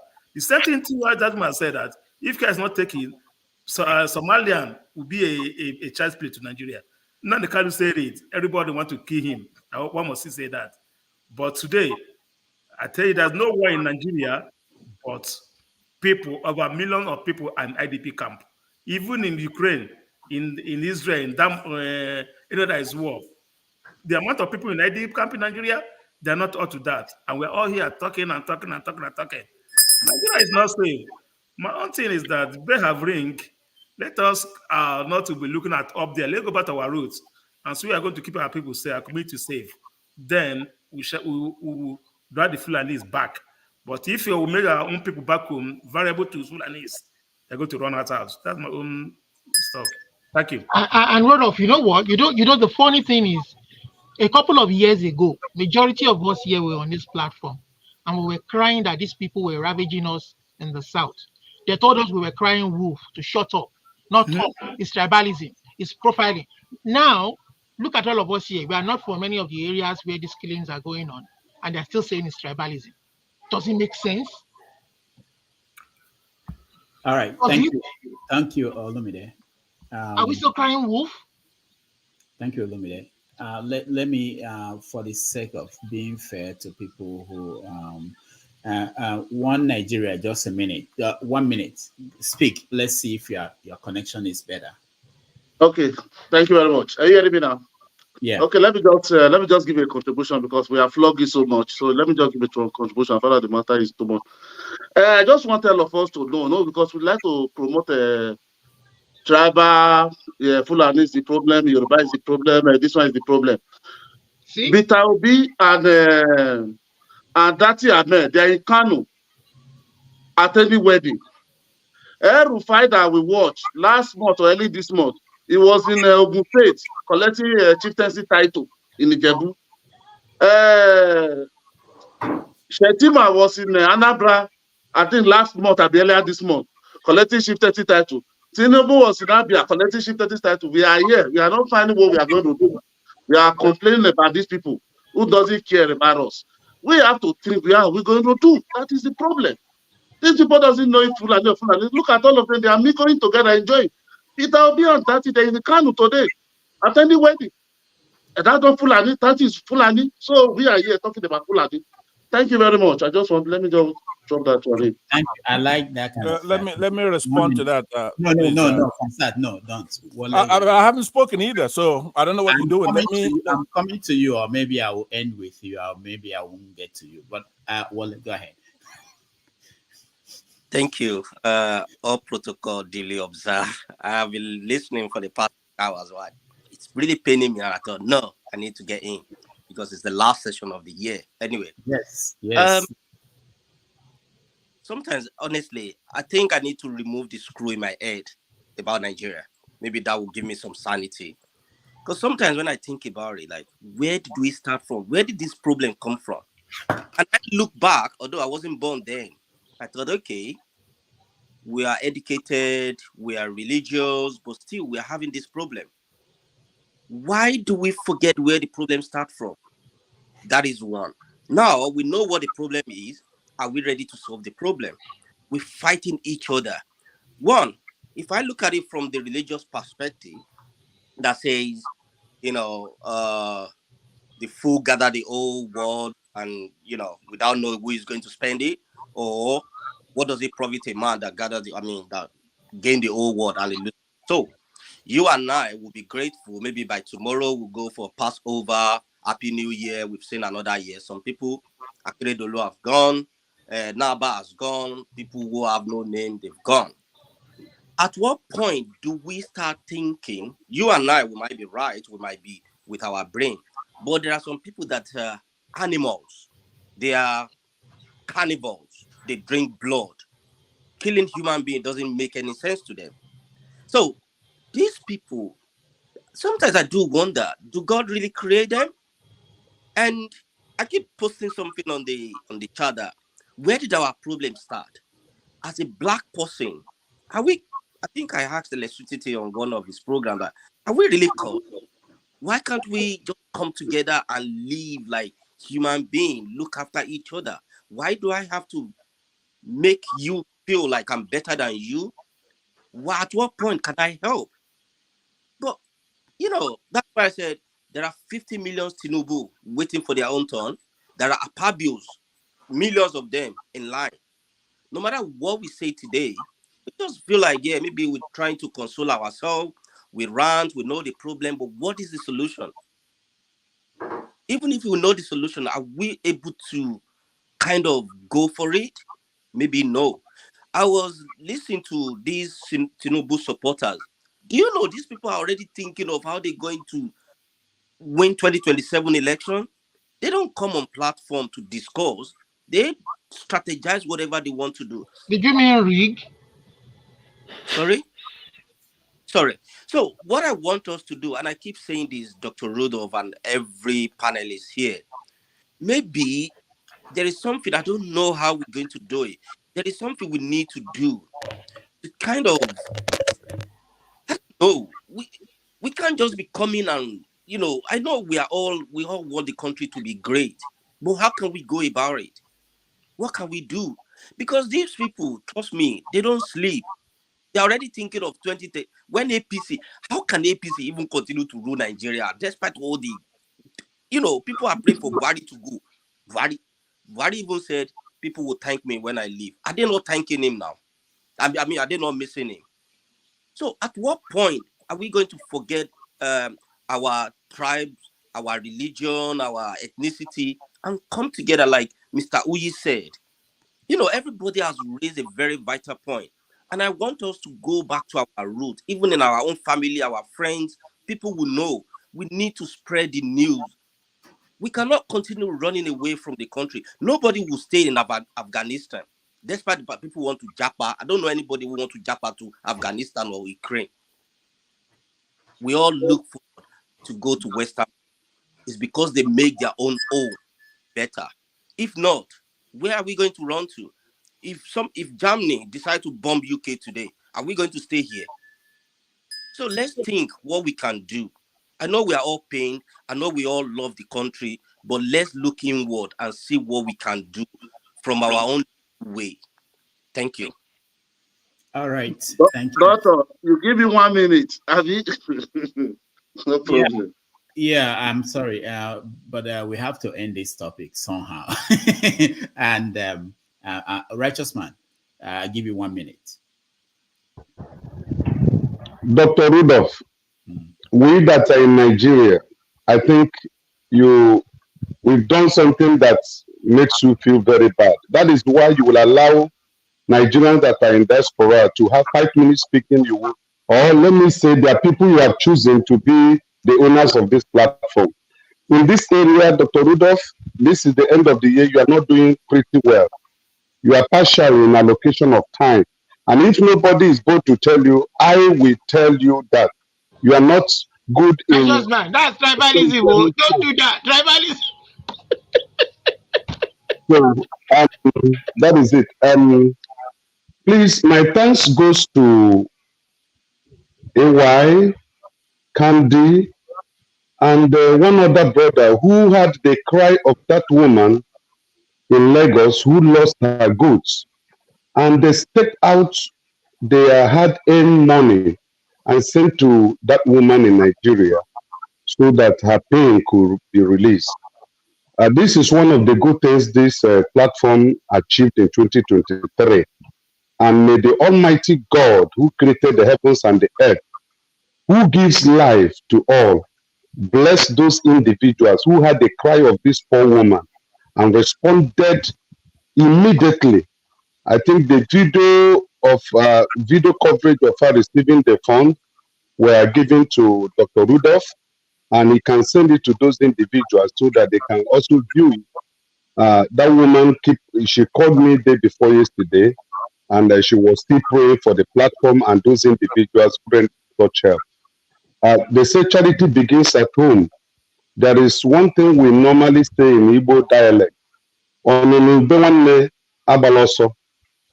hear the cry of the poor, if we are criticizing the politicians, if we are saying they are not doing what is right, we that are not politicians for now, that one way or the other, God has placed you in one position or the other, that you can help the poor that is crying.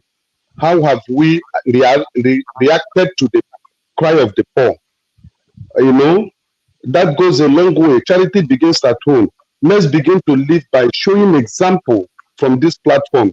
That when we hear that our fellow Nigerians that are in Nigeria here or even in diaspora is in trouble, when we hear it, we respond to show that yes, if by tomorrow we occupy political position or offices in Nigeria, we can do better than what these people are doing today. So let this platform in 2024 be articulate, be responsive to issues that borders on people's life and family. Then I think we have served humanity in that respect. So that's my little contribution this night. And I know that whether we are Igbo, Yoruba, Hausa, Fulani, whichever tribe you belong to, the same blood that runs in the vein of Igbo man runs in the vein of a Yoruba man, a Edo man, Hausa man, Fulani man, even the white man. Their bloods are not different colors from ours. Let's serve humanity. Let us see what we can do to make sure that we help one another in diverse ways we can. By so doing, we are laying a foundation for a good tomorrow and a better tomorrow. God bless all of you, and I wish all of you a very, very wonderful Happy New Year in advance. Thank you, Dr. Rudolph. Thank you, Righteous Man. Unfortunately, you still have 10 minutes of your time left. All right, let me go to... Sorry. 10 minutes. No. Let me go to CM. Alaba, coming to you, CM. And then Alaba, that will well, Rudolph, in the spirit of end of year, I will say pass. Let me not waste time, so somebody else could speak. Let it be part of my sacrifice to this platform this year. Wow. Thank you. Thank you. There was actually someone who was saying you should give us history of Fulani in the comment section. But anyway, that's okay. Alaba, go ahead. Okay, thank you guys. Thank you. I'm so glad I get to throw my own part on this Fulani conversation we are having.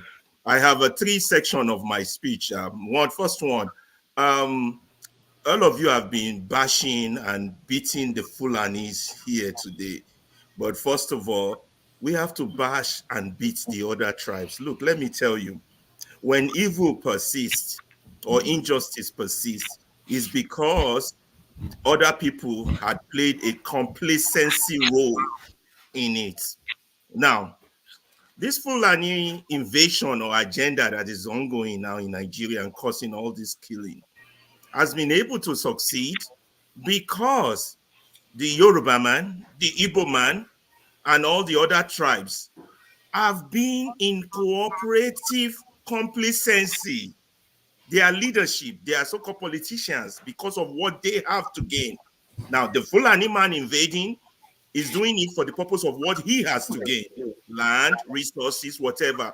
But those that enabled him, that were in government with them, that made them prosper in this insanity, are equally to blame because they too want to be millionaires. They want to be rich. The oil money, they want to share. They want to drive the black limousine or whatever. So that's number one. And that's my number one point. So all these Fulani, yes, they are invading. Not all of them are bad. But what about the other tribes? There's Sanusi said, we don't have a tribal problem. We have thieves from every tribe. And each person's agenda goes beyond the other. While you are myopic, thinking you just want to get along just to become the millionaire, they are going further to capture your land. Let's go back into history. Look at Danjuma talking now. Danjuma talking. Danjuma was one of those who assassinated Aguiyi Nwosi. Let me tell you one thing you guys don't know. If you come from a military family back then in the 70s, Nigeria, and I don't know about the 60s, but 70s, when I was a child, if you lived in the barrack, the Nigerian military barracks are the most Nigerian place you can ever be.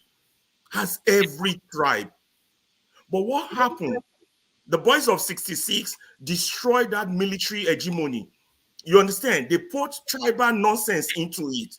After the first coup, then this counter coup. These are the same boys. They are from Middlebelt. The likes of Gowon, who some still believe betrayed Gowon. Now his people are being killed. Betrayed the general that was supposed to be the head of state when he went to go negotiate with Muritala in Ikeja.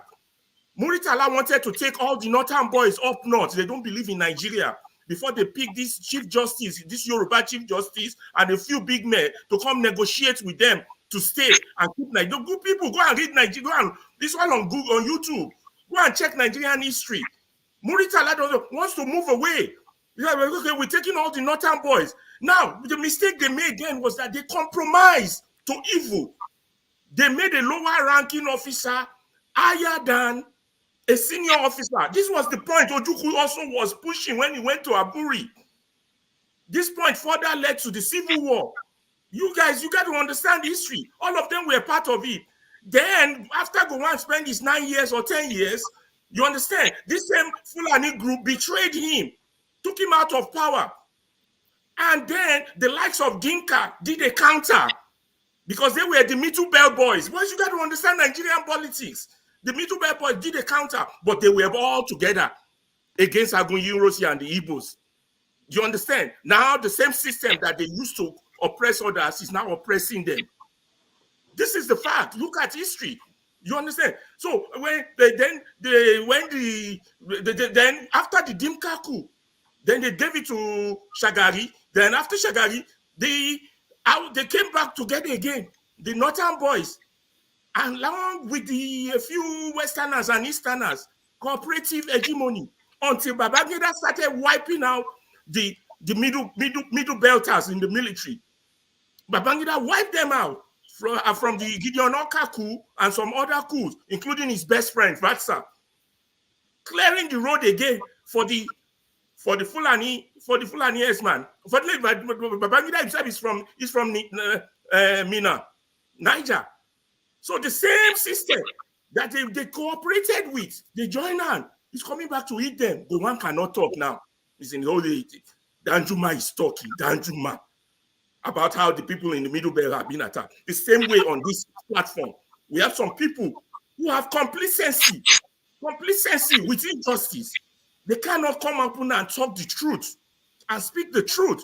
They cannot agree. People like John Abba, one Nigeria and two Niger, they cannot accept on the fact and the truth. You understand? Or if we can't accept on the truth on this platform, you think we can accept on the way forward for Nigeria? No, we cannot, because we don't like the truth. You understand? Now, all these people I've mentioned, the last thing I wanted to talk about, where is Tuna guy is not here. intelligence information reaching me has it that he has his father is Fulani and his mother is from River State, and I want him to come and deny it here. I need him to accept or deny. This is intelligence report, and I have his real name if he gets to this conversation, and I will only release his real name after he accepts that his father is Fulani and his mother is from River State. That is all I have to say. Thank you, people. Happy New Year to everybody. All right. Egg has been broken. The egg has been broken. Akika. What does Akika mean? No, I don't know. Akika means no. Let me define it. Let me define Akika for him. Akika in this context means Oshele. That is the meaning. So you don't shele that you don't. That a powerful unmasking. Yeah, people like John Abba saying we shouldn't call a spade, we will spread AIDS. What about the AIDS that is spreading right now? People dying. The same government, these are the same people supporting this government. The same people. We're going to thank you very much. We're going to get a vote from the comment section. We're going to let them vote for the best panelists for the year. And while we're doing that, I also want to mention, just to close this topic, and this is for forefathers and Dexter. Is Dexter still here? Yeah, Dexter, yeah. So for forefathers, I just wanted to say that, for everybody really. So what will happen eventually? And I wonder why it hasn't happened. So let's take example, my hometown. Recently, we set up security kind of system where you have people who are armed, you have people who, you have all these closed circuit cameras everywhere. We were not waiting anymore for the government to do anything, since they are not able to do something. I'm talking about my hometown, and every town around us. When I went home, I saw that some roads are closed at 11 p.m. They just did it. I don't think they got permission from the local government or from the state. They just did it. And if the state cannot save you, you have to do something. I don't know why the people in the Middlebelt have not done whatever they could do, and they will eventually do that. Just when you hear Danjuma speak in that, it's out of frustration. You people are right if you know his history in Nigeria and what he did, but he was frustrated and he had to say that. So that is what will naturally happen eventually. Even there in the middle belt, they will take action. Otherwise, they will be wiped out if they don't. It's up to them. It's just the option they have to. When a state is failing, the people will eventually rise up and do things. It doesn't matter whether you think it's going to be chaotic. I don't think that's the best option, but people will have to do something to save themselves. If the country and the state is not protecting them, they will do something. And it will be bad if and we don't blame them. I don't think you can sit down here and blame people for deciding to protect themselves when the state is not protecting them from people who obviously are interested in wiping them out. So that's what I wanted to say.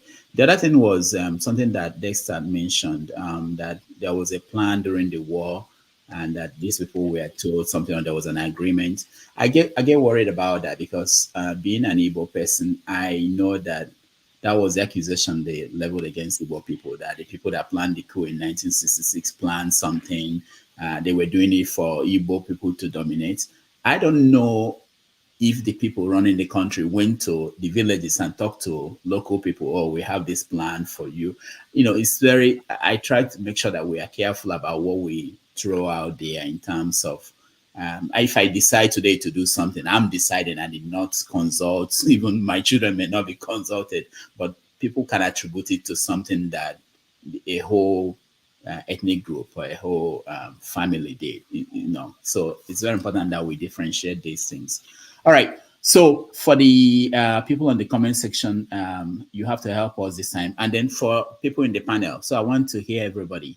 We want to find out from you, who do you think amongst you all, why they vote on the comment section. we're going to talk about Ondo State and the governor that passed away and the new governor, but that will after this. Let's calm down a little bit before we go to another hard topic. So, Chim, yes, sir. So for me, there's somebody I'm missing very much. Maybe I'm biased. Actually, in all fairness, I usually try to avoid this because it's unfair to vote and say somebody is the best panelist or not. Because, I mean, for instance, some of the things Ferrari said right now as Alaba are things I was going to say, but I was also trying to respect that new nuance that Jonaba brought in. I don't hate anybody. I don't hate any ethnic group. When I say that Pansat, my uncle, gets angry with me, and then a righteous man will say I am over diplomatic.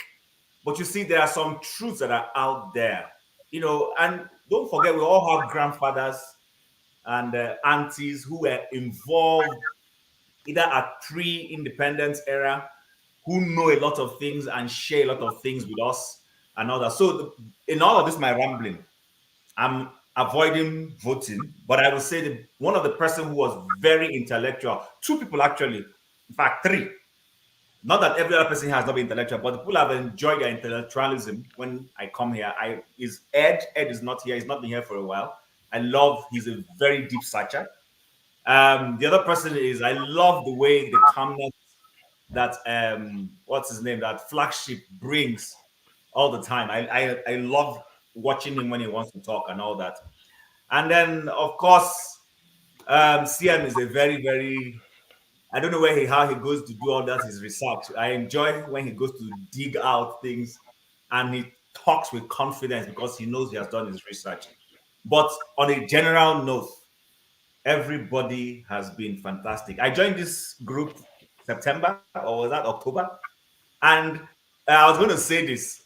I love my football every Saturday. Watching my EPL and scanning through what's going on in the Serie A.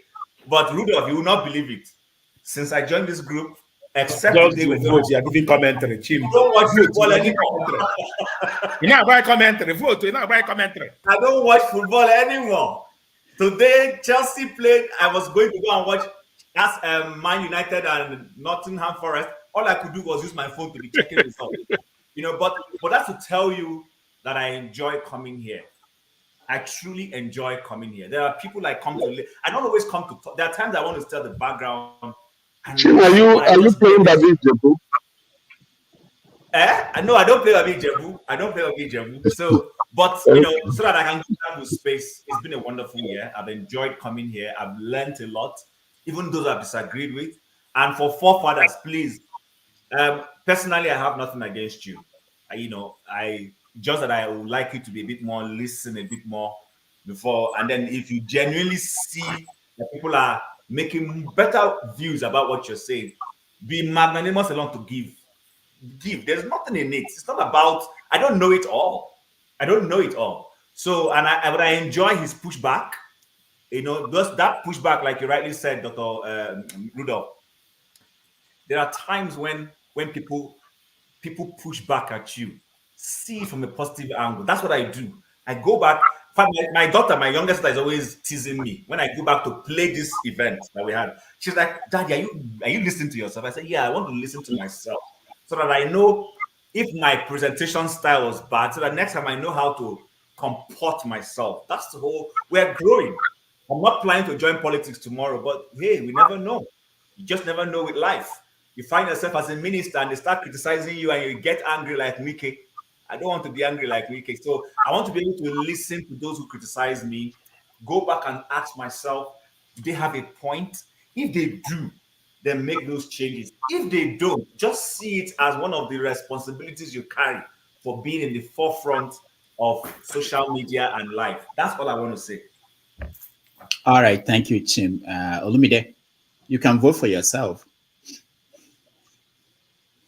Actually, I'm not going to pick one person. I think it's going to be hard for me to pick one individual out. But I know that a lot of the panelists have been outstanding. CM, KJ, Jim, Pereira, Righteous Man, So there are some poor, flagship. I mean, there are lots that some of them are not even here. They have been standing and they've been objective in their analysis, regardless of what others may want to say, whether it's ethnic sentiment or this or that. They've been objective. All we want is for our country to be better and stop putting up unnecessary excuses. Maybe because we see a higher standard from this part of the world, they think the bar is too high. I don't know what they think. But the people giving excuses for them are people who are even in this part of the world, and it belies logic for them to support. I mean, you can criticize you may support your government or the party, you may be in the party, but if you really want to see true change, you can always be objective with your criticism without, making them look bad. But when you totally say no, they've done nothing wrong, even in the face of reality is where it's difficult to kind of agree with such kind of reasoning. So I just hope that my own fear is to Wale's point, my own fear is, if people can't vote who they want, this is going to continue. Unfortunately, this is what we will see every day, from local government level to state to federal to House of Assembly to, if they can't vote, if people who want to openly and clearly, the objective is to steal resources, the people's money, money that should be meant for the security forces to protect the people are being stolen, I mean, and you can't vote in a free and fair election. So what's the point? What's the point in going to get your PVC when you know that at the end of the day it won't count? That's just, I mean, for me, that's the only basic thing I can think of right now. These people going to be able to vote who they want at all levels of government so that they can begin to get the change they want. But if they can't, and these criminals from all ethnicities keep rigging themselves, then I don't know. Unfortunately, they're going to be in this mess for a long time. All right. Thank you, Olomide. Dexter.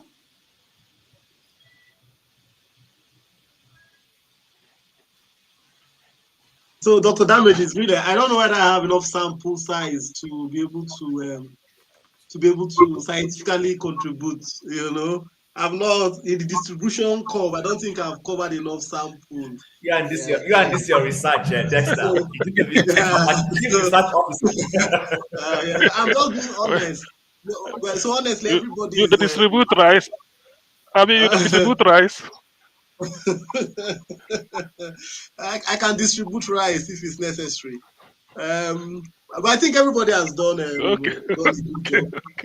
First of all, for everybody coming on the platform, and we have to give it to Dr. Damages because I have to give it to Dr. Damages because moderating is not easy and controlling all these tigers and everybody sharks that are about to attack, But I enjoy all the panelists. To be fair, I think I've not seen OVA recently. I do enjoy all the panelists. I don't know everybody's name. I enjoy Pansat. So, interestingly, I enjoy the controversial people. Not because I like what they are saying, because it's an opportunity to learn. We cannot all flow. We cannot all flow in. I know everybody wants it to be so smooth, but you only get to different levels when you have a little bit of turbulence. When you go from laminar, then you have transient, then you go turbulence, then you go to laminar again and all that. So I enjoy listening to some of the guys that have some, in quotes, controversial, if I call it controversial views, like Fansat, and like KJ, to be fair, but everybody does nice. Everybody is doing well. But I don't have enough sample, I understand. Yeah. Thank you. I don't listening to team also. Everybody, I do. Thank you. Before Righteous Man, let me mention that I also want the panelists to vote for the comment section. Oh, Father, I'm happy you're back. I would have been pissed off if you did not come back. What happened? I didn't know what was going on. I want the panelists to also think about the comment section. Who is a commenter? What is anything like that? You are panelists of the year. Yeah, we are talking about panelists of the year, but how did that happen? That's impossible. No, you've not won yet. We're yet to make someone you don't even vote for yourself. Someone will count for us. Someone will count for us. After all this goes up. Chim, do you have a way to look at the comment section and make it count and give me the final figure later on? Okay, so we're going to Righteous Man. Yeah. Yeah. I've been very good person to have spent my good time with the hardship in Nigeria to spend hours on this platform. I think I've tried so much to make sure that my voice is heard and the voice of those who sent me here, who I represent, is well heard. Somebody said that I'm the news carrier of the year in this platform, which is not bad because I am down to earth to report whatever that is going on in our country here. It's a good thing that the platform has somebody that is living in Nigeria who will update the panelists or the platform of everyday or activities and things that are happening here. So I celebrate myself first, and I thank God for the opportunity to celebrate myself. Now, Forefather is a good guy, but he has to discipline himself in the way and manner he reacts to the things that have to do. I am a proud Igbo man. I will die and reconnect again as an Igbo man.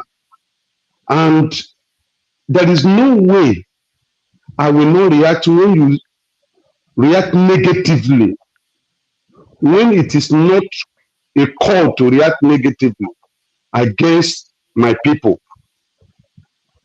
So Forefather have been very good, but he has this passionate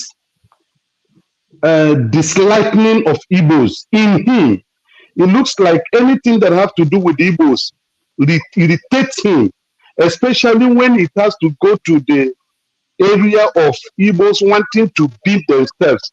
There is nothing bad separating from Nigeria and having a nation that is called Biafra or Igbo nation. I don't see anything bad in it.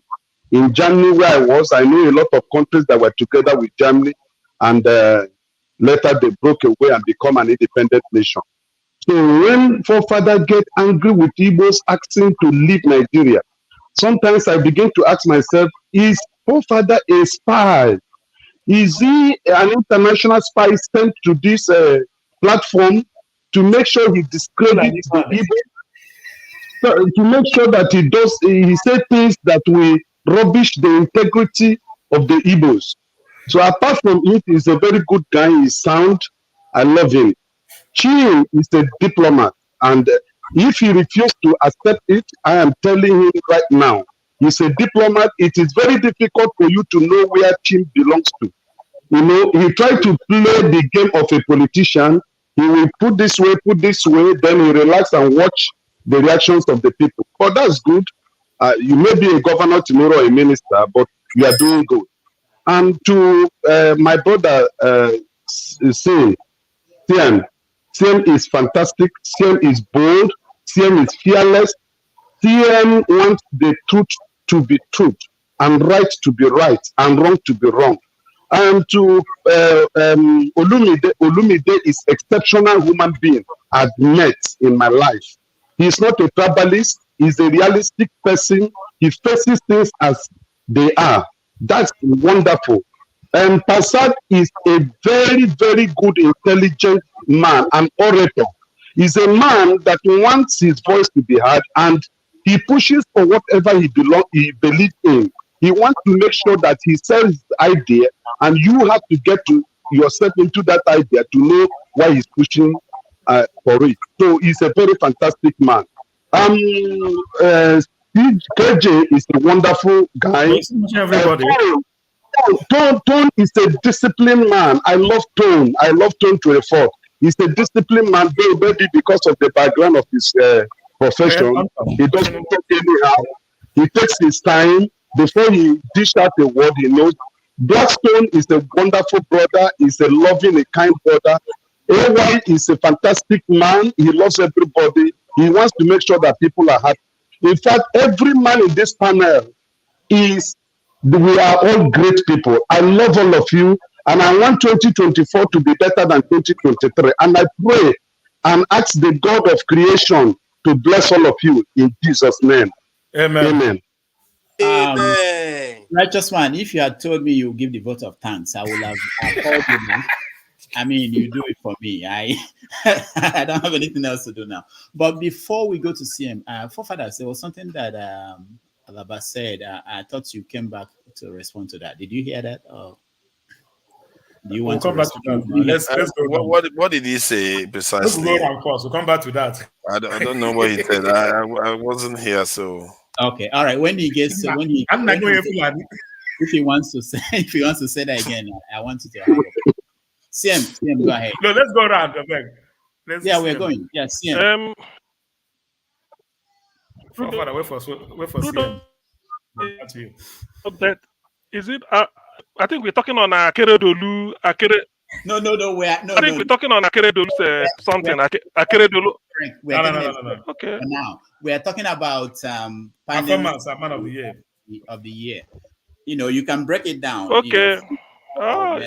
You want to.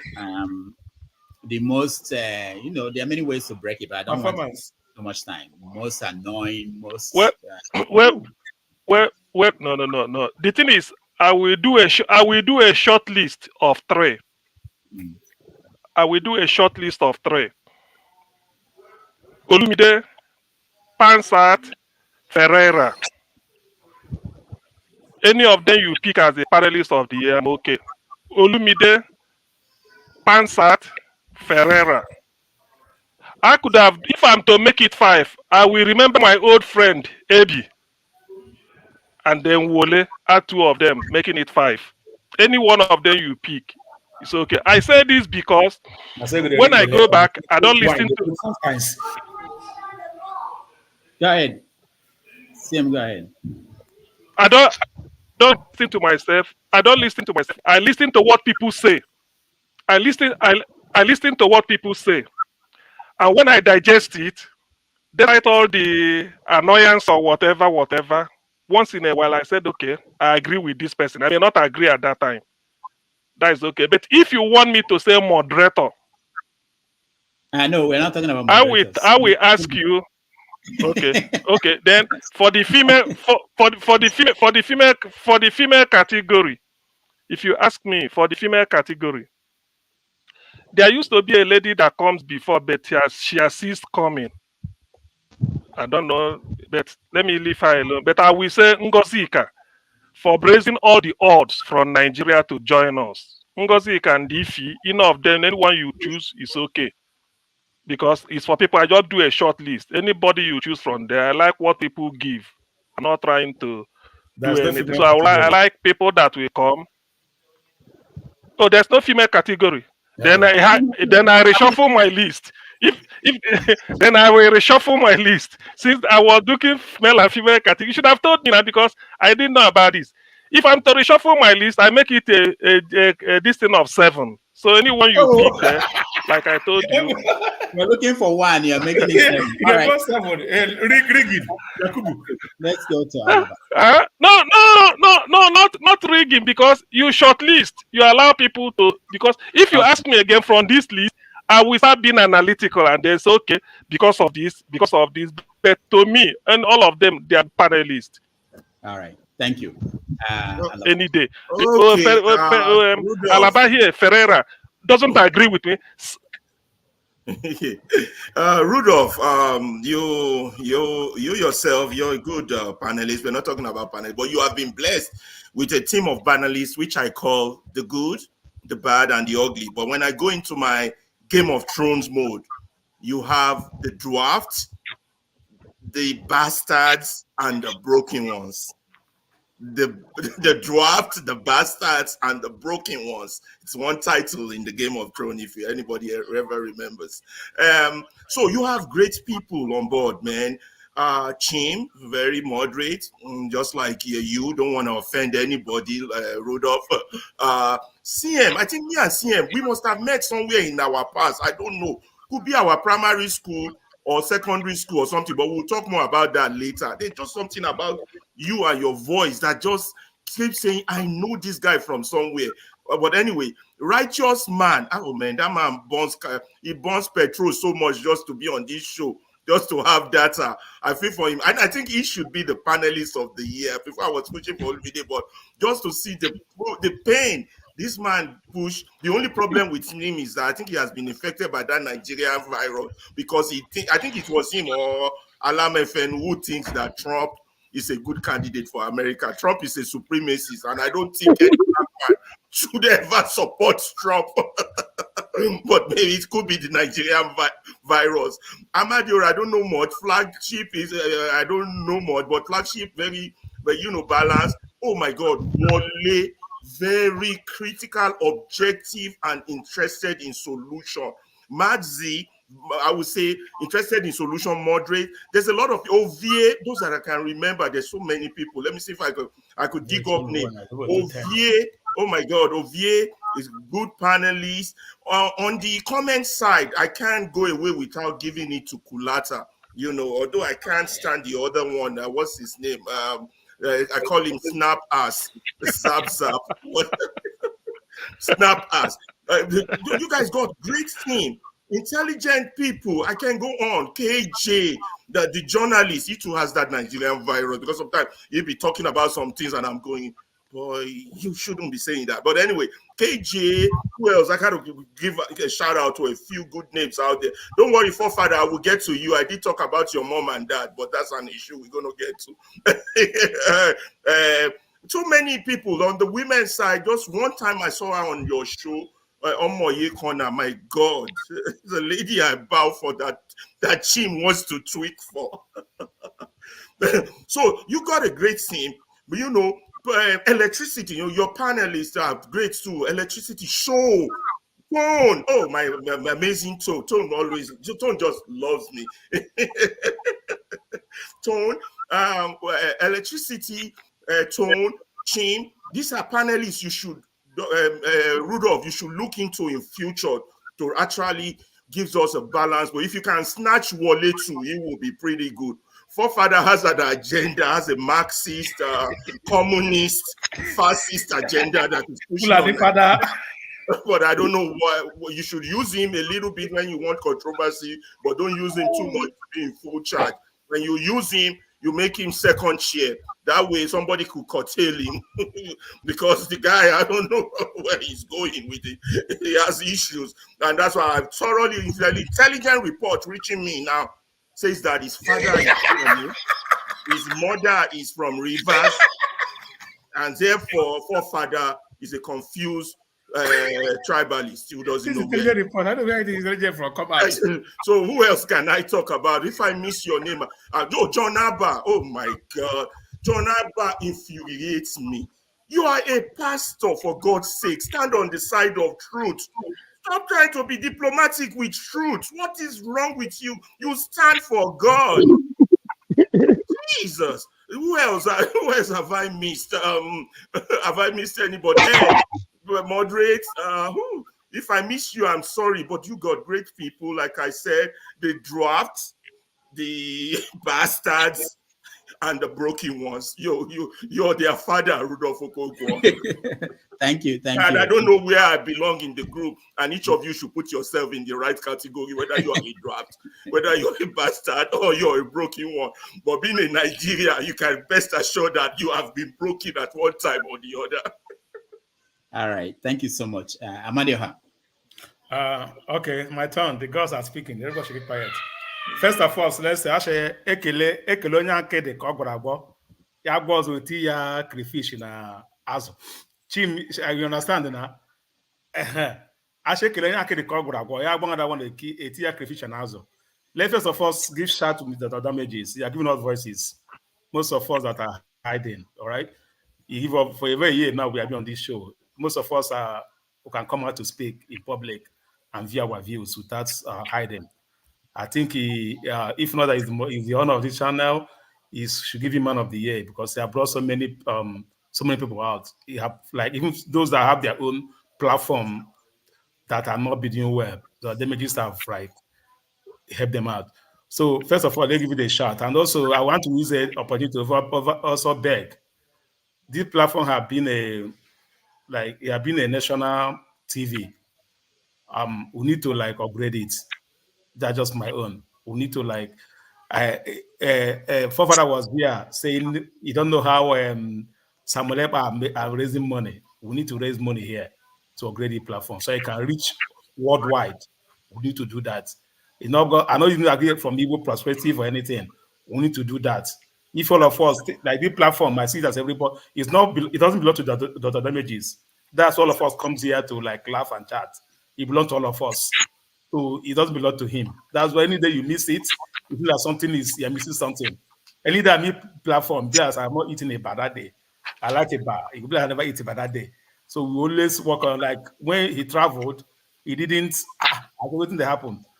So first of all, we need to talk about that. So we are going to like maybe platform like a global. It takes money. It's not by this $20, $30. We need to lobby in so many places for people to have to hear it. First. So secondly, I will say this. You people have said everything, but you have not said one more here.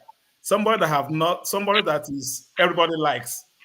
Show is the man. Show is a man.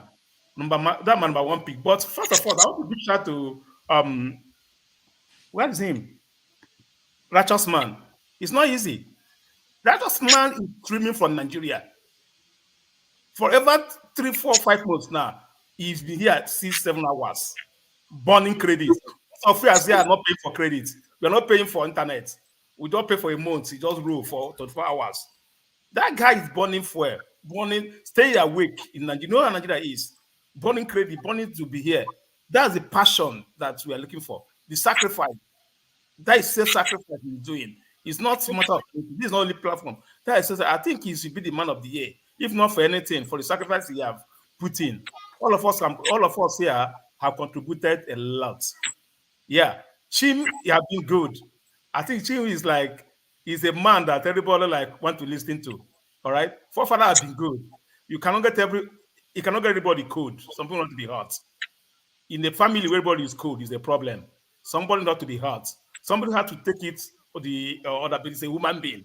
Let's understand that forefather is a human being. He has his own reservation also, but he have been cool, keeping the platform going. Even when the damage is tired, he always stand out there to keep it going. All right. Some of us that come evening mass, we know how it is. We enjoy evening mass more than morning mass. When I time with the chop we saw with wine, where father live. You know, we all know how it is. Father has been good. So even though everybody said anything cool must be hot. So I give it to him. And I give it to Chin. But my man of the year is righteous man because he sacrificed. And Kulata, I don't like Kulata. I never like it. He was on this show a couple of times. But that guy is nice. He's good.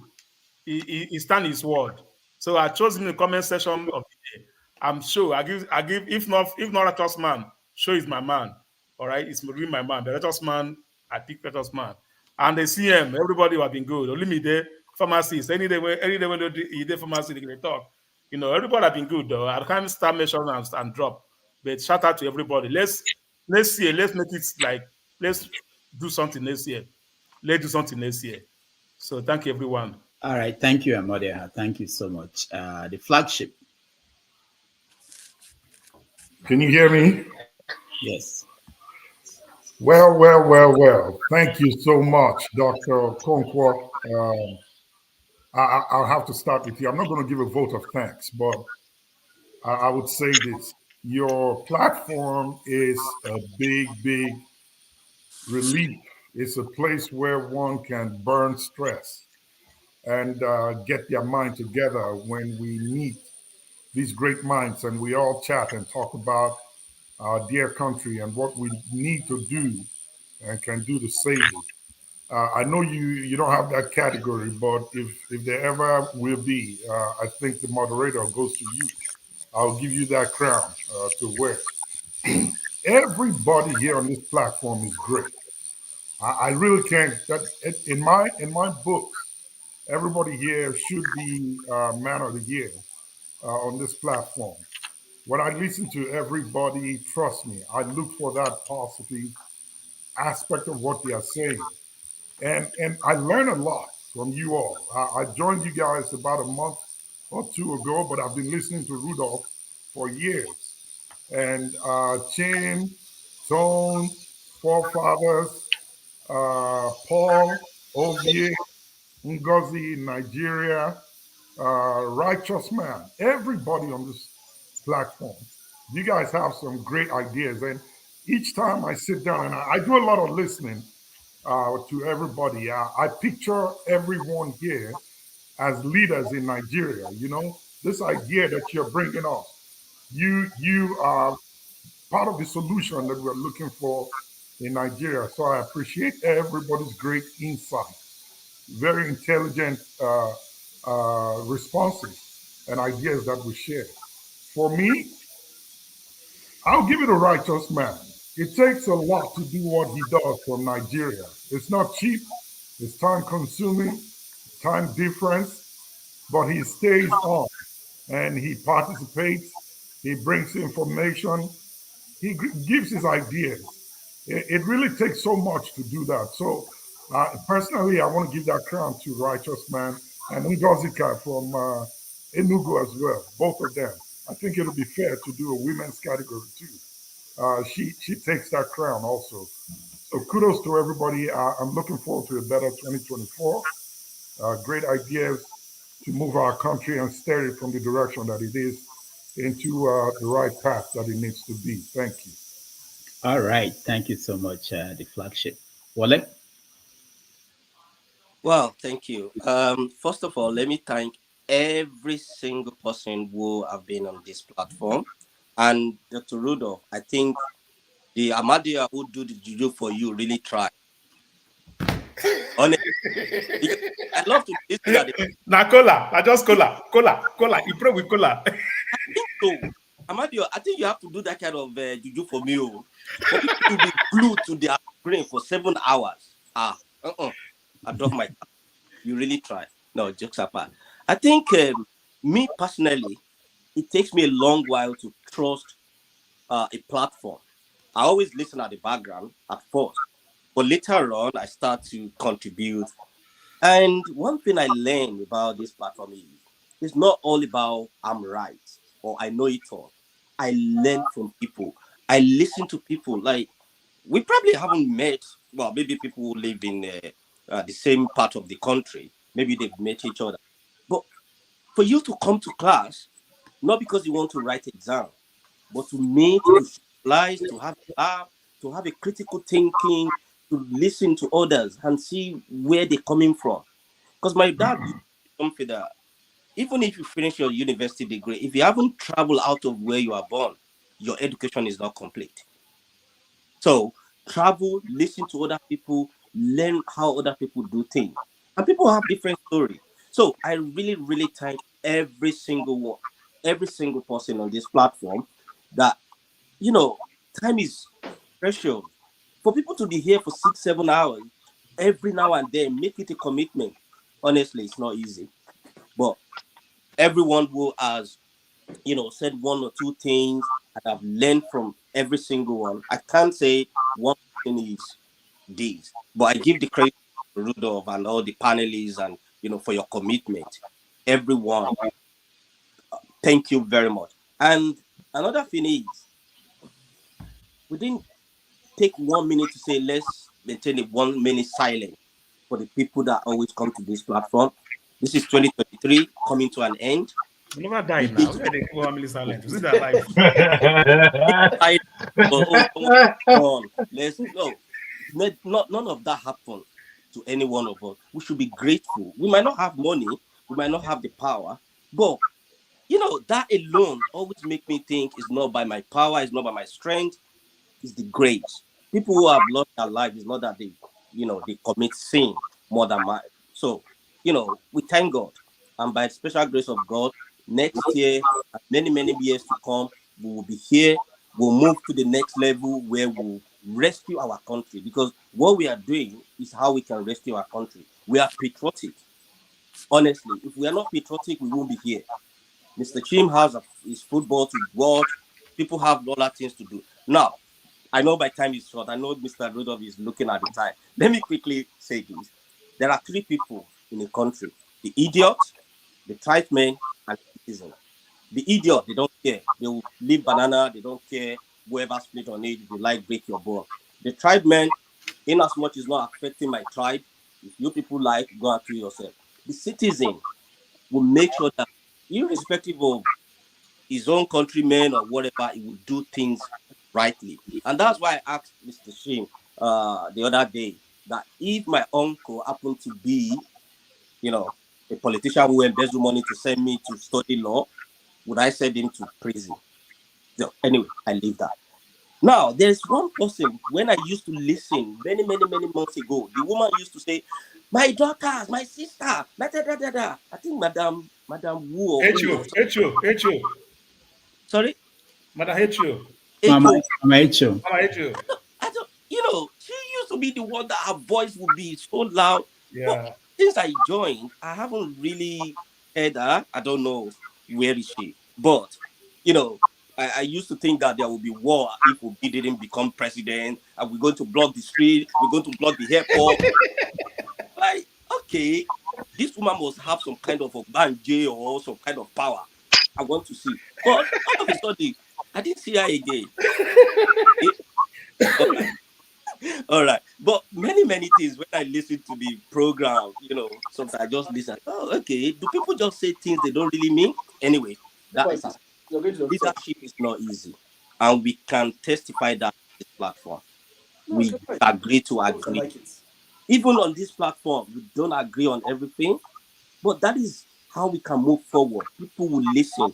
So, Mr. Chim or Mr. Rudolph, if you become senator or you become minister, now you know the people you're going to be seeking advice from. Yeah, and some of us who are here, you might be, you might have the opportunity to be in government. Now you know who to surround yourself with, rather than the sycophant. Lastly, because I put one or two things back. Anybody that lived in Nigeria should put it in their CV. That I've lived in Nigeria is not easy. Trust me. So it is CV that I always tell people. You live in Nigeria, you are your own government, you provide your own electricity, you provide everything. So you can run a country if you live in Nigeria, if you truly mean it. And lastly, thank you so much, everyone. It's been a learning curve. And I think by next year, we're going to move to the next level where our conversation will be more than this. Now, money. Yeah, it's money, but the thing is, if you say it's money and you all contribute money, but you give the money to me, I embezzle the money, how would you feel? Because that is what is happening in our country. It's not that the money is not there, but some people sit on it to make others suffer. Yeah. No, what I mean by money, better computer, better laptop, better microphones. That's what I mean. Definitely. Yeah, But thank you, everyone. I really appreciate the gathering, and I've never regretted it. Thank you. All right, thank you. I don't know if I will ever have something to say at the end, since you guys are rounding it up for me. Mazi Prince, go ahead. Finally, you get to get to me. My brother. California. That's what is it called? No, it's in San Diego. Oh boy. It's kind of San Diego, yeah. Let me start like this. I think you guys have all spoken well. As for me, let me start with the comment section. A few weeks ago, I would say Kulata was the worst person ever to be on the comment section. But for some reason, I kind of like engaged him. We went, backbones, and now we kind of like ended up becoming friends. I don't know what magic that was, and kind of like he's now saying things that kind of makes some sense to me, in as much as we have a different principle. He has the person he supports. I have the person I support. But it makes, that's a dynamic thing to always bring, in places like the comment section. Pansat here also in comment section is he brings certain things to the table. And now to the panelists, man, there are so many names that comes to mind. And for me, I choose by what they actually bring to the table in terms of qualitative analysis, in terms of consistency, and at the same time, the ability to say it as it is with facts, and also the ability to also bring up some information that is also helpful, from Nigeria and all that. So if I'm gonna, in no particular order, but I would say CM stands out to be a very, very preference for me, in the sense that I also meet him in other platforms, and he's always bringing that spark to the table. That if after listening to him, you shake your head and say, somebody, this person, this man, I call him Ogasien, he got it, and he really did a good job on that. You have somebody like Righteous Man. Righteous Man, I just like that ability to make sure that he always join every week. I don't know how he does that. I don't know. Probably he has a special budget that he has for this particular program. Olumi Baba, no matter what, Olumi is, when you come to constitution, Olumide is there. Mm? And he will bring those, his, all those his talks. For me, um, I try to look at everyone as we are all one, no matter what. Why did I say so? I am somebody who is opportune to have lived in different parts of Nigeria. I've lived in Igbo land, I've lived in Cross River, I've lived in Lagos, so Benin and all that. So I kind of like have come across different kinds of people, and to me, there is no tribe. We're all one. We're all just one. As much as some people will want to counter me, but that's fine. KJ, Igbo basics, when it comes to history, and then Chim is a politician, so Chim is out. Chim, if you have to go, for any political office, say you want to contest, I'll be your number one supporter, and I will. I mean, in any way you want it, I will make sure I follow you anywhere you go to campaign for you. I'm there for you. Alaba the chair breaker. Hey, Alaba, you know how to break the table. You know how to break the table, but it's okay. Those are the things that make the panel very functional and dynamic. And John Abba, yes, he's a pastor. I disagree with him on certain things, but he's a good man, and I know we all seeking for one thing: peace. For there to be peace everywhere. And also, if I'm still mentioning names, I will not end. But let me say this: Egbunwole, Ebola, just a whole lot of names. So let me say thank you for you guys, having that opportunity to be in you guys' midst. Happy New Year, in advance. Next year is going to be much, much better for every one of us. And I say this one word, which I always say: whether you're a Christian, whether you're a Muslim, the whole thing, it's, how it is in your heart, your ability to reach out to those who are in need of, probably for one reason or the other, which is not of theirs and all that. And the ability to also stay strong, and we keep moving. Yeah.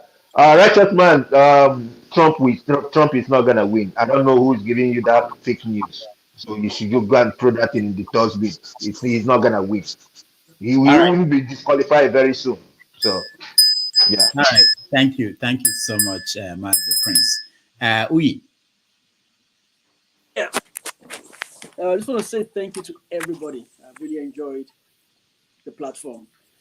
It's been fun listening to everybody, Jagon, Chima, everybody. And like our Prince always tells, we have to respect our forefathers. So forefather, respect. Dr. Rufus, I've been listening to you for a while, right from Dr. Damages. I watch all your programs on YouTube. I've been following it for ages. Makes me laugh my head off. I think your ability to bring everybody together like this. And what I love about the group is that even if you shout at the top of your voice, end of the day, it's a conversation between friends. So we can all laugh and make fun of each other. The other man said the dwarf, the bastard. I think I'm the dwarf in it. So I'll take that platform. Somebody mentioned about people not wanting to speak the truth. I think sometimes the question becomes what's truth to you? What might be my truth might be somebody else's offense. So when we try to say, okay, we don't want to use names or use tribal words, it's not because I don't want to say, look at what these people are doing. It's just being careful. At the end of the day, we don't want what happened in Rwanda to come to Nigeria where we start calling people cockroaches and stuff. And next thing, we have a situation on our hands. End of the day, I'd rather we all live together as one than for one person's blood to be spilled in any way. I served in the Olu local government, and I keep on saying it. If I have the chance and they tell me retire, go build a house anywhere in Nigeria you want to retire and die at, is Olu. I've never met people so kind. That's why I did my youth service. Fantastic human beings, kind, generous. But when in Nigeria that we're in, at the end of the day as well, it's our leaders that have turned us into what we are. Hope Uzodinma, the Igbo man, he's killing Igbos. Obaseki is an Edo man. He's doing his wonders in Edo states. So it's our leaders that we choose, that we put there, that put us where we are.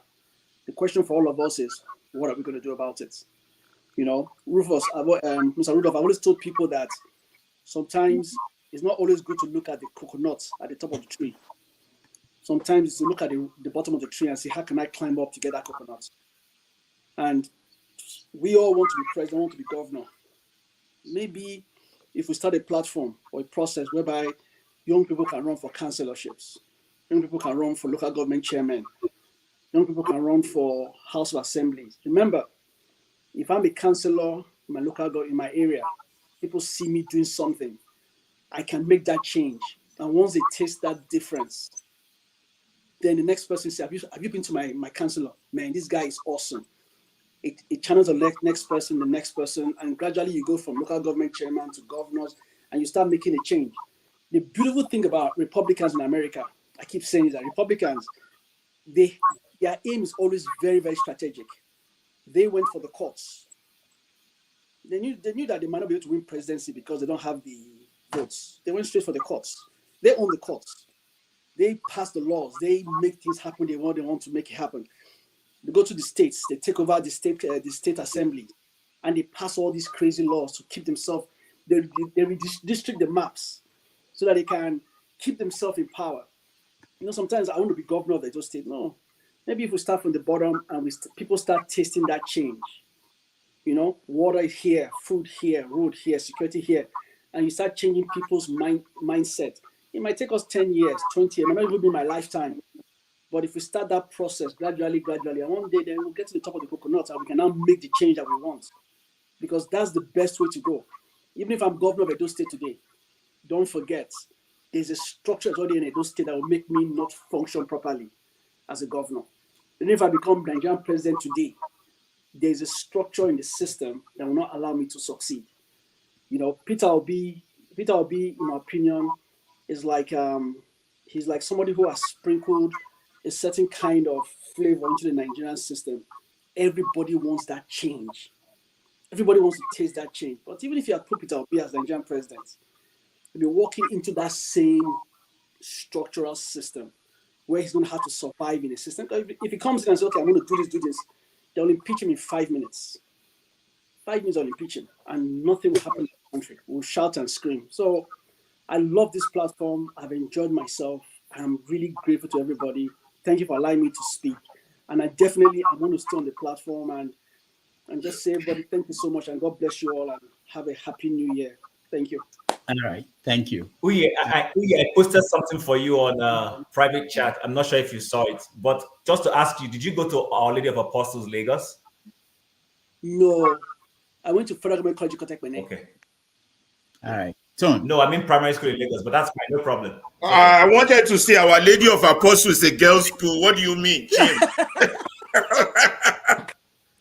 Our Lady of Apostles is not a girls, all girls. What do you mean? There's an Our Lady of Apostles private mixed school in that same compound. Okay. I thought I was just wondering, was Chim a Shim before or what? Game of Thrones, eh? Go ahead, Tone. Right, hi. Greetings, everybody. Great to see you guys here again. Wow, what can I say? I think before I can properly say the man of the year for me, he's here, he's looking at me. I would say the villain of the year I will pick out. And the villain of the year I will pick out is one man. He's so evil and destructive in every word of it. Anyway, that aside, let me not just cast my light again. Else he will grow taller than his short self. The man is only 5'5" or 5'6". Anyway, the man of the year for me, he will surprise everybody. Forefathers. I'll tell you why it's forefathers. He sticks by what he believes. Everybody might be bashing him and be saying this Machiavellian guy, 1 million, 2 million, and all that. He just sticks by what he is. And he's one soldier that holds his, I don't know where he finds his strength. The man will stay for 9, 10, 12 hours. I remember one day, forefathers, you remember we were here till about 4:45 one morning like that. And I was to work the next day, it was a Sunday. I mean, it's wonderful. We've agreed and disagreed amongst ourselves. Sometimes, have a pub. I mean, I'll just say everybody's here is just wonderful. And I just want to especially thank Dr. Rudolph Okonkwo. He's such a man that, I mean, I wish I can get. I wish I can borrow the simplicity in his personality. The man is so simple, but yet real. He's so simple the way he accommodates people. I wish I'll be more. I'll learn how to be more patient like him. The man, I mean, his patience is from heaven. Honestly, I've never seen. They're very, very rare people that are patient. Yeah, I've learned a lot. A lot I did not know about. I've learned a lot. I have seen a lot here, and I remain very grateful that I've met all of you, and maybe one day we'll meet in flesh and blood, and then we'll get our relationship will go to another level. So thank you very much, and I pray that God keeps everybody in good health and wealth in 2024. That's it. Thank you, Tone. Thank you so much. Concerns. Yeah, first of all, I want to thank you, Dr. Damages. God really blessed you, and God will continue to bless you for giving this opportunity to us. Even before this program, when I started watching your program, it changed my life, and changed what I believe about Nigeria. Really, you're a great man. I don't know why, in Nigeria, they don't give somebody like you an award, but we're gonna give you the award. For those that have been good, I think Ferrari has been good. Since I started watching him, he has been a good person. He says the truth. CM, the same thing. Shim, the same thing. Jagum today, I like your listen today. The submission today, I like it. It was very wonderful. Pansat, Stansat also, is one of the best. Electricity is good in his, what they call it, the way he organized the program. He's very good, Pansat. Forefathers, the problem is that maybe I don't know whether it's a spy or whether the mother is from Fulani. But if not, only what I can say is that he's good on his way by the time he stays and moderates the program. It takes time. It's not easy to do. That's the only way I can say about him. But what Tune is about him, I think Tune is making it. Maybe they are friends. That's why. For Okija is good. KJ, and also another man that stands out is the man from the one Nigeria. What's the one from Nigeria? The one that stays in Lagos. Righteous man. Righteous man. God is going to bless him because he gives us good news from that side, So all this, like you said, the problem Nigeria have is those people will call their name before. If there's a way that, for me, I don't think we have a country, and it's get difficult for that place to stay together. It's very difficult with what that people have what they have in mind and how they heart. It's very difficult to stay. If people can stand up and take over, and I always said it, Nigerians, Southerners, Middlebelters, they should rise up and know what to do. If we continue on this trajectory, we'll lose whatever we have. Our people are suffering. Even today, we in abroad, or if I check this Christmas or this festive season, most of us here, we work hard, we send back money to Nigeria. It's supposed not to be like that. Those in Nigeria are supposed to send to us, or they're supposed to keep their own, and we keep our own. But the story is because of the leaders we have, that these leaders are being manipulated by these devilish Fulanis, whether you like it or not. It's good to say it how it is. Even for what is happening in Imo State today, what's happening in East today, is because of these devilish people planted those Odinjo there, supporting him. Even when the Imo people said no, they give him extra security to continue to do what he's doing, to manipulate the Igbos. And that's why the problem in Nigeria today, in the Easterners today, is more than East has not been like this. It's only these evil people, it's this evil APC. It's this evil APC. They will never die good. Whatever happened, they will never. So, like I said earlier, all the whole people have been wonderful. And I pray that next year will be good. And like what Amade has said, Dr. Damages, if any way you know that we can help the program, I'm ready. Anytime it comes out, I'm ready to give whatever I can to see that the program goes on. Because this program is helping too much. Helping our people, it's helping us here. All those people are other places who come here to say one thing or the other. Really, it's not easy. All right, thank you so much. I appreciate your concern. Jegun, let's quickly so that we can. Yeah, Jegun, go ahead. No, I'm sorry, I forgot that if there's any word I shouldn't. Jegun, go ahead. There are people. Thank you, bro. I'm not quite sure what we're doing at the moment because I've just come on and I'm hearing we're just picking the man of the year. If there's any. Oh, I see. Because we did that at the beginning of the show, I thought. Oh yeah, some of you did that. Okay. And if I'm to reiterate at all, as I said, and then the comment section, you can also weigh in. Who do you think? Oh man, the comment section is Nigeria in microcosm, no doubt. We're hearing all kinds of points of view.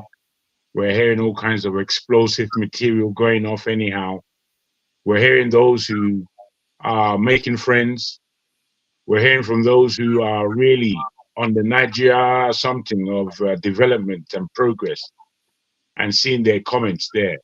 In fact, if I am to give anybody, apart from yourself, Rudolph, that I said in the beginning for the show, I think the show in itself is the best man, woman, and child that we have to offer ourselves, and that comes directly from you.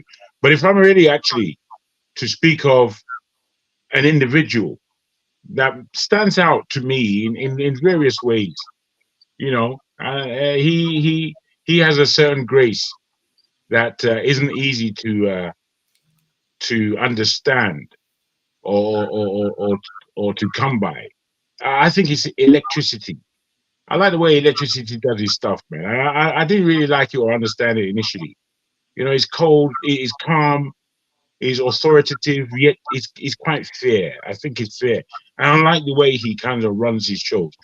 They're a lot shorter than Forefathers shows, So probably the patience that he needs to run the forefather 8-hour, 11-hour, 12-hour, 15-hour marathon, that will be a different level because as we all agree, forefather does a great job in terms of the longevities of his shows and Man a has to lot of go the to work, allowances Gary. that. Electricity has to go to work. Forefathers is a Well, I'm spy. not, That's why spies have more well, time. that's your view. That's your view. That's not what I'm saying. I'm just saying that there's a way that electricity does his own shows that I appreciate. Yeah, if we're on, are we rounding up in order? Are you closing the show? No, Because no, if you are, we're not closing the show. We still have to talk about under state governor Akeredolu that died, but I want us to just finish up with go this. round and round. Okay, let me end there so we can speak on further matters. All right. Kudos to the Have Your Say platform. Kudos to the Have Your Pay comment section. Thank you. Thank you so much. I think everybody spoke. Electricity, honest. Alaba, you spoke, I think. Yeah. Okay. Electricity, honest. We can hear you. Can you hear me now? Okay, good. Yeah. It's man of the year in the comment section, if I'm correct. Yeah. Well, the person of the year, I beg your pardon. Yeah.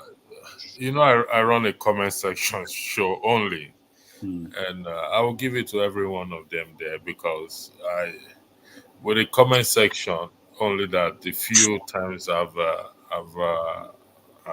broadcast it, strangely they keep me for 2 hours without reading their comment and responding, and so I know there are a few that were annoying in the past, but some of them came back to see reason why they cannot use foul language or being abusive. But so I will give it to every one of them because they keep the show going for minimum of 1 hour and maximum until sometimes I have to make that decision to end it because I don't have stamina to go 5-6 hours and all those sort of things. So I'll give it to every one of them. However, I pray that our labor will not be in vain. Sitting down here day in and day out, talking, people are picking up on things, and with the hope that it will yield that desired result that we want, which is a change for the country, not just anything. So that's mine. So I'll give it to every one of them, the good, the bad, and the ugly, because without having them there, without those in comment section, we're not going to have a show. I know some channel run their broadcast without anybody on the platform or comment section, but in light of this particular one that we run, so they keep things going. So I'll give it to every one of them, without exception. Thank you. All right. Thank you. I think we covered everybody, and I just overwhelmed. I'm not giving a vote of thanks, but I really want to say that when I conceived this, I didn't think it would be something like this. I didn't know it would grow to this. I didn't know we're going to form a kind of family, friends through this platform. And it's just because of all of you, those who join us at home, those who come in on the panel, those on the comment section. I did nothing. I really did nothing. Just opened the shop and people came in. That's it. And I don't know who come every day. I really appreciate all of you from the bottom of my heart. It's not, I'm not kidding. I always get overwhelmed when I see people come here, sit down here with me and do this and talk for hours. It's you guys are the people that you are the ones that make this work. The other platforms where people can sit down and talk and people listen to them, but my goal, my interest is always to hear other people and hear what they have to say. I have platforms where I talk, where I say what I think. but to hear people, and I've learned a lot from all of you, and it's been amazing. And really, I can thank you all enough. Especially there are people I wanted to mention, but I know that once you start mentioning names, you leave some people and it becomes an issue. But I really want to thank the moderators who have been helping, because I wouldn't be able to Yep. do this alone. Yep. Like Forefathers, Electricity, Show, Scribe. Nobody mentions Scribe here. Can you guys believe it? Dominic, so many people, especially Forefathers, who takes it, to another level. We don't know what he drinks. Maybe one day we'll find out how he stays stays up 48 hours or whatever.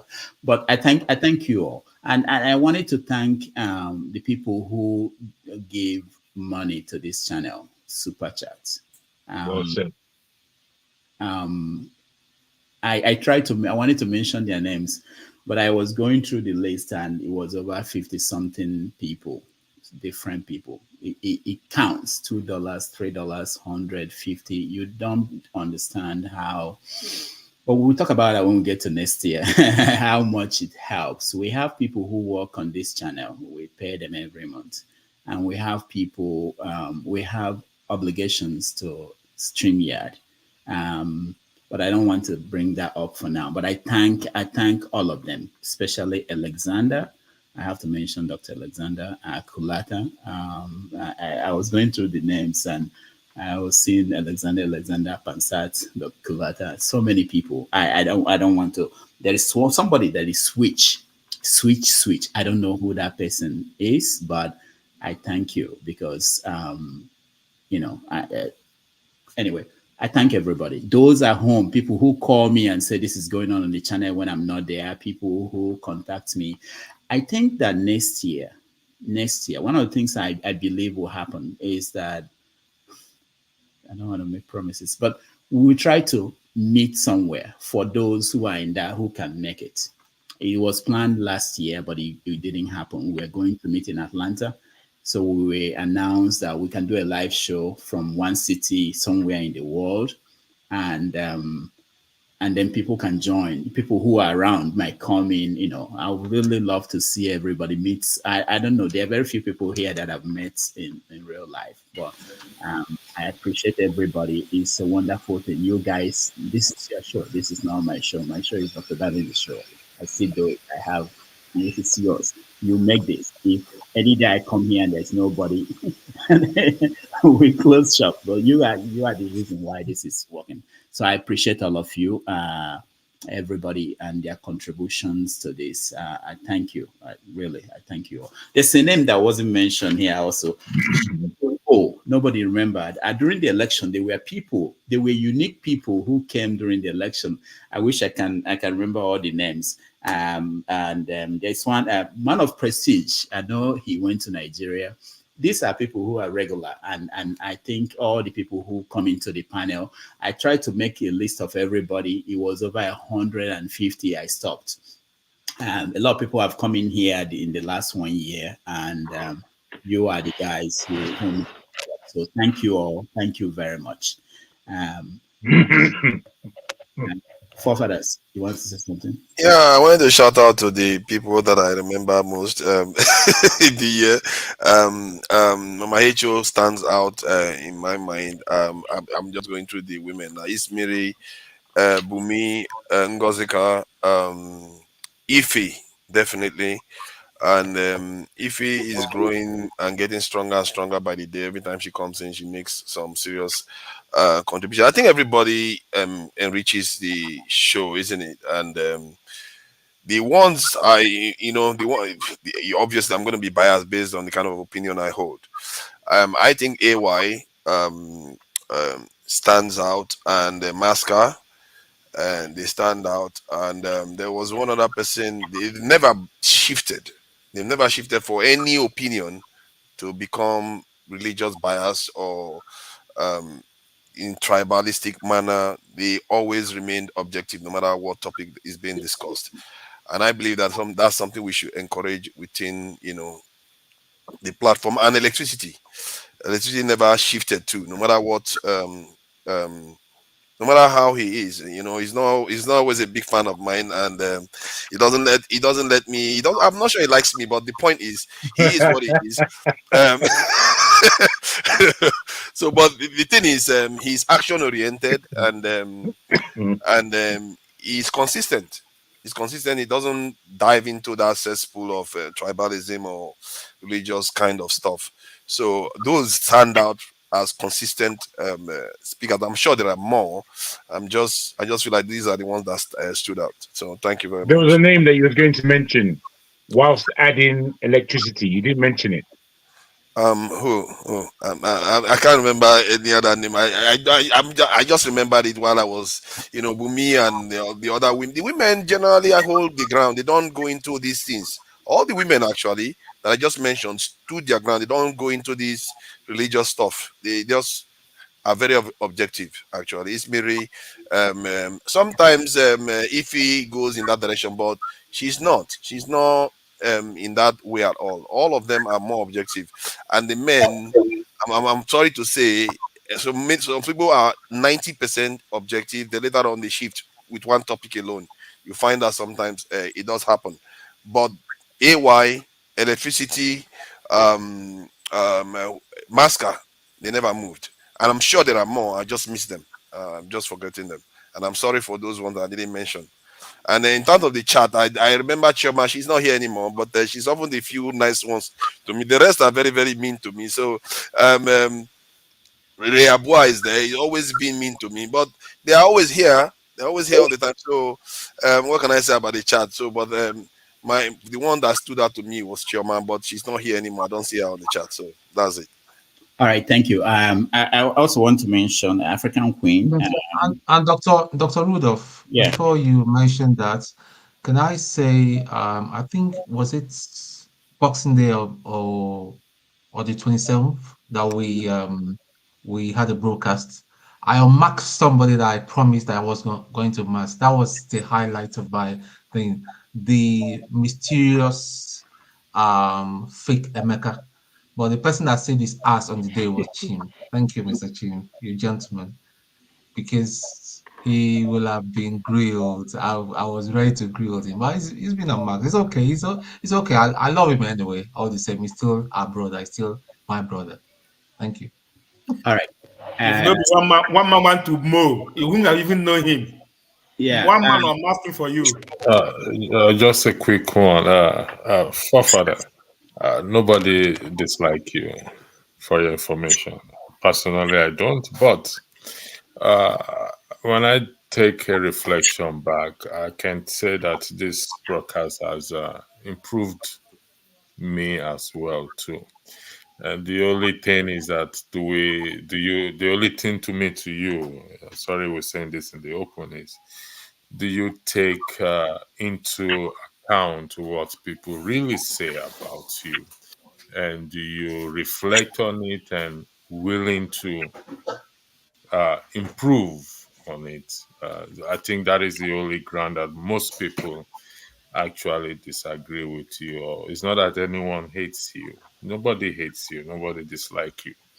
But it's just that when they say things to me as well, too, I go back and I say, okay, is it true? Is it not true?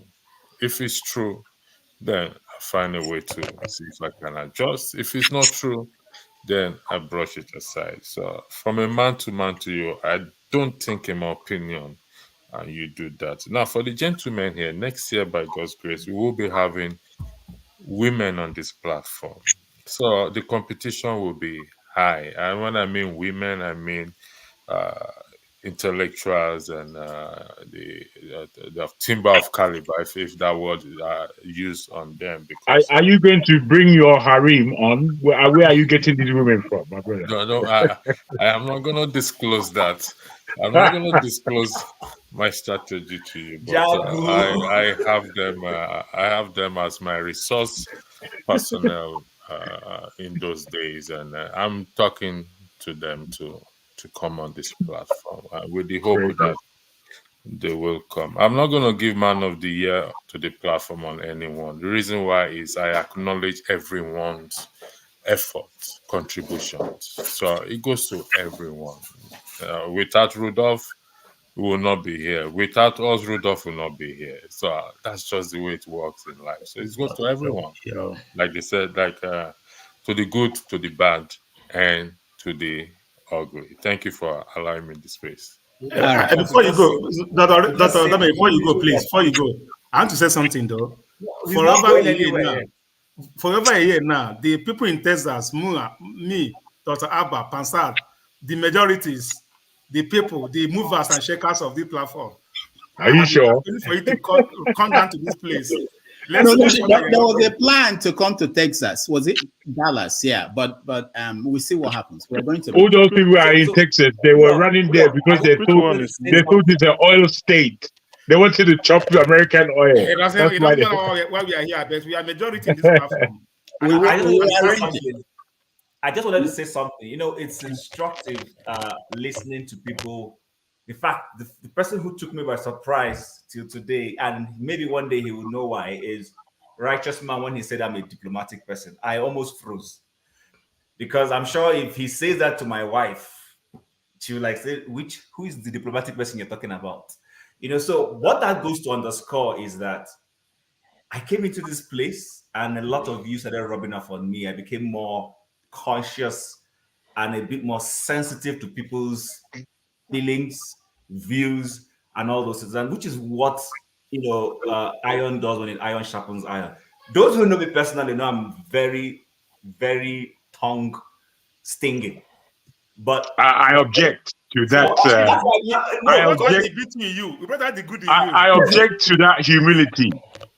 Anyway, but the point I'm trying to make is this: it just goes to show you how, if you're willing to learn, you would, people would help you improve on yourself, and that's what I'm saying. I'm not I'm not pushing back on what Father said, but I find it strange when you say somebody holds his views. You could hold values, but not hold the views. That's the way I learn. Values are unchangeable. Principles are unchangeable. But views, if you're not changing in views, then you're not learning. So I just wanted to say that. Stagnant water. All right. But thank you. If I can just quickly jam in.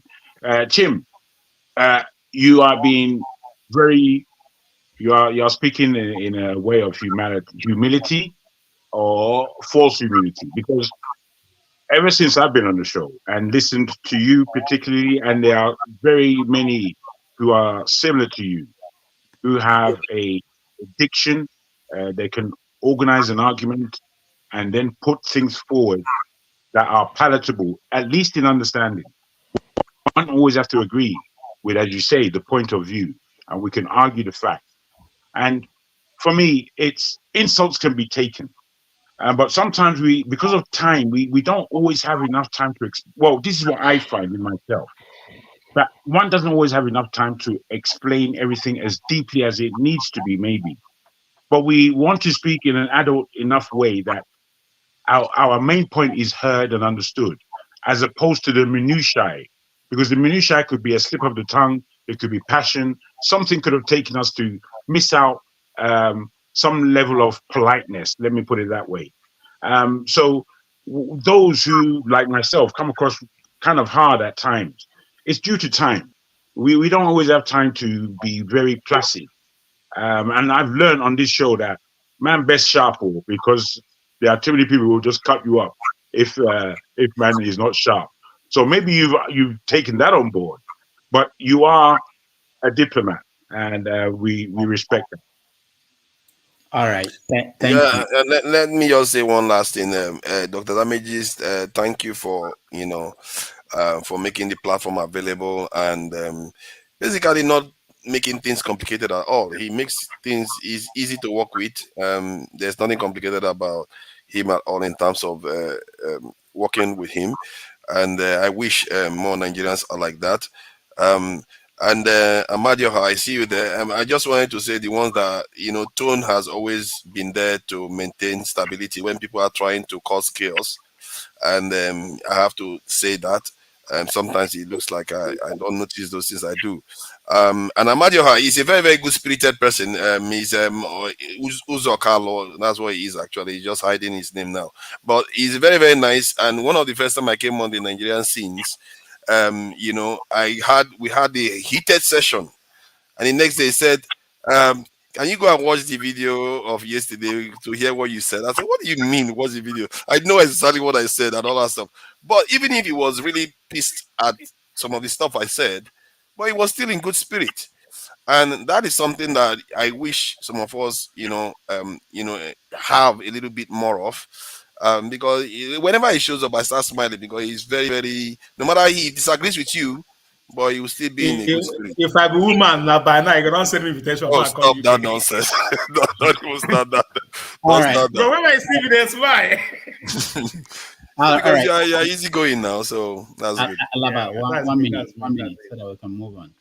Yeah, Rudolph, and all of us on this panel, on a serious note, you know, we are abroad and we have to find a way. I know there are other channels out there to have a national diasporal media. I mean, just you guys, just imagine what change we could make in Nigeria if all of us here, wait, if this medium, you see, instead of getting the news from Arise or this or that, if we set up something whereby we hire the journalists, they go down to where events are happening, send us the report, they send it to us, we edit it, we put it out there, we discuss it. Not just that, then we have a way to make sure that they are inside the houses of Nigerians, even if we have to donate transistor radios to them. We have to think big, guys. Message. Alaba, let me stop you there. There are some ideas out there. So I'm setting up this WhatsApp group. Victory, for instance, had an elaborate idea on what could be done. And so many other people have reached out to me with some ideas. So I'm setting up this WhatsApp group where we can talk about other things that could be done. But it has to be people will buy into it and agree to push it, because what you are saying is not an easy thing to do. So, but you have opportunity to be part of that group. Anybody who wants to be part of that group. And also next year, we are going to roll out new things, and we hope we improve this platform. And we are always open to new ideas for what to do. But in terms of the media idea, it's a long conversation, is big, and it requires a lot. But if people are committed to that, we can do that. I'm always open to that conversation. So that makes it's not only the straight person who don't die neck. I go say that with neck. You see this one way I just said. And then no. Sorry, Wale wants to come in. Can you put me in backstage and bring in some of here? Okay. You see the platform we see here. The way this is a family. We can make it happen here. Going on WhatsApp group. Me, I don't buy. What I mean is to have the Amadioha. It's just to have conversation there. It's not that we are taking, instead of having the conversation here on air, which is not a good platform. We will have the conversation there. Yeah. If we need to come to this platform and discuss, we do that. But this can only take 10 people at the same time. Yeah, we should think PLC on this thing. We're going to go PLC if it involves. We'll talk about these things. We'll have to round up. Okay, well, what's going on? Yeah. You know, I think you're giving me. Well, we can hear you. I don't know where you are. Can you hear me now? Okay. Can you hear me? Go ahead. Okay. I think you've given me a no, your audio is not good, Wale. Try to log back in, okay? You can get out and try to come back in. So there are so many ideas out there and so many things we want to discuss and maybe improve on. And also, I will tell you tomorrow on 90 Minutes After, which is a different show, really. We don't have any guests. So what we want to do tomorrow is to have a conversation on the top key stories in the news this year and our projections for next year. So it's an open forum for anybody to come in and weigh in. And we do a lot of more of review of what happened. All right. So who else wanted to say something? I think I wanted to ask you, Rudolph, are you still open for a broadcast from Atlanta? From who is saying this? From Atlanta? Yeah, Gentlemen, flagship. I thought flagship. Okay. Oh, did I say Atlanta? I thought I said Dallas. Yeah, you said Atlanta today. My goal is this: if the first one works, that's why I come after if you. if it works, we can go to different. I'm looking forward to coming to England, London. I used to live there, and I'm looking. It's been a while. I was there, so I'm looking forward to coming there, and hopefully, we meet Jagun and CM, and I will see forefathers for the first time. You know, it will be wonderful. So I think we can make this happen. And, if forefathers won't turn up, he won't turn up there. He go disappear like anything. You won't carry cow. So yeah. So that's well, I say that to say this, that if you are, I will take care of the place where we're going to meet. Oh wow, that's good. That's wonderful. That's indeed. So you don't have program for the panelists coming to Lagos. That would be great. That would be great if the panel came to Lagos. We have to fix the security in that country. Righteous man is here in Lagos. But Rudolph, you were here for 2 weeks and no harm was done on you. No, I feel righteous man. I called you. But righteous man. So Rudolph was in Lagos for 2 weeks. Did you meet him? Okay. He refused me to meet him. Yeah. No, I actually do that whenever I travel. I called righteous man, but there was this. If you guys come to London, just get ready. Just get ready for a youthful experience because we live young out here. We are not old people here. Rudolph Gomez also said he will host you if you come to London. So the hosting thing is there. You guys said this don't enter bidding, no. They enter bidding. Rudolph, if you're gonna come, see, you know we have a lot of Londoners here, and South London is best to be. Loco is here, Forefathers is here, Fumi O is in the comment section, and all that. I mean, if you don't visit South London, you don't visit London. All right. Don't worry about that. We'll get to do that. Now, sorry, they talk. Now, three they talk. In South London, we have too many little Lagoses here. Woolwich Day, Peckham Day, Bedford Day, I lived in Woolwich. Brixton Day, Camberwell Day. Are you playing? We don't control this whole manner. Now we the controller, they run the show. Now we they do we do that. And if Joma wants me to come to Germany. When are you coming to Lagos? The Center for Excellence. When are you coming to Lagos? Forget Lagos. We are done. Let's move to the next topic. I think quickly before you move on. I think you've given me a Christmas present and New Year combined together. And I never regret joining this platform. Now I feel like we are moving towards the next level from what I've heard from you tonight. Technology is what we're going to use to kind of rescue our country. And from what I can emphasize from what you said, Dr. Rudolph, Dr. Damages, it's like something is in the pipeline in terms of how you get people, to get the news, to educate, make people aware of the suffering that, the country full of possibilities but made impossible.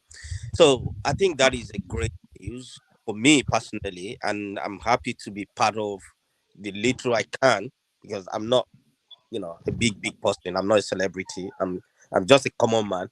But in every little way I can contribute, I will.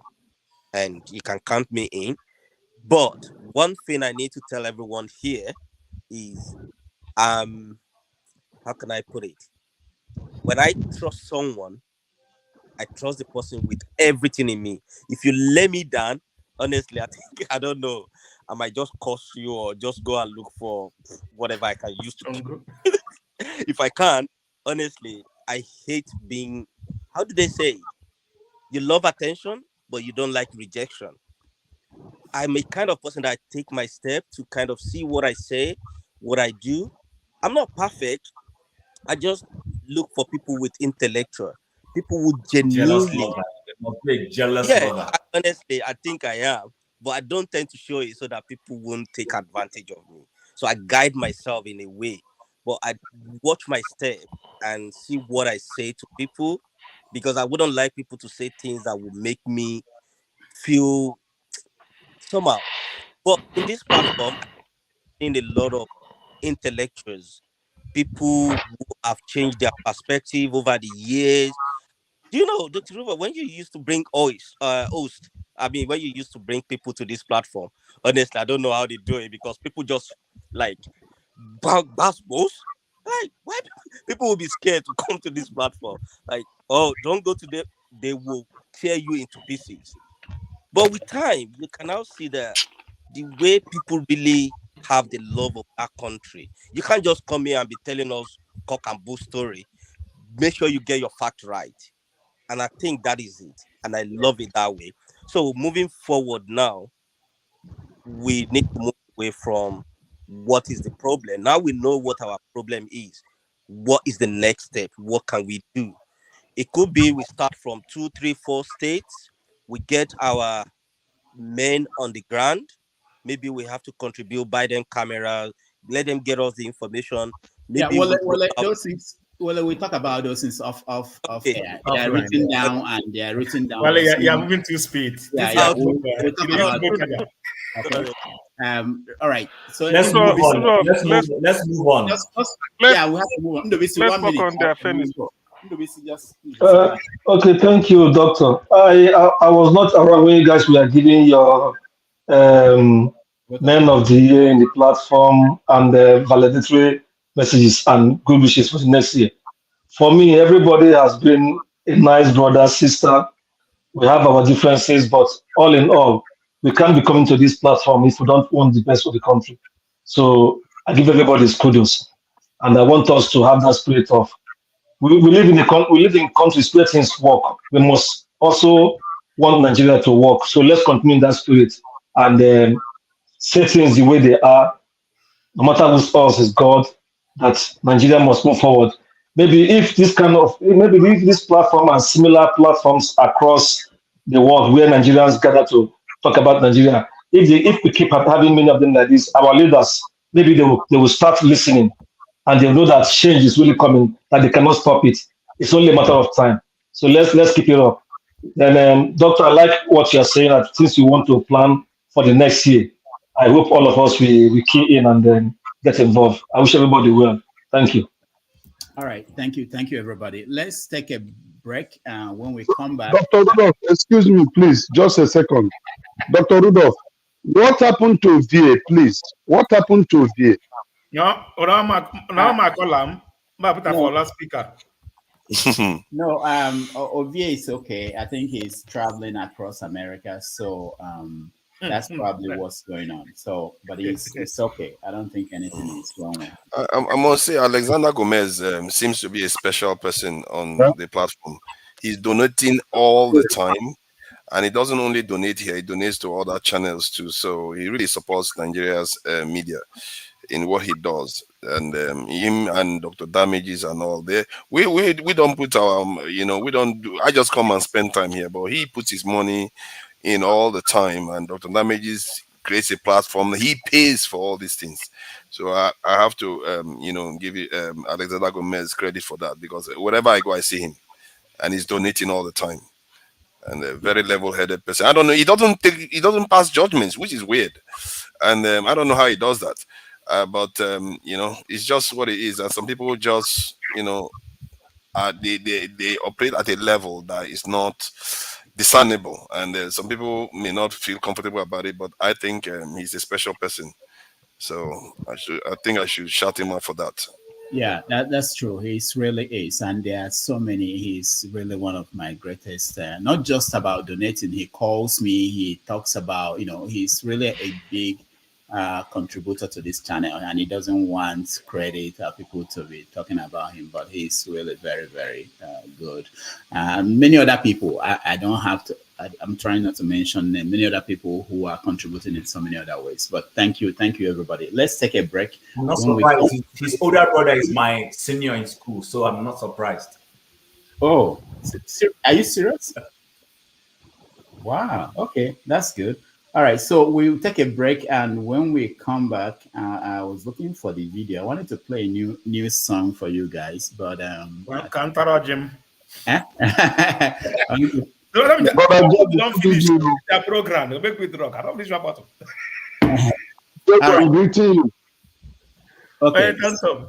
Mr. Righteous Man, we're done. Okay, let's play. All right.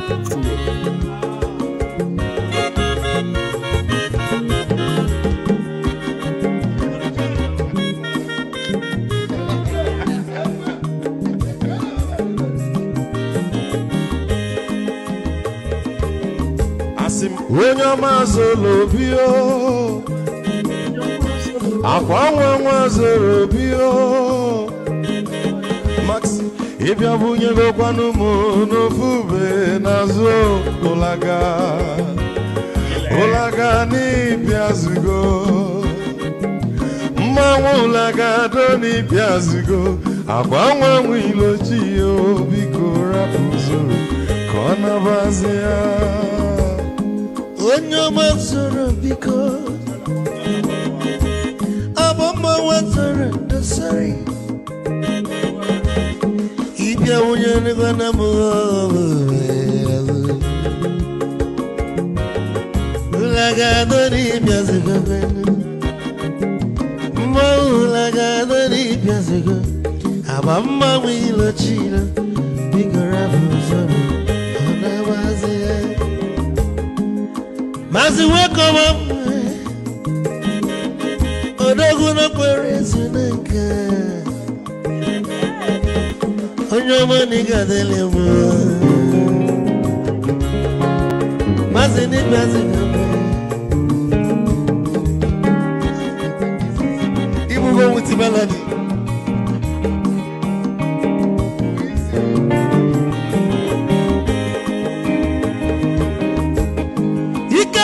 Where'd you fall?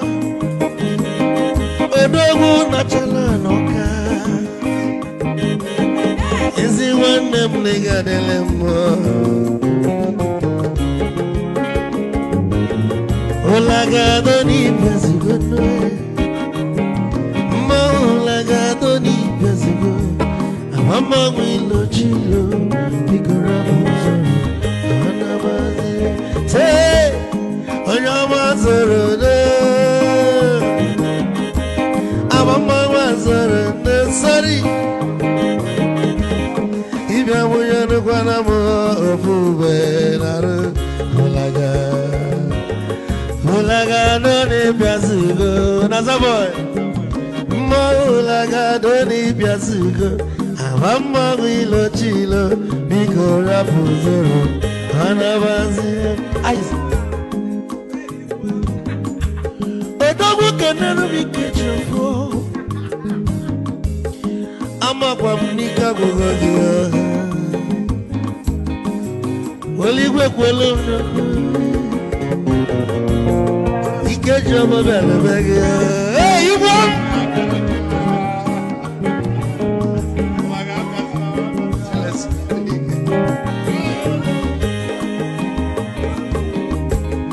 Eku kampune kene So Chukwu mekalumo ike chukwu negaji Esi nwanne mekene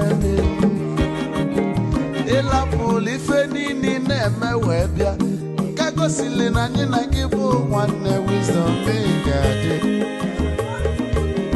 Ka nye gị maịkị ka ogobanya bụ egwu Isili maxi ọ bụ na-etiri egwu a malụkwa malụ n'imego m ife ọjọọ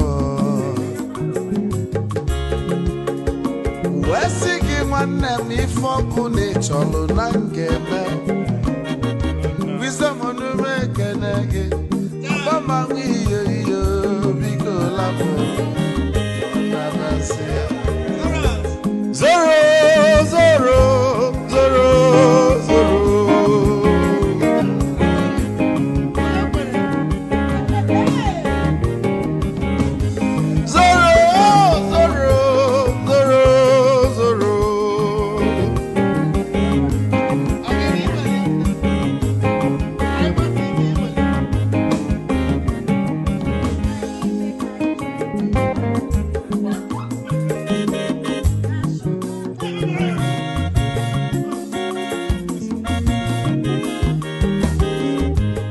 Bieduru joy na bugwa osa Sokoto Ujembe mwilo Anu solo mwe manofia nara Onye nwuro zurike.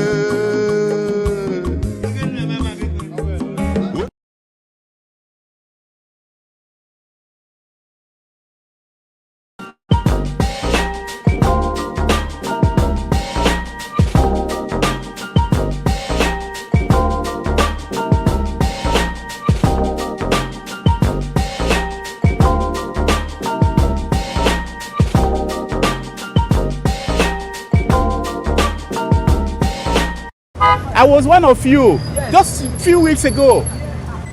Yeah, I'm Dr. Damages. What's your name? Yeah, I'm the Mr. David. Mr. David? Yeah. Oh, you're cool. You have radio voice. Do you know that?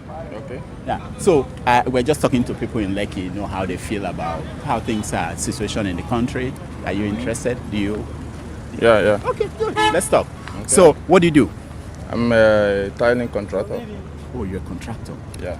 So you guys, these things don't happen to you. You guys don't feel it. You feel the condition, economic condition, like hardship, price increase. Yeah. People are complaining to me that it's hard to survive.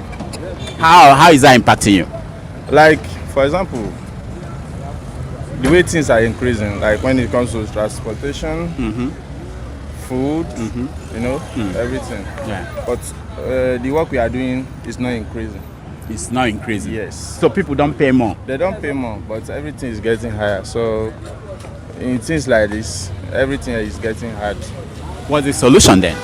The solution there is, I think the government needs to do something about it. What would they do? What can they do? They are listening. I will show them this video. Yeah, at least. Specifically, what would they do? I'm going to see the governor. The price of things are getting high. How would they bring it down? So, is it possible? If, for instance, if you charge to do the particular work and the government force you to reduce the price? No. Okay. So how will the government force people to reduce the price of what they sell? Yes, it depends on what they are facing and how they are buying the market. For example, if they are buying the market maybe 10 naira or 20 naira in the market, maybe what they are going through, or if other things that is affecting them, that is making them to buy those kind of things, because they will look in those kind of area and reduce the cost of it. That is the reason. So apart from apart from your business, what else do you do to relax? Do you enjoy music? I do sport. Like what? What? Yeah, I'm a footballer. Footballer? Like, you can see my leg. What? Can you do like this? Let me see. Yes. Wow. This is good. So what team do you support? Me? I'm a Real Madrid fan. Real Madrid. Oh, yeah. I know them. Yeah. What about them? What do you think about Nigerian players and our chances in this Nigerian players? In abroad. Who is doing well? Who is not doing well? For me, I think Victor Osimhen is doing well. Victor Boniface, Gift Urban, Samuel Chukwueze. I think those guys are, So do you think that we are going to make it this time to the World Cup and do something? I'm not sure. Why? What's wrong with this Nigerian team? What's wrong? The reason why I'm not sure is if you look at our current squad now, in Nigeria now, you see that we don't have midfielders. Right. But what are you doing? Why can't you go and be the midfielder? Me? It's because people like me, like this, I cannot have the opportunity to go there. Can I hook you up? Yeah, if you hook me up, I'll go. You'll go? Yeah. Thank you so much.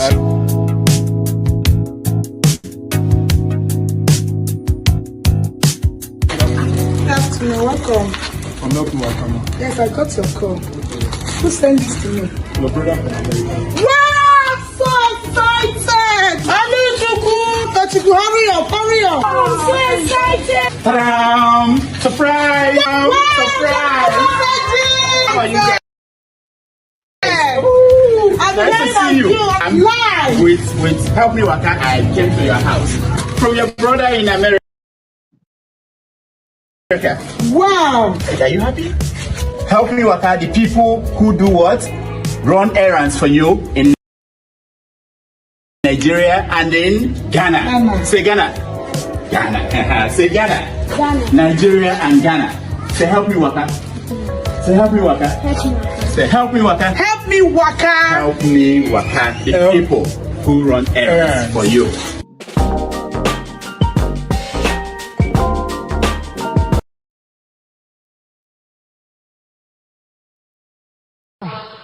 Was determined. He did evening class and went to school, a clerk in university until he became a professor. So because the name they call him professor, in the end of the day became a professor. I think the name we give our children or the name we bear at times matters a lot. So I want to congratulate this man. When they gave you lucky, they knew you would be lucky. Now you are lucky. When you are given Orimison to be a deputy governor, Orientobason, Lily, deputy governor, Orieson, and even your parents' name spoke volume. Ayedatiwa, Ayedidatiwa. You have been loyal. You have been consistent. You are worthy of this position. And I want to thank you for being considered to complete this journey with us. I have maximum 4 years. Maybe you can proceed from there. It is for me now to come down and for you to grow. I must come down for him to go, and I have done my own little bit. So I congratulate you, congratulate your wife.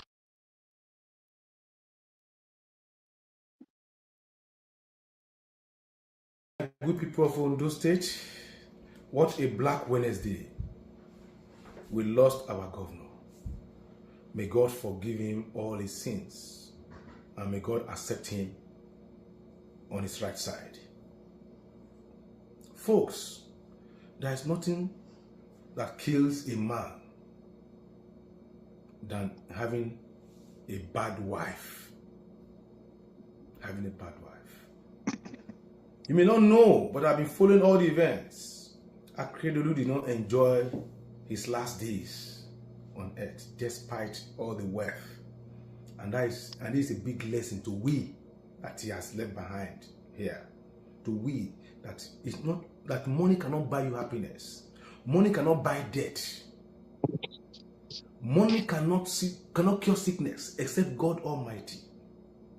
And this happens if you have a good wife by you. A wife that can intercede on your behalf. Either a Muslim or a Christian. When Ondo State were busy praying for Akeredolu, the wife said she does not believe in prayers. And today, where are we? And that is the fight I've been fighting for the past 7 years. That Akeredolu carried our state and gave it to his family. But thank God today, it has come to an end. It has come to an end. But it's a big lesson to all of us. It's a big lesson even to Betty herself. That she's acquiring the whole of everything in this earth. She's acquiring everything on this earth. Having the biggest fish pond in Nigeria. Building the biggest hospital in her village. Turning her village into a Mecca. Having choice properties across Nigeria. In Ore, in Ibadan, in Lagos, building hotels, buying houses. They bought all the streets in Ibadan. They bought almost all the houses in Owo. Where are we carrying all this to? Nowhere. Today Akeredolu is gone. Money cannot save him. I told you, bad wife. When Akeredolu came back from Germany, Betty purposely brought him because of the economic looting in Ondo State. He brought Akeredolu just as a decoy for him to steal from Ondo State, and he stole heavily. And he abandoned Akeredolu in Ibadan. The 3 caregivers given to Akeredolu, do you know that they were not even paid their salaries? 2 of them left. That was the reason why they took Akeredolu to Lagos to go and stay with the brother.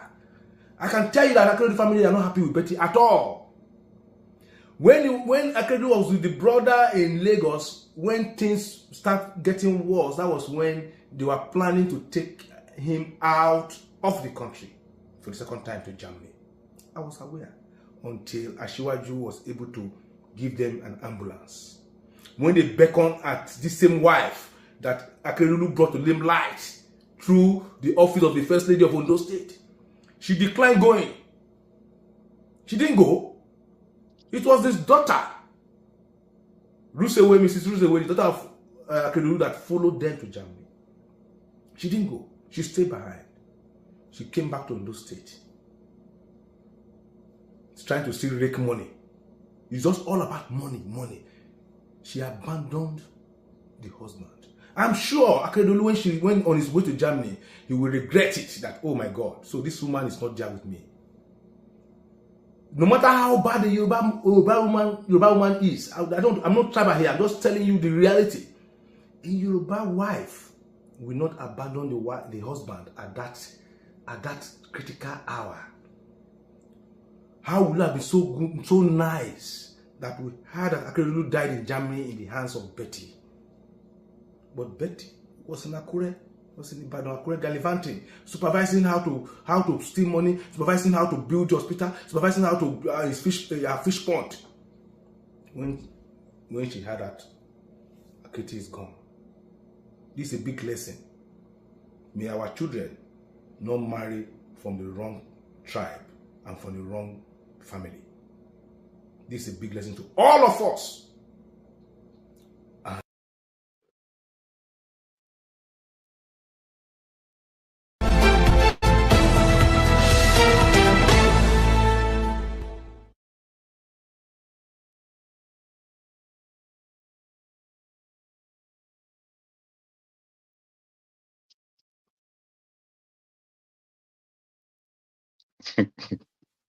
Try. What a hat. Try. So we So Rudolph, let me make the first shot. Lulu. This is your Easy, hand man. again. Now Rudolph, Japanese. please. Lou, this is No, Mama G.O. Please No, let she's me Mama make the G.O. first shot. That's very expensive. Oh. Are you from Japanese? Don't bring it Are to you a another Japanese from level. North Korea?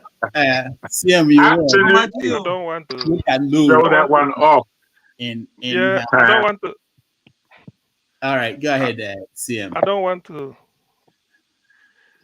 Actually, before when Akeredolu died, because in life, he's one of the people I revere, but people may think I know him personally. I don't know him, but I've read much about him. So I've already written a tribute. I don't care about this video, whatever bit video this guy did. It doesn't make any meaning to me. I've written a tribute, which I'll quickly read now. Oluwarotimi Oduayo Akeredolu. Oluwarotimi Oduayo Akeredolu, born 21st July 1956 and died 27 December 2023. I do not usually consider Nigerian politicians as public officials that are worthy of my time. The mess that Nigeria has become because of the stewardship of these politicians speak volumes. Yes, Whilst these politicians live in stupendous affluence on public funds, the citizens they purport to govern are consigned to perpetual poverty. So why should any politician worth anybody's time? However, Barrister Oduayo Akeredolu, aka Akiti, SAN, CON, former two-time governor of Ondo State from 24th February 2017 to 27th December 2023 is different. As a foremost grassroots politician and later governor of Ondo State, he proved his mettle as being up to the job. Being the chief security officer of his beloved Ondo State, he was not found wanting when there was security breach by the menacing activities of Marudin Fulani headsmen. He stood up for his people when their lives and means of livelihood was threatened. He stood in the gap for them when it mattered most. Governor Akeredolu deployed the sacred instrument of the law and rallied his colleagues, governors of the Southwest region, to float the counter-insurgent outfit called Amoteku, with which they torpedoed the rampaging menace of the Fulani headsmen in their region. Aketi was without doubt the linchpin that conceived the idea of and its subsequent executor-in-chief, so to speak. It is to the credit of Aketi's leadership attributes as the chair of Southwest Governors Forum and the orchestrator of Amoteku that the forests of Southwest states are free of Fulani herdsmen till today, and the local Yoruba farmers at Bekoya are happier for it. But Aketi was well prepared for his stewardship as governor of Ondo State, considering the credentials he brought to bear on his job. He was a distinguished lawyer and a practitioner of international repute. As the Attorney General of Ondo State from 1997 to 1999, Aketi's performance was not in doubt, having been called upon by the then departing military administration of late Navy Captain Anthony Ibe Onyarubulem to help out in superintending the Ministry of Justice. He continued in this position under the Colonel Moses Fasonya administration that succeeded the Onyarubulem administration. His subsequent elevation to the inner bar in 1998 as a senior advocate of Nigeria, SAN, was followed up with the appointment as the chair of the Legal Aid Council of the Nigerian Bar Association from 2005 to 2006. It is to the testament of his erudition as a legal practitioner and dedicated and committed servant of the Nigerian Bar Association as the chairman of Legal Aid Council that endeared his professional colleagues to elect him as the president of the Nigerian Bar Association from 2008 to 2010. It is in his stewardship and leadership of the NBA that the breadth and depth of his impact of legal knowledge, albeit underscored by his innate skills in activity and penchant for advocacy, was largely felt. The naming of the NBA Secretariat at Abuja after him in 2012 must without doubt pass for the zenith of his NBA leadership, as in the words of the NBA, for the generational identification and recognition of those who had contributed immensely to the development of the association. Barrister Oluwarotimi Odunayo Akeredolu demonstrated sheer courage for him to go through the rigors as a testimony to his selfless service. Put simply, Aketi came, saw, and conquered beyond debate, but he failed to conquer death, just like no mortal has ever done. The good of state and the wider Igbo nation, we share in the collective grief of the Akeredolus of the ancient city of Owo in Ondo State and the Yoruba nation in general.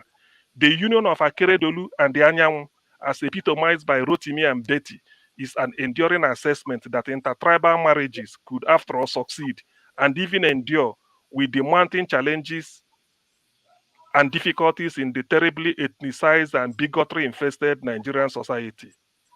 Bye-bye Aketi, the husband of Betty and father of Oluwarotimi Akeredolu Jr., Dr. Teniola Akeredolu, Mrs. Yejide Runsewe, and Babajide Akeredolu. A good woman will always look out for the man she will help to build up from the scratch, so that she will confidently and without prejudice. Boom. Betty is the woman and the Aketi was the man. And I thank God on their behalf. So much lessons learned. Fare thee well, Aketi. You are my hero. You are a man for all seasons and a man for all times. Thank you and may God bless you. Good night. So whatever if I put whatever in-law Akeredolu family. Wow. Nice. Can I just salute you as an Ondo man myself? Ondo man, cool down. Make him. We will be an in-law. Make we talk. Nobody's get that man. Wait, I follow the man now. Make us celebrate TM. Make us celebrate TM now. Make us celebrate TM in the way he read that outfit. I could see that he was heartened himself to that, and I championed what he said in some level of pride, because Owo, Akure, Ondo Town, Ifon, all these are Indare, all these are our areas, and we love each other there. But I must say that there are still speculations upon any politician.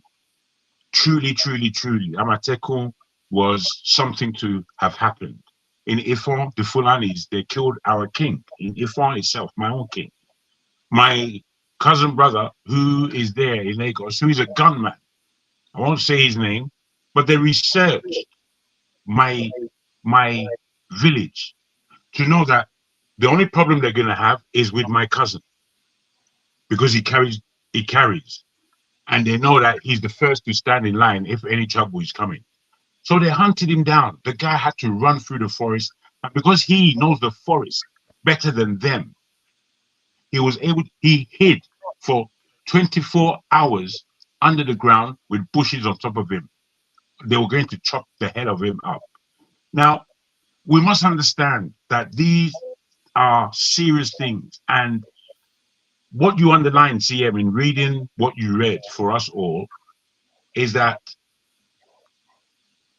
the type of person that Akeredolu is, it really makes me wonder, because these people really remind me of our father's generation. Decency, education, forthrightness, objective thinking, even under the guise of that British colonialism that they had. And at the end of the day, rule of law. Now, for all these things to be taken away in our presence, and with the death of this, our governor at the moment, I think it's very significant what's going on now. I just want to leave it there on a personal note. Let me just say something. I'm about to leave. Let me go backstage. And what I want to say is, all of this is an example to all of us. We should remember. We should always be remembered for something, whether good or bad. And for Jagun, we from the Igbo tribe. All right, our in-law is like a family. Every Igbo man, every in-law, whether it's a white guy, I have a black guys. That's why I married my sister. It's like a family. That's why we do our stuff. My in-law is my family. And there's no separates. We always take them first. And we understand that. Secondly, as I said, everybody should remember for something. Akeredolu come to scene of Nigeria after the launch of Omoteku. Everybody about to know who he is. Who tells you he doesn't know who that guy is for that simple deed he did? That person may be lying to himself. 90% of Nigerians, even from the village, know about Amoteku. They know about who the Odo State governor. He was there as a brave man. He lead the war. He lead the war. He lead front. He lead the war. Not that he was backstage. He lead that war. All of us are here looking at him. Seeing he approached the government. Even when the government don't want to even support him, he approached them. He get the support. He lead the war to defend his own people. Whatever bad he must did, he have done. I don't want to know, but what I remember for that, I hear you. So everybody here, let's remember for something. Even though how bad we are, let's remember for one good deed we really do. So that's my submission. Let's think. Somebody try to remember you for one good deed, no matter how bad you are. That's it. Thank you. All right, thank you. Can we follow another? Who basket, please? I won't. Okay, I No, won't. sorry, because it's midnight and I want to sleep, but I Okay. want to sleep without saying my last word. I'm so sorry. Can everybody allow me to go? 2 All minutes. right, go ahead. Right. I think with Akeredolu's death, I don't know it personally. I've been to Nigeria and I don't know about most governors, but from the news and what I heard, one lesson I always take from human perspective is one. I always tell myself there are 3 things that if you can control and control very well in your life, I think your life will be justified even when you've gone. You cannot be perfect. You can't satisfy everyone. Number one is money. Everybody wants money, but how do you get that money? Do people die? Do you waste people's blood unnecessarily? Do you do what you're supposed to do? You just gather the money just for yourself. So if you can control money without controlling you, I think you won the first battle. Then secondly, women. I'm sorry for the lady in here. They are like salt. You need them. Too much of them, the soup is going to be spoiled. And if they're not in the soup, you can't eat. So it has to be moderate. If you have a good woman in your life, even the Bible says it, you will find a good wife, find a so women, they are part of our life. Without a woman in your life, you are not complete. So their role in our life, we can't underestimate them. Then the number three thing is position. Anywhere you are in life, if your position makes you so arrogant that you can't humble yourself, forget it.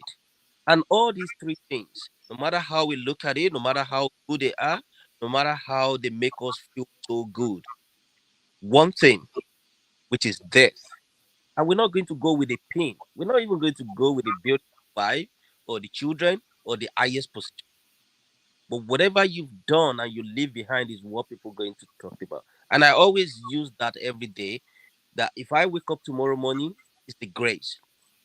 How many houses I build, how many cars I have, how many children I have, none of them will go with me. Whatever good deed I've done, my impact in life, that's what people are going to say about. If I do any bad thing, I might have gone. Maybe my children will start reaping the evil deed. So, as much as I'm not a pastor, I'm not a man, but as human being, I always think to myself, out of four things that I wouldn't say maybe revealed to us, out of four things that we're going to go through in life, is only one that is revealed to us, and that is death. Where we're going to die, we don't know. What is going to kill us, we don't know. And the kind of death we're going to die of, we don't know. But it is very, very certain that every human will taste death. What do you say after you? And on this note, we'll see you next year. Thank you very much. Whatever you do, whatever position you find yourself, how much money you get, most beautiful woman you marry as a wife, or how many concubines you have as Solomon, please always remember that one day Ishwa Dile Lẹ́yìn Àsùn, the Yoruba thing that you know you're going All to right. live. Thank Well, you, and but I'll be at the background until I fall out. all right. Well, thank you so much. Chim, can you give me just a minute? Let me go to Lou and let the woman who joined us, lady that joined us, lady in red hat. Welcome to the show. Hello, Dr. Damages. Yeah. That name, that voice sounds familiar. Ooh. It's How Mary are now. you? Look there, it's Mary. It's Mary now. It's Mary. That voice sounds familiar. So I'm trying to update myself, learn from the past, and help It's feel Mary. better. Where have you been? It's Mary. Where have you been? Well, I've been busy on the ground, but I watch you guys. I listen to you guys sometimes. There's some wonderful contributions, a lot for us to learn, a lot for you guys to learn. And everyone needs to, but we have to stick together. Every intellectual contributes differently, and we different with our intelligence different from intellectuals. Although I found it a bit silly. Someone here saying as if talking as if the women that have contributed here were not intellectuals. I don't know his standard of intellectualism, although I understand him a little bit that he's too edged. So I believe um, people need to be appreciated, whether they are babies, I ask myself, if you are, regardless who you are in life, I would give you the respect that you deserve, especially respect is reciprocal. As a woman, um, and I know there is definition for intellectuals that have been organized by the society. The society at times have defined the intellectuals, but I believe every person is capable of being an intellectual, whether you sound silly or stupid. That aside, I'm quite happy to join you guys. Briefly, I just want to shout out to my lovely chairman, my beloved sister. We're from the same side. I've not seen her lately. Wherever you are, chairman, love you loads. I'm shouting out to my HO because this year is ending, and I didn't see any woman on the platform today. Leading to the new year, I felt I could just represent the women. I always like to step in and speak out for the women if I can. Sometimes I might not say it may not positively in your ears, but I always mean well. I always mean well. So, All right. Thank you. Thank you, Lou. also, please, you guys don't forget our OV. He's always been a huge contributor in this platform, and other people. Ify is special. Ngozika is wonderful in the ground, keeping an eye for us, sending the news across from Nigeria. And other women who had been the doctor that was here during the election, things were really heated here. Um, and other women that I don't know their names and the ones to come. So thank you for um, your time. It's wonderful being in your midst, and especially my forefathers. You're wonderful. Regardless that sometimes you receive some punches up and down. I know you mean well. Every voice is unique and we all don't have to agree, but as long as we know that we want a better country for everyone, for it to work for everybody in Nigeria, that is a common goal and it is important. We are one. We are from Nigeria. So keep loving, smiling, love yourselves, guys. And I wish you all a wonderful new year. All right. Thank you, Lou. Thank you so much. I see Local P, which tells me that the evening shifts they're here. So that's a sign for me to take my leave. But Chim, you speak, and then. Okay, thank you, Rudolph. I haven't eaten anything today. I've been on the show for time. Chill. Let It's him almost finish, John. It's almost 2. I want to go to bed. Let me finish. I'm allowed to go. You're going to talk very long. That's the thing. No. I'm going to bed. I'm not. I will come to your show. I will come to your show again. I will come to your show again. No way. All right. So, Chim, are you giving him chance to speak, or you want to speak? Let him speak. No problem. Let him speak. Righteous man, go ahead. Yeah, please. I would apologize for interjecting. It's almost going to 2 a.m. in Nigeria, and I've been here for a long time. Tomorrow is later today is Sunday service, the last Sunday of the year. So please, just have the understanding. I'm not just being stupid. Please, pardon me for interjecting. It is good night to every one of you from here, and good morning. We will see in the next year edition.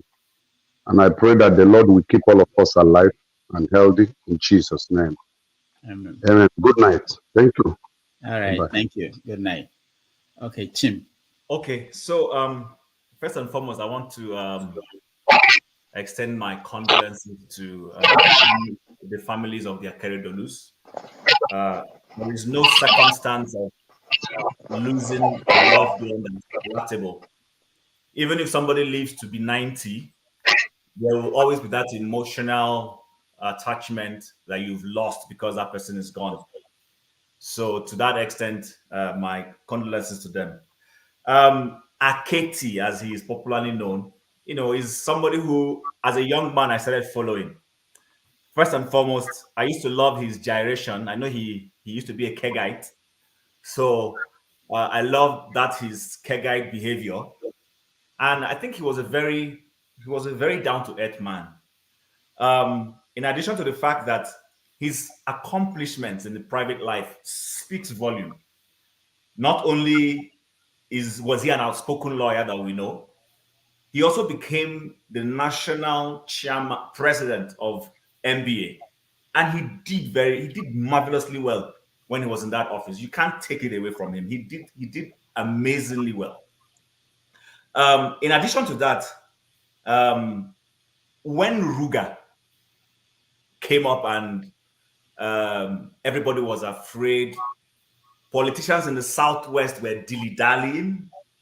He was one of the few politicians from the Southwest that came out and told Buhari, even though they were all in the same party, that no way, we can't do Ruga. He stood his ground, insisted, resisted, and managed to add his voice until Ruga died.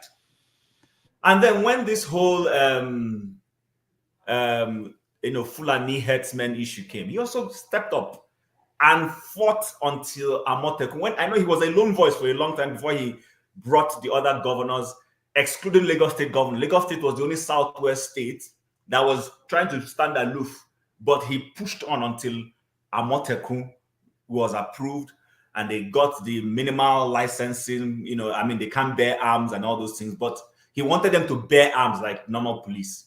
He didn't get that one. He understood the law, and I'm not surprised he's a lawyer. In addition to that, when it comes to governance, he did fairly okay. Unfortunately, our Nigerian political terrain is such that it's a different kettle of fish to go there and come out on scattered. A lot of things corrupt you there. So your values and your stand must really be tough. So I will cut him a bit of a slack, but I'm coming. In his private life, for you to be married for 42 years to the same woman, let all those people who are busy talking a manner of bullshit about his marital life go and marry for 5 years. Let us see. This man was married to Betty. And Betty is age-wise older than him. Go check it. Betty is, I think, a year or two older than Akeredolu. And he stayed, married his wife for as long, and they had those lovely children. To that extent, I don't think anybody can fault his marital life. When Ondo people elected him, they didn't elect him to now begin to interrogate his private life. Whatever issues he had in his private life or did not have, as far as I'm concerned, he didn't have any issues. We just have one bigot who decided to milk a little mistake the man made in terms of politics, which I will get to begin to go into uncharted waters. I see no relevance of his private life. His wife was fighting to save her husband's life. Whether she chose to take him to a hospital and refuse your prayer, she's the one on the day when they were asking them, they told them, remember, it is till death do us part. And that is the only reason why she's parted today from her husband, death. And that's the only reason that you should be parted from your spouse or wife. So I don't think she was a bad woman. The only sore point for me when it comes to Akeredolu was when it was obvious he was sick. He needed to go and attend to his health. That's where he dropped the ball. At that point, he should have, I was going to use the word magnanimously, but I withdraw it. There's nothing magnanimous in activating the constitution to say, you know what, I'm going to be unable to bear responsibility for the state. Mr. Lucky Ayetiwa, please swear him in, even if it's on acting capacity. I'm still governor. Let him do the job. I can call him to find out, how are you doing, and suggest things if I'm able. But activate that. And then if you really, really, really are a good Democrat, if you know what, the toll of the office is going to tell on my health, then resign and let the man run the state. That is the only place where he dropped the ball. You understand? That is the only place where I personally, and I've knocked him on other platforms, on my community development union where they were praising him, I came up and said, you can't praise him without mentioning the fact he dropped the ball when he came to this issue. He was a fantastic man. Jovial. Listen to him when he's talking. In fact, one thing I even missed, there was a time there was a little Yoruba Igbo skirmish in the Southwest, I remember. It was Akeredolu that all the Southwest governors went to, perhaps because he was married to an Igbo woman. And he came up and stood his ground and spoke well and said, listen, these people are our brothers and all that thing. So, generally, I think he was a good party man. He was successful. He wasn't president, but he got to the zenith of political life, which is being an executive of any state is like being the president of a country. So I don't think he did badly. It's like I rightly said, only that portion of, that skirmish. And then, of course, I'm not sure, it's in the realm of speculation, that he was behind the effort to depose and remove his deputy then. Other than that, it's a disappointment for that man. I won't even use the word gentleman for him, who came up and started stoking ethnic things and talking about my younger sister is married to a Yoruba person. So I can never come on air and begin to pull this rubbish. I mean, how for what reason?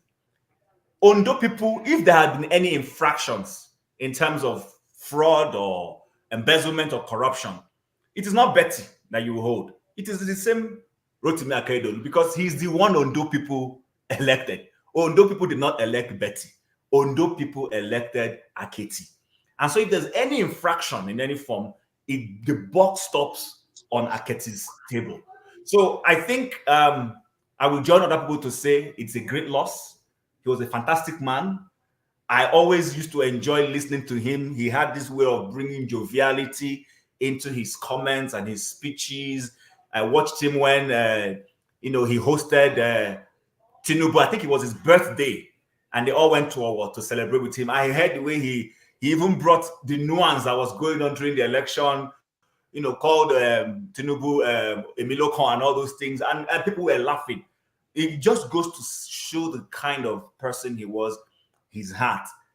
I will end by saying the only thing where he dropped the ball, the only sore point, is when it came to not being able to hand over to his deputy to go and attend to his health. But I think it's a lesson for all of us, because personally, I've always asked myself, is there something in political office that makes good men, ordinarily good men, people are fantastic, they get there and somehow they sleep? Is there a banana peel somewhere there? Will I do the same thing? I've asked myself, I always ask this to myself, I always tell myself, if I'm given the chance, will I repeat the mistake this kind of person repeated? So I hope we will learn from it. Life is transient. Nobody knows tomorrow. Let our good works speak for us, like somebody rightly said. But other than that, I think Aketi did very well. And he came, he saw, and he conquered. You're muted. Yeah, thank you, Chim. Let's go to Loco P. I want to hear Loco P before I leave. Otherwise, he will crucify me. Loco P. What do you want to hear? I mentioned your name as the person they forgot. They forgot about you when No, you didn't. You did not. You did not mention my name. You did not. Okay, when you have time, I carefully listen. I carefully waited for everybody to go around. Let me see who mentioned my name. Nobody. It was only Tone that was mentioned my name, even when it came to Groove. When it came to Groove, that Tone mentioned my name. But nobody, even Igbo basis, nobody mentioned Igbo basis name. I was like, yeah. Someone did. Even Kene, I was like, wow. Kene, yeah, nobody remembered Kene. Can you believe that Kene was I didn't hear Kene's name. And I was watching everybody. Like that's so we just be just not we just forget each other. I'm like, okay. Now we know our reference. Now we know our reference. Evening shift people, they forgot about you. Your people forgot about you. Evening shift. Okay. When I was tipping up my neck and giving information about Eperemadu, I wasn't there at evening shift. Okay. Eperemadu story. He was our correspondent. Yeah. How did forefathers? There, I was afternoon shift. Don't mind me. Oh boy. I'm sorry, Loco. It's not fair. I was waiting. I think sure. Nobody mentioned my name. He's not been around lately. Okay. Maybe that's why I forgot. Sorry about that. Come, keep quiet there, my friend. Loco, you know what? We will give award to our best correspondent. Maybe we look into people who reported on the ground for us. Maybe you win an award. That's what we do next year. We should compensation. Compensation. Loco P, the whole international reporter. We appreciate you. We appreciate it. No problem, no problem. Yeah. Anyways, good day to everybody. Complete of the season, Merry Christmas past and the one coming the new year. Although it's just like every other day for me anyway, because every day is New Year, every day is Christmas, or every day is what's celebrated rather. You understand, the guy that just left just now was called Akeredolu. He just left. He took a lift anyway. So if he had knew that day was his last day, I guess he would have done better. When I see people praising people in power that they did best, and for me they didn't do nothing. I just like, man, what did you really do? Because your life, right, is not about yourself. It's about how you affect people positively, real change, real positively. You understand?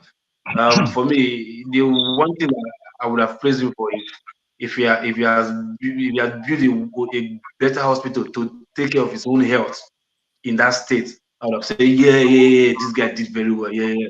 Not taking state resources and go and be booming the economy of Germany. You understand with state resources, and you are telling me I should praise you. I don't understand. You understand? If you have built that kind of hospital, better hospital in Ondo State, I mean, maybe every other governor who having the same issue will have been going to those states and be spending their money and boosting the economy. I mean, it's just common sense. So when they are praising people, this is how like, are you people really serious? And you want Nigeria to become great tomorrow? I'm like, okay. They say respect the dead for some people, while other people do not respect the dead. They say the truth, even if the dead. Because in fact, why are you supposed to respect the dead? Well, I cannot respect you when you are alive. I will respect you when you are dead. I mean, who came up with those narratives? I know those narratives, they seem very sweet in our ear. I would just believe it. Very sweet. Yeah, I respect the dead. Like, so I should not respect you while you're alive. I should wait till you die first before I can respect you. Wow. But sometimes when we think of all those, sweet phrase, catchy phrase, it's good to respect the dead. We just flow with it. And but when you sit behind, sip a little tea and ponder about it, why should I respect the dead? And the living is alive. Now, wow. So, but regards of that. So concerning the man of the year thing in this platform, man of the year is every man here, and woman of the year is every woman here because it's not easy anyway. Despite the harsh environment we see ourselves in the diaspora, you have to work every time counts to pay bills and other stuff, and we see greater time here, spend out here, every week, come here and try to enlighten our loved ones back home, and make new friends, network and all that stuff. I mean, it's worth praising all of us because it's not easy, and every moderator to forefathers, you done well. I must tell you the truth. Rudolph, thank you mostly for conceiving this idea. It's not really easy because I've seen every other platform where it just breeze just blow all of them go one corner, But here the breeze is like a tornado. It can take you here today, take you here tomorrow. So that's even make it more interesting and educative, So thank you very much, and every other person in the platform. And but for me, the best man of the year is me, myself. So, I agree. The best man of the year in this platform. So, I agree, 100%. Yeah, I think I did a disservice to Loco. Loco doesn't do tribalism. To be fair, he doesn't do religious nonsense. So I forgot you now. I forgot. I was trying to remember. But I didn't remember. All Sorry right. about that. All right. I just want to say that also we forgot about Jude was. I don't think anybody mentioned him. You understand? Blackstone. Yeah. Come. We have your say emeritus. We have your say emeritus. That's true. But on this note, I have your say emeritus. I know. I have to take my leave now. I thank everybody, and tomorrow I will continue. We'll continue to look back at the year that passed or is about to go, and the year that is coming in. So we'll continue the conversation tomorrow. Thank you, everybody, for joining us. Those at home, those watching, and those in the panel. Thank you. I'll see you guys. All right. Okay. Okay. Your side is good evening. Good evening, your own side. Mm-hmm. I checked this. I don't know whether he wants to come on. I checked the Ondo State GDP, compared to Nigeria. It's not so bad. The only negative I saw about Akeredolu is about not paying his staff. That he doesn't pay workers; he pays them in fractions. He seems to have done well in terms of the country, and he also was part of an organization that was, I think, tied to Pan-Africanism. And for a Nigerian, you see how easy people forgive people when they do the right thing, just for providing security. That's why when I said if Tinubu secures the country, I'll forgive him all his sins. Forgive all the sins, forget all the this thing that he's done, because people value those sins because it's valuable, and that's what he has done for the South West.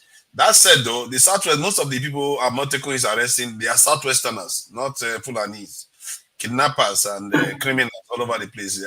They arrested 64 just a few days ago, or 68 or so criminals in the Southeast. So they are doing a good job, and there are not that many, just about 2,500 or so. There are not that many.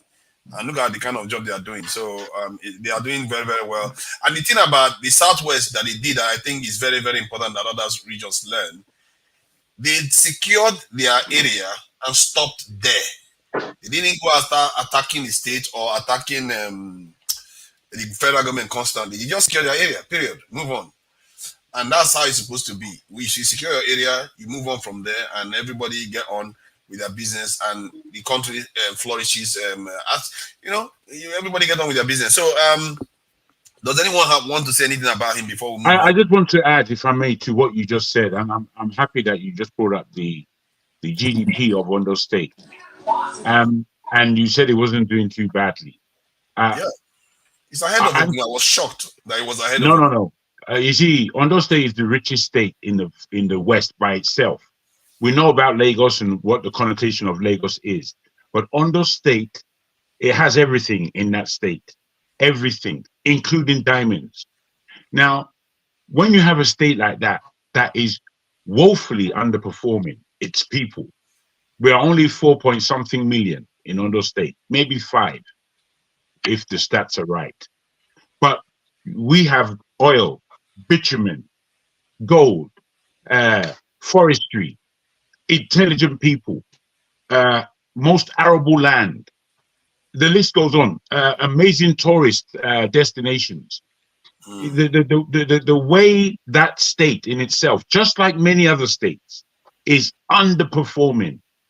It's a crime, and that's where you have to understand: are the governors of these states really fighting for the state? And I'll just underline that. And then, Profathers, can I say something about Akeredolu's? So for me, Aketi as a lawyer was somebody that was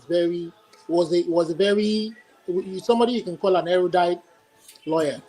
Senior advocate of Nigeria, the guy. I mean, I truly respect him. Yeah, maybe they could have used the resources of the state better, to help the people. But in terms of optics, what we saw, especially with the Amotekun issue, for me, is gone now, I mean, whatever shortcomings he had, I'm not going to, the lessons for us to learn from. But for the singular act of providing security for his people, when at the time they needed it most, it wasn't something that he came up with. This was somebody who cared for his people, making sure that he protected their lives, their source of livelihood, as some said. When some state governors couldn't even do anything, and non-state actors had to come in to play their role. This guy played his role, and he even tackled the federal government at the center. He wanted arms. On the pages of paper, he tackled Malami, the then Attorney General. He wanted arms for the Amotekun, but although he didn't get it, but he stood beside the Amotekun. And also, I mean, I don't want to directly come against Local P, talking about So see, when we look, I like to look at issues dispassionately, and I like to treat issues in healthcare. There's something that we say in healthcare, in the clinical parlance. We say you treat the patient, you don't treat the condition. Two people can have the same medical condition, but the treatment that you will probably use for either of them might be different because one medication might not agree with one person, and it might be another medication that will agree with the other person. You understand? So So what we did need to look. you say that you disagree with? So when you are, did you listen? Did you understand that the guy had prostate cancer? We So gathered that. what facility are you wanting him to create in Ondo State to treat his prostate cancer? And who Why told you can't he do that? Listen. Who told you it's a specialized condition? Who told you we don't have oncology faculties in Nigeria? We have it in Lutz. We have it in Ibadan. Do you know if he has been there and they've not been able to take care of it? So when you're we have to be sensitive. What you're going to pursue, listen to me, my friend. What you're going to pursue abroad, the responsibility if you come for your country. Listen, let me finish. Aketi too was a successful practitioner. He could have afforded to travel. This guy has had this condition for a very, very long time before he became governor. He's a lawyer, he's a well-seasoned lawyer. Son, he could have afforded to travel out. Who told you he used the state resources? Olumide, you have to understand that it makes Nigerian politicians look bad when they start dying overseas. Did you know if he consulted clinics in Nigeria and they weren't able to treat it? They're not sure even where he died. They're saying Germany in one hand. They're not sure where he died. They're saying Germany. They're saying Ibadan. They're saying Lagos. Nothing is clear as per what normally goes on. We knew that the German clinic already given him time and said, this treatment, this is the time. I mean, there's nothing we can do. You have to go back home. Yeah. So, but the family was desperate. They believed there was supposed to be a cure. You understand? So be that. I'm just saying that when we criticize, let's not just criticize for the sake of criticism. Look at the issue. Look at the man. What condition did he have? What is it that could have been done back home? Did he expect? So when you're just coming and saying, "Oh, you should have done this," I mean, I don't. For me, that's not palatable. I think it's a fair point you're making, but it's also fair to say that it's not good for our politicians to be dying overseas. You can go get your this thing, and if you find out, okay, come back. Hold on. See, he said they have oncologists or this and that in Lagos, blah blah this, blah blah that, right? Yeah, in Lut. They have it in Ibadan. They have it in Lut. We'll get to me that is my friend, my finish. Then okay, you have the professionals there, but the machines are not there. I don't understand. Is it that the machines that you are looking for? What machine? Whatever What machine for oncology? Which machine? Don't talk ignorantly. What machine? Then Olumide, what is he going overseas to look for that is not in Nigeria? Wait, let's see. If you follow, listen. What I'm saying is that you listen. See, listen. Your problem, I said, you don't try to see beyond what other people see. You just see it from your own perspective, and you that's don't make it. sense to me. Whatever it is, no, hold on now. Listen to me now. Just listen. Whatever it is, right? Whatever it is, no matter how much the machine is, you cannot tell me that machine is so costly that the state budget. There's no machine. You understand that they can never listen to me. Did you hear that he has cancer? What listen to me. Hold on. So everybody that has cancer in listen to me now. Everybody that has cancer in Nigeria, nobody should go to Nigerian hospital, right?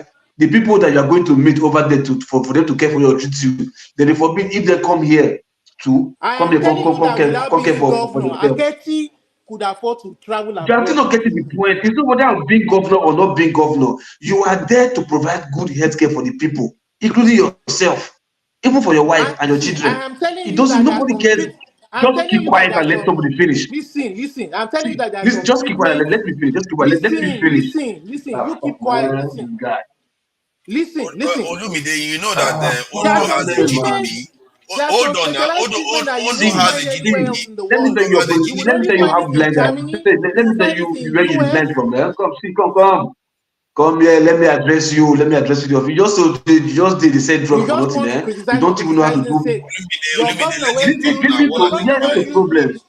It's just so bad that it's just so bad that you are in the medical field, your or governor you don't went the build medical field 1,000 itself. bridge. Where build 1,000 You bridge, say your governor. big monkey, you say your governor. You see when person get low mentality, I didn't tell you what somebody governor Your whatever say governor not went try. build You're thinking 1,000 about bridges for attacking you. the governor. I don't know what you go You take say I'm 1,000 talking bridges. about my Why ain't no build the biggest hospital for River State? Okay. I beg, don't Actually, criticize. they built it in River State. Actually, they have wait, quite a don't see what see for that. Hold You on, hate for that. Wiki all Listen. you like. It's not even about for that. Hold on, let me finish now. For that. It's not even about him thinking maybe it's for this guy for his low mentality. He think it's an attack to Akeredolu. Talking You about a understand? disease. I We are don't know him talking about a personally. disease that Maybe just requires keep quiet. specialization. Calm down now, Lumide. It's not He's about not setting up attacking. the He's Who not hospital. is this attacking. guy, man? It's not about Who is setting this man? up the Who is this hospital. man? Do Who you is this have guy? the manpower He's crazy to like you treat now. that disease condition? Do you have the manpower? Olumide, If you hold build the on. hospital, you're talking Olumide, about. just hold on and let's hear you out. Are you saying that he is okay for him to I just never finished. He's I okay never to finished. go where he can find better treatment for himself. It's leukemia. We're talking about I leukemia. never finished. We are talking about leukemia. Okay. Let Loco finish then. Loco, please finish what you are saying.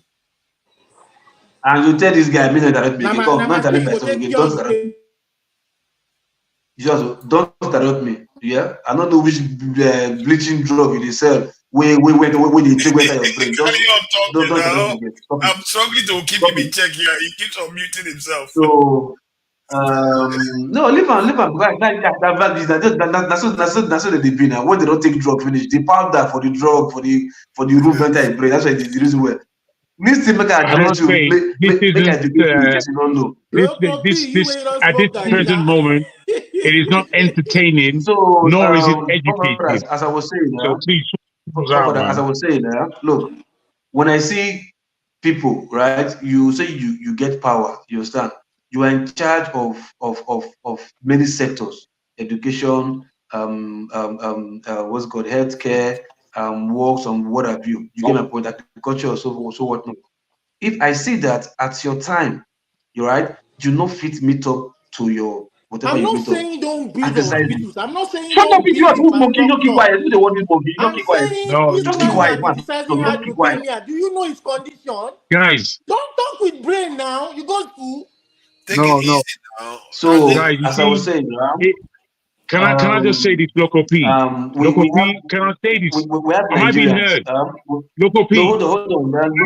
Somebody should let me finish now. When I finish, you guys have to go on. Why can't you just let me finish? Just let me finish now. He just came. Exactly, just let me finish. I can't just do the simple thing. Just simple. So let me finish. Just simple. Can you do that? I need to say this. So you can't just be patient and let me finish. You just can be patient. Is that what you're telling me? Man, Nigerians you guys are not entertaining anyone. This sounds terrible. Like I said, but I'm saying this sounds. You have to understand how this sounds. This communication is terrible, really bad. I know. It's not the best. Like I said, like I said, right? Look, if we can't continue like this now, somebody's talking, I kept quiet, I allow everybody to finish. You understand? So if I'm to speak, I just deserve the same respect now. I'll not be fool now. Come on. You get my point. What I'm trying to say in the essence, look, see, we are done with all this giving excuse for politicians. You understand? Who did not do what they're supposed to do. You get my point. Look, but for crying out loud, whatever you are going to look for, if we don't have the professionals in Nigeria, it's a different thing. You understand? We have consultants, even in abroad, that you can even call for. Nigerians, not even Oyibo men, Nigerians abroad, who can even consult to come to your facility in Nigeria. You understand? And do what the fuck they gotta do. Sorry my language. And do what they gotta do. You get my point? What is just is the machines, is the apparatus that you need. You understand? You can buy. How much it costs? It's healthcare for Canada. Do you know how much is healthcare? Yeah. Do you know how many people are dying in the hospital? They cannot even afford just normal healthcare because of stuff like this. So tell me, if you can put the best healthcare in Nigeria, okay, imagine we've learned our lesson from Yaradua and put the best facility in Nigeria, one of the top tech in the world in Nigeria, do you think we would have had this situation today? Taking the resources from whatever state, taking it elsewhere. You have even make more. Come and invest in your state. Like come to Local P. See, I understand what you're saying. Local P. I understand what you're very saying. But easy. what I'm saying If is you are that placed for where I don't tell you, I understand I'm what telling you're you saying. somebody like a governor did not try by doing that. You're I'm telling for me you. what do I know But what it what I'm takes to saying treat is that leukemia. I'm not sometimes you applying. have to look at So the man. whenever they're treating You have to abroad, look at okay, the then man and that man's situation. This guy had prostate cancer. He had leukemia. You understand? These are rare diseases where you need specialists. We don't have them in Nigeria. my friend, you just let me say you are just selling drug for nothing. You are telling me there are rare That cases. will tell. Do you know what the meaning Even of if you prostate have cancer? buildings, sorry. Prostate cancer, listen to me, prostate cancer is a disease that belongs to almost all men. Almost all men. Prostate, they all have prostate. It's not Almost all all men. men. It's not all men. It's I common in said men. It's not all almost men. all men. I said almost all men. Listen. So what machine Almost is all going to men. treat that? And inside almost all men, most of them What are machine also will treat cancerous. that? What machine will treat that? I'm telling you, I tell you one thing. How many consultants do we have specializing you are in that? coming across as someone that supports Nigerians that just travel overseas willy-nilly whenever they are ill. If you have the money, that's how you're coming across. If you have your money and you can afford it, and there's no treatment here, go for it. Oh, but sometimes there is treatment here, but because people feel that one is better. For his own, I'm talking about him now. For his own medical condition, is there? Do we have that specialty? Do we have the specialty to treat it? It's not about You see, building. the thing is, It's not about Olumide, building an equipment. if I can, the thing is, Olumide, the point that you picked up from what Local P said was not picking up his actual point. That point that you picked up, you may come back on it, but it could have been allowed because you've just said you understand where he's coming from. The point that Local P was making is that basically all governors, all of the politicians in that country aren't necessarily to be regarded. The hospital matter you picked up, it just caused argument and confusion. It was wholly unnecessary. No. What I was trying to make you Wholly understand, unnecessary. what I said was I do understand his point of view. But what I'm saying is he also has to understand the man's medical condition. That it's not easy for you to say, oh, you should have built this, you should have built that in light of his medical condition. It's not fair on him, he's dead. No. I disagree. You see, again, the point he was making is that basically the apparatus of a country called Nigeria, things are not in place. Which is true. Wait. Please just wait. Please just wait. In the area that I'm living in this London, there are about 15 hospitals in my area of this London. If Forefathers breaks down how many hospitals that he knows in his area, we're in the same London, but wait. Let me learn so you hear from me. I'm not trying to give because Nigeria I'm speaking from a point that I am from Ondo State, and the clinics that they have in Ondo State, there are a route to dying as opposed to a route to survival. You can go there. Wait, I'm being serious. You can go there. You can go there with a really mild case of malaria, which everybody can get over in Nigeria, and you wind up dead. They've given you some kind of something, God knows, and you don't come out alive. So this is I'm talking about Ondo State, but this is every state across Nigeria. You know, they're not putting these things in place. So, governor, dead or alive, a state like Ondo State, so many resources, so many. Yeah, if you go there, really, it's like I'm from Ondo State. It's like some backwater. It's like some backwater that has no significance. I don't want to prolong it. I agree, but what I'm saying is that then you don't then say that if you had put that back in place in Ondo, it probably would have been alive. The guy had cancer. Bros. I had somebody in Nigeria go to an optician. Hold on now. Let me explain this to you so that you people understand what I see in Nigeria sometimes. Somebody went to the optician because his tiny iron filing got into his eyes, And when he came back, let me count the number of tablets he came back with. Medicine, he came back 1, 2, 3, 4, 5, 6, 7. 7 different medication he came back with. And when I was in Nigeria, I fell ill a little bit. I went to hospital. The list of medication they gave to me, do you know how I know that medication is rubbish? Well, because all my time in the UK, I never got that kind of prescription before. But like, what is this? I just came for relatively like symptoms that look like malaria. And you want to give me all this load of medicine? No. I said, take everything away. Just leave only the anti-malaria medicine. I bought it, and that was the end of the illness. But most Nigerians won't be able to reject it. They would take all the poison and poison themselves. They don't know what is going on. And when I saw that, when the guy that had the optical went to optician, brother said, I told him those things half of them is poison. You are not supposed to take them. And these people, they over medicate because they want to sell. They over medicate people, and people die for just stupid reasons in Nigeria, and we don't even know why. And this is one of the areas. That's right. That's why they go overseas. But they should be taking care of the Nigerian healthcare system. It's their job. Do you know on those budget is about this GDP is about $12 billion annually, and if you have that kind of economy, you should be able to build reasonable hospitals. You know, I don't know why Nigeria hasn't built.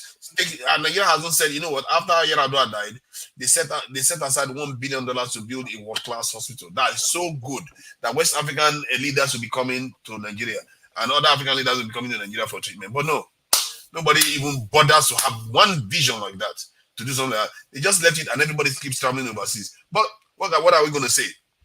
We are not going to insult him now. He's passed. But the way he passed, it doesn't look good for the nation, where people keep going overseas to die. I'm in the UK.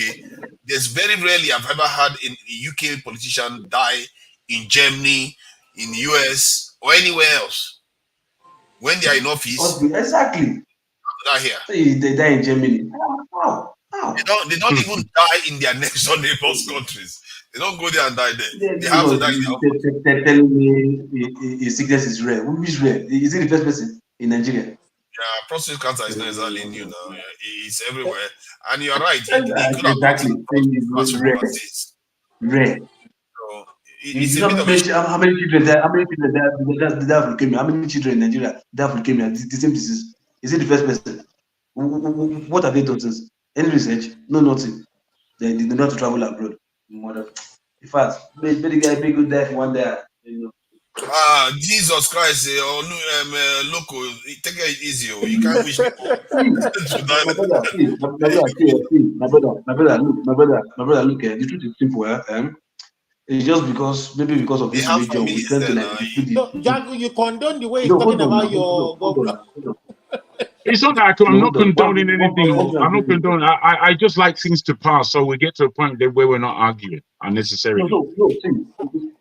Local, you have to remember that they have family members, they have supporters. If you just say let them just go and die like that, you can see how it comes across to. I didn't even hear that.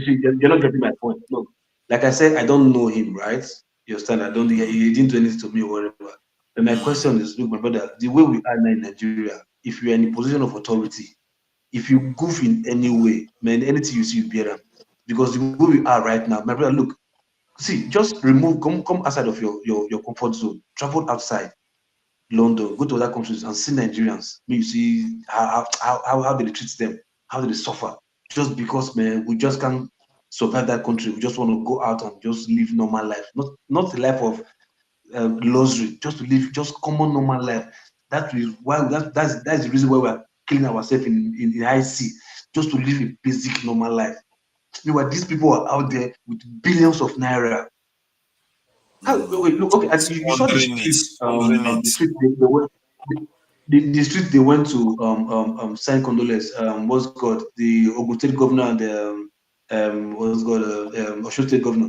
You understand? You saw the house, you saw the building. Look at the street. Look at the house opposite his own house. You can say it's his personal money or whatever, but sometimes, right, if you live your life, right, and it doesn't affect people positively, especially when you're a governor in charge of people's life in the state, man, if they pray for that guy, even if they pray for us, maybe for nowhere, because trust me, there's no time to pity for any governor now.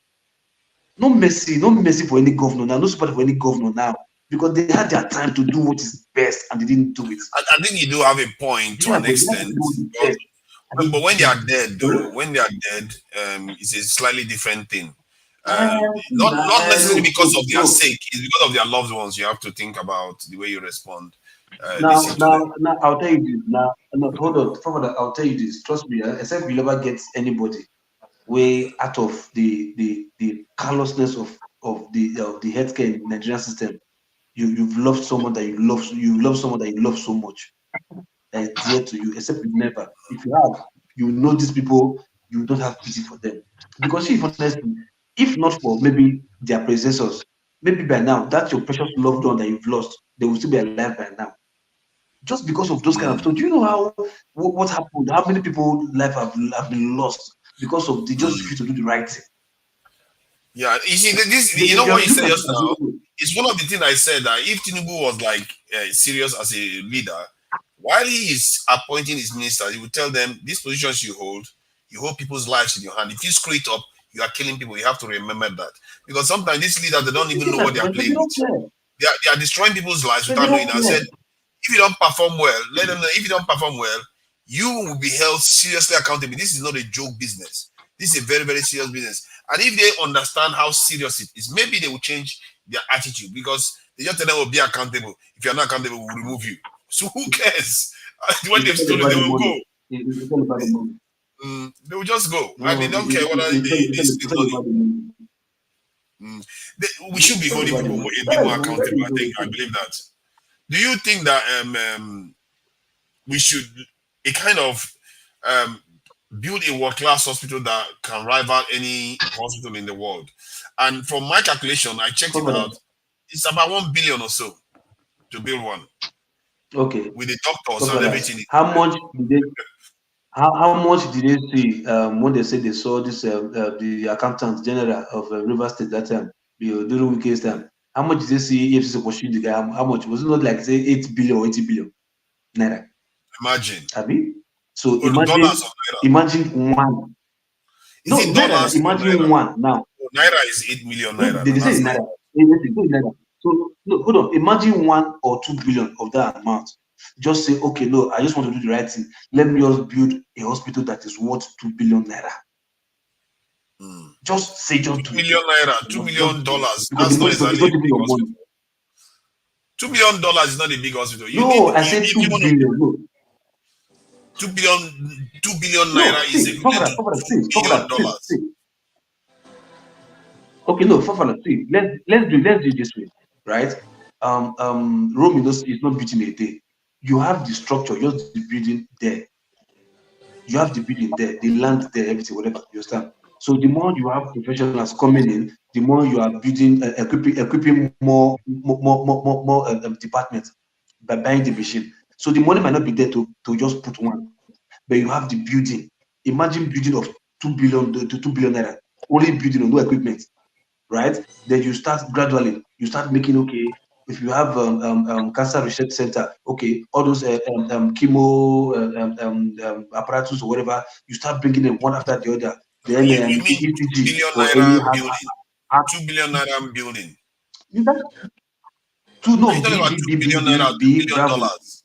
They don't even have to build dollars. No, I said 2 billion naira building. No, naira. I don't get dollars. In most instances, no, I think only building of 2 billion. In most cases, they don't even have to build new ones. If you start from there, then you are not. These leaders will keep going. They will keep going. They will not come to that place. You are saying the money is too much. Have to build new ones. They can upgrade the existing ones. The money is ones. not too much. You can go to China and borrow the money. Ones. We have exactly. We have Uniport. We have almost all the states have. It's not the money. The will to do it is not there. Personally, they don't want to do it. They don't want to, but I'm saying maybe it's a good idea. You never know when you stumble into corridors of power. My point is that if you have $1 billion, let's say you don't have it, you go to China and say, you know what, give loan us this $1 billion, build this hospital, which is so and so years, maybe 2 years, and then the money that you will make from there over a certain period, you are going to be collecting the money for the profits from the hospital. Just sign a deal, and the doctors will be included in that $1 billion that hospital is cost. You bring doctors that are highly qualified, that are not tainted with corruption from foreign destinations. There are many Nigerians overseas, and including the Nigerian ones. What that will mean is that people will be coming to Nigeria for health tourism from the surrounding nations, and all the states. People are going to be going there to go and learn first class this in healthcare practices. They will be going to that place as a kind of inspiration for them to also do in their own individual states. Personally, that's how I look at it. I feel like if you don't do something like that in Nigeria, you are still going to be sending the signal that these people should be going overseas for treatment, and nobody's stopping them. They will go. That's the problem. There's no law that says public servants cannot go overseas. This is for treatment. That's one of the things I hate most, because if you go overseas, you can get compromised easy. You can get compromised easily if you are ill. Who says that they cannot make you do what you don't want to do? You know, there's a reason why UK politicians don't go to France for treatment. There's a reason why they don't go to Germany. They don't go to America. They don't even trust each other. They don't trust each other. That's how they behave. You know, the other day, was it not the America that was tapping the German chancellor's DC phone? They watch each other's back, and we just take ourselves and go and submit to them on their examination this thing, and then they do whatever they like with us. They will come back home to come and say we are serving our people. I don't subscribe to that. I wish we don't do that kind of stuff. I really don't like it. And our people don't know. They don't know what people should be doing. They don't understand it. And but the diasporas know. The diasporas know. They should know to be telling their leaders not to, do that type of behavior that is not helping the nation in any way. If you are the one that goes there for treatment, will you go and challenge them when you go there for treatment all the time? You're not going to challenge them.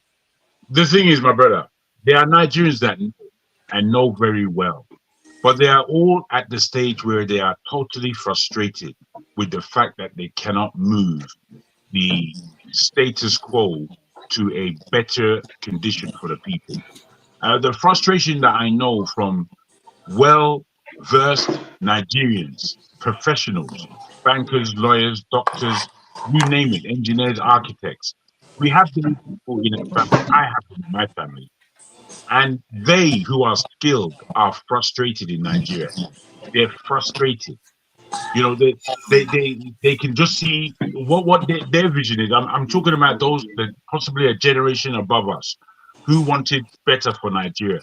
What they see is the thing crumbling before their very eyes, and they're really in a state of paralysis in one way, but high frustration where their dreams have simply not been realized.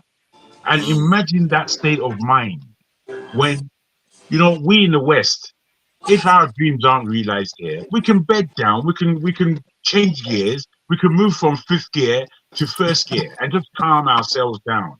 But we will live in some way, even though it's stressful here in the West. The stress is too much at times. But in Nigeria, apart from the stress they eat for breakfast over there. The fact that there's just an environment of total confusion, frustration, and haplessness. I mean, to live in that kind of state is not easy. If I'm in Nigeria and I've got money, bruh, I'm jetting out for a hospital because there's no such thing as hospital in Nigeria. Straight up. They don't have very good ones, to be fair. Papa, Lokopi, all evening mass. Lokopi, yeah, you there? Why they laugh? Why they laugh? I'm serious. Where you go now? I don't say Happy New Year, though. Lokopi is back. Lokopi. Same to you, boss. Same to you, boss. My guy. Now we be evening mass people. Don't come church. Now we the church father offering. You know that there is that hospital in the southeast, that Blue Hospital. What is happening with that one now? That very tall Blue Hospital that was built, but nothing was happening. The owner is a medical doctor here. It's a private owned. The owner is already doctor here. Is the hospital functioning now? Because they said it wasn't functioning at the time when. No, it's not functioning yet. It's not functioning yet. I don't think it's functioning yet. It's private owned. That fucking thing is a private owned. Let me my language. That thing is a private owned. It's okay if it's private owned. It's not. It's hospital, isn't it? And I wish. Yeah, that hospital. No, you know the owner. I think the owner is that guy that gave. It's a medical doctor here though. The owner is one of the biggest guy in medical field here. So what is the problem now? Why can't the hospital? Why is the hospital not opening up? Is now that question is behind me? I cannot answer that question. All right, I cannot answer it behind me. Is behind me. All right, the guy that owns it, no reason why it's not. Which state is that state actually? Which of the states? Anambra now. Here again, answer that campaign. What's wrong with you? It could be Igbo. It could be Igbo. Let's talk about something else. Femi, welcome back, Femi. This will be a good year for us, though. All right. Now, what I want to say, listen. What I want to say for the 2023, we all went goes up to everybody. I think 2024, you guys that are into the system. Let me this group of companies. You guys, let's study Goza here. I'm focused. Nothing like Igbo Yoruba. Let's focus. Let's have this platform as a company. Yeah, let's run this thing as a club. So let's focus on something to do to improve the welfare of Nigerians. Not our coming here to drag outside by Yoruba. Where are you from? Where are you not from? Yeah, everybody know where they come from. Everybody see, we are good. You know me, we are good. But this is what we call it, that they start goza. Are people that are not good. We are good. Everybody here is good. Yeah. If you see me outside, I'm a brother. If I see outside, you're a brother. But when they look online, let's see me able to achieve something though. Let's put our mindset on one place, in one place. Like make no come here they drag outside outside do your bad do. Let's see as a news. Let's see as a news. Any news that come out, just as a news. And tackle as a news. We tackle Chinese news and every other news. Then when we tackle Igbo, people will be against. We tackle Yoruba, people will be against. Come on, 2024 will be a good year for us. We can make it. I agree with you, but we can't see our fellow Nigerians being quiet daily and then we keep quiet. No, what I mean, let's see it as a news. When I see something as a news, like you don't hear something happen. We open-minded, we discuss it and way forward. All right, not for us to say, okay, now Fulani put the kill on our people.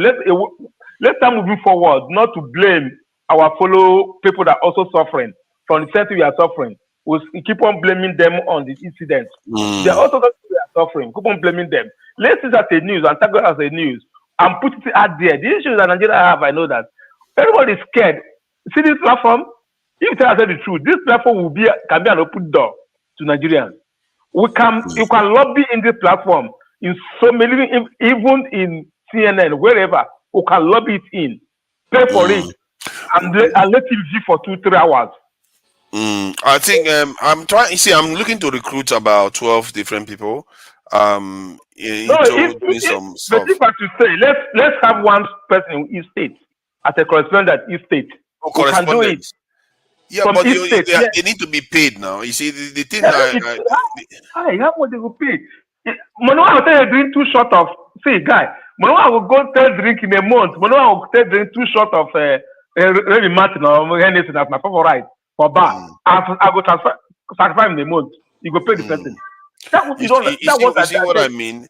This is why, because when you start handling money, I think Dr. Damages highlighted it some time ago. The moment you start handling money, things get complicated, and that is why I'm looking to do what I need to do. Things normally complicated because if you have the platform, we are in United States now, right? We can as well incorporate it as W1C, no profit organization, as a news correspondent. All right, every year we report how much comes here, how much goes. Everybody will see it, pump and plane. Yeah, you know how things work here. You can't eat anybody's money here. If you don't have W1C, guy, we good. All right. Any money that comes in, it must be reported. It must be accounted for. I will not dare touch the money, because if I touch the money, the IRS will come after me. Will come after everybody. This is not in Nigeria. This is not a family, even family meeting. They happen. All right. There's way we can do it in a way to do not a private company like handle the money. That's what we do. Is everybody putting together. We remove our talk from Igbo don't do, Igbo never do, Yoruba don't do, Yoruba don't do, Hausa not do, Hausa never do, to like a news channel whereby we have people out there that we can bring this thing in. The only thing we'll do is like have to like take it into the world, let people see it. If it's to lobby in any of this news channel, big news, we lobby it in there and let people see it. The issue is that let people see the real deal. Then instead of start changing, people will be scared. I think you mean well. You mean well with the way you are putting it, but in practice, from what I've seen, you know, look at what we do on this panel sometimes. We have the same, we all want the best for Nigeria. Look at how we disagree vehemently. And things can get out of control. If there's no disagreement, there's going to be an agreement. We have known each other right now. Everybody, you see, the moment you have this thing, everybody know each other. All right. If there's no disagreement, there's no agreement. You can't put two people together, three people together. I said even a family, husband and wife. It takes me and my wife 7 years for me to understand, for us to stop quarreling, for me not to tell my people that's how my wife is, or for my wife not to tell you that it takes us 7 years. All right. For us to do that, it's not easy to put people from different culture, different backgrounds. Let me say this. I think all of our conversations on this platform. Can I just say hello to Femi? We haven't seen him for a long time, so we would like to hear from him, no doubt. If I can just come to a point, this platform is far too difficult, really, to discuss solutions. Going out of this platform in order for Amadio, mute yourself. Can you mute that person? Can you just mute it? Thank you. Yeah, Thank he's done that. Discussions offline, as it were, where solutions can be found. For me, I've moved too slowly and too despotically, and a way that I can't work personally. I can't work like that. I have to work with a form of real discussions based on getting to an agreed point so we can move to the next level. If we're going to suffer attacks that prohibit us moving forward, it's very, very, very difficult. For me, I've had to move ahead, and I've had to gather my own sort of people that I revere on this platform in order to conduct business. Today, Rudolph discussed a WhatsApp group, and I'm thinking it didn't take us a year to get to that position that there should be a WhatsApp group discussing solutions. Now, for me, I mentioned the WhatsApp group as known a long time ago. No forward comers. Those people now who are getting my details, they're giving me their WhatsApp, and we're moving ahead. So in terms of solutions, I'm a solution-driven person. I'm an action person. I'm not here just to saw fence and talk until my frustrations reach the ceiling. I'm living my own life. I'm a busy man. I have a business that I'm running. It's earning me my money. I don't have to be here. Like nobody has to be here.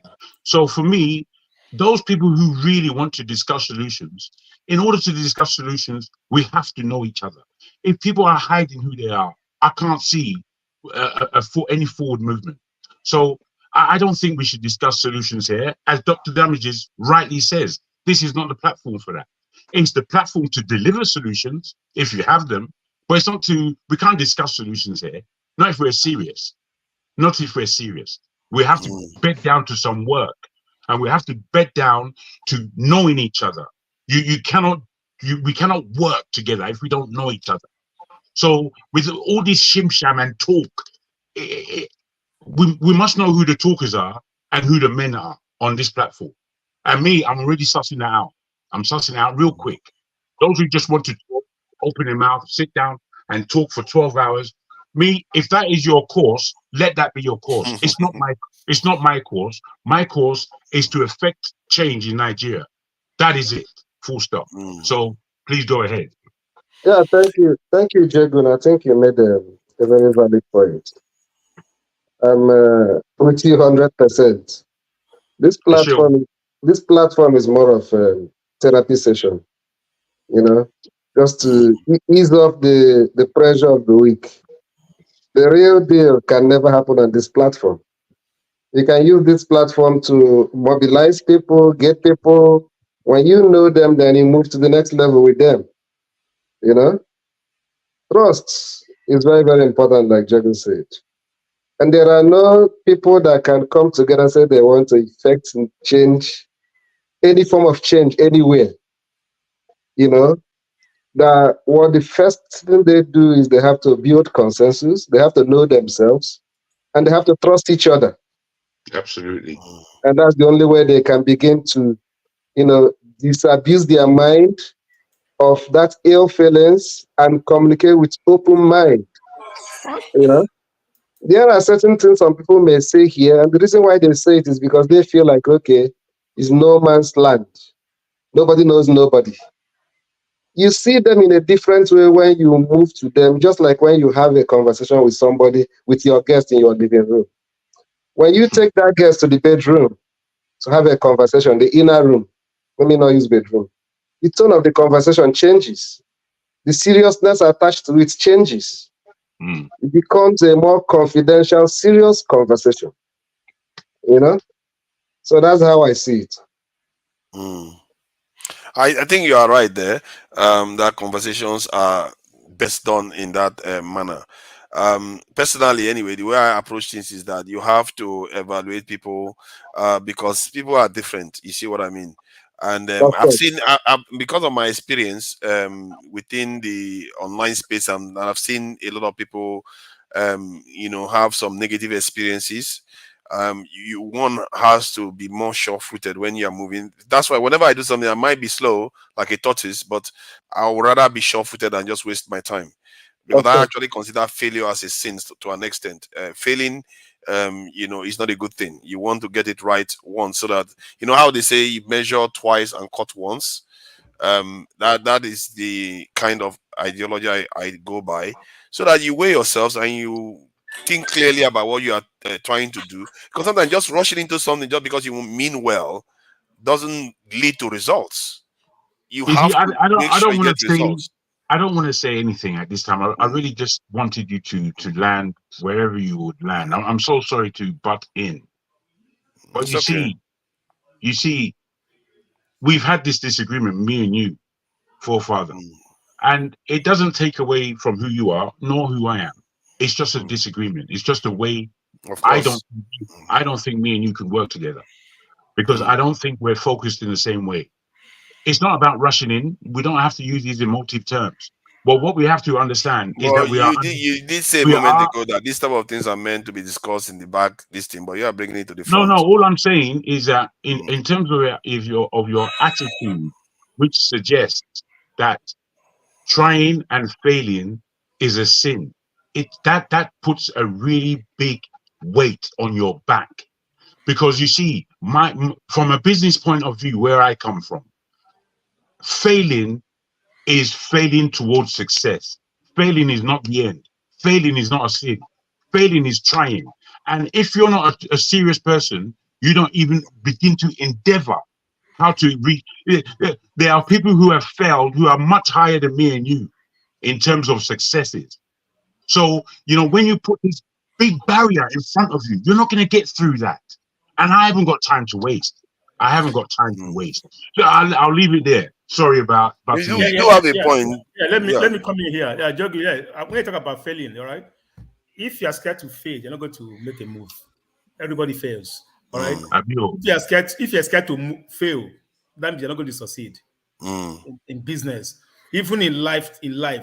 I'm here in Texas. Everyone in Texas now about the Mexican and the Texas war. Of San Houston, how it goes. All right. San Houston, that is somebody in Texas. They know San Houston as a father. Why is he there? He was a military man. He was 5 miles away with his own troop when they are beating American troop 5 miles away. The guy didn't go in. You know that if he goes in, he's gone. He retrieve and run and come back again and conquer everybody and take over the whole land. And today he's the father. So if people are blaming him, why don't you go there and rescue them? If I goes there, I die. All right. So that is if you are scared to fail, all right, you cannot succeed.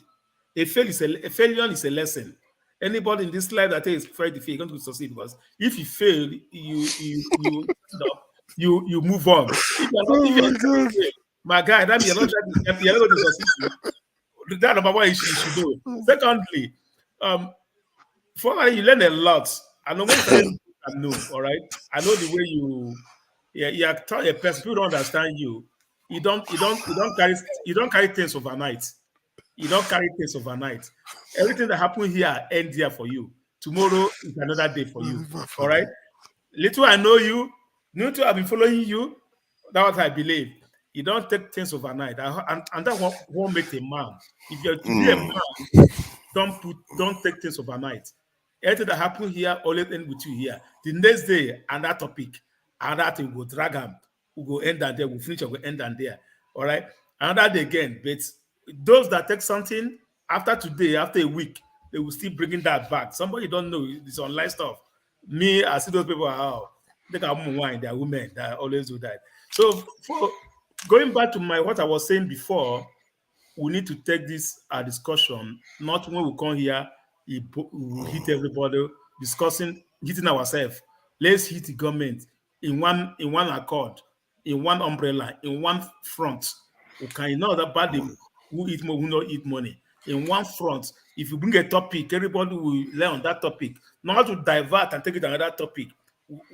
See, in this, next year, either we'll get it good, or we are all doomed. Either we get, see, APC have already planned, master plan on 2027. They're already with the election, they're deliberating already. Obviously say it here, but you think it's a joke. Imagine they win that election, they've already planned for the next one. They don't care what happened between that 4 years. They already planned for the next one. And the next one, if they are not taking, they're going to take it all. They're going to take it all because they already planned for 3-4 years for it. No matter how you see it, they already plan for it. So we should not sit here and hitting ourselves, killing ourselves. All right. When the country is on fire, the country is burning. That country is burning. We don't see it. The country is going. We are all enjoying here. We are all like feeling home here. Relax. My children are relaxed. They're enjoying their life. All right. But the country is burning. In Nigeria, see, we are so much opportunity to see what is going on. I will tell you that 75% of Nigerians don't know what is going on. What they know is every day the same thing. Wake up, eat, go market, enter hold up, enter traffic, price increase, they go buy and no complain. They come back, eat, they don't see, they go sleep. Not that's how Nigeria is living right now. All right, it's on we that are seeing it that Nigeria that's not normal thing. Every Nigerian person only know stand up, do this, enter traffic, come back, pay house rent, chop, do this. That's it. Thank you. That is system. So if we don't put our hands together here between Hausa, Igbo, Ijo, wherever we come from, we don't put ourselves together and face one side. Now coming here, attacking ourselves here, it's not going to lead us anywhere. Because we'll continue next 1 year, we'll be here talking the same thing, saying the same thing every day. It's not going to lead anywhere. But I tell you, by the time we put our egg in one basket, do something good, put our money in one basket, and challenge the power that is there. It's about money. They can't match us. They can't match us. I sacrifice my 2 shots of Hennessy every month. I sacrifice my own 2 shots of Hennessy every month. They can't match us. If we put our head together, they can't match us. We're going to match them. We're going to lobby in where they don't even expect. CIM go hear us. BBC go hear us. Everybody go hear us. It's just a lobbying. And the money that is there, you can do it. It's not about talking. It's not about talking. We already spoke a lot. We already know our capability. Absolutely. So that's why I say it. We have to do something. For me, listen, Father, I know capability. I know if it's okay, where do you want to do for father? I know where I will say for that you handle. I can tell you 90% I'll be correct. Everybody here, I know what they can handle. Where we say, who channel do you want to? I know where they can channel. How do we meet? Let's give this person. About 20 or 30 of us here that be coming to the channel for over a year. We all know our strengths. We all know our strengths. We can always channel that strength to a particular place where somebody can handle. And we'll make it happen. That's what we call that's what they're looking for. We know all our strengths. We are like a family. So let's see. Let's not to start beating each other. Let's not have one front. All right. We respect each other. Even though somebody come here and such one of us, we just have it and defend the person and fight the person all together. That's the way we're going to achieve this. If not, we're going to find ourselves here and Nigeria keep on burning. Yeah, I think before Femi goes, because he's been very, very patient. Thank you for your patience, Femi. I think people have taught it to me being scared of taking risks. I take risks all the time. It's not about the risk. It's about measuring twice and cutting once. It doesn't mean that when you cut that once, you get the target, but it still means that you cut with reasonable level of due diligence. You do your basics, basics. What in business you have what they call SWOT analysis that you need to do, but in real life you have a kind of SWOT analysis, but you have to evaluate people that you deal with because there are other tentacles to your life that you have. You don't want to drag them into something that they don't necessarily have to be involved in, but you just have to be responsible to an extent. Let's put it that way. Okay, Femi, great man. It was unfair on you because I didn't remember you have not been here for a very long time. Because I was trying to remember all the dispassionate, non-partisan, non-tribalistic, non-religious supremacists. And now when I see you, I think you are one of them. I've never really heard you sound tribalistic or being religiously biased, any kind of stuff like that. So I forgot your name, and I hope that the 167 that's watching right now knows that you are one of them. That are dispassionate and proper, the Nigerians that should inherit Nigeria. Please go ahead, Femi. Good evening, everybody. It's been a while, truly. Mr. Oza, I greet you, and Mr. Jagan. So there was something I kind of caught my attention, and I specifically wanted to debunk it. I may or may not have mentioned that in my previous life that I originally studied virology. As a matter of fact, I was a pre-med student before I ventured into IT. And I think it's unfair. Whenever I hear certain things that I know are definitely not true, without mentioning names, to actually, I think it's only proper to correct them because otherwise, I personally, I think just by the fact of hearing them and not actually speaking,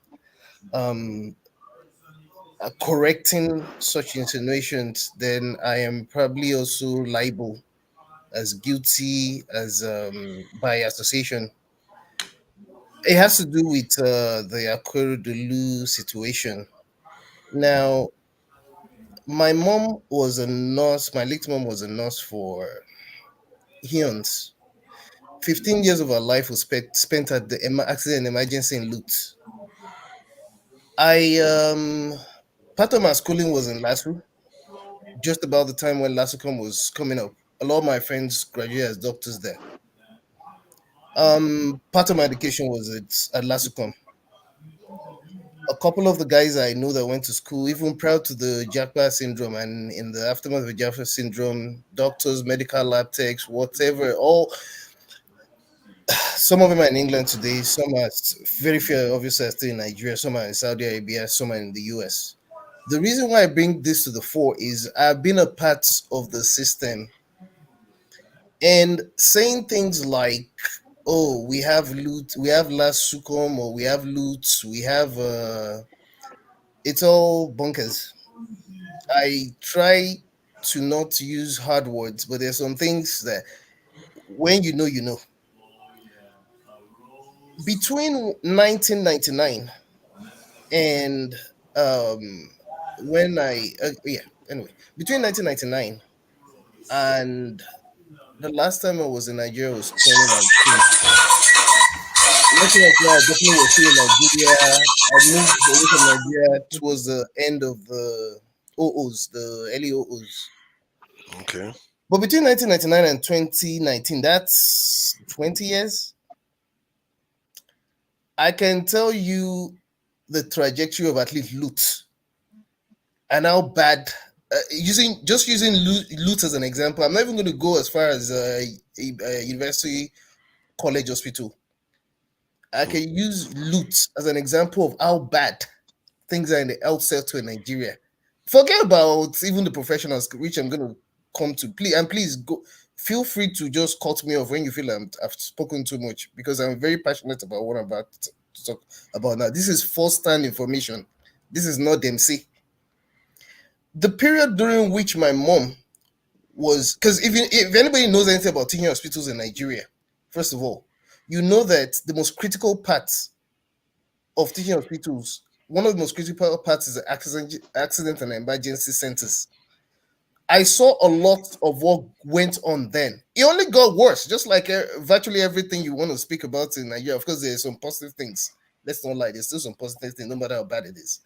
Now, it's got to the point when the last time I went to Nigeria, actually the second to the last time, which was about May 2018. I drove down to Lutz.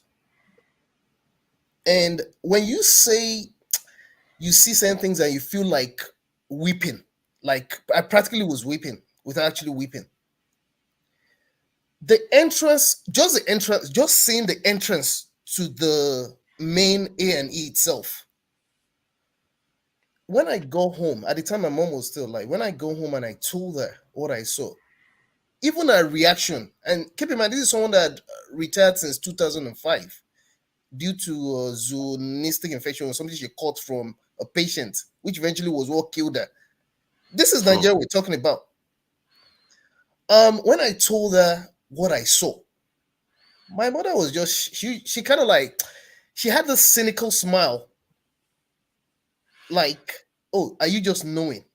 Like 2005 to 2019 is 14 years, if I'm correct, right? 14 years. She retired 2005.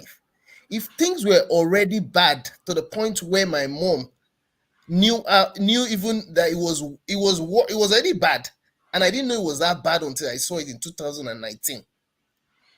This is 2023. Now, a couple of points.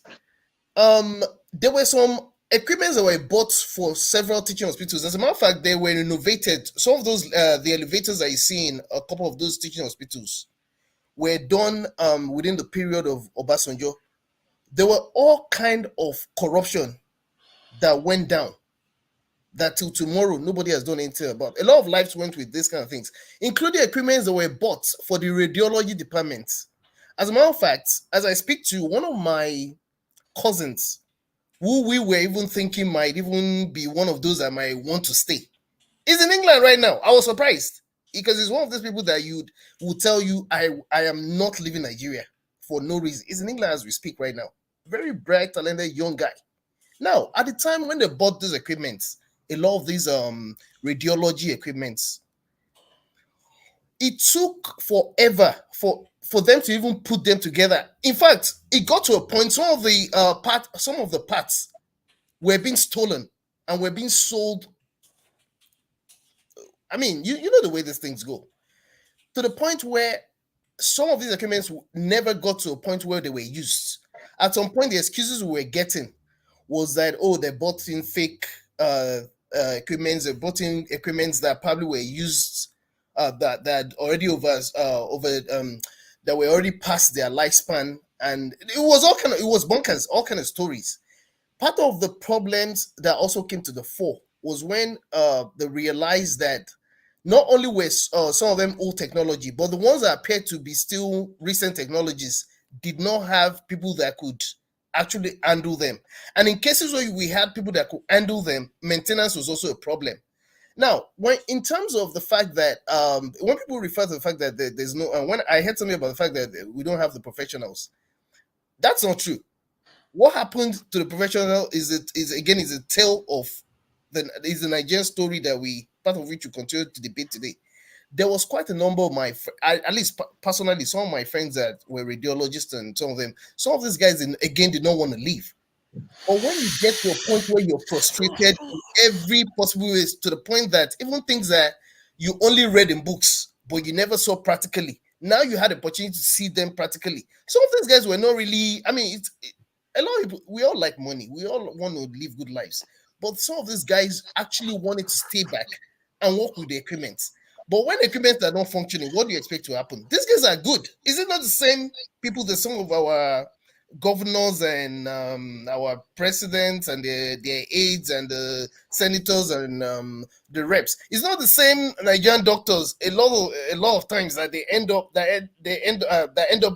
getting treating them when they go abroad.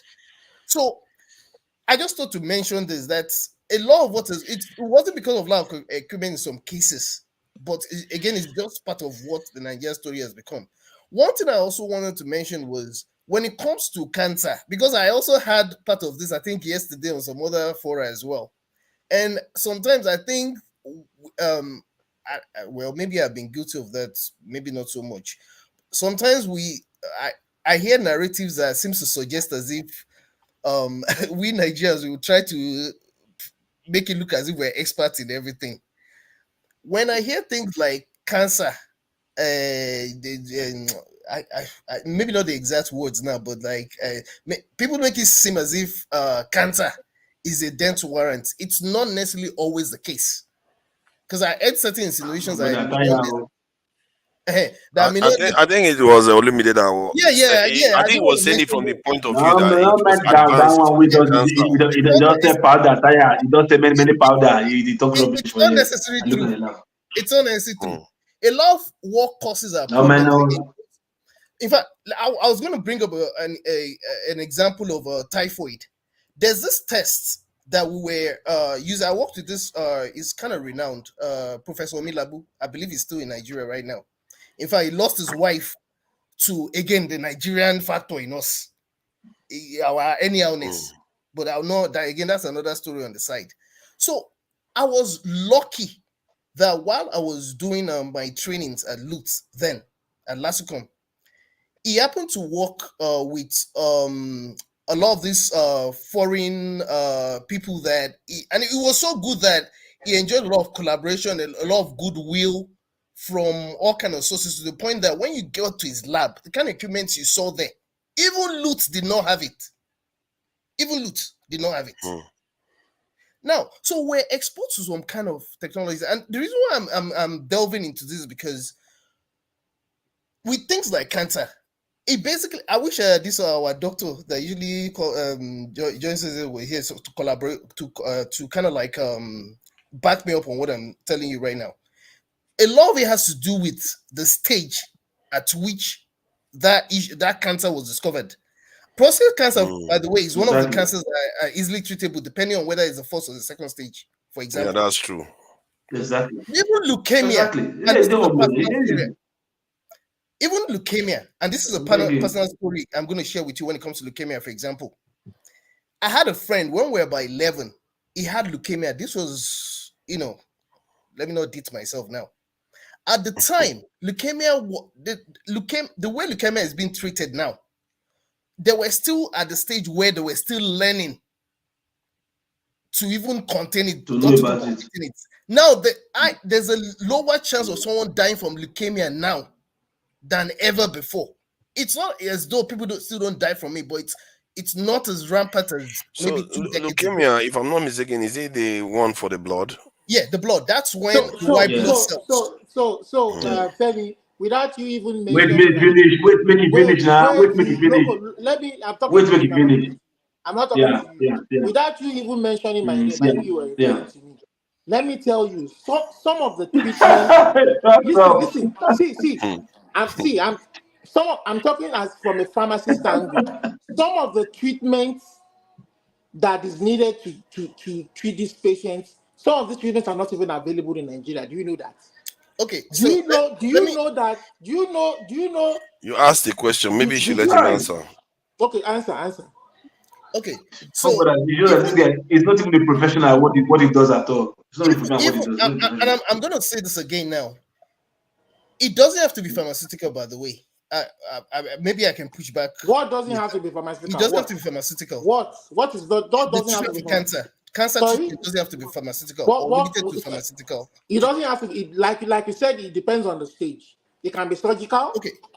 You understand? It depends on the stage. It depends on the type. Okay. It can be surgical, but at some point, even if you do surgical, do you know that it can still regrow? Some of them can come back. But by the way, in Germany, because you are not giving an accurate. You are not giving an accurate. Can I? You're not even a medical personnel. You are not giving accurate. Okay. Again, let me remind you. The treatment that this guy went for. Let me tell you. Let me give you my own. Let me give you my own personal example. Let me give you my own personal example. Let me give you my own. Olumide, no. Wait.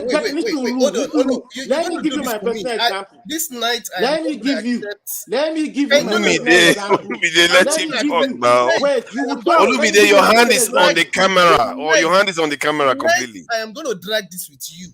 Let me finish. Yeah, talk. Now, I'm going to give you a pushback, and if you want to also go, I don't know what you're laughing at, Lokopi. What are you laughing at? You are ignorant. You don't even know what you're talking about. I don't want to take the direction of the program. If you want us to go deep medical, I'll go deep medical. Let's go deep medical. Let's go deep medical. I want to go deep medical with you. When I started, with all due respect and humility, I told you that I don't know if I've ever mentioned this before. I believe I mentioned it in the past that in my previous life, I trained as a microbiologist. In fact, my specialty was virology. Okay. So that alone. And so does that make you a medical doctor? Does that make you a medical expert? I never said so. So why are you misinforming? Why are you coming here to misinform? See, Olumide, why are you coming here to misinform? Part of what we did, part of what we do when most of this cancer treatment. Listen, most of these cancer treatments are not even available in Nigeria. Olumide, can I finish my thoughts? And this guy went abroad to treat himself, and you are castigating me. One thing I've noticed that you do, which is what I'm not going to allow. One thing I've noticed that you do is you think there's nobody else that has. That's not true. That's not true. Okay. If you come with a superior argument, I will let me finish my thoughts. I'm misinforming people here. If only you let me finish my thoughts, because nobody interrupts you. Right? Finish now. When the comments finish. Okay. So again, even though you think you're the only one that knows things. Don't forget that nonsense. A virologist and a microbiologist, part of what we do is oncology. So virology, you do cancer, you do oncology. No, part of what you see. So does that make you an oncologist? Can you guys, I must tell you, I've been very quiet. This conversation is not appealing. It's too particular to a certain medical discussion. And the panel, people who are listening, I can tell you, they're not enjoying this. You're correct. For the first time, I'm going to come out openly on here and tell you that I'm a pharmacist by training. Okay, you understand? I've been listen. I've been practicing in Canada for 10 years now. In Canada, we have one of the best cancer treatment centers in North America. In Canada, in the city I stay. You understand? And I'm talking from that background. They let him talk. You don't have the treatments back home in Nigeria. You don't have nothing. Can I at least finish my thoughts? Can I at least finish my thoughts? Can I at least finish my thoughts? Can I finish my thoughts? Saying nonsense. Can I finish my thoughts? Are you done? Olumide, you are becoming even rude now. Come on. Please go ahead, Femi. Are you coming here? You want to malign me? Are you done? For hearing my opinion. Are you done? I'm not saying you shouldn't hear your opinion, but when I hear wrong things, let me just finish my thoughts. You are giving wrong information. Back to what I was saying. You are the one misinforming people. Back to what I was saying.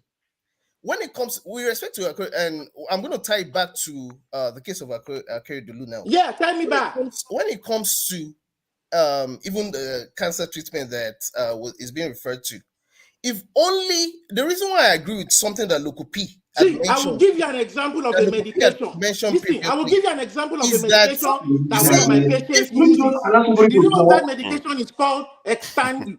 Do you know the cost of that medication? Extandi. The cost of that medication is about $60,000 per month. Extandi. Can you afford that in Nigeria? Can I finish? Can I at least talk? I'm not addressing you.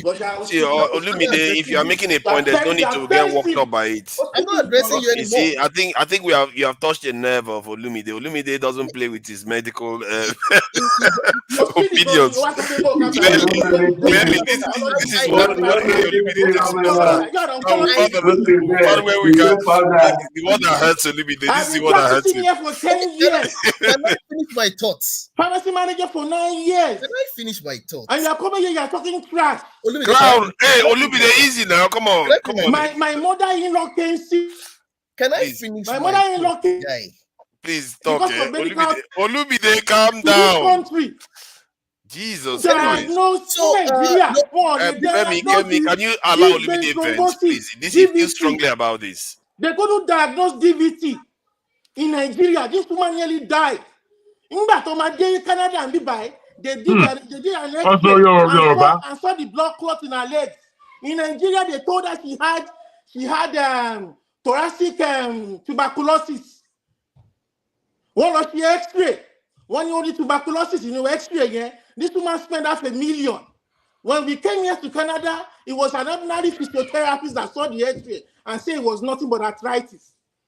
Canadian emergency hospital. Can you speak English so we hear you? Canadian emergency hospital. You understand? The swelling in her leg was DVT. I feel strongly about this. That's fine. You want to support me? Jack the box, Nisha. Yeah, he's returning to Prime Directive, his original language and anger. Can you, Olumide, take it easy? Olumide, take it easy. Oh my God! Are you done? You're out of control. Come on. Yes, so that conversation was always going there. Really, you see, there's a skill about the discussions that we have here, and people like Olumide, you have to know them very quickly. In that, where you are coming from, unfortunately, Femi, for me, because I was really wanting to hear from you on the kind of spirit of discussion that we were having before. But Olumide tagged on to something that Local P said that was a minutiae point in Local P. The main point was missed. Then you came to tag on to Olumide's scrap of a point. It fell into uselessness, I'm afraid. We learned nothing from it. You guys were far too deep. And if you're talking about the medical profession, we know that the doctors that serve us have no idea what's in the medicine that they prescribe. The pharmacists, they have an idea to a certain extent, but the active ingredients in it that are made by the large conglomerates, nobody knows what's happening down the line. They give us poison, basically, right across the board. Because the best doctor is you, the individual. You know your body better than anybody on the earth if you're listening to your body. The thing is, we look for expertise, and we should look for expertise from the medical doctors. And in our expression of whatever is wrong with us, if we're accurate enough, they can now form an idea of a parameter of things before they even begin to test, a parameter of things that may be wrong with you. But they don't know you, they don't know your body, they don't know your emotions. All these things that we have as individuals go into our well-being and our health. So by the time you come to an outsider who is a doctor, the professional, is the professional only at this level is in terms of your health. And that's to do with his studies and not necessarily to do with medicine. Because the medicine they serve is not served by them. It's served by the chemist or the pharmacist. And these people have a much larger idea of what the active ingredients are in any medicine. You don't have to be a medical profession and speak from a highly engrossed point of view. These things are out there if you read. It's simple. If you read, you know that these are the things. And if you're into yourself and into your self-health, you would even have a greater idea of what health is. Health isn't given by the doctor. That's when things have gone wrong. when you get to the doctor. So by the time things have gone wrong, he has to prescribe what he has been taught to prescribe, whether it's right or wrong for your body. So nobody has to pontificate about these things and their knowledge. I think he is from a medical background to an extent. Virology is not exactly, and he said something about being part of the. Okay, I should so let, yeah, that's what I'm saying now. I'm let trying me to defend him to an extent. Jago, well said. Everything you said is correct because it's easy to derail without realizing it. So that's well said. As for Mr. Olumide, I'm going to apologize if something touched a nerve. That wasn't the intentions. I don't know if he's there. No, he's not there at the moment. I think he's gonna come back. So let me go back on point. He's there now. He's there. No, that's See he's him not there. on the screen. He's not on the screen. Okay. So, but there was something Lopez said. There was something Lopez said that made me like, because I was doing something else, but then I was like, you know what? Let me just try and put certain things in context. You see, there's some. I kind of tend to agree with the fact that if only a lot of what the wastages that we see all around that continues to probably tomorrow, hopefully not the case, if only they're properly channeled. Like, take the case of that issue of maybe building an hospital with $2 billion. Sometimes it only takes baby steps. Nigerians don't ask for too much. We all know this. Again, I know I'm probably just trying to regurgitate things that we all know already. So it's not like I'm bringing in new information per se. And that's the part of the point I was trying to make in terms of the fact that what I saw, in fact, the front of Luton was like a prison. It looked like you having prisoners. That's what, it's difficult to describe. It's difficult to describe. And that's why sometimes I have this notion that not until when Nigerians themselves, especially Nigerians in Nigeria, and this is it doesn't mean because I'm abroad, or I'm just saying the way I feel. I may be wrong. Not until when Nigerians, irrespective of race, religion, I'm not even sure that Nigerians are conscious. A lot of Nigerians are conscious enough of this, because sometimes there's this saying about the fact that the people are falling in love with the oppressors. Sometimes even the oppressed don't know that they're being oppressed. They don't even know they're being oppressed. I don't know if it makes sense. I think it makes sense. I think the problem, what I don't like about it is that, okay, the diaspora are not doing enough. Personally, I believe that the diaspora that have seen have not done enough to sensitize the people locally to these things, because they were born in that country. They saw the hospitals relatively bad. The hospital just got a little bit worse. When they watch people on the TV, that is abstract to them. They see these places on TV like, oh, the place our leaders go, that if I become big too, that's where I need to go to. It's the kind of mentality that we have. And if that doesn't change, why no Nigerian believes that? They don't truly believe that in Nigeria is where the best thing should be. They say it, but they don't believe it, because the moment they have money at the back of their mind, they know where they are going to go for treatment, where their children are going to go to school. Not in Nigeria. They are thinking of somewhere else. That's the ideal for them. So until we start sensitizing them to realize that those things you want to go and do overseas should be in Nigeria. You know, this is one of the things I like about Peter Obi, the way he approaches things. He always talks about it all the time. Even when he went to a party in London, he reminded them that oh, this place, the party is so nice, but we could be doing this in Nigeria. You know, those kind of stuff, you have to let the people understand that all the things you want to come here and do, we should be looking to do them in Nigeria. Then they will start aspiring for more. Because when they see the hospital, to them, they are used to it. That's the hospital that they are used to. But if I was in Nigeria, I wouldn't know any different. I wouldn't. To be frank, when I was in Nigeria, I used to look at the aircrafts like, oh, look at, they are going to that land. You know, that land that maybe I've never been before. Can you imagine? And at that time, I had been overseas, but there are millions of Nigerians that had not been overseas. They will just watch the steel tube fly into the sky, and that's where it goes. They feel like all the people that do that are the successful ones in Nigeria, at least the ones that have money. So they will feel like if I make money, that's what I need to do too. Why wouldn't they? Why would someone like Akeredolu with all his experience and years still, and now even our politicians still go overseas for treatment when they should be in their head should understand that in Nigeria is where you should build out. They have the power to build a hospital. Lawyer for that matter, lawyer. They have the power, but they don't do it. How can you have the power to do something and you don't do it, and you still keep running overseas? Even Tinubu is still running overseas. These are some of them are billionaires. Some of them are they like Paul like Wike is worth $500 billion. They could build this stuff themselves. Okay, see, let them use their own. Let them do let them even do the business, the medical business. They are with their own money. Let them build private hospital, fully furnished with their own money in Nigeria, so that their fellow politicians in Nigeria can go there for treatment. Let them even do that. They won't. That's the problem, because they want to come overseas. Why? They didn't grow up thinking they should be getting treatment in Nigeria. They want to come overseas. That's the problem. Why would they do it in Nigeria? It's just a the mindset is all wrong. And I think the diaspora has something to answer for on this one.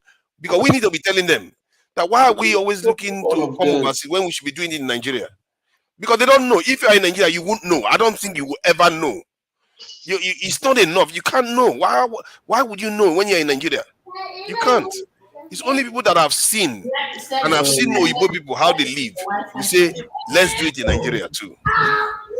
If you welcome, welcome, and everybody was praising you today. Especially me. I was voting for you. Ewa, they come. As you call Ewa go show now, I see. Ewa is not here yet. What did I do? Forefathers, good evening, guys. What happened?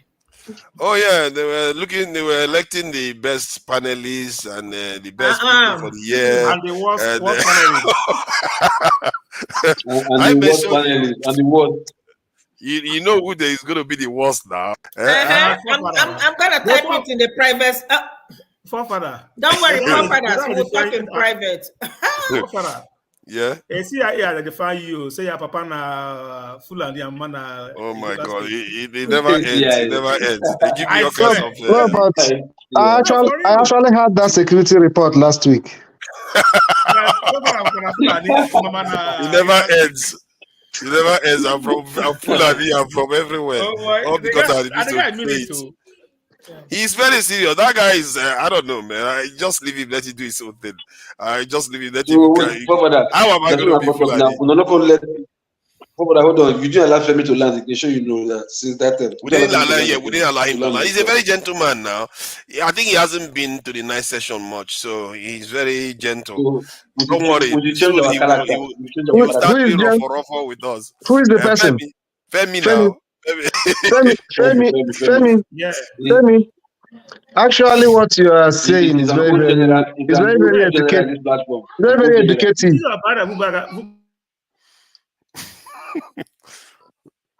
But the problem is that during this evening section, people don't usually have that kind of patience to listen. You know, Call their name. It's forefather session. It's always free for us. I think people are tired. People don't have endurance to listen that much. Let's give Femi his gentlemanly. When he comes, maybe every day, then he will get used to getting down and dirty with everybody. Olumide, it's good to see that you are passionate about something, healthcare. Femi, please, if you want to finish, So again, now that Mr. Olumide is here, again, I apologize if I touched a nerve. It's not intended. I apologize if I went berserk. Right. Femi, you don't need to apologize. You're in evening mass. You come in evening mass. You come. You don't need to apologize. Yeah, and of course. Who's the person who is in blackness? No. Actually, I should be the one apologizing. You didn't get upset. I was the one who got upset. So. No, which is fine. I was the one who screamed and got upset. No, which is fine. It's okay. And again, thanks to Mr. Jago for bringing us back in line, because like I said previously, it's easy to like derail without you even realizing, and before you know, you're just far away from the main topic. I mean, we're all passionate. About Nigeria being better either way. It's even just thinking about Nigeria sometimes it just is enough to make you go mad, crazy. It's unfortunate we're not where we're supposed to be. So, just to summarize, again, the point I was trying to make in summary is the fact that we're only where we are, and things and I know P wasn't trying to sound I know he was pissed off when he says what he said, because that part, I'm not gonna lie, even I myself watching from outside looking in, I was like, but I mean, I could get where he was coming from, but big, this man is dead. So I don't think it necessarily he meant it to be that way, but that was hard, because the way I think it was a bit flippant. Yeah, but that's all it was. Mm-hmm. So, the point, as I said, the point he was making, most of us took, but it was different. I agree. Right. So again, I'm looking at it from the point of humanity generally, because this, when we see the way I look at this thing, I lost an only brother to Nigerian healthcare system. Period. So it's easy for me to get mad. If I really wanted to be angry at these same people, I will. But then there's something about the Nigerian system that really has to be spoken about.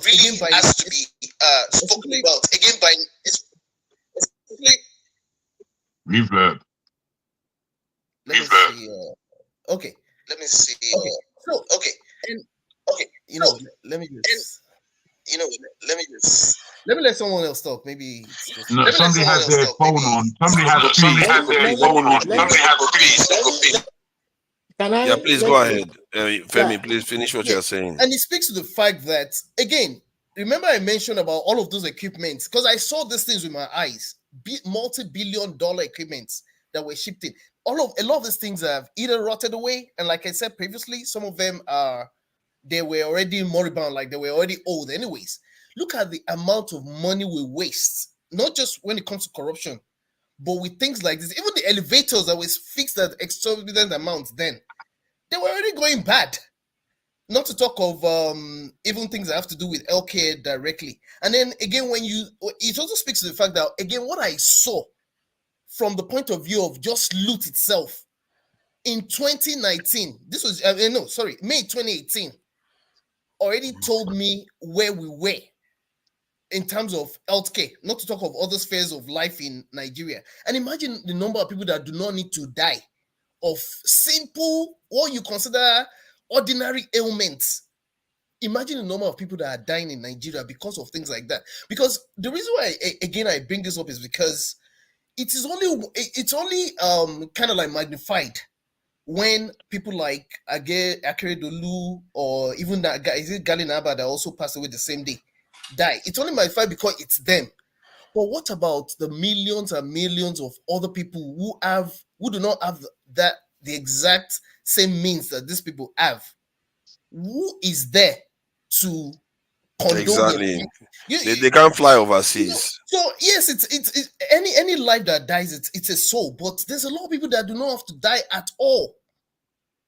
So I'll just end it there for now. And this is why we are on healthcare. There's another aspect that I've noticed. There is a lot of young people that have ulcers now, and they tend to have a lot of conditions. And they say it has something to do with some of the diet that Nigerians are eating, which is this noodle diet that we're having. And this next generation that is coming, they are going to have a lot of ailments. And without the healthcare in place, a lot of lives will just be lost needlessly. And it's something that Nigeria has to plan for, because they are coming. And I think who is next? Who wants to say something? Can I just? It's not only okay. There's stuff like, there's this thing called Ajinomoto that people eat a lot in Nigeria. That stuff is not good. What is that? Not good at all. It's a kind of Maggi spices. Oh no, Maggi is poison now. And people Maggi, this thing. It's poison. Maggi is poison. It's created as poison. No. The Ajinomoto. Huh? Maggi itself, created by the poison, Dutch. Yeah, exactly. Created by the Dutch in 1784 to flavor bad food. They to all of their colonies and concentrated it in West Africa. So we grew up with Maggi as though it was a made in Nigeria product, but it's poison. You know, we I people. discovered that just about 2 years ago. That So thing these is are smuggled. No, poison that. And then all this Indomine that we are. You guys are not even. You guys are not even talking the Jago, real let me deal. wait. Listen, This guys. Ajinomoto stuff, yeah. This Ajinomoto stuff is what people use to cook commercially. A lot of people, there are a lot of things that are being eaten. Why? When you trace why is this happening, it's because of the failure. There's no control. There's no quality control. People don't check what is being brought into the country. And when you start talking about it, they start narrowing it down to Igbo people. That is Igbo people that are bringing in fake Can I products. just react to the Ajinomoto issue? I'm sorry. No. Olumide, hold on. We are not even saying the main issue in Nigeria. Ajinomoto have been before I was even born. It has been, all right. We all know that it's a bleach. No, Uzo. Which time they born you? Uzo, wait. Which time they born you, sir? Let me tell you guys the main No, issue. tell me which time. Let me tell you the main issue, which I have seen. Let me tell you the main issue, which I have seen that happen to my naked eye. Benjamin, where are you? You see Abo Jadi, Abo Yes, Messi. now.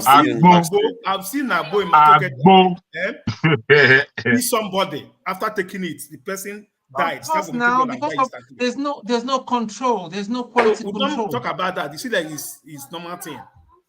That is what killing people. It brings down the sugar level. Like someone that have low sugar level, he went to start drinking Agbo. Instantly, the person is going. People don't even. Which one is Agbo? Hey God, I keep hearing you. Agbo means herbs. Herbs. No, just want to Agbo is a special bottled herbs. Okay, I know that now, wood, but how does that wood. give you? Wait. Now? Herbs and woods fermented, and then at time of constipation, you go enter Agbo, you go deal with them. No.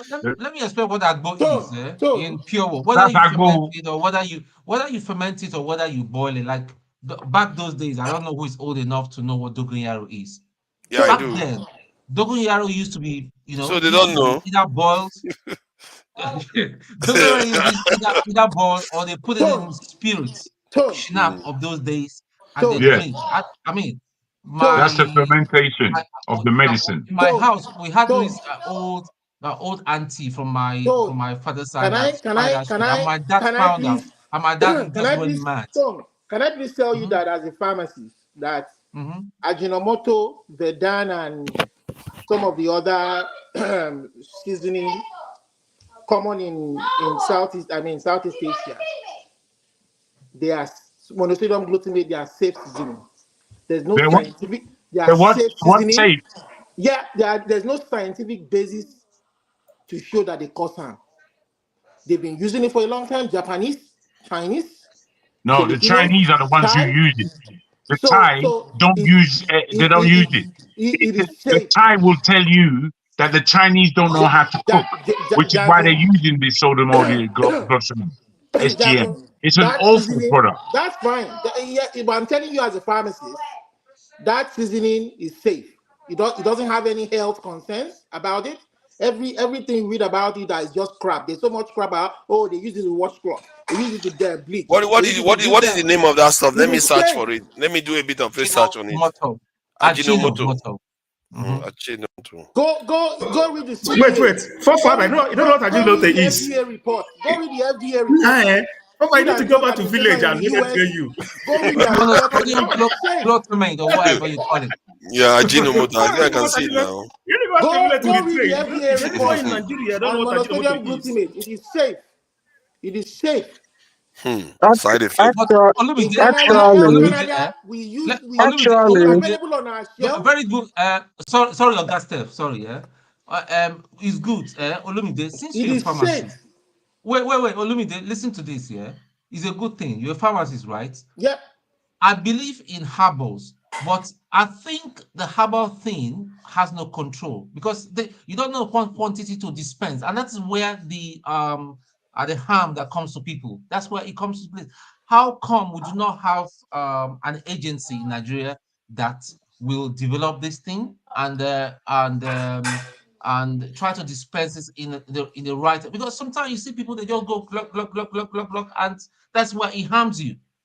It's just like having you're taking any other synthetic medicine in overdose. Instead of it healing the disease, you go and attack damage a certain thing in your Whoever body. has And that's children what in the happens to Agbo. background, There's nothing, Of course, it's wrong Omide. with, there's nothing wrong with Agbo on his own, but it is the dispensing.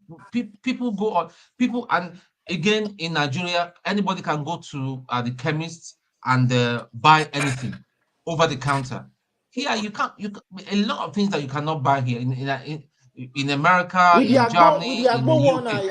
I do agree with you that some of them can be unsafe because some of them contain Only they know some of chemical them. Agbo is ingredients. not safe. Don't say some. Agbo is not safe in any way, any manner. No. Well, some there's of them nothing wrong with some of them can be harmful. it is the quantity. There's no quantity. There's no quantity. It's not. No. I will say no to you. Can I explain? I believe in herbal medicine, but it needs to be done. It needs to be done scientifically.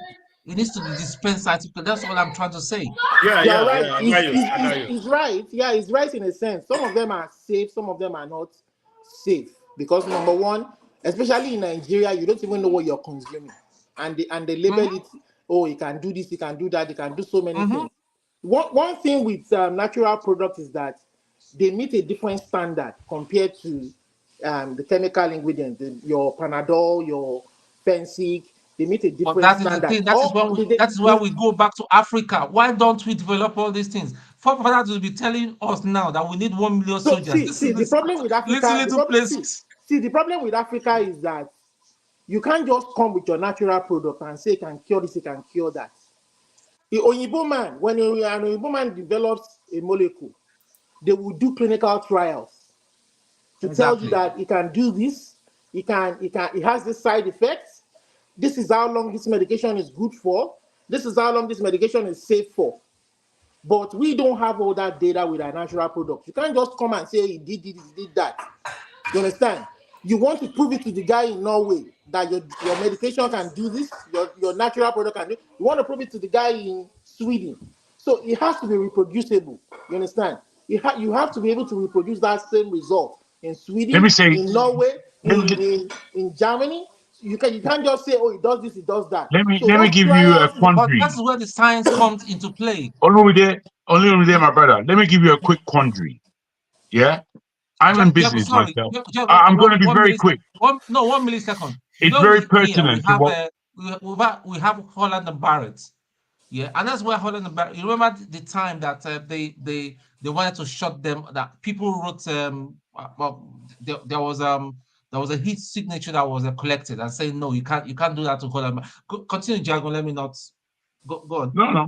If you wish, finish, please. I'll finish. Oh, okay. I beg your pardon. Okay, I just wanted to put this to the floor and especially to what Olumide is saying. You see, where medicine is concerned, I'm very. We are all in need of medicine from time to time, but I'm very particular about what you're saying as regards the health sector, especially to do with the pharmaceutical companies.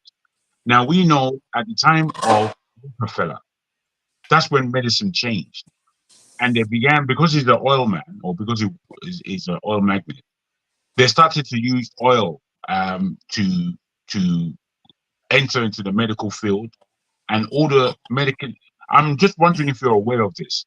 All the medicines were changed in terms of the format and how they make them up into oil products, oil produced medicines, which are not there to cure, as there are cures out there.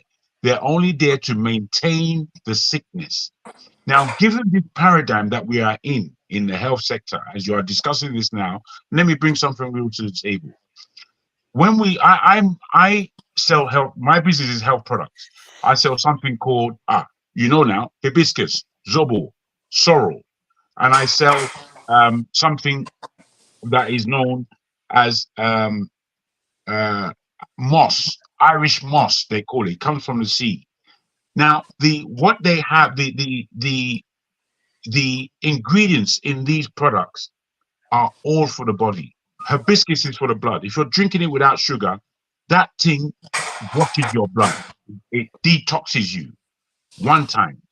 98% of the nutrients that you need in your body is in Zobo without sugar or without alcohol. You drink it clean. Say privately about that later. The other thing with Moo is Irish moss. Now, Irish moss is taken, it's like a seaweed, but it's not a seaweed, it's a moss. And we extract, we boil the moss and it turns into a jelly form. And it's of a neutral taste, but you can flavor it as you please. And as you flavor it and you drink that on a daily basis, it takes care of all of the nutrients in your body. And it can bring somebody who is of certain illnesses to health. I want you to talk about the differences between, in your mind, between those natural things that we have grown out of our earth, grown out of God's earth, that is given to supplement our body, and eating oil as a digest for medicine. Please. I feel like bitter leaf is very medicinal. Absolutely. And the Oyinbo don't catch them. The Oyinbo are in Nigeria for bitter leaf. You understand? I'm versed on this subject from a different level. This thing is it's a glutamate. This Ajinomoto. It seems like it does have some serious side effects. It says consumption of Ajinomoto leads to sweating issues. Its consumption may lead to fatigue due to dehydration in the body. Too much sodium in the body can also lead to joint and muscle pain. It may also lead to burning sensations in the stomach for some people.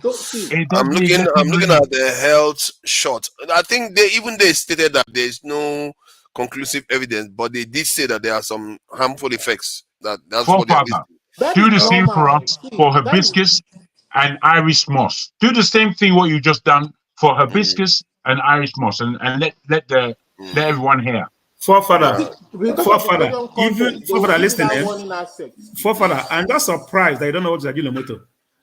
Even a poor guy in the streets. How do you know? Maybe I know it. I don't know the name. No, maybe I don't know the name. I don't know what Ajinomoto. Even a poor guy in the street, Ajinomoto is not good to the health. You see, you don't like cigarettes. They will tell you not to the health. Forefathers. You understand my point? So that's how it is. When I was use Maggi now. When I was to know about Ajinomoto. No, when I was little, I used Ajinomoto to wash my white uniform. Wow. Yeah. Okay. Let's make a rule. Anything I used to wash clothes, you shouldn't eat it. That's a rule. You shouldn't eat anything that can wash I've been clothes. using it for years. I'm okay. I'm healthy. Are you sure, Olumide? I've been using it for years. With your artist, are you sure you're okay, Olumide? And even here in Canada, and I'm healthy. Yeah, Maxi. All these mama put places in Lagos. Look at how Femi is all gentle and Maxi is asking for permission. You shouldn't be asking for permission. If you want to say something, go ahead and say something, Maxi. My hand has been up for quite some time now. So I came in, I just heard something. I read something now on Punch. I don't know whether you people have seen it. I can tomorrow. On Punch, what is it? Sorry. The Senate has approved $7.8 billion loan for Tinubu and 100 million euros. It's on Punch. You know them about I don't say top price. Oh yeah, that's not shocking. For Nigeria to spend money, this is what they do now. Regarding what they are talking about, do you have any? Because in the cows that you make, there's somebody once said something about yellow fat. Do you know anything about it? That our cows, the Ugandan one, the president was talking about yellow fat, that their cows have yellow fat. I don't know whether you've heard of that concept before. They say it's healthier than every cow has a yellow fat in it. You know, that is my own place. Every cow has a yellow fat, and even from the milk, there is something they call manshanu. Tony, you will know what is called manshanu.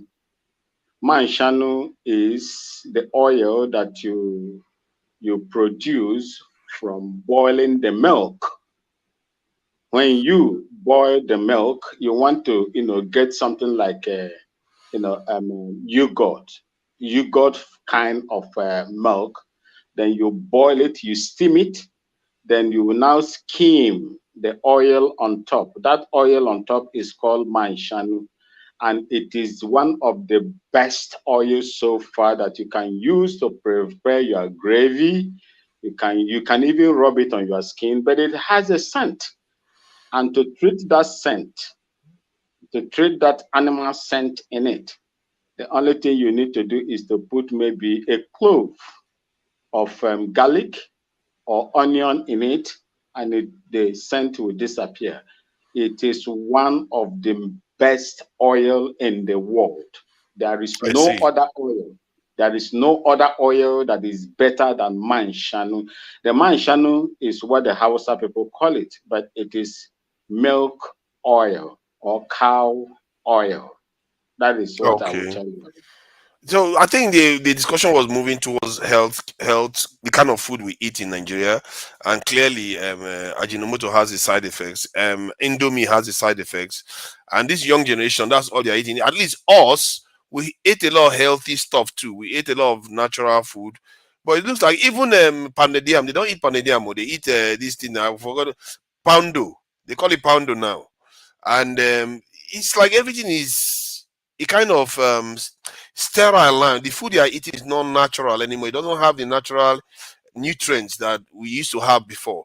Nigeria used to be very, very in terms of ranking of diabetes in the world. Nigeria used to be one of the lowest, and I fear that it's going to be one of the highest very soon. The way this next It's generation very is high coming in up. Nigeria. It's very It's going high. to go up rapidly. Used to be one of the lowest before, but because of the way they are, the kind of stuff they are eating. When I went to Nigeria, I was surprised. Like Indomie, like you will see people, like serious people, they will sit down, they want to eat their breakfast or lunch. Indomie is the food. That is something we used to eat as junk food before. Now is the normal food that they eat, and you Terrible. can see that in the young people now. They have ulcer, they have all kinds of conditions. It's like everywhere. The whole thing is just, it's not healthy. I just worry for this next generation, and there's no healthcare system to write home about too. Forefathers, apologies. Do you know, even here in London, when you go to all these African shops, come and see how all these mothers, they buy them in carton. I'll just be wondering. I was even saying to my lady, I mean, you're no longer in Nigeria. I don't think this thing is healthy. Please don't come and serve Oh, this they thing were in still my doing. house. When they The came to the worst, care, they are still doing it. Oh my God. bros, the worst thing for me was when I'm in Nigeria and I came across Kentucky Fried Chicken. For me, we are suffering here in the West from obesity and all kinds of things that people are gluttonous. We don't need any more fatty food in Nigeria because you see, all our food is starch. Ever. All the swallow that we eat is starch. It's only the work that we do under it that makes us balanced. You understand? However, the food in terms of the soups that we eat when we chop swallow, that is where the real thing is. That's where our real nutrients are. You understand? In all the soup that we produce. But you see, West Africa has many soups, many soups that we should bring in, not just for swallow, but for different ways of cooking. We need our cuisine to be at a level The for us. And I would green, we lastly have say this. enough I would greens lastly say to eat. this. I would lastly say this. When it comes down to the oils, I don't know about animal oil or I don't even know about certain vegetable oils because they are carcinogenic. But I do know about palm oil and then coconut oil and olive oil and what they are each good for. They have told us for the last 20 years. Let me land, please land. Joe. Add shell butter to it. Shell Well, butter. I will come to that. Shea butter is not an oil that we use to eat food. It's more for our skin. I'm talking about what goes into our mouth.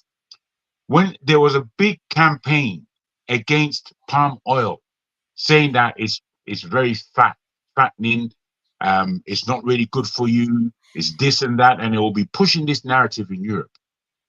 And again, because of the way things run in this Western world or orchestrated planet that we're on, we begin to believe their narrative. Meanwhile, all of the other expertise and those voices out there have been stricken off. They're not allowed to speak. Of the last 5 years, a lot of them are coming through and they're comparing the levels of carcinogens compared to in vegetable oils, in what do they call that oil? In all the frying oils that you can think of, the brands and the names that are out there, most of them are carcinogenic. And then they looked at the same level of carcinogens in our palm oil. They didn't find any. Instead, what they found is all of the things that are good for you in palm oil. The thing that we as a people have been eating since creation. They're coming to tell us that it's bad, and they told the whole world that it's bad. Before they got crude from Nigeria, Nigeria was #1 in palm oil all over the world. Without palm oil, the Industrial Revolution would not have been as smooth as it is, because that's what they were using for all the machinery to work smoothly. So we have to go into deep research as individuals as to really what is good for you and what is not, because we're being constantly lied to. And because we are Nigerians, and whether we like it or not, we do have a high appraisal of the West. And in my terms, it's far too high. I'll end there. Yeah, from what I can find on CMOS, it seems to have a lot of benefits. It does have some side effects, though. They said it may cause stomach ulcer, may cause intestinal inflammation, may lead to stomach and bowel cancer. Wow, that is a big one. Can cause thyroid problems, risk of heavy metal consumption. But they talked about a lot of benefits. Actually, the benefits are the top side. It's supposed to prevent cancer, so I don't know how you can prevent and cause cancer at the same time. There you go. There you go, bro. So it may prevent Kinson's disease, from what they said. Yeah, go ahead. Let me say something real quick. And it's good that Jago, for example, is dropping some gems from the natural side of things. Because even from the moss family, I believe it falls under the algae family. And please, the noise in the background. And there's a lot of good algae that comes from that space as well. You know, that it's been known for centuries, and some of these things actually are part of what they add to some of the drugs as well. And of course, I know you also mentioned the aspects of crude oil and how it came to usurp what used to be a natural means of getting our medicine as well. So I'm very well aware of where you were coming from. That's why I was shaking my head when you talked about that. In fact, one of the things I quickly studied when I first moved to the US was the role of the big pharma.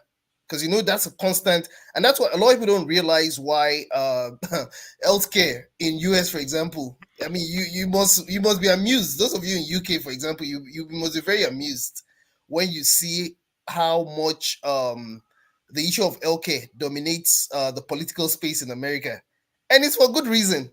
Because not only does the pharmaceutical company play a huge role in bankrolling a lot of these political campaigns. That's right. And it's interesting when I talk about it with my Oyibo guy at work. And when he says some things, especially for someone that was in the security forces before, when he says certain things, and a lot of times when we talk, we make sure we're the only ones there. Because you don't know who else, where I work, also qualifies to be part of these people that we're talking about, even though it's not a pharmaceutical company, but they're part of the reasons why the healthcare system in America is the way it is. Because on one end, what they do is, in addition to the kind of things you're reading, and this is where I'm going to speak to what you just read now. In addition to the kind of things you're reading online, do not be surprised, and I tell you this for free, for further, do not be surprised that a lot of what you're reading is also coming from certain people that are working for their, if you will, absolutely working there's a serious connection. Very fair. You know, there's some things that it doesn't matter how much you drum it up. These people have done I'll give it to them, they've done a very good job of not just advertising. It's a global job. I'll just keep it at that. They always have interest. Okay, Tony, you want to say something before Kija goes? Yeah, I wanted to add that we have lost the art of eating what we should be eating because the African food, be it Nigerian or Kenyan or wherever in Africa, used to be medicine. And that was why we saw people living up to the age of 120, sometimes 130, even though they can't count. And I remember vividly what my maternal grandmother said to me. I was so young, but it stayed with me. He said during their days, when a woman was looking for a male child, they would tell the woman to eat a lot of onion in her diet. Yam, And it worked. yam, Yeah, yam. yeah, yam and yam and onion, and it worked. Now, why have we lost all this art? And this is not a bash on the women, please. I've got to say this next. What I see in this country where I live, I don't know about America. I know that most Africa, I'm talking about African women. I'm not even talking about Jamaicans or other nationalities. Most of their kids are not looking well. They are puffed up. Jago can bear witness after school, you see the mother taking them to the chicken and Chicken chips shop. shop.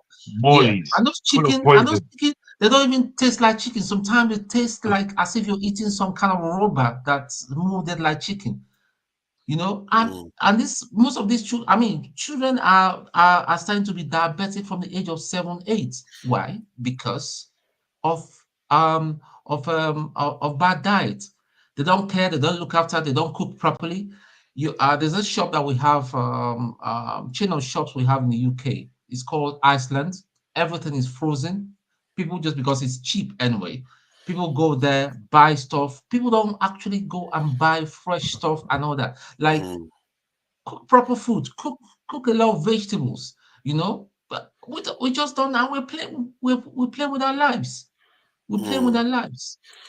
You can And hardly that's see people that have two children and one of them don't have one condition now. That's right. That's right. Imagine it's all in the food. Let me say this, just Um, to add to your chicken. Sorry to overtalk.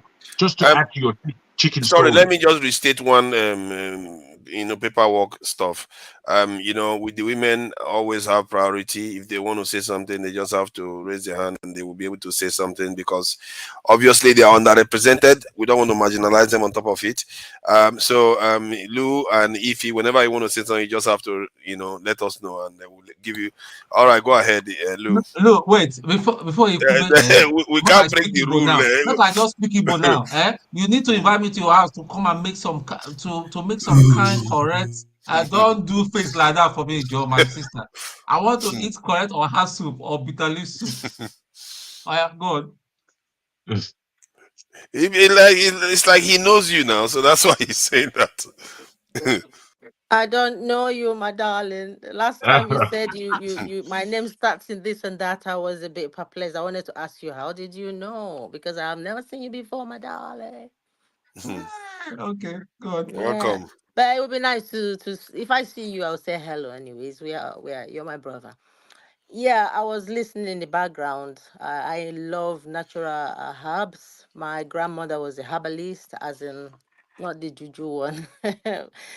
Those days when you hear herbalist, you think it's bad, but actually, herbs are very powerful, important natural gift, full of epitome of beauty, rich in effective active ingredients, although they are not standardized, means that there is no quantum or quantity that is being measured according to the scientists in the lab, that they have tested it in the lab and put a standard to it to say, okay, if you take so milligrams of that herb, you're going to get a replicated result all the Yeah, time. something repeatable, yeah. Yes, and moreover, because herbs have combinations of synergistic chemical compositions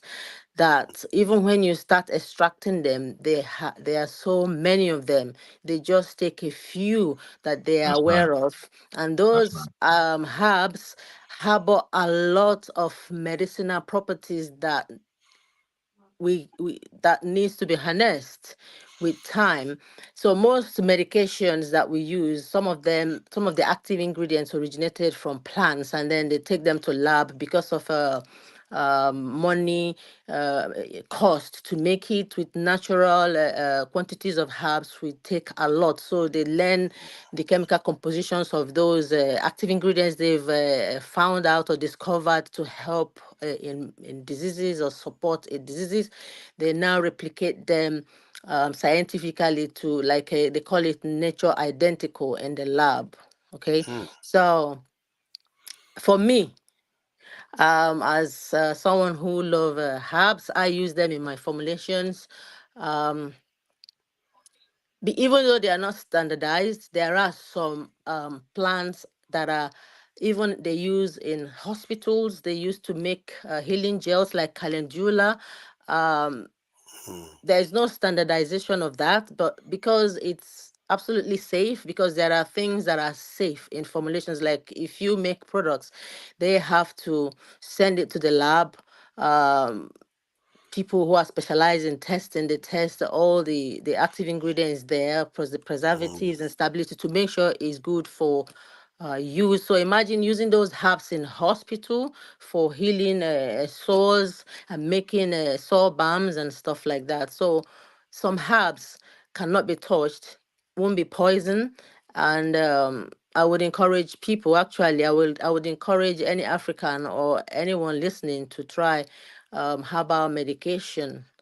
It's not a substitute for the pharmaceutical medicine that have been tested over time, but inside herbs you find valuable active ingredients that are even as they work inside energy, they may be even a bit calmer to the body.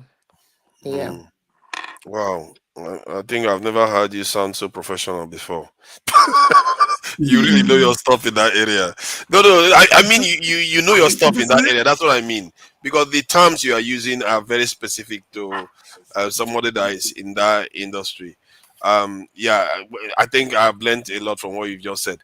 And Yeah, I make herbal extracts, like Jago is saying. I have some herbs like that zobo. You can see the color. They're high in anthocyanins, antioxidants, which Yeah. help in oxidative stress. The one I More mean vitamin C. antioxidant. Yeah. More vitamin C than any plant in the world. I Hibiscus. don't think so, but I'm not. It has vitamin C, but it's not higher Nice the than most. kakadu You just have to plum. look it up. You just have to look it up.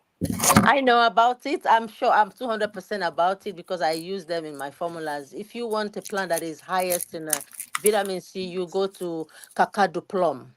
Check it out. It's kakadu plum, followed by another active ingredient. Vitamin C is what's it called? The one you're talking about is high in vitamin C, but it's not the highest known. You have kakadu plum, you have kamu kamu, and the other ones.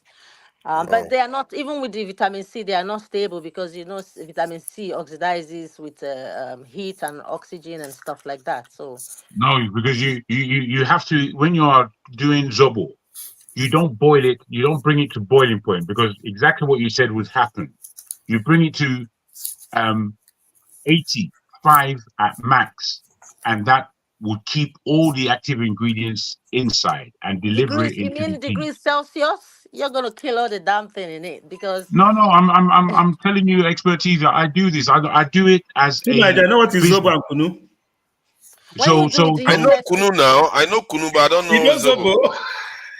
I don't know which one is Zobo, but I know Kunu now. What do you mean? Kunu is not that. Zobo Is is it not that hibiscus. white drink? Yeah? Jagun, I I hope can I am help getting it you. I right. can help you with formulations. I can help you with formulations. I When don't you mind a conversation. You'll No, see our no. plant. You'll see where we're at. No problem. Okay, all right. It's my because turn now. wait, It's not though, quite who is your that? turn because I went to the jamming. Uzo, see how you just when you enter like this, you just shit everywhere, scatter everywhere. See now. Lou, See better now. if you Make like, we no fight, change your oh. net. Make we See, no fight. if I'm you not like, change your net fighting. to Lulu or Lulu. We will still know you as you see me. That's a Yeah, good no, one. but what I want to Let me just say. quickly say this. Listen. A quick story, Ejo, please. A quick story following from what both Tone and indeed what Lou has said. From Tone, speaking about chicken. When I was 21, I was in Nigeria, and in our compound there was this chicken, scrawny as hell, and then they told me that's what we're having for lunch.